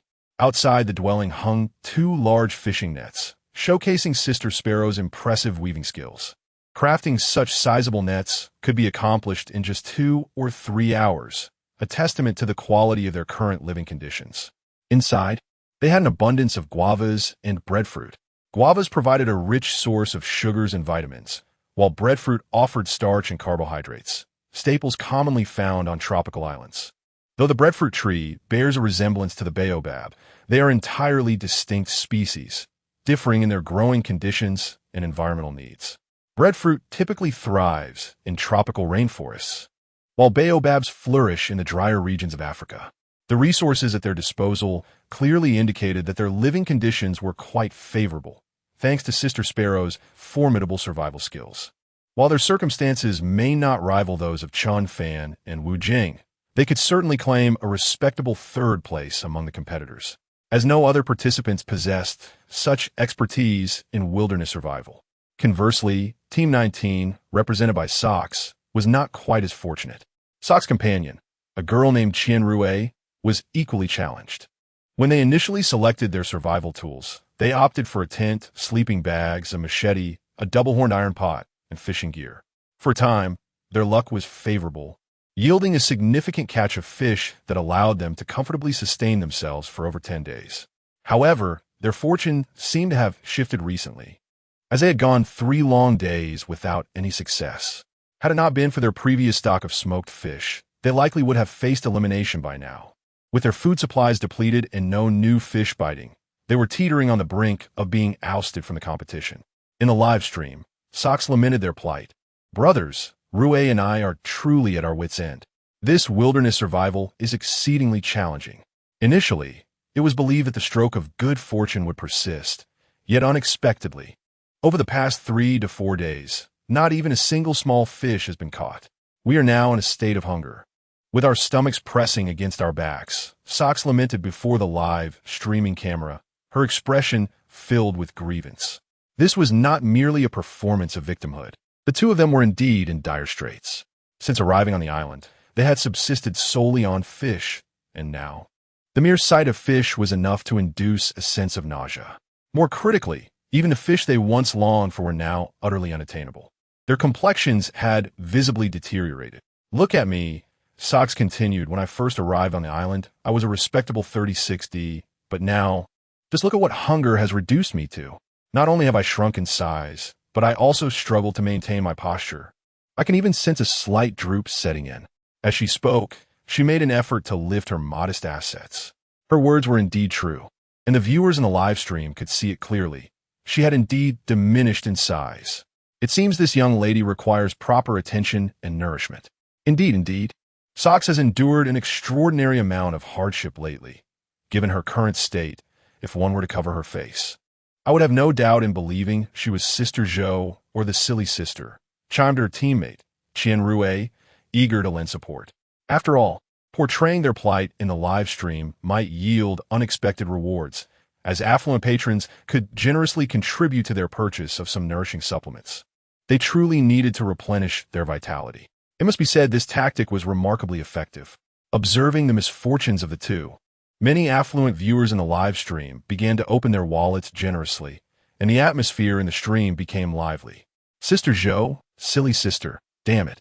Are we just innocent bystanders? Can we not be treated as human beings? Damn it. Once we leave this wretched place, I will have my revenge on you." It is worth mentioning that both Sister Zhou and the Silly Sister appeared quite petite, seemingly even more so than before.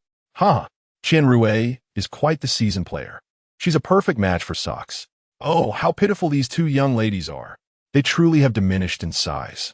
I have a remedy that could help them regain their former glory. May I be allowed to share? A remedy? What nonsense are you concocting? Do not think everyone is oblivious. Such a boon should not be monopolized by you. I too am aware of such remedies. Why don't we all lend a helping hand? Yes, indeed, we must extend a helping hand. Oh, how benevolent we are.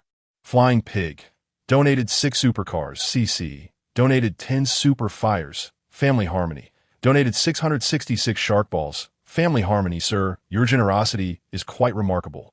Do you not fear the consequences of returning home to face your wife? It must be said, there are indeed many wealthy patrons in the live stream. After Socks and Chen Rui's heart-wrenching appeals, the live streaming room swiftly garnered over 100,000 in donations. A single luxury sports car and an extravagant fire require 2,000 yuan. With a 50-50 split, they could jointly secure 1,000 yuan for a live streaming room boasting over 1 million viewers.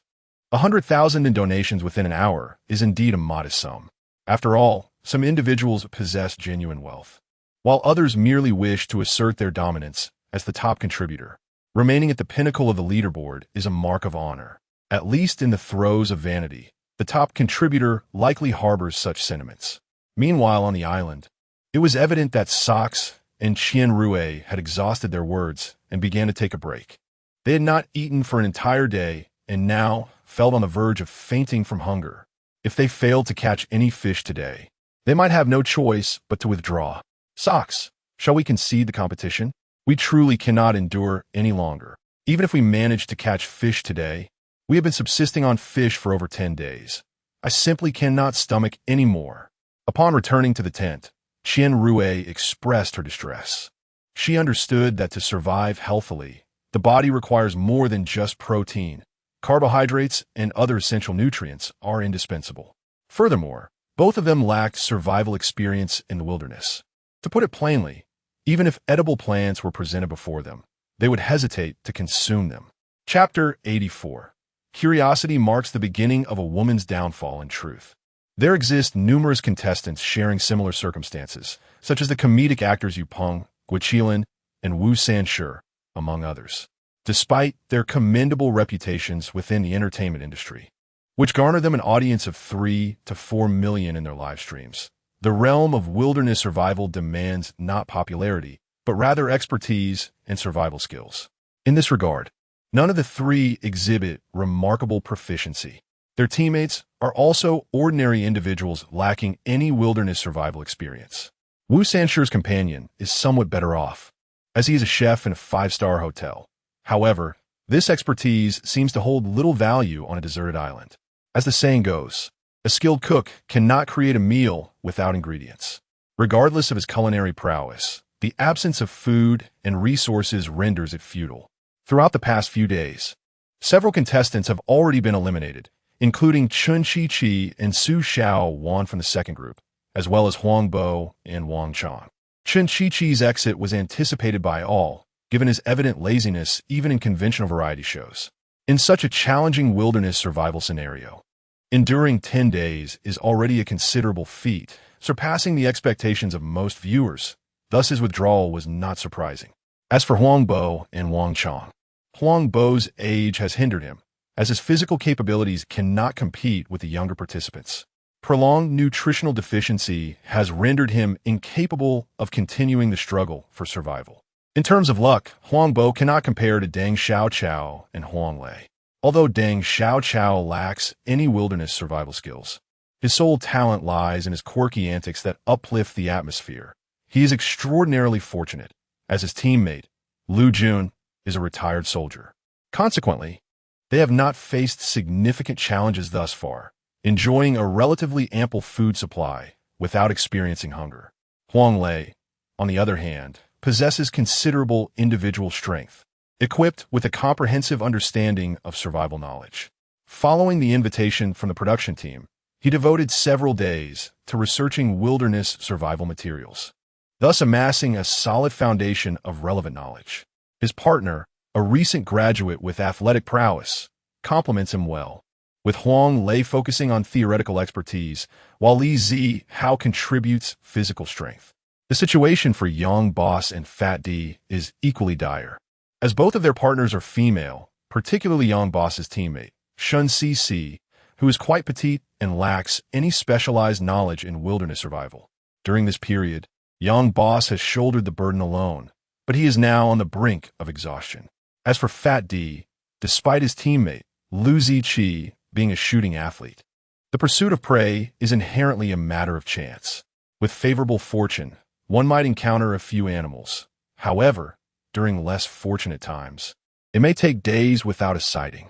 This has inevitably led to their uncertainty in survival. Without knowledge in this regard, long-term existence on a deserted island is utterly unattainable. Meanwhile, on the side of Chen Fan and Liu Feifei, Chen Fan had successfully extracted all the honey from the beehive and stored it in bamboo tubes. Although the quantity of honey was modest, if consumed sparingly, it should suffice for at least half a month. As for the residue from the beehive, Chen Fan intended to craft it into beeswax candles. He had contemplated making candles upon their arrival on the island, but the lack of materials had delayed this endeavor. Now, with such excellent resources at hand, he was eager to give it a try. "Chen Fan, I'm feeling refreshed. I'll prepare our meal," Liu Feifei announced after a brief rest. Today's lunch would once again consist of grilled fish. "All right, go ahead. I'll make us a few candles, and we can enjoy a candlelit dinner tonight," Chen Fan replied with a smile, then set to work. In truth, crafting beeswax candles is quite straightforward, even without specialized tools. It can be accomplished. First, fresh water was added to a pot, followed by the broken-down residue, which was then stirred until the beeswax completely melted into the water. Next, a fine bamboo mat was woven for filtering, ensuring it was delicately crafted. The boiling beeswax solution was then filtered, removing any coarse remnants. The beeswax would dissolve in the boiling water and, after approximately an hour, would float atop the water due to its significantly lower density, solidifying in the process. Once it had formed into solid masses, a second filtration could be conducted to enhance the purity of the wax. After filtering, it could be set aside for future use. Next came the creation of the candle mold, which was easily fashioned from bamboo. Chen Fan selected a section of bamboo, roughly the diameter of his thumb, and cut it to size. He then placed a cord made from the fluffy material of their sleeping bag in the center to serve as the wick. The solidified beeswax was reheated in the pot until melted, then poured into the mold to solidify. After an hour or two, a natural candle was ready. Although the process seemed simple, it was quite time-consuming, taking nearly 3 hours in total. Nevertheless, the outcome filled Chen Fan with great satisfaction. From half a piece of beeswax, he had crafted 4 candles, which could last 4 nights if one was used each evening. After a simple meal of grilled fish, the two awaited the candles to take shape. "All right, the candles are ready. Let's see how they turn out," Chen Fan exclaimed, eager to remove them from the mold, while Liu Feifei watched with keen anticipation. The idea of making candles in this wilderness was something she had never envisioned before arriving on the island. Moreover, with the arrival of candles, a romantic candlelit dinner awaits us this evening. Just the thought of it evokes a sense of enchantment. Upon removing the molds for exquisite, translucent candles materialized before the two. Their pale yellow hue, derived from meticulously filtered beeswax, reveals almost no impurities, making them indistinguishable from the candles sold in stores. Indeed, these are genuine candles. Chen Fan, you truly are remarkable. It seems there is nothing you cannot master or comprehend. My admiration for you grows ever deeper. At this moment, Liu Feifei gazed at Chen Fan with an intensity of reverence that bordered on fervor. She perceived him as a treasure trove of mysteries, igniting within her a compelling desire for deeper connection and exploration. Are you curious about how I came to know so much? Do you feel the urge to delve deeper?" Chen Fan remarked with a playful smile, observing Liu Feifei's adoring expression. As the saying goes, women are creatures of profound curiosity, their inquisitiveness rivaling that of a cat. "Indeed, I'm exceedingly curious. If you were an onion, I would love to peel back your layers to uncover the myriad secrets you conceal," Liu Feifei affirmed with a serious nod, clearly expressing her thoughts. It was astonishing that a young man in his 20s possessed such extensive knowledge. Beware of excessive curiosity. As the old adage warns, curiosity may lead a woman to her downfall. Chen Fan chuckled, still wearing a smile as he observed Liu Feifei's earnestness. His words held a grain of truth. When a woman becomes intensely curious about a man, she cannot help but yearn for deeper exploration. Yet, should she delve too deeply, she may find herself ensnared in a web of entrapment from which there is no escape. Chapter 85. Discovering Wild Yam Ha. I am not like ordinary women. I'm not so easily swayed, Liu Feifei retorted with a dismissive pout. Although Chen Fan was remarkably handsome and possessed impressive abilities, her own qualifications were not to be underestimated. While she held him in high regard, she had not yet succumbed completely. Perhaps such a possibility might arise in the future, but certainly not at this moment. Indeed, you are Liu Tianxun, after all. It is no exaggeration to say that those who admire you could line up all the way to France. Among them are undoubtedly many from affluent backgrounds, so it truly is not so easy to be captivated. Chen Fan chuckled, responding earnestly. The number of fans supporting Liu Tianxun was indeed vast, with a significant portion being admirers of her romantic potential. Thus, he did not believe she would fall for him simply because of his recent commendable performance. If that were the case, Liu Feifei would not have debuted in her teens without any rumors of boyfriends.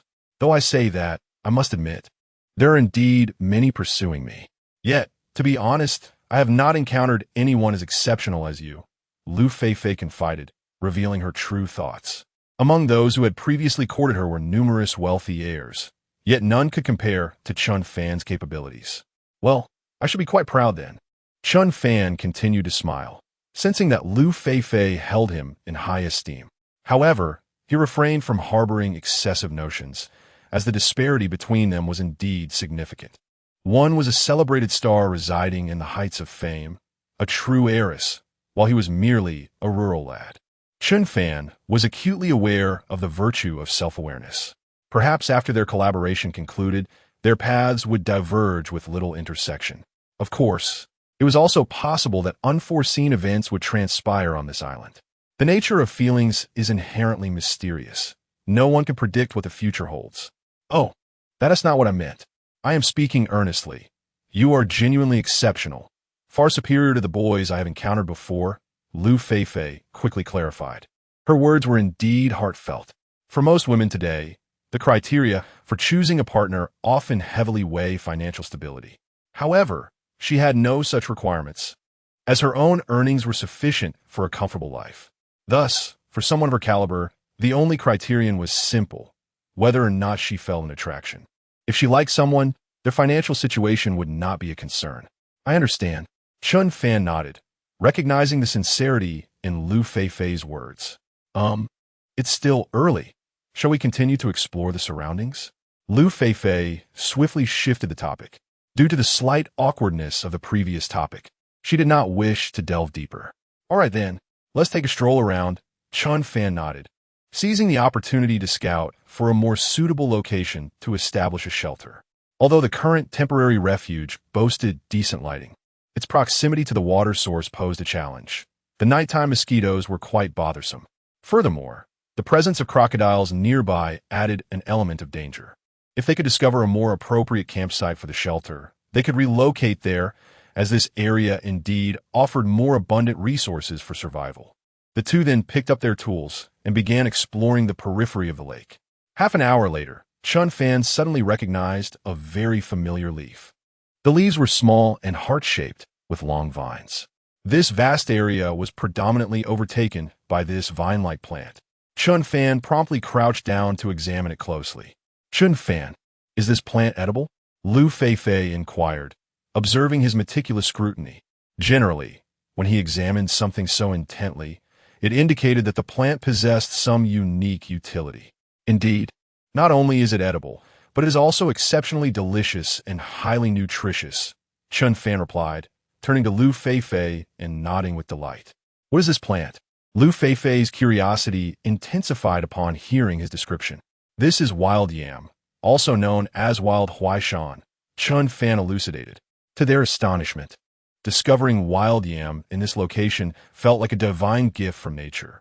Yam, we have actually found yam, exclaimed Liu Feifei, excited by the prospect of this starchy and carbohydrate-rich plant. This is wonderful, especially since we didn't bring any cassava this time. Yam can serve as a perfect substitute. Upon learning that the plant was yam, Liu Feifei became exceedingly enthusiastic. While the previous cassava had not been particularly palatable, she had tasted yam before, finding it exceptionally sticky and delightful. Moreover, yam serves both culinary and medicinal purposes, boasting significant nutritional value and notable health benefits. Not only does it surpass cassava in taste, but it also excels in nutritional content. Yes, and this entire area is filled with wild yam. It should sustain us for quite some time, Chen Fan observed, noting the intricate interweaving of the vines, which appeared to cover at least half an acre. The vines and foliage thrived vigorously, indicating substantial root systems. Wild yam is regarded as the finest among yams, capable of replenishing the qi of the spleen, lungs, and kidneys, while also nourishing the yin of these organs. It could be deemed a rare, dual-purpose food in the wilderness. What should we do now? Should we dig some and take back? Liu Feifei quickly asked. If they could harvest some yam today, they could enjoy it simmered with fish soup that evening. The flavor and nutritional value must certainly be extraordinary.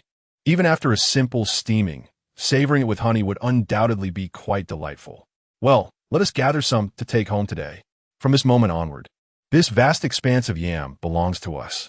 Chen Fan nodded, feeling a sense of dominion over the land. He longed to stand at the highest point and proclaim, "This is mine, all mine." Very well. You take a break. I will handle this trivial task. Liu Feifei immediately nodded, transforming into an energetic spirit, urging Chen Fan to rest. This was largely due to the fact that she had taken a break of over half an hour, while Chen Fan had not rested at all, which made her feel somewhat guilty. All right, I shall entrust this to you. When you tire of digging, I will take over. Chen Fan did not hesitate, primarily considering Liu Feifei's feelings. If he did not allow her to exert herself or showcase her capabilities, she might feel a lack of significance. Through their time together, Chen Fan had come to understand that Liu Feifei was a rather ambitious young woman. Very well, Liu Feifei decisively agreed, and then began to dig fervently at the edge of the expansive lake. Chapter 86. The Dance of the Celestial Sister. It took Liu Feifei nearly half an hour to unearth several fragmented pieces of yam. Although the soil here was not excessively dry, the task of digging yams was inherently laborious, proving to be far more challenging than she had anticipated. Extracting a perfect yam was an even greater endeavor. I am utterly exhausted. I thought this would be simpler, but I never imagined it would be so taxing, Liu Feifei remarked, standing up and rubbing her aching waist, her face reflecting her fatigue. She then shyly glanced at Chen Fan, feeling somewhat embarrassed that she had not managed to retrieve a single complete yam in that half hour. The memory of her earlier bravado only heightened her discomfort. This is indeed a labor-intensive task. However, the yams you've gathered will suffice for the time being. Furthermore, the proximity to our makeshift shelter allows us to return for more once we finish eating, ensuring the freshness of our food, Chen Fan replied with a smile, placing all the yams into a basket on his back as they made their way back to the shelter. Tonight's dinner was to be a simple affair, featuring a large roasted fish, complemented by the steamed yams. Soon, the meal was ready. The fish was succulent and flavorful, rich in fat and sizzling with juices. The steamed yams, when dipped in honey, were soft and sweet, creating an exquisite taste sensation. These yams are delightful, especially when dipped in honey. I've never tasted such delicious yams before, Liu Feifei exclaimed, indulging in her meal while expressing her admiration. Having previously savored exquisite delicacies, she had once dismissed such simple fare. Yet now, on this deserted island, a yam dipped in honey was nothing short of ambrosial. In no time, the roasted fish and several yams had been entirely devoured. The evening was still young, with over an hour remaining until dusk. Chen Fan, shall we venture out to explore a bit more after cleaning the pot? Liu Feifei inquired once again. In this wilderness, exploration must not cease. Only through continuous discovery could they find more food and usable resources. No, let's take a proper rest today. I will weave us a bamboo mat, Chen Fan replied, shaking his head. With darkness approaching, venturing out would yield little, rendering further exploration unnecessary. Moreover, their food resources were currently adequate, allowing for a brief respite. He intended to craft a bamboo mat to ensure a more comfortable night's sleep.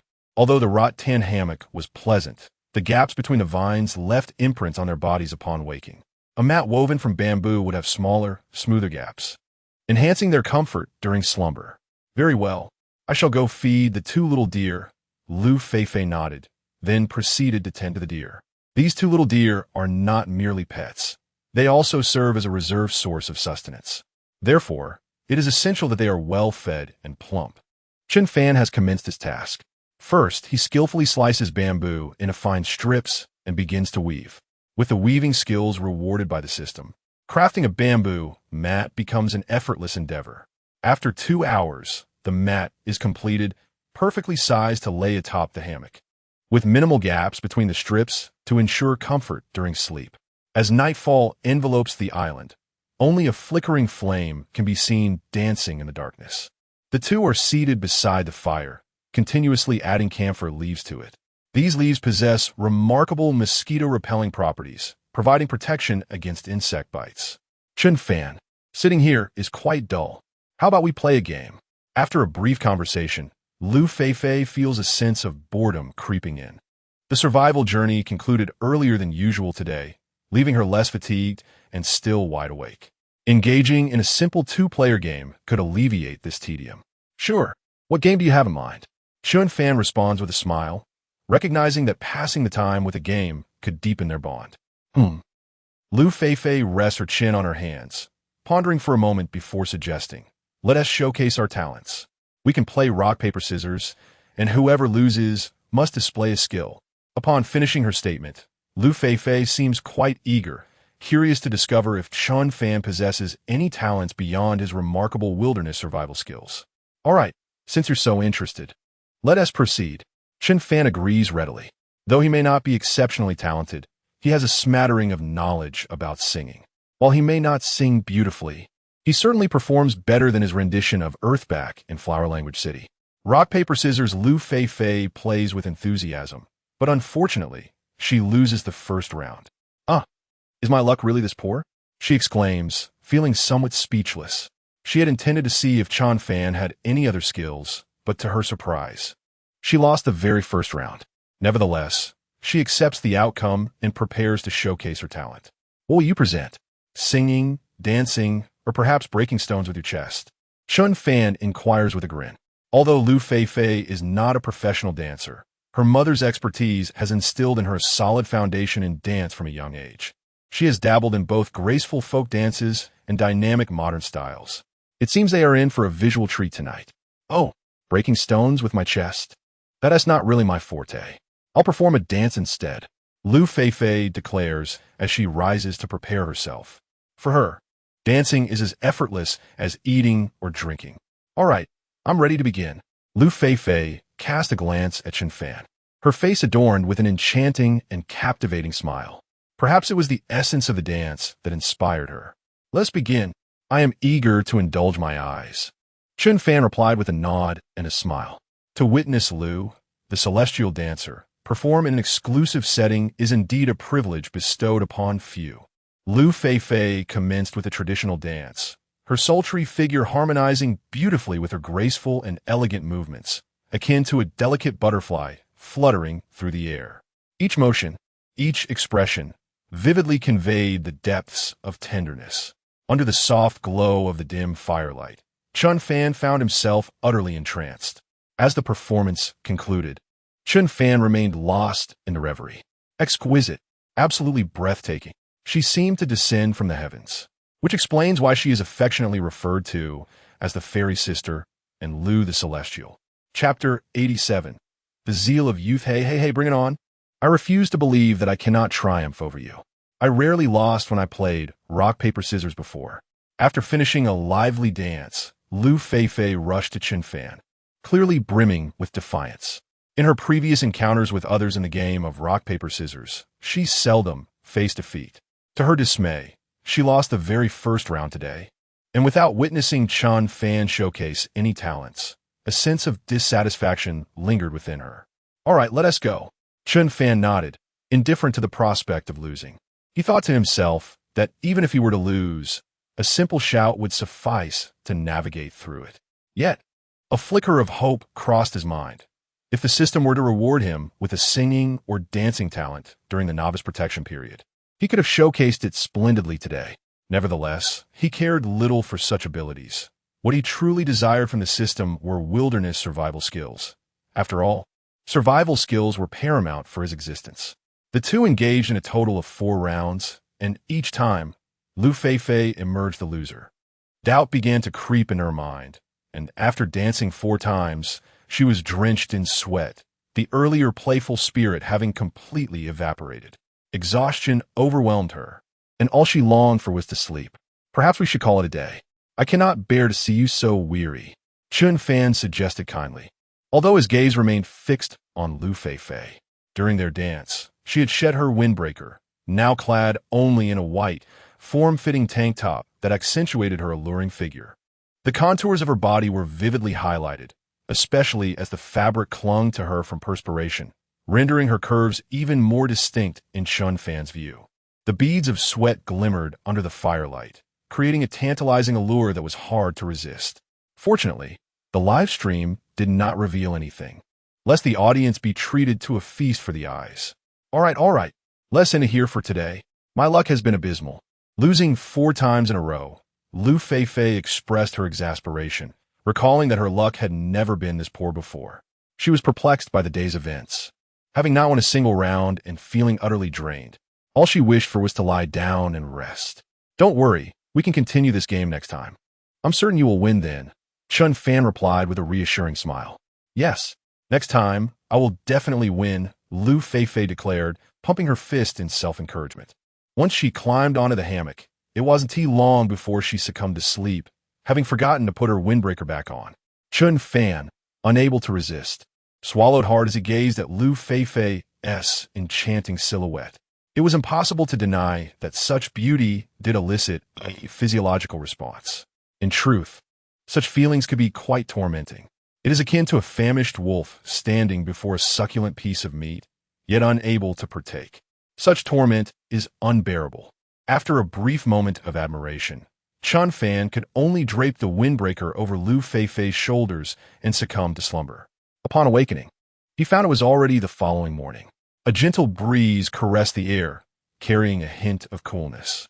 Liu Feifei, as was her habit, clung tightly to Chen Fan. The proximity between them easily stirred one's emotions. Alas, it appears imperative to hasten the construction of a shelter. Once completed, a double bed would be a welcome addition, for sharing such close quarters is decidedly uncomfortable and, indeed, perilous. Should one find themselves in a daze and commit an indiscretion, it would lead to regrettable consequences. Feeling the heat coursing through him, Chen Fan resolved to expedite the building of their refuge. The hammock, when bearing the weight of 2, would sag in the middle, thereby pressing them closely together. He wondered if Liu Feifei felt the same, yet his own responses were always pronounced, particularly upon waking in the morning. That sensation was nearly uncontrollable. After all, at over 20 years of age, he was in the prime of his vigor. Just as Chen Fan prepared to rise, his movements startled Liu Feifei awake. In the face of such an intimate awakening, Liu Feifei exhibited no sign of embarrassment, greeting him with a calm good morning, Chen Fan. Seemingly unperturbed, her limbs remaining sprawled. Perhaps she had grown accustomed to it over time. Good morning. Did you sleep well last night? Chen Fan forced himself to respond. Yet, as their eyes met, the fervor within him and his earlier thoughts were instantly quelled. Yes, I slept particularly well last night. Your body temperature was quite high. Making it very comfortable, Liu Feifei replied with a natural nod. At night, Chen Fan's presence was even more significant than during the day. Holding her close while sleeping felt akin to being embraced by a colossal heating pad, warm and secure. If only they could remain in such an embrace forever. Gazing at Liu Feifei's beaming smile, Chen Fan's expression turned bittersweet, teetering on the brink of tears. You may be comfortable, but I am quite the opposite. It feels as though a volcanic eruption has been thwarted at its vent. The discomfort is overwhelming. Let us rise quickly. We need to find a suitable spot to construct our shelter and set it up. This hammock is truly uncomfortable. With that, Chen Fan hastened to get out of bed, while Liu Feifei rose leisurely. Observing Chen Fan, a charming smile graced her lips. She understood all too well the source of his discomfort. Yet, he was remarkably gentlemanly, maintaining his composure throughout this prolonged encounter, not even daring to shift his position discreetly. Has one's charm diminished? In truth, many women exhibit similar tendencies. They are profoundly drawn to challenges, dismissing the advances of those who are overly eager, regardless of their merits. However, when faced with individuals who can resist their allure, a desire to conquer often ignites within them. This phenomenon is not exclusive to women. Men are equally susceptible. What remains out of reach perpetually stirs the soul, and the unattainable is invariably perceived as the most desirable. After a brief, cleansing routine, the two consumed the last fish. Subsequently, Chen Fan skillfully collected numerous earthworms, blending them with soil to create bait, which he placed inside the fishing trap. This lake abounds with fish, alleviating any concerns regarding sustenance. Once the fishing trap was securely set, the pair proceeded to inspect their hunting traps. Both traps had yielded prey the previous day. One could only wonder if today would bring even greater fortune. Capturing an adult spotted deer would be an exceptional boon. Chapter 88. The most ideal campsite after enjoying breakfast. The two hurried to inspect their hunting traps. However, upon reaching the first trap, they found it had not been triggered, nor had the second one. What could be amiss today? Liu Feifei expressed her bewilderment. The previous day's haul had been remarkably good, yet today, not a single creature had fallen into their traps. This was rather typical, as these herbivorous animals were exceptionally sensitive and remarkably intelligent. Once startled in a particular location, they would naturally avoid traversing that area again. While the sika deer bore some resemblance to the foolish roe deer, their intelligence was worlds apart. Chen Fan understood this well. The alertness of such wild creatures, especially herbivores, was exceedingly high. Once frightened in a specific location, they might refrain from returning for a considerable time. Hence, it was no surprise that they had little success today. Oh well, we have an abundance of food varieties at our disposal, and the yam is quite delectable. Even a few days without meat is not a concern, Liu Feifei remarked, not dwelling excessively on the matter. After all, the purpose of hunting was merely to satiate their hunger, and with the plethora of food available, there was no need to fret about capturing prey. Let's continue to explore elsewhere. Hopefully, we can find a more ideal campsite today. Due to the discomfort of last night's sleep, Chen Fan was eager to construct a new shelter. This location offered rich resources for survival, making it an excellent candidate for long-term habitation. In contrast, their previous shelter relied mainly on wild chickens and small fish for protein. While that was manageable in the short term, it was decidedly unsuitable for sustained living. However, their previous shelter had been so perfect. Was it truly necessary to abandon it? Liu Feifei clearly felt a pang of reluctance. After all, it had been their first proper shelter, both aesthetically pleasing and quite comfortable for sleeping. The thought of letting it go stirred a sense of nostalgia within her. Indeed, the resources in that area are scarce, making it unsuitable for long-term survival. But fear not. This time, we shall construct an even more beautiful shelter, and the environment of our chosen campsite will be superior, Chen Fan assured her, noting her hesitance. The two then set off, commencing their exploration around the expansive lake. Given its vastness and uneven terrain, they had been exploring downstream for the past 2 days. Today's mission was to venture upstream, where the elevation would provide a broader perspective. After walking for over half an hour, they found themselves overlooking the entire lake, revealing a breathtaking panorama. Were one to gaze down from a helicopter, the sight would undoubtedly be even more splendid. Before them lay the lake, resembling an unblemished blue emerald, gracefully nestled atop the island. Although it may not be particularly conspicuous compared to the entire island, it is undeniably beautiful. What a breathtaking landscape! From such a height, the view is unexpectedly exquisite. Liu Feifei was equally astonished by the sight before her. Previously, they had been situated in a lower terrain, surrounded by dense jungle, making it impossible to behold such splendid scenery.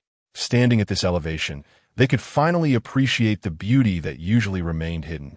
Perhaps this is why many people strive to ascend to greater heights. What do you think of this environment? If we were to establish our shelter here, every morning we would awaken to such magnificent views. Staring at the enchanting scenery, Chen Fan felt a reluctance to leave this place. Constructing a shelter at this location would indeed create a genuine lakeside residence. The environment is not only beautiful, but also rich in resources. If we can ensure our daily sustenance and maintain a joyful disposition, life will undoubtedly become increasingly comfortable, filled with promise. Indeed, the surroundings here are remarkable. Should we build our shelter here? This location is far superior to where we previously established our refuge. Liu Feifei nodded enthusiastically, having just expressed her reluctance to part with their former shelter. Yet, in this moment, there was no trace of nostalgia in her gaze or tone. Chen Fan couldn't help but muse on the nature of women. They are indeed ever-changing. That spot above looks quite promising, he suggested, pointing to an area about 5 or 6 meters away, resembling a protrusion at the cliff's edge. The estimated area seems to span around 200 square meters, making it ideal for a campsite. Let us hurry and take a look. Liu Feifei was evidently eager, her heart already longing to reside in a lakeside home. Upon reaching their destination, Chen Fan surveyed the surroundings. The terrain was quite flat, with plenty of weeds, but no large shrubs or trees. The sunlight conditions were also excellent, making this place very suitable for shelter. This area is so spacious, Chen Fan remarked. It's much more expansive than our previous shelter. It must be around 200 to 300 square meters. I believe we can not only build our shelter here, but also establish some farms and pastures on either side. Seeing such a vast open space, Liu Feifei couldn't resist beginning to plan. It would be a shame not to make use of such a wide area. You're absolutely right. This place is perfect for shelter. Let us designate it as our long-term campsite. Tomorrow morning, we'll retrieve the rain tarp and our other belongings. The two quickly reached a consensus. At this moment, the live broadcast in the 6th room was not focused on Chen Fan and Liu Feifei, but rather switched to their perspective, overlooking the breathtaking scenery before them. Upon witnessing such exquisite beauty, the viewers in the live stream instantly became animated. "Wow, what a stunning place!" exclaimed one. "It looks as if it were crafted by Photoshop." Another echoed. "Indeed, the lake below is truly magnificent. How I wish I could travel there," remarked yet another, admiring the delightful combination of culinary delights, picturesque landscapes, and charming individuals. Chen Fan, this young man, certainly inspires a sense of envy. Absolutely. Even Kuner is turning a shade of purple with envy. I long to approach that young man and take good care of Qian. However, one voice interjected, "Enough of your envy. Can you all truly match Chen Fan's remarkable abilities?" With this statement, the previously vibrant expressions of envy were abruptly silenced. Though they were envious of Chen Fan and felt an impulse to usurp his position, a moment's reflection revealed that they simply lacked the requisite capabilities. Chapter 89. Thank you for your hard work. Chen Fan having selected the campsite with care, the two were like kindling meeting a flame. Immediately diving into their task of gathering materials for constructing a shelter. The previous shelter had been built using timber, which certainly provided a sturdier structure, yet demanded considerable physical exertion and time. However, in this instance, there was no need to continue utilizing timber, as a nearby bamboo grove could serve as an excellent resource. Although a shelter built from bamboo might not be as robust as one made from timber, it is aesthetically pleasing and significantly less time-consuming to construct. With such fine materials at hand, Chen Fan was determined not to let them go to waste. Both were exceedingly content with their choice of location for the shelter, which fueled their enthusiasm for the work ahead. Armed with a machete and a military shovel, they swiftly made their way toward the bamboo grove. Before long, they arrived at the lush expanse of bamboo. "Feifei, please continue to gather some bamboo shoots while I handle the bamboo," Chen Fan instructed Liu Feifei upon their arrival. The nutritional value of bamboo shoots is notably high, and they pair exceptionally well when stir-fried with meat, making them a delightful addition to their meals. Given that the bamboo grove was abundant with shoots, It was an opportunity not to be missed. All right, I'm on it. Liu Feifei nodded enthusiastically and set off to dig for bamboo shoots, while Chen Fan began felling the bamboo. With the machete in hand and bolstered by his current strength, he found it effortlessly manageable to chop through the stalks. This task was decidedly easier than cutting timber. After a little over half an hour, Chen Fan had successfully harvested 10 bundles of bamboo. Each bundle contained over 10 stalks, which was more than sufficient for constructing a simple shelter. However, to ensure the shelter's sturdiness, he would need to collect even more bamboo. It was clear that transporting all this bamboo in one trip was impossible. At least 5 trips would be required to carry it all back. At that moment, Liu Feifei returned with a half-filled basket of bamboo shoots. Chen Fan, look, I've gathered a tremendous amount today. There's so many bamboo shoots over there, she exclaimed, proudly showcasing her harvest upon reaching him. Today, she had spent less time but collected a greater quantity of shoots, marking a commendable achievement. Bamboo shoots are relatively easy to store and can be dried or pickled to prolong their shelf life. Impressive. You're truly becoming more skilled, more like a professional survivalist in the wild, Chen Fan praised, smiling at Liu Feifei's beaming face. Mutual support and encouragement among teammates are essential. It is through such camaraderie that a team can journey further together. Upon receiving the compliment, Liu Feifei indeed smiled joyfully. Most girls appreciate being praised, especially by those they hold in regard. However, she soon noticed the impressive sight of the 10 bundles of bamboo Chen Fan had felled. The exhilaration and pride I felt moments ago evaporated instantly. I had only managed to unearth a meager amount of bamboo shoots, while Chen Fan had already felled 10 bundles of bamboo. In comparison, I truly felt utterly inadequate.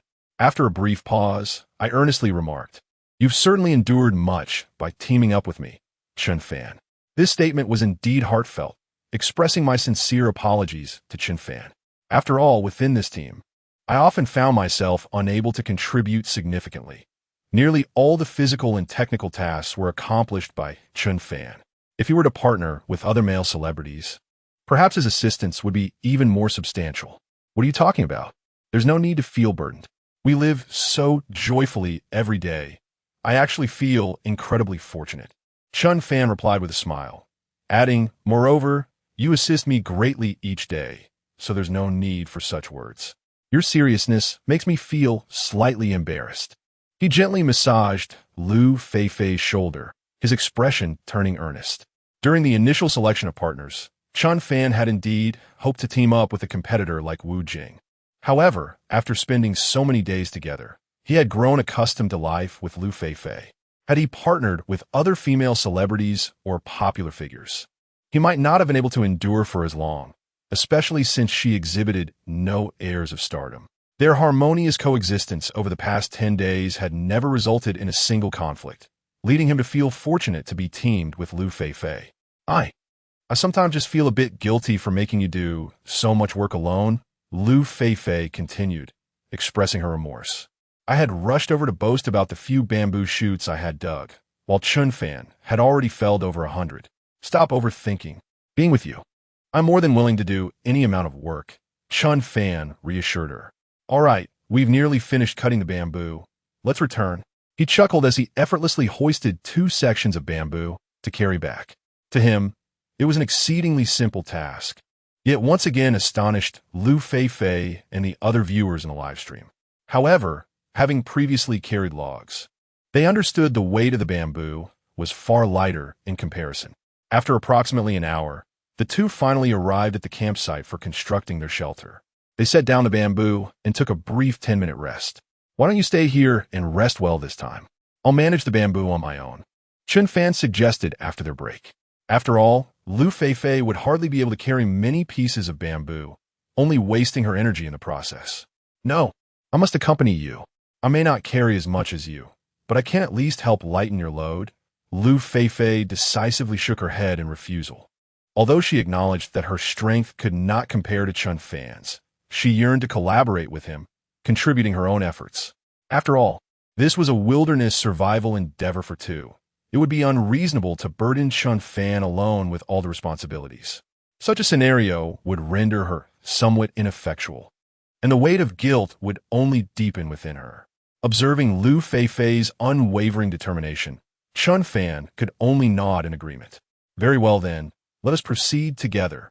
Over the next 5 to 6 hours, the pair tirelessly transported a considerable quantity of bamboo back and forth. By around 2 o'clock in the afternoon, they had finally brought back over 150 poles, more than sufficient for constructing a shelter.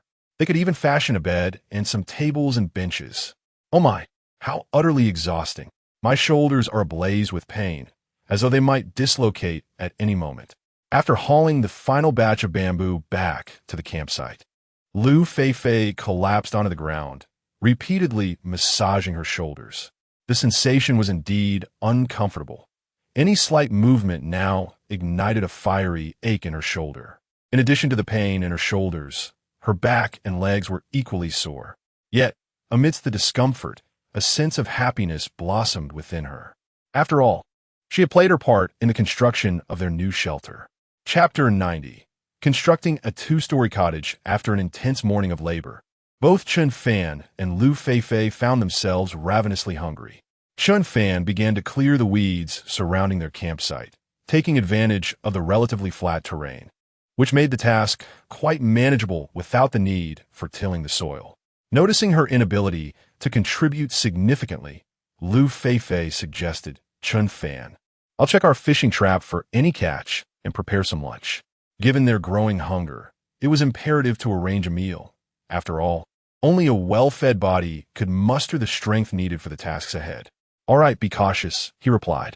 When you collect the fishing trap, ensure the surroundings are safe and look out for any crocodiles in the water or nearby. Chen Fan nodded, offering a careful reminder, as the presence of crocodiles posed a grave threat to her safety. I understand. Liu Feifei responded with a smile before heading toward the trap. After days of survival, she felt her courage had significantly increased. In the past, she would never have ventured so far alone, especially with the lurking danger of crocodiles. While Liu Feifei busied herself with cooking, Chen Fan returned to his work.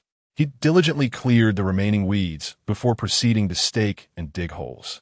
Observing the environment, he resolved to construct a quaint 2-story cottage.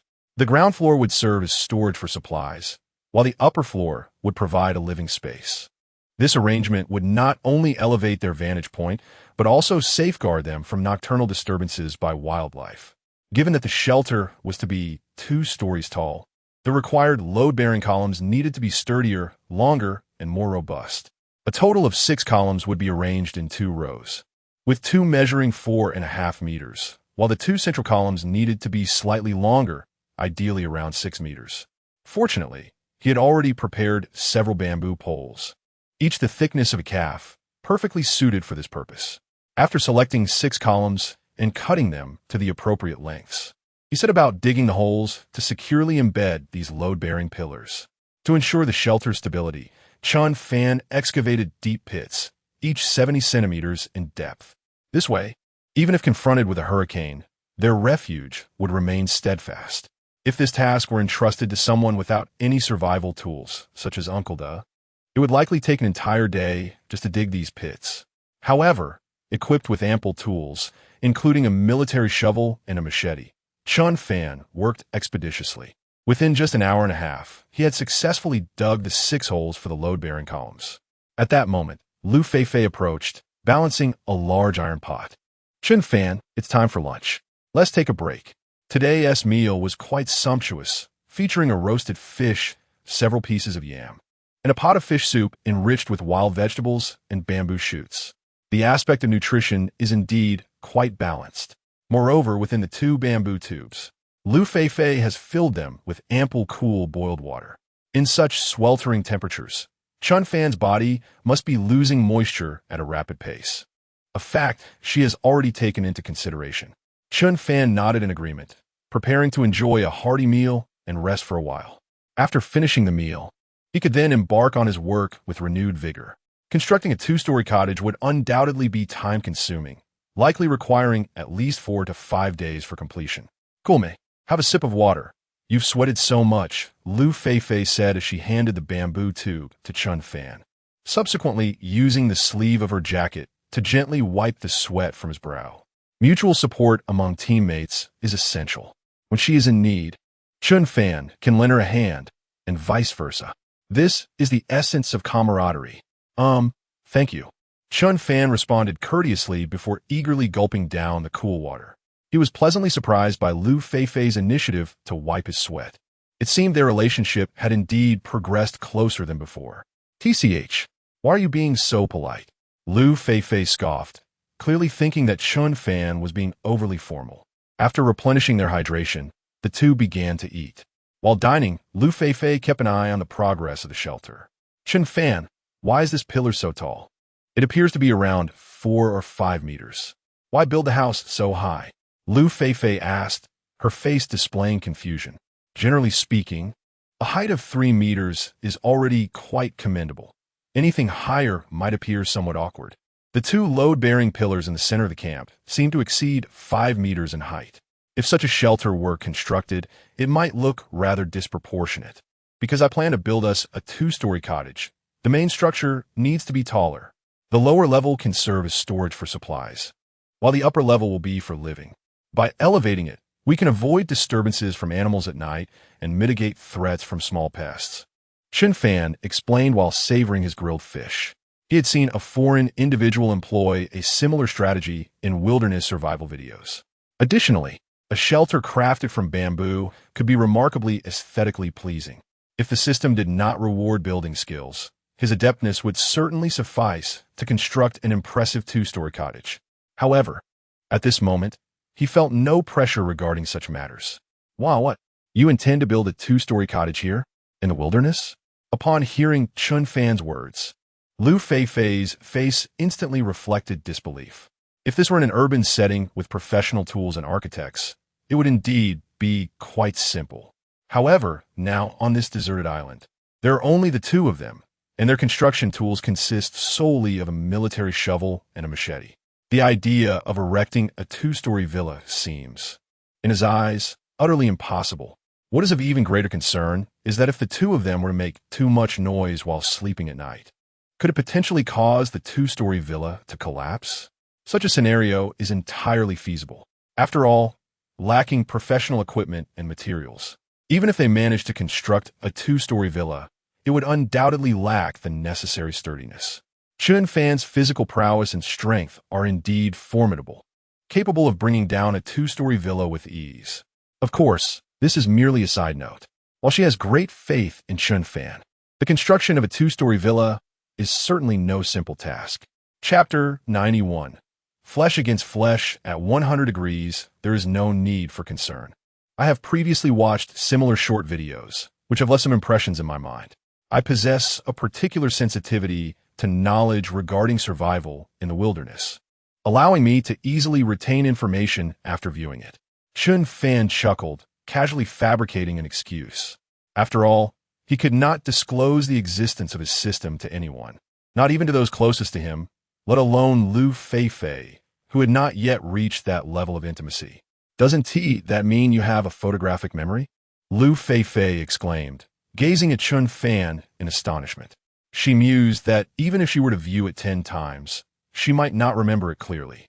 It was astounding that Chen Fan could simply watch a video and recall the structural details of a building so effortlessly.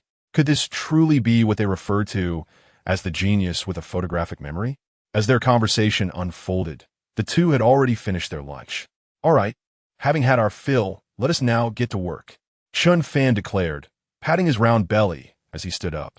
Since we are to construct the 2nd floor, we shall work diligently today, Liu Feifei responded, rising as well and clenching her fists with determination.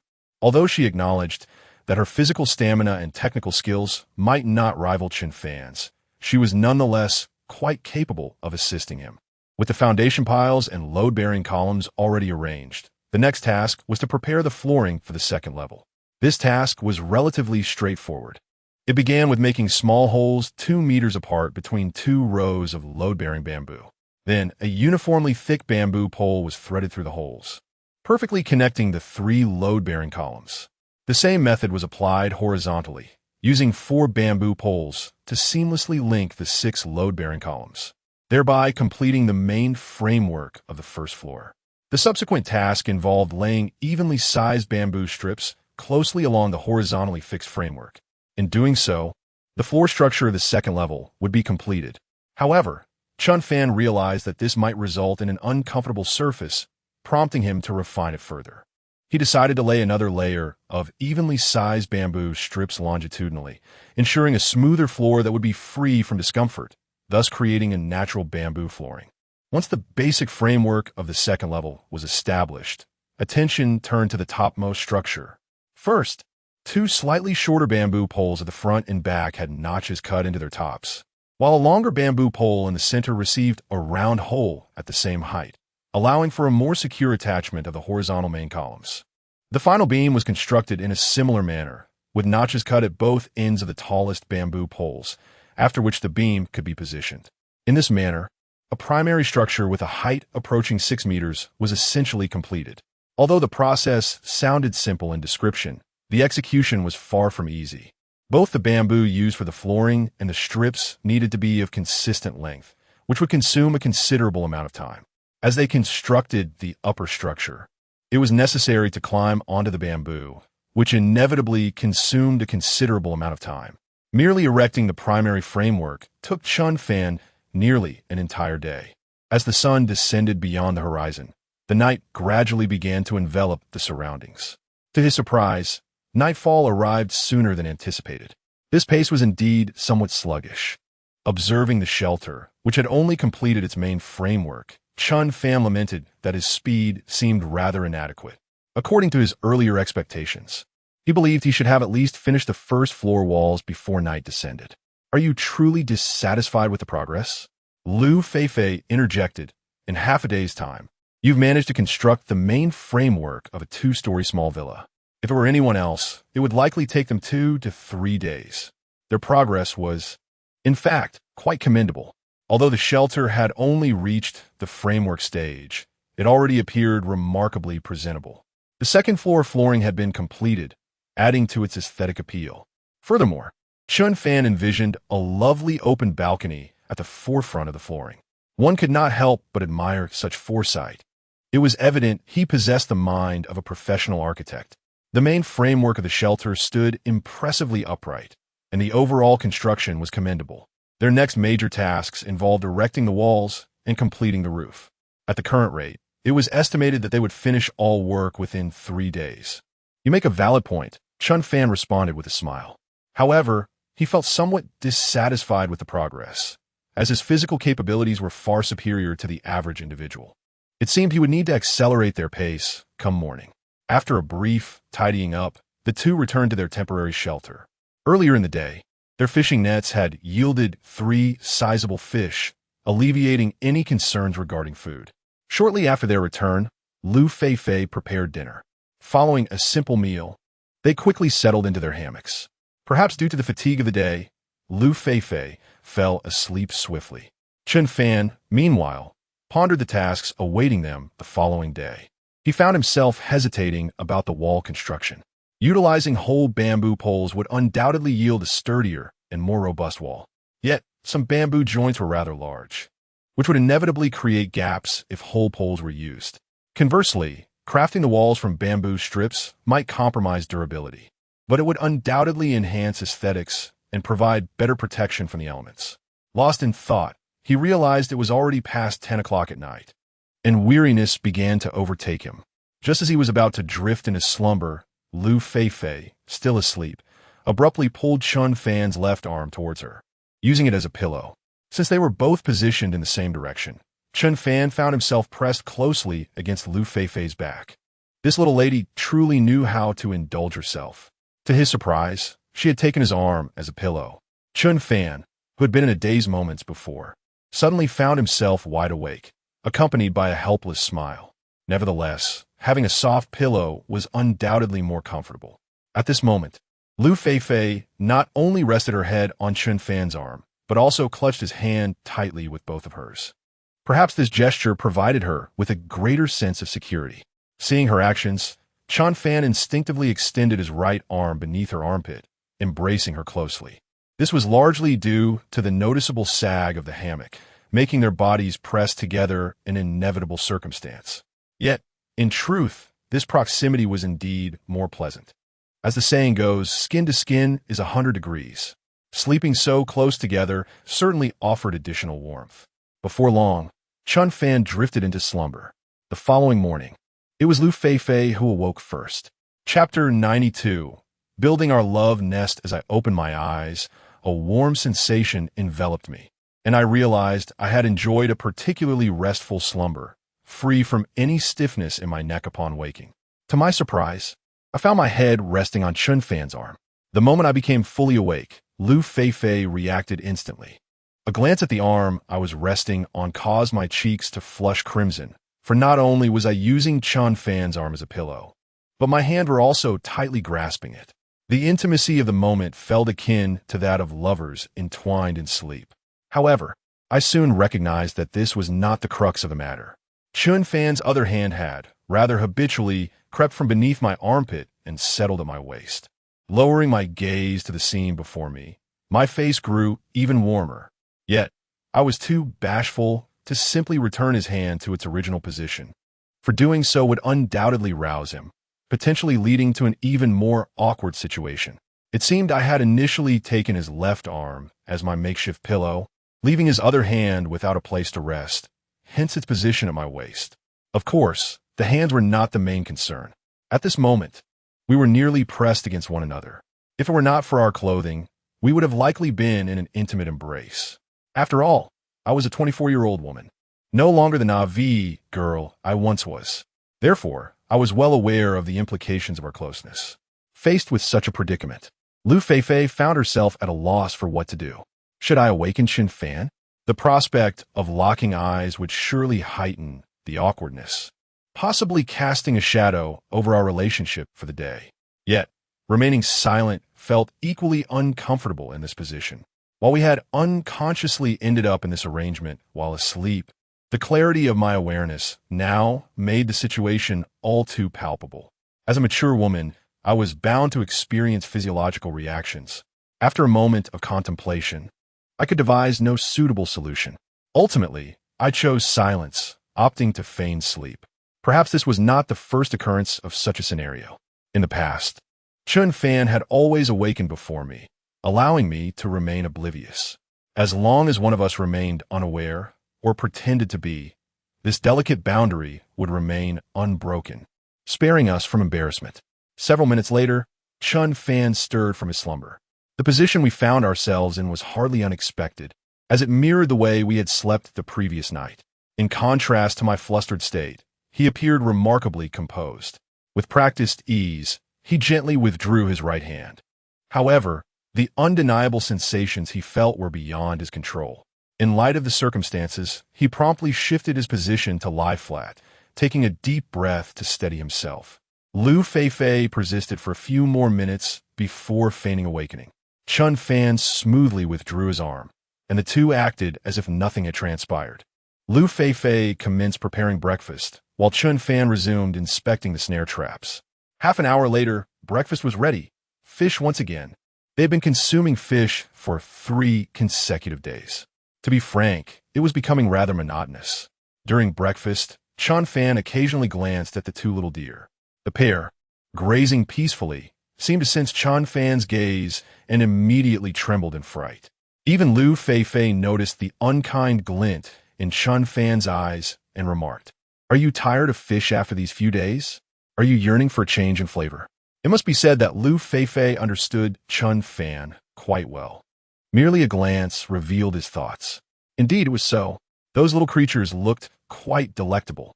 Chen Fan nodded honestly. Such small morsels appeared appetizing. Yet he decided against it.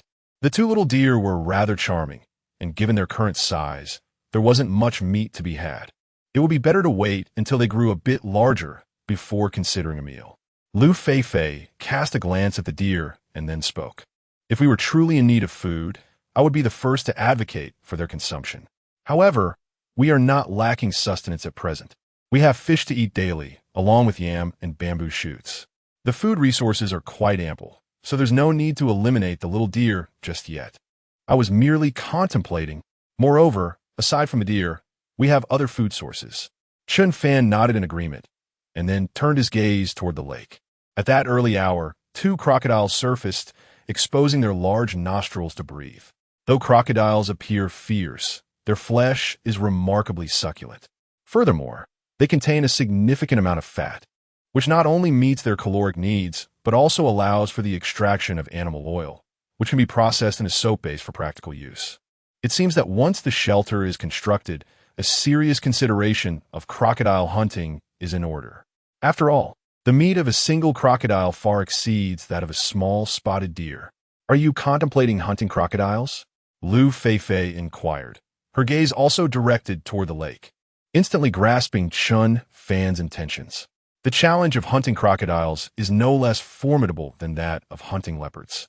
Their skin is exceedingly tough, rendering it nearly impossible for a simple arrow to pierce. Even if one were fortunate enough to penetrate the hide, it would hardly inflict fatal damage.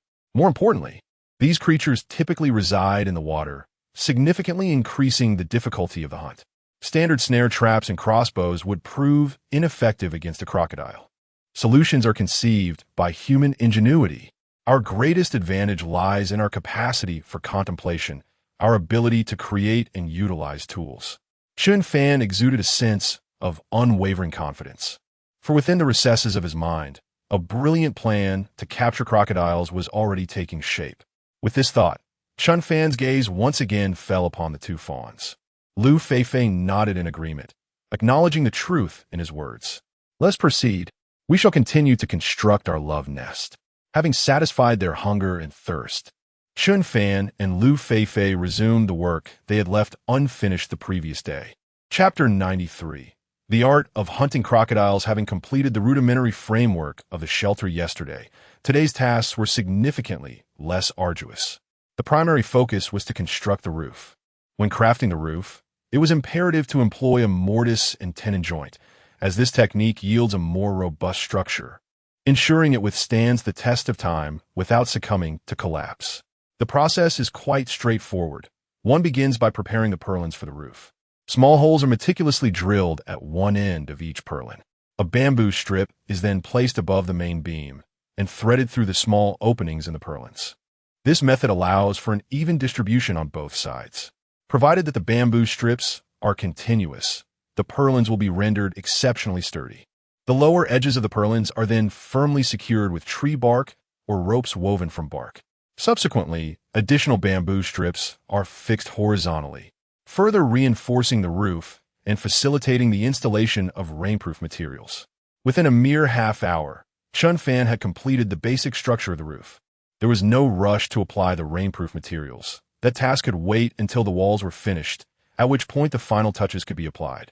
Chen Fan, our little villa is truly taking shape. I can hardly contain my excitement to reside within it. Living on the second floor must be incredibly comfortable, Liu Feifei exclaimed, her enthusiasm palpable as she gazed at the increasingly defined shelter before her. In just a couple more days, we should be able to move into our new abode. Indeed, I believe so. Thus, we must hasten our pace with the roof's primary structure now complete. The next step was to construct the walls. After much contemplation the previous night, Chen Fan resolved to utilize bamboo strips for the wall construction. Nodding in agreement, he shared his thoughts, although he had considered using whole bamboo stalks. That approach would be time-consuming and material-intensive, with the added concern of potential gaps in the walls formed by the joints. However, weaving walls from bamboo strips would eliminate such issues. All right, whatever you decide is fine by me. Just tell me what you need me to do, Liu Feifei replied cheerfully, showcasing her biceps with a grin. After this period of training, my physical condition has improved remarkably. I am quite resilient now. Rest assured, when there's work to be done, I won't hesitate to enlist your help. Chen Fan responded candidly, resuming his labor. He began by splitting the thinner bamboo stalks in half, then methodically slicing 49 incisions into each strip before flattening them. This process rendered the bamboo strips more even, making them ideal for weaving. The weaving technique employed was straightforward. An interlaced pattern sufficed. This task was executed with remarkable speed by Chen Fan. In just over 3 hours, the 4 walls had been nearly completed. Moreover, the woven walls were exceedingly sturdy and airtight. All right, the walls are now woven. Next comes the installation, which may consume a considerable amount of time. Chen Fan surveyed the framework of the villa, contemplating various methods of installation. The simplest approach involves binding the walls to the framework using ropes or tree bark, a method that undeniably saves time and effort. However, its drawback lies in its lack of sturdiness. Over time, the ropes may stretch and loosen, rendering the structure unstable. Thus, this method was promptly dismissed. Another option is to employ a mortise and tenon structure, wherein the walls are seamlessly embedded within the framework. While this technique is relatively time-consuming, it offers ample stability.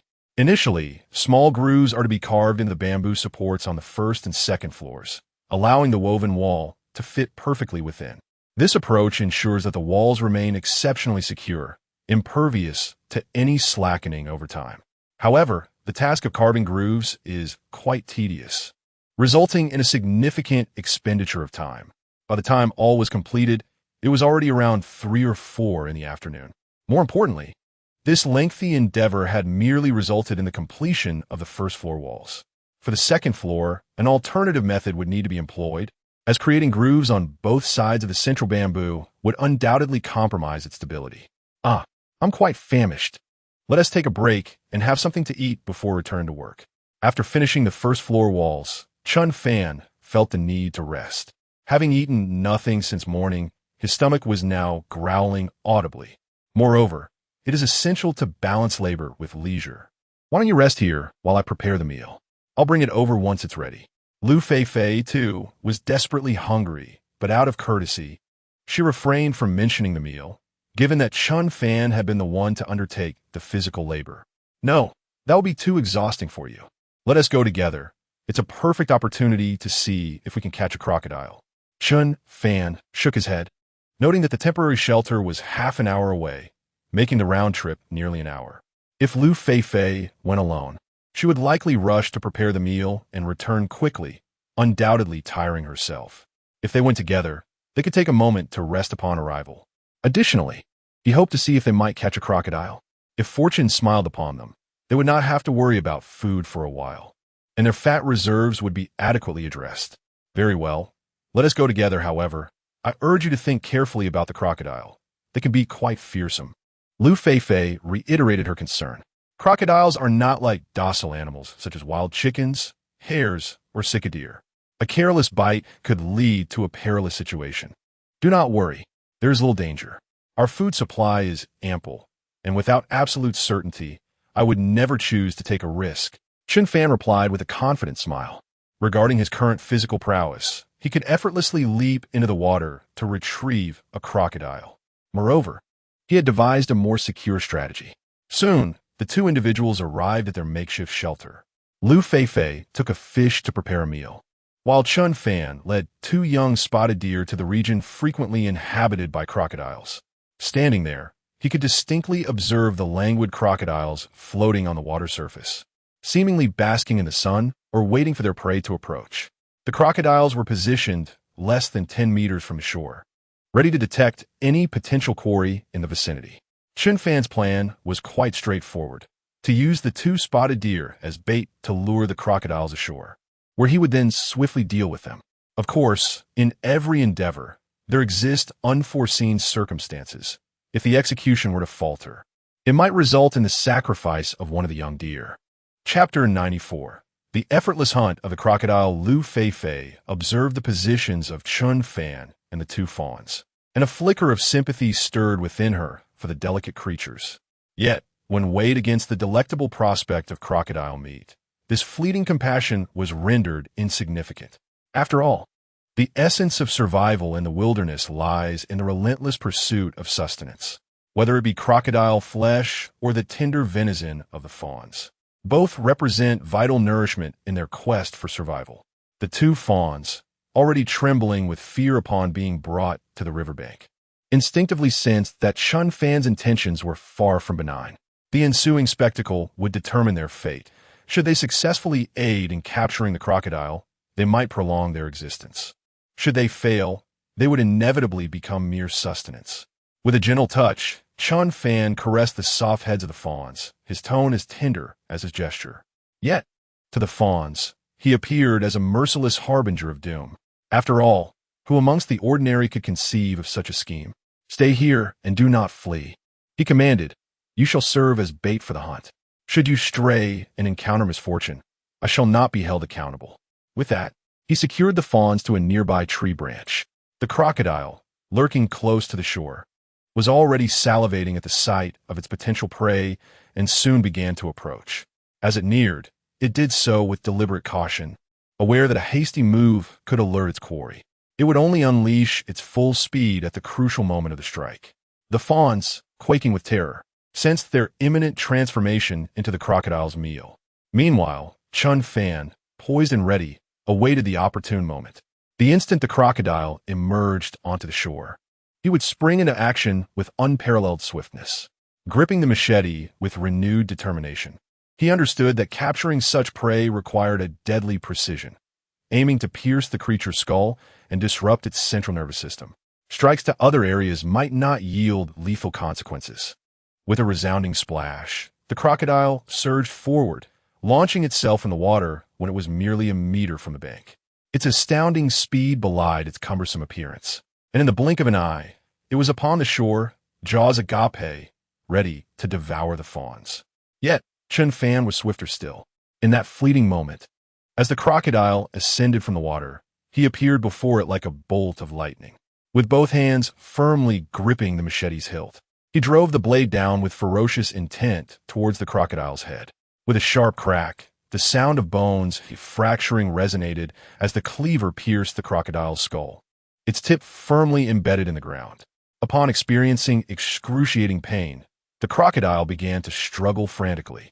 However, Chen Fan would not grant it the opportunity to escape. He twisted the cleaver with force, and once more the sound of bones breaking echoed through the air. In that instant, the crocodile surrendered, its central nervous system compromised, rendering it lifeless and limp upon ground. At that moment, other lurking crocodiles in the water witnessed the scene and hurriedly submerged themselves, fearful that the brutal fate of their companion would befall them as well. Nearby, 2 young spotted deer, terrified, had lost control of their bowels. Yet, upon seeing the crocodile dispatched, a sense of relief washed over them, as they had just narrowly escaped being the predator's next meal. Alas, this moment of joy was fleeting. As long as Chen Fan remained, they risked becoming bait, prey for other carnivorous creatures at any moment. To Chen Fan's surprise, the ordeal had been resolved with such ease. Although this crocodile appeared somewhat smaller in stature, the meat would surely suffice for a week's worth of sustenance. After dispatching the crocodile, Chen Fan exhaled deeply. After all, slaying such a cold-blooded creature stirred a modicum of unease within him. Nevertheless, the outcome was quite favorable. While the crocodile was not particularly large, it appeared quite plump, suggesting a substantial fat content. This fat could be rendered into animal oil, which possesses a myriad of uses, from culinary applications to soap making, and even as fuel for lamps. Liu Feifei, having observed the commotion, rushed over, her eyes gleaming with excitement as she beheld the lifeless crocodile. Despite its grotesque appearance to survivors, it represented a bounty of protein. "You actually took down a crocodile," she exclaimed, disbelief evident in her tone. For ordinary individuals, encountering a crocodile in the wild instills a sense of reverence. The fear of risking one's life for sustenance renders such an endeavor unappealing. Yet, here was Chen Fan, who had accomplished the feat in mere minutes. "I told you, hunting crocodiles isn't as difficult as it seems," Chen Fan chuckled, effortlessly hoisting the crocodile onto his shoulders. Weighing approximately 40 to 50 pounds, even after skinning and gutting, it would provide ample nourishment for an extended period. "It seems I've realized that you view the world through a lens entirely unlike that of an ordinary person, for you are undoubtedly not an ordinary person. One can't help but wonder if you have been injected with the same serum as Captain America." Liu Feifei, following closely behind, expressed her skepticism. As they were the two individuals who shared the closest proximity, he could naturally perceive Chen Fan's formidable strength more acutely than others. Chen Fan's power had transcended the realm of comprehension for an average individual, be it in strength, skills, or knowledge, it seemed beyond the capabilities of ordinary humans. Haha, not quite, he chuckled, shaking his head. However, perhaps in the future, I will surpass even Captain America. Chen Fan said this with a playful tone, for he was indeed a man endowed with a system. Given sufficient time, it did not seem implausible to outshine Captain America. Chapter 95. Cured meat and rendered animal fat. After finishing their meal, Chen Fan began to process the crocodile.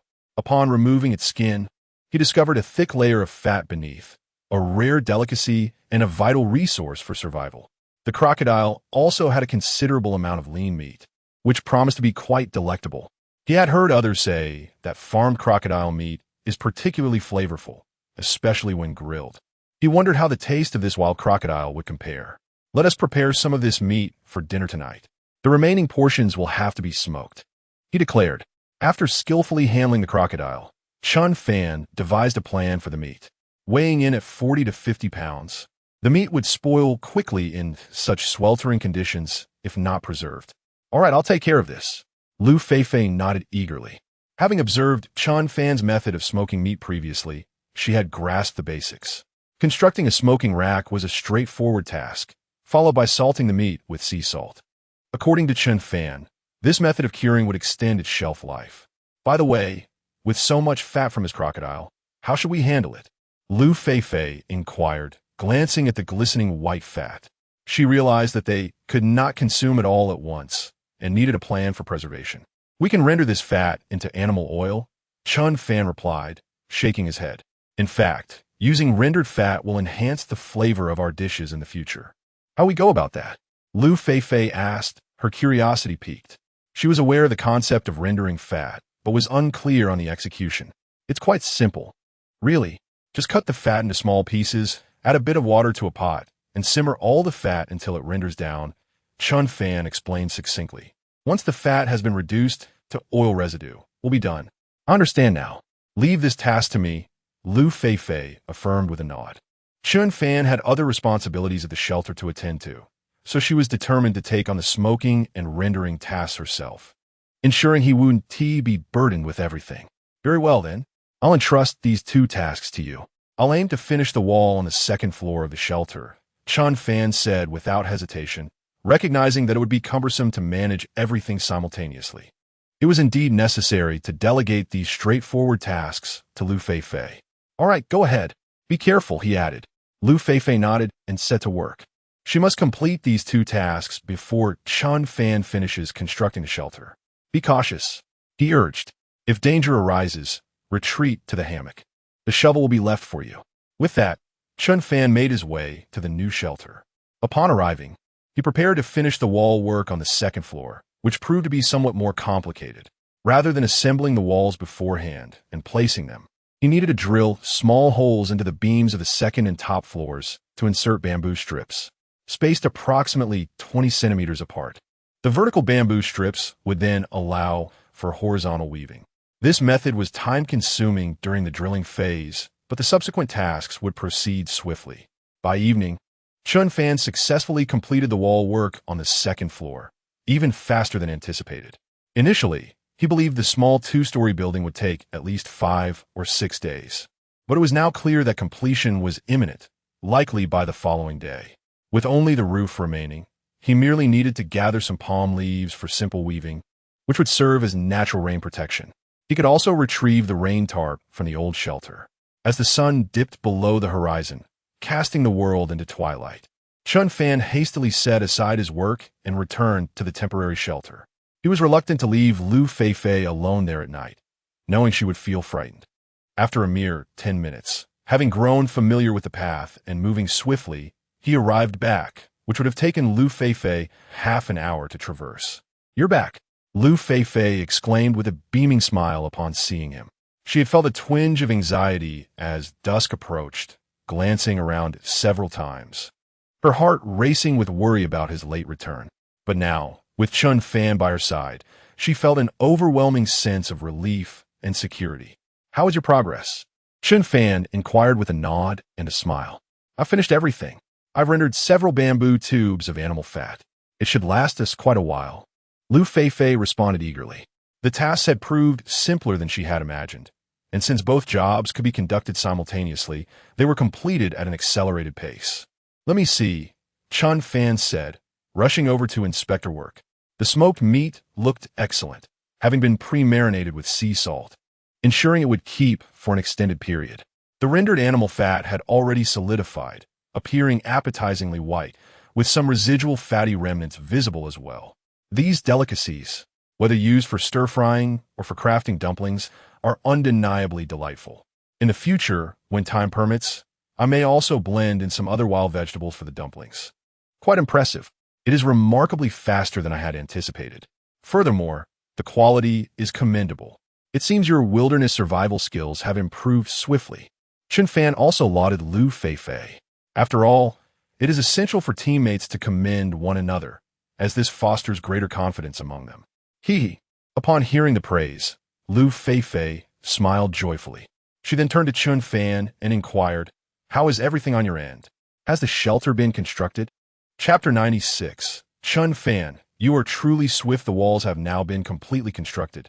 Tomorrow, we shall venture to gather some palm leaves to complete the roof, after which we can finally make it our dwelling. Chen Fan responded, "Indeed, wilderness survival is not merely about existing. It is also about enhancing one's comfort." Once the roof is erected, Chen Fan plans to furnish the interior with essential items. A bed, a table, and chairs are indispensable, and an outdoor balcony would allow for a splendid view of the surroundings during leisurely daytime hours. You are impressively swift," Liu Feifei exclaimed with a beaming smile, her eyes brimming with admiration. However, Chen Fan couldn't shake off a peculiar feeling regarding her words. What did she mean by truly swift? For a man, being described as swift could be akin to a veiled insult, suggesting inadequacy. "Very well, you should take a rest. I shall prepare some roasted meat for us," Liu Feifei said before heading off to cook. The reason she hadn't started cooking earlier was that Chen Fan had yet to return, leaving her uncertain of his arrival. Chen Fan, feeling no need for formality, settled down nearby to rest. After all, survival required mutual effort. One hand cannot clap alone, nor can one person generate that distinct sound. Meanwhile, in the live stream, the audience seemed to have grown indifferent to the duo's survival situation. Presently, Chen Fan and Liu Feifei were undoubtedly thriving. Not only had they resolved their food concerns, but potential large-scale dangers had transformed into opportunities before them. Alas, initially, I hoped to witness their struggles for survival. Yet this has morphed into a veritable island getaway. Indeed, at first, I held little faith in Chen Fan, perceiving him merely as a pretty boy, yet he has wholly reshaped my perception. His craftsmanship is exceptional, his wilderness knowledge unparalleled, and he even surpasses Bear Grylls in hunting prowess.